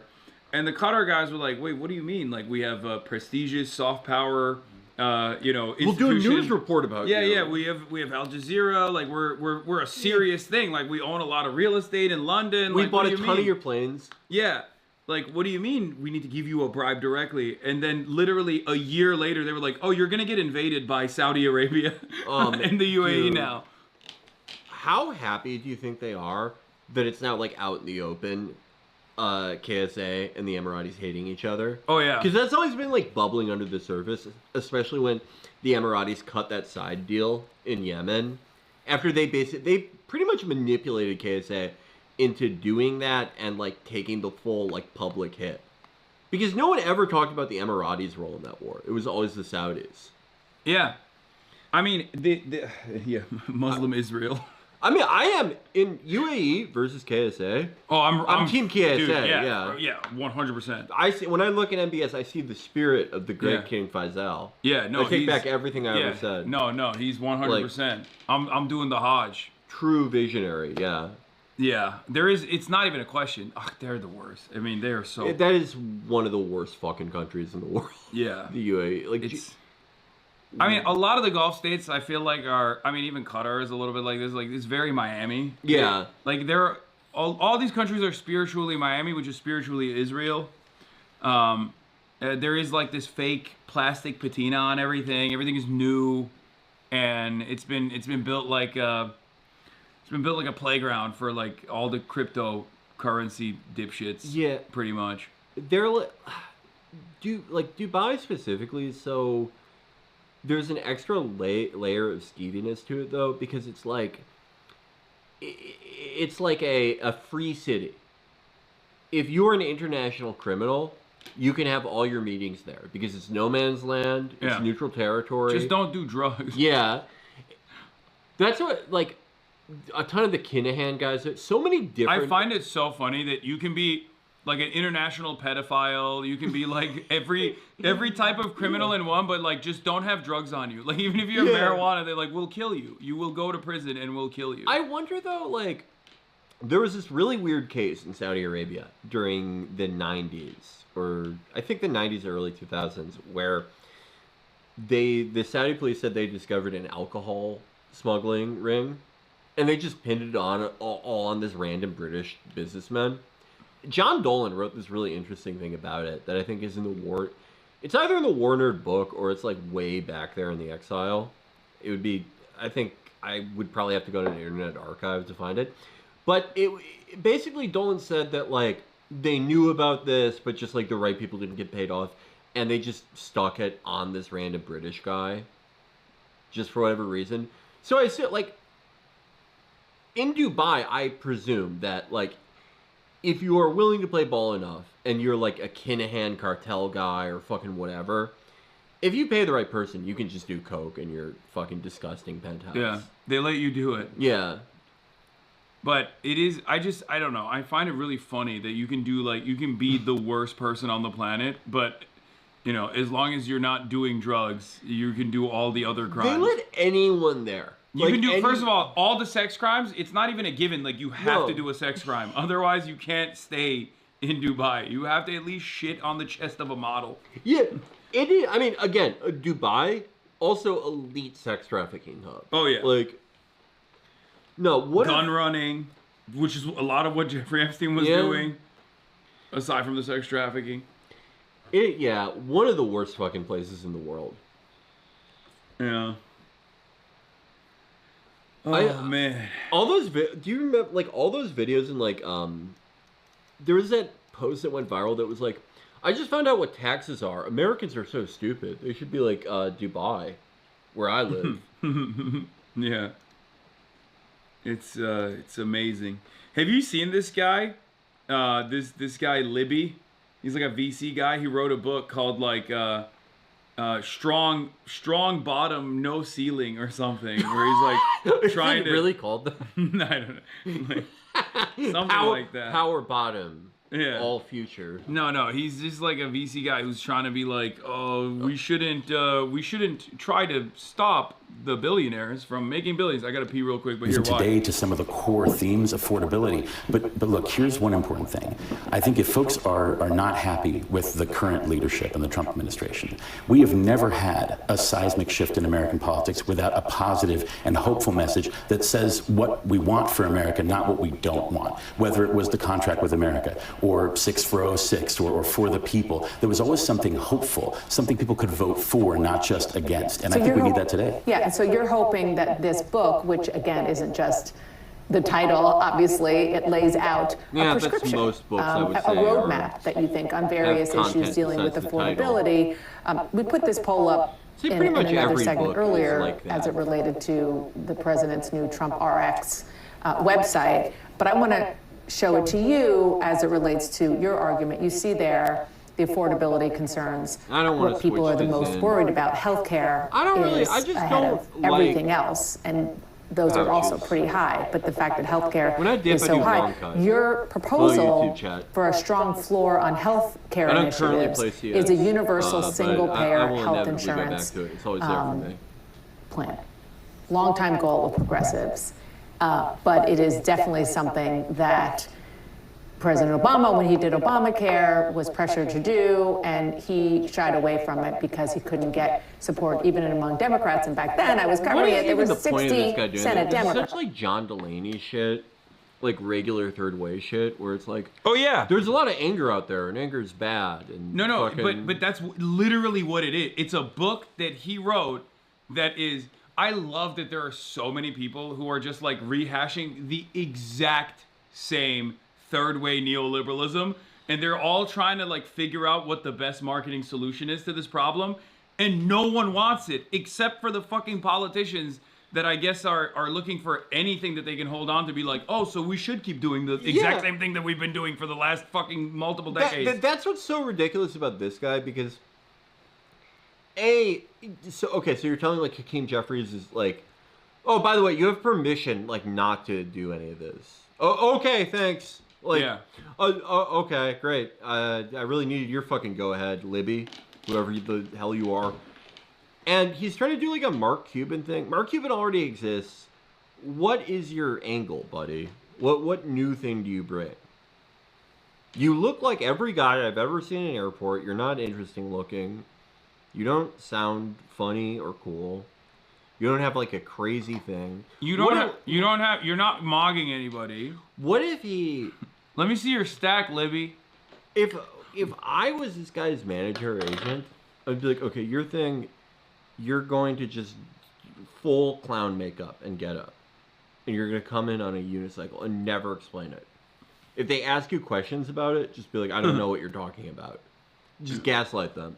Someone said Ezra Klein loves this guy. Wow, I'm shocked. Oh, wow. Oh, my God. He must be a fucking genius then. It's just, he's not saying it for that reason. He's saying, like, of course he does.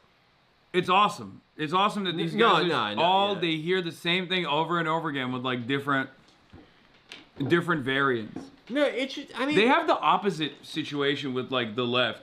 If you were to take, like, I don't know, any sort of, like, Marxist analysis and then try to, like, reframe it, everyone would yell at you. Everyone would be like, no! You can't. You need to abide by the doctrine. Marxist orthodoxy is the immortal science. Meanwhile, liberals love taking the exact same third way neoliberalism and just like repackaging it to be like, this time we're calling it abundance. This time we're calling it moderation.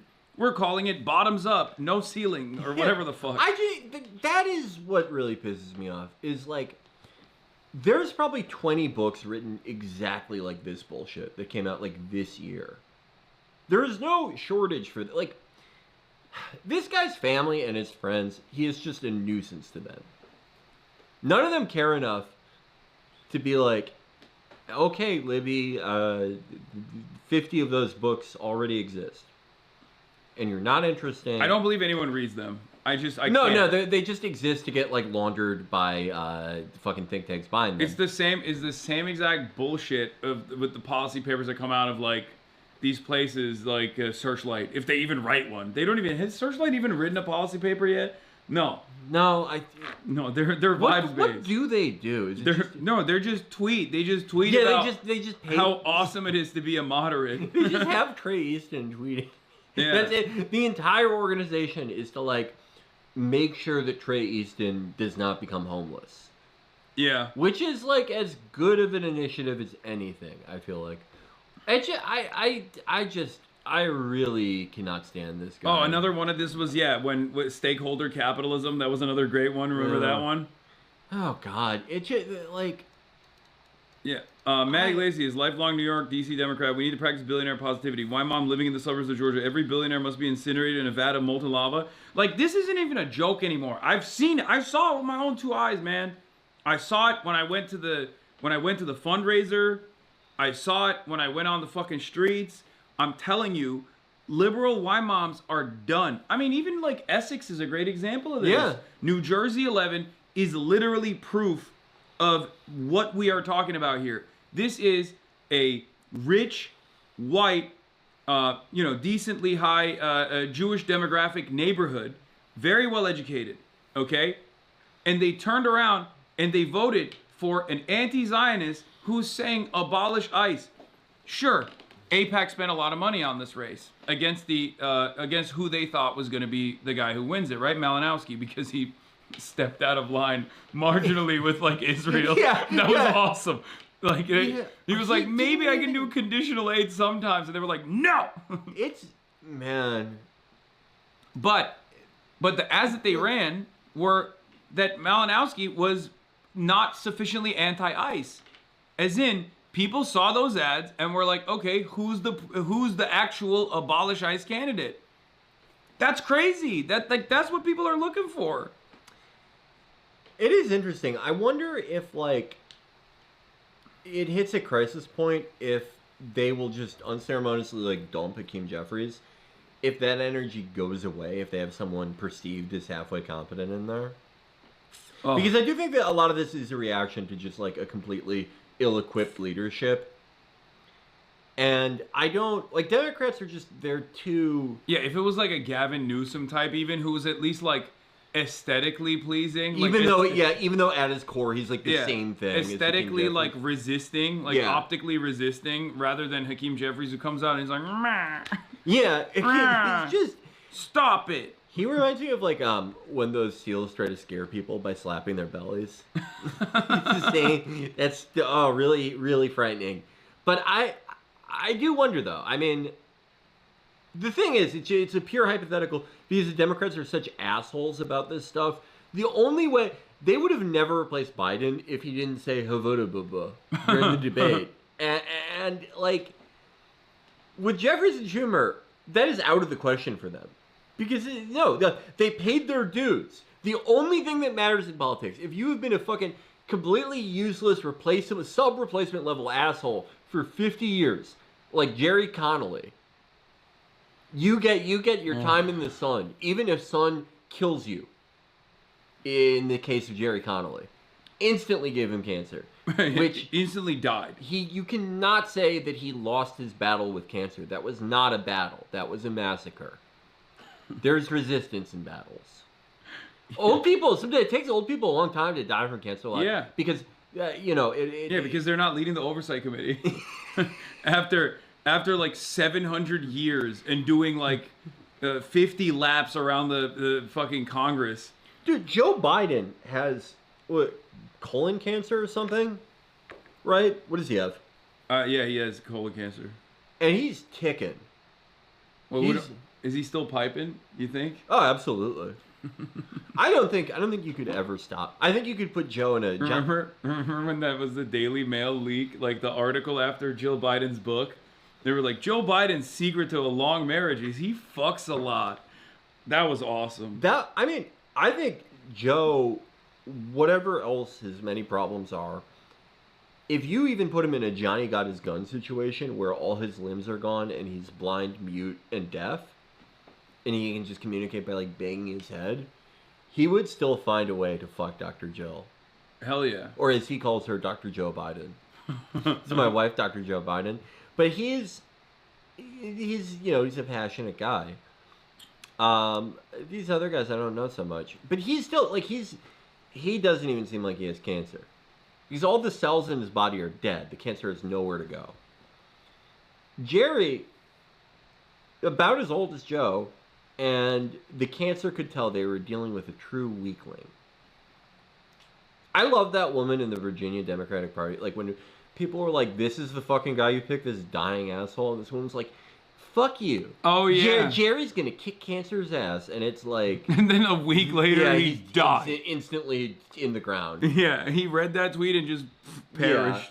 Yeah, like, she probably got yelled at by Jerry's staff. You're taking too adversarial of a stance against Jerry's cancer. He doesn't want to go low here. Oh, man. That was so crazy. It was not. Biden was diagnosed with aggressive form of prostate cancer that has metastasized to his bones. Yeah, not the bone that matters, if you know what I'm saying. Yeah, he's still boning. I mean, I'm not a doctor, but I know the cancer, it kills younger people fast because of growing cells. Or at least that is what I've been led to believe by shows like ER. Joe is like a hollow from Dark Souls. I think he could just have cancer forever. Live another 82 years. Have you seen this? Has anybody explored Epstein's role as a mediator between U.S., Iran, Saudi Arabia, and Yemen? Here, Epstein is seen as advising Yemeni billionaire on how to navigate Saudi genocide in Yemen, ties to Iran, advising the billionaire to pull Yemen away from Iran. I saw some of that. Like, he was really tight with Khashoggi, right? Epstein was? Yeah. Oh, I mean, that's not surprising. Well, Khashoggi he was kind of like a proto-Epstein. Like a little bit. Yeah. Not like maybe involved in sex trafficking. Well, wasn't his family in it too? I mean, what did his dad do? Adnan Khashoggi? Yeah. No, I wasn't talking about the columnist. I was talking about the arms dealer. Oh. Yeah, no. I think Jamal Khashoggi was like related to them. Yeah, but I thought Jamal Khashoggi was like suspected of also working in intelligence. I mean, maybe. He definitely was a member of the court. You know, like he played court politics, and I don't know. There are guys who are like informal. It's kind of weird there, or it was weird because he was kind of an older guy, and it wasn't as like institutionalized. A lot of the Saudi intelligence state got more institutionalized because of the like everything from 1977 onwards with Afghanistan and Pakistan that forced them to professionalize and bureaucratize their intelligence bodies more. But he could have just been like,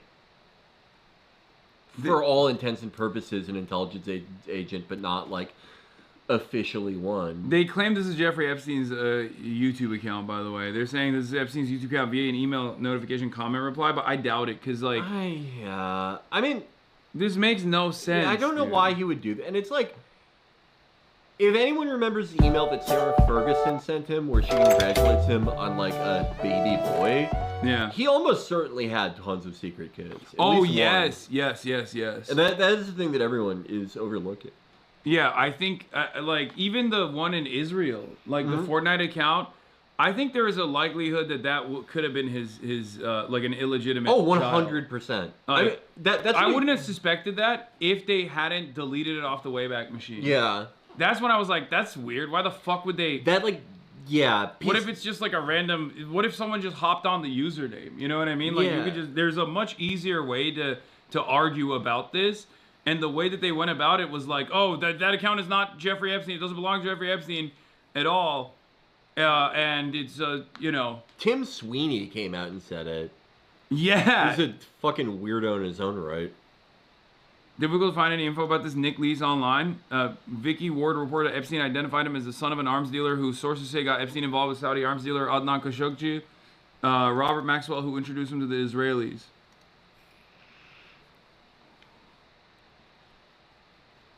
Douglas Leese. Hoffenberg claimed that Leese was an arms dealer. I remember distinctly that our first meeting, Hoffenberger told me that Leese was pivotal to understanding Jeffrey's MO because Leese had introduced him not only to the aristocratic Europeans who Epstein subsequently flees, but also to people in the arms business, including Turkish-born businessman Adnan Khashoggi and allegedly the late media mogul Robert Maxwell.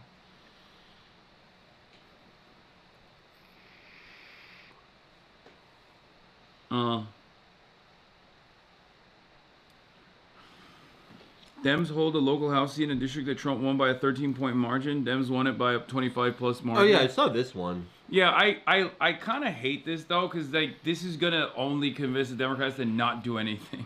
Yeah. I've already seen people point to special election victories as proof that Hakeem Jeffries is like killing it. Oh, you mean Matt Iglesias? Yeah. Matt Iglesias did that. I read that earlier. I was thinking of someone else who did that, but I know for a fact Matt also did that. Yeah. It's crazy how everything that happens completely validates what I already Official believe. Fortnite here. This was a ruse by a Fortnite player. A few days ago, an existing Fortnite account owner changed their username from something totally unrelated to Littlest Jeff 1, following the revelation of Littlest Jeff 1 as a name on YouTube. These Fortnite trackers only display your current name, not any prior changes to it. We have no record of the subject's email addresses referenced in the public document existing in Epic account system. Since the public document releases, people have created Fortnite accounts with similar looking email addresses and usernames. Yeah, but why did it get deleted from Internet Archive, though? Are yous in New York? Cunts. Thank God for the way back. Shut the fuck up. You're getting kneecapped.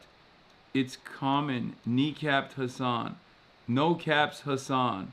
Okay, take a week off, buddy. It sounds like you're capping, buddy. This explanation does not hold true when reviewing Fortnite.gg 2025 wrap, showing the username tied to games played in 2025. UID was consistent in 2025. See the alleged Epstein name, same name listed in wrapped. See player with the recent name change, previous named in wrapped.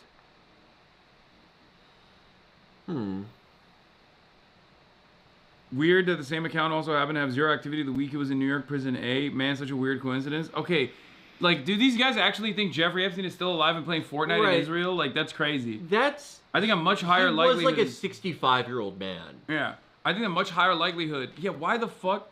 The people that at least recognize how stupid that argument is were trying to say like, oh, he was using Fortnite to communicate with people instead of like phones. Yeah, that's fucking so stupid. Yeah, that's so. Instead of a satellite phone. He is. No, I don't think it's... I think it's a much higher likelihood that one of his fucking kids is, like... Yeah. Still alive in Israel. That was the entire point of Zorro Ranch. It was supposed to be... Yeah. Yes. That part of the puzzle is, like, often not even talked about or overlooked. Zorro Ranch, and if you look at the emails, they straight up say it there, too, was basically an incubation center. Yeah. Which, by the way, very strange that the Clintons went there a lot. Do you think they were like, no, our daughter's kind of a dud? we gotta get. Can we get a new one? Can we make one that's not ugly? Yeah. Like tried to return her. Yeah. No, but like our daughter's kind of stupid. Zorro Ranch was so Jeffrey Epstein was obsessed with eugenics, which I'm sure you guys know by now. We've talked about it quite a bit, and he was also obsessed with, just like Elon Musk, having as many like children as possible. Yeah. And there are obviously like horrifying testimony and reports of like people writing in their diaries of Jeffrey Epstein victims talking about like, you know, being forcibly impregnated and things like that. There's that one like really harrowing account that is consistent with like someone being someone getting like medical attention. Yeah, and all the fucked up rooms that they found both in the mansion and on the island and in Zorro Ranch that are just like, it's an OBGYN's office. Yeah. Like everything you would need for an OBGYN's Well, office. they say it's a dentist's office. But you're right. Yeah. Well, but there is also one that it's just, yeah, an examination table, all that shit. Yeah. So he definitely has a shit ton of kids. I don't even know if the kids know that they're Jeffrey Epstein's kids. I mean, I'm sure some of them do. But there's definitely illegitimate kids of Jeffrey Epstein out there. Like 0% chance that they're not. A guy, yeah, he was obsessed with like his own legacy, his own mortality. There's no way that there isn't at least one. And that is such a... There's so much more evidence for that as an explanation than this idea that, like, at, like, age 65, he's like, you know what I've been curious about is Fortnite. Yeah, this is fake, by the way. What about the photos of a bearded guy? Yeah, that was fucking AI, dude. God damn it. Why would he be walking around Tel Aviv, dude? Are you kidding me? With a beard? Yeah. Like, what do you think this is? Yeah, he just grew a beard, and his hair is long, so he's hiding himself now. What is this? Epstein wanted to send the human race with his DNA impregnating 20 women at a time? Yeah. That's why he was funding all this, like, weird shit. Yeah, no, that, I mean... What other reason was there? Oh, yeah. Ex-Activision boss Bobby Kotick. Yeah, that's not surprising. Yeah, not at all. Dude, it's crazy. Like, no punishments. No punishments will come with this.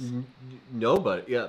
Leon Black, who is like the two of the worst guys in the entire thing, Leon Black and Glenn Dubin, like, two of the guys who we, according to lawsuits, according to testimonials, according to their actions afterwards, and the way that they settled these lawsuits, we can pretty confidently say that they did these things with like 99% assuredness. The most they had to do, was like step down from their jobs or like step down from some foundation. And they still are in polite society. Yeah. They make a return all the time. It's Leon not like, Black didn't lose a single friend, I bet. Yeah, it's not like people don't even turn around and go, hey, you did like sex crimes with a prolific international pedophile. Like, no one even brings that up at dinner. Glenn Dubin is allegedly married to like a child bride that Epstein procured for him. Like, still? Yeah, no. Well, I guess when you think about it, fucking Melania and Donald Trump. Yeah. That's also in the files. Like, that Melania was introduced to Donald Trump through Brunel's modeling agency and by way of Jeffrey Epstein. That was a like darkly funny thing when this ball first started getting rolling with the Epstein file shit, was when the White House would, when the heat was really on, they would tweet like a picture, like a nice picture of Melania and Donald Trump. Like the few images where they actually like look like a couple for like one frame of a video. And it's like, oh yeah, you think he's a pedophile? Well, he loves his wife who he bought from a pedophile as an adult. What if Barron is Epstein's child? I don't really believe that one. No. I don't, prima nocta type theories, there are only a few I believe in. Who? Which ones? Oh, no, I Saad Hariri and King Fahd. I like that one. Mm-hmm. That allegedly, I don't know why I'm saying allegedly, the Hariri family, even if they did sue me, I'm not going to Lebanon or Saudi Arabia to litigate this. But, okay, so apparently, when Rafiq Hariri went to Saudi Arabia to make his fortune, King Fahd was like, okay, we'll like give you all these fucking contracts, but you have to let me fuck your wife and like knock her up. And Rafiq was like, sure, sounds fair to me. And allegedly, Saad Hariri is King Fahd's son. And if you look at them side by side, it does kind of make sense. But the argument against it is that Rafiq Hariri also had kind of a weak chin, and that is like the evidence that people use. So look at, how do you spell it? Hariri. Harriri, I think. So yeah, that's Saad Hariri. And yeah, side profile. I think he might have gotten a chin implant recently to look less like his dad. Yeah, see that one. That's like more how he used to look. Like he used to be. He definitely got a chin or jaw implant. He's jaw maxing. Or maybe he started watching Clavicular. Now look up King Fahd.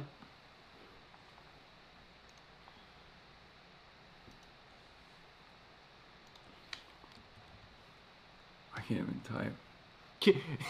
I thought Felix was saying King Vaughn. King Vaughn is Saad Hariri's dad. He's a time traveler. They're a little bit, right? Like a little. You see it? Yeah, like especially in the lower. Yeah.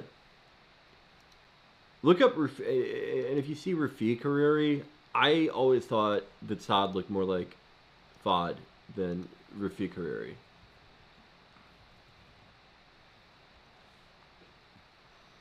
Okay, yeah. Yeah, see, yeah, Saad does not really look that much like Rafiq. Rafiq had really distinctive features. Yeah, he don't even have the eyebrows. He does not have his eyes, doesn't have his eyebrows. Rafiq had really distinctive eyes. Rafiq Hariri also 16x's net worth after becoming Prime Minister of Lebanon. That's Sigma Grind said, dude. You know who else is doing that? Donald Trump. Yeah. My goat. Well, people don't remember when Saad Hariri, when he was in office, he had a really big anti-fake cell policy. He really hated fake cells. Yeah. That's what got Rafiq Hariri killed, was fake cells. All right. I'm dying. I'm so tired. We're at 8 hours and 37 minutes. It's a pretty big one. It's, no more half-day Hossie up in here. I said, tomorrow we're going to be hanging out with the DSA slate and Pablo Torre as well later during the same time period where the Super Bowl is playing. Shouts out to Felix. Felix, where can people find you? You can find me at Twitter and Instagram, by your logic. You can go anywhere where podcasts are minted and pressed and made and listen to Chavo Trap House. And on Patreon, we are having our 10-year anniversary show in Los Angeles on April 3rd. I don't think it's sold out yet. It might be. I don't know. I'll be there. Hasan will be there. We're going with a big casino theme. Not the concept, but the movie. And, just look out for Players Club Season 2. I am working on that one right now. We'll probably record the first episode soon. And I can tell you for a fact that we have a much-awaited sequel to the SVU D&D episode. That will be recorded this month. So lots of fun things coming. We're living through Afghanistan right now. We are, everything from that came true. Yeah. Everything. All right, everybody. See you tomorrow. I love you all. Bye-bye. Thank you, Felix, for coming on. My Always a pleasure. Peace, everybody. See you tomorrow. Bye-bye. All the shadows trickling in has helped people hate. Sunny Los Angeles, California, says Hasan. The starlock to the starlock to the topic just begun. There he is again, Hasan is streaming. Hasan is streaming. There he is again, Hasan is streaming. Hasan is streaming. Reviewing the P.O. box, Uncle Uger's face. Sudden discord at your prop, great names take embrace. Tiny Bernie Sanders, LGBTQ Air Force. The whole left at your fingertips, Ane at your door. H3 crowded debate, the Young Turks online show. 3 full fucking years of this, plenty more to go. 90-day fiance, talks of champagne bourgeoisie. A Trump rally live reaction on mass riot.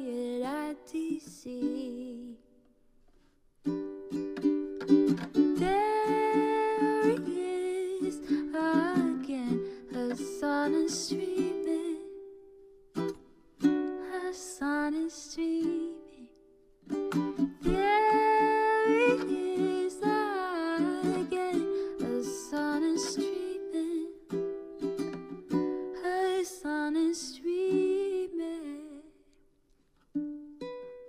Reading live stream fair comments, Austin show chat advice. And all the ways the right-wing pipeline can suck you in online. JCS react, Lord frame gets broken, cover blown.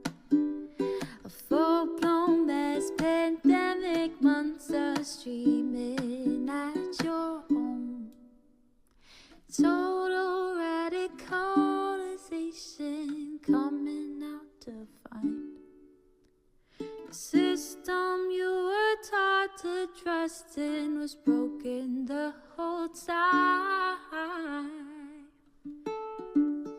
All these daily streams, whether big or whether small, have helped me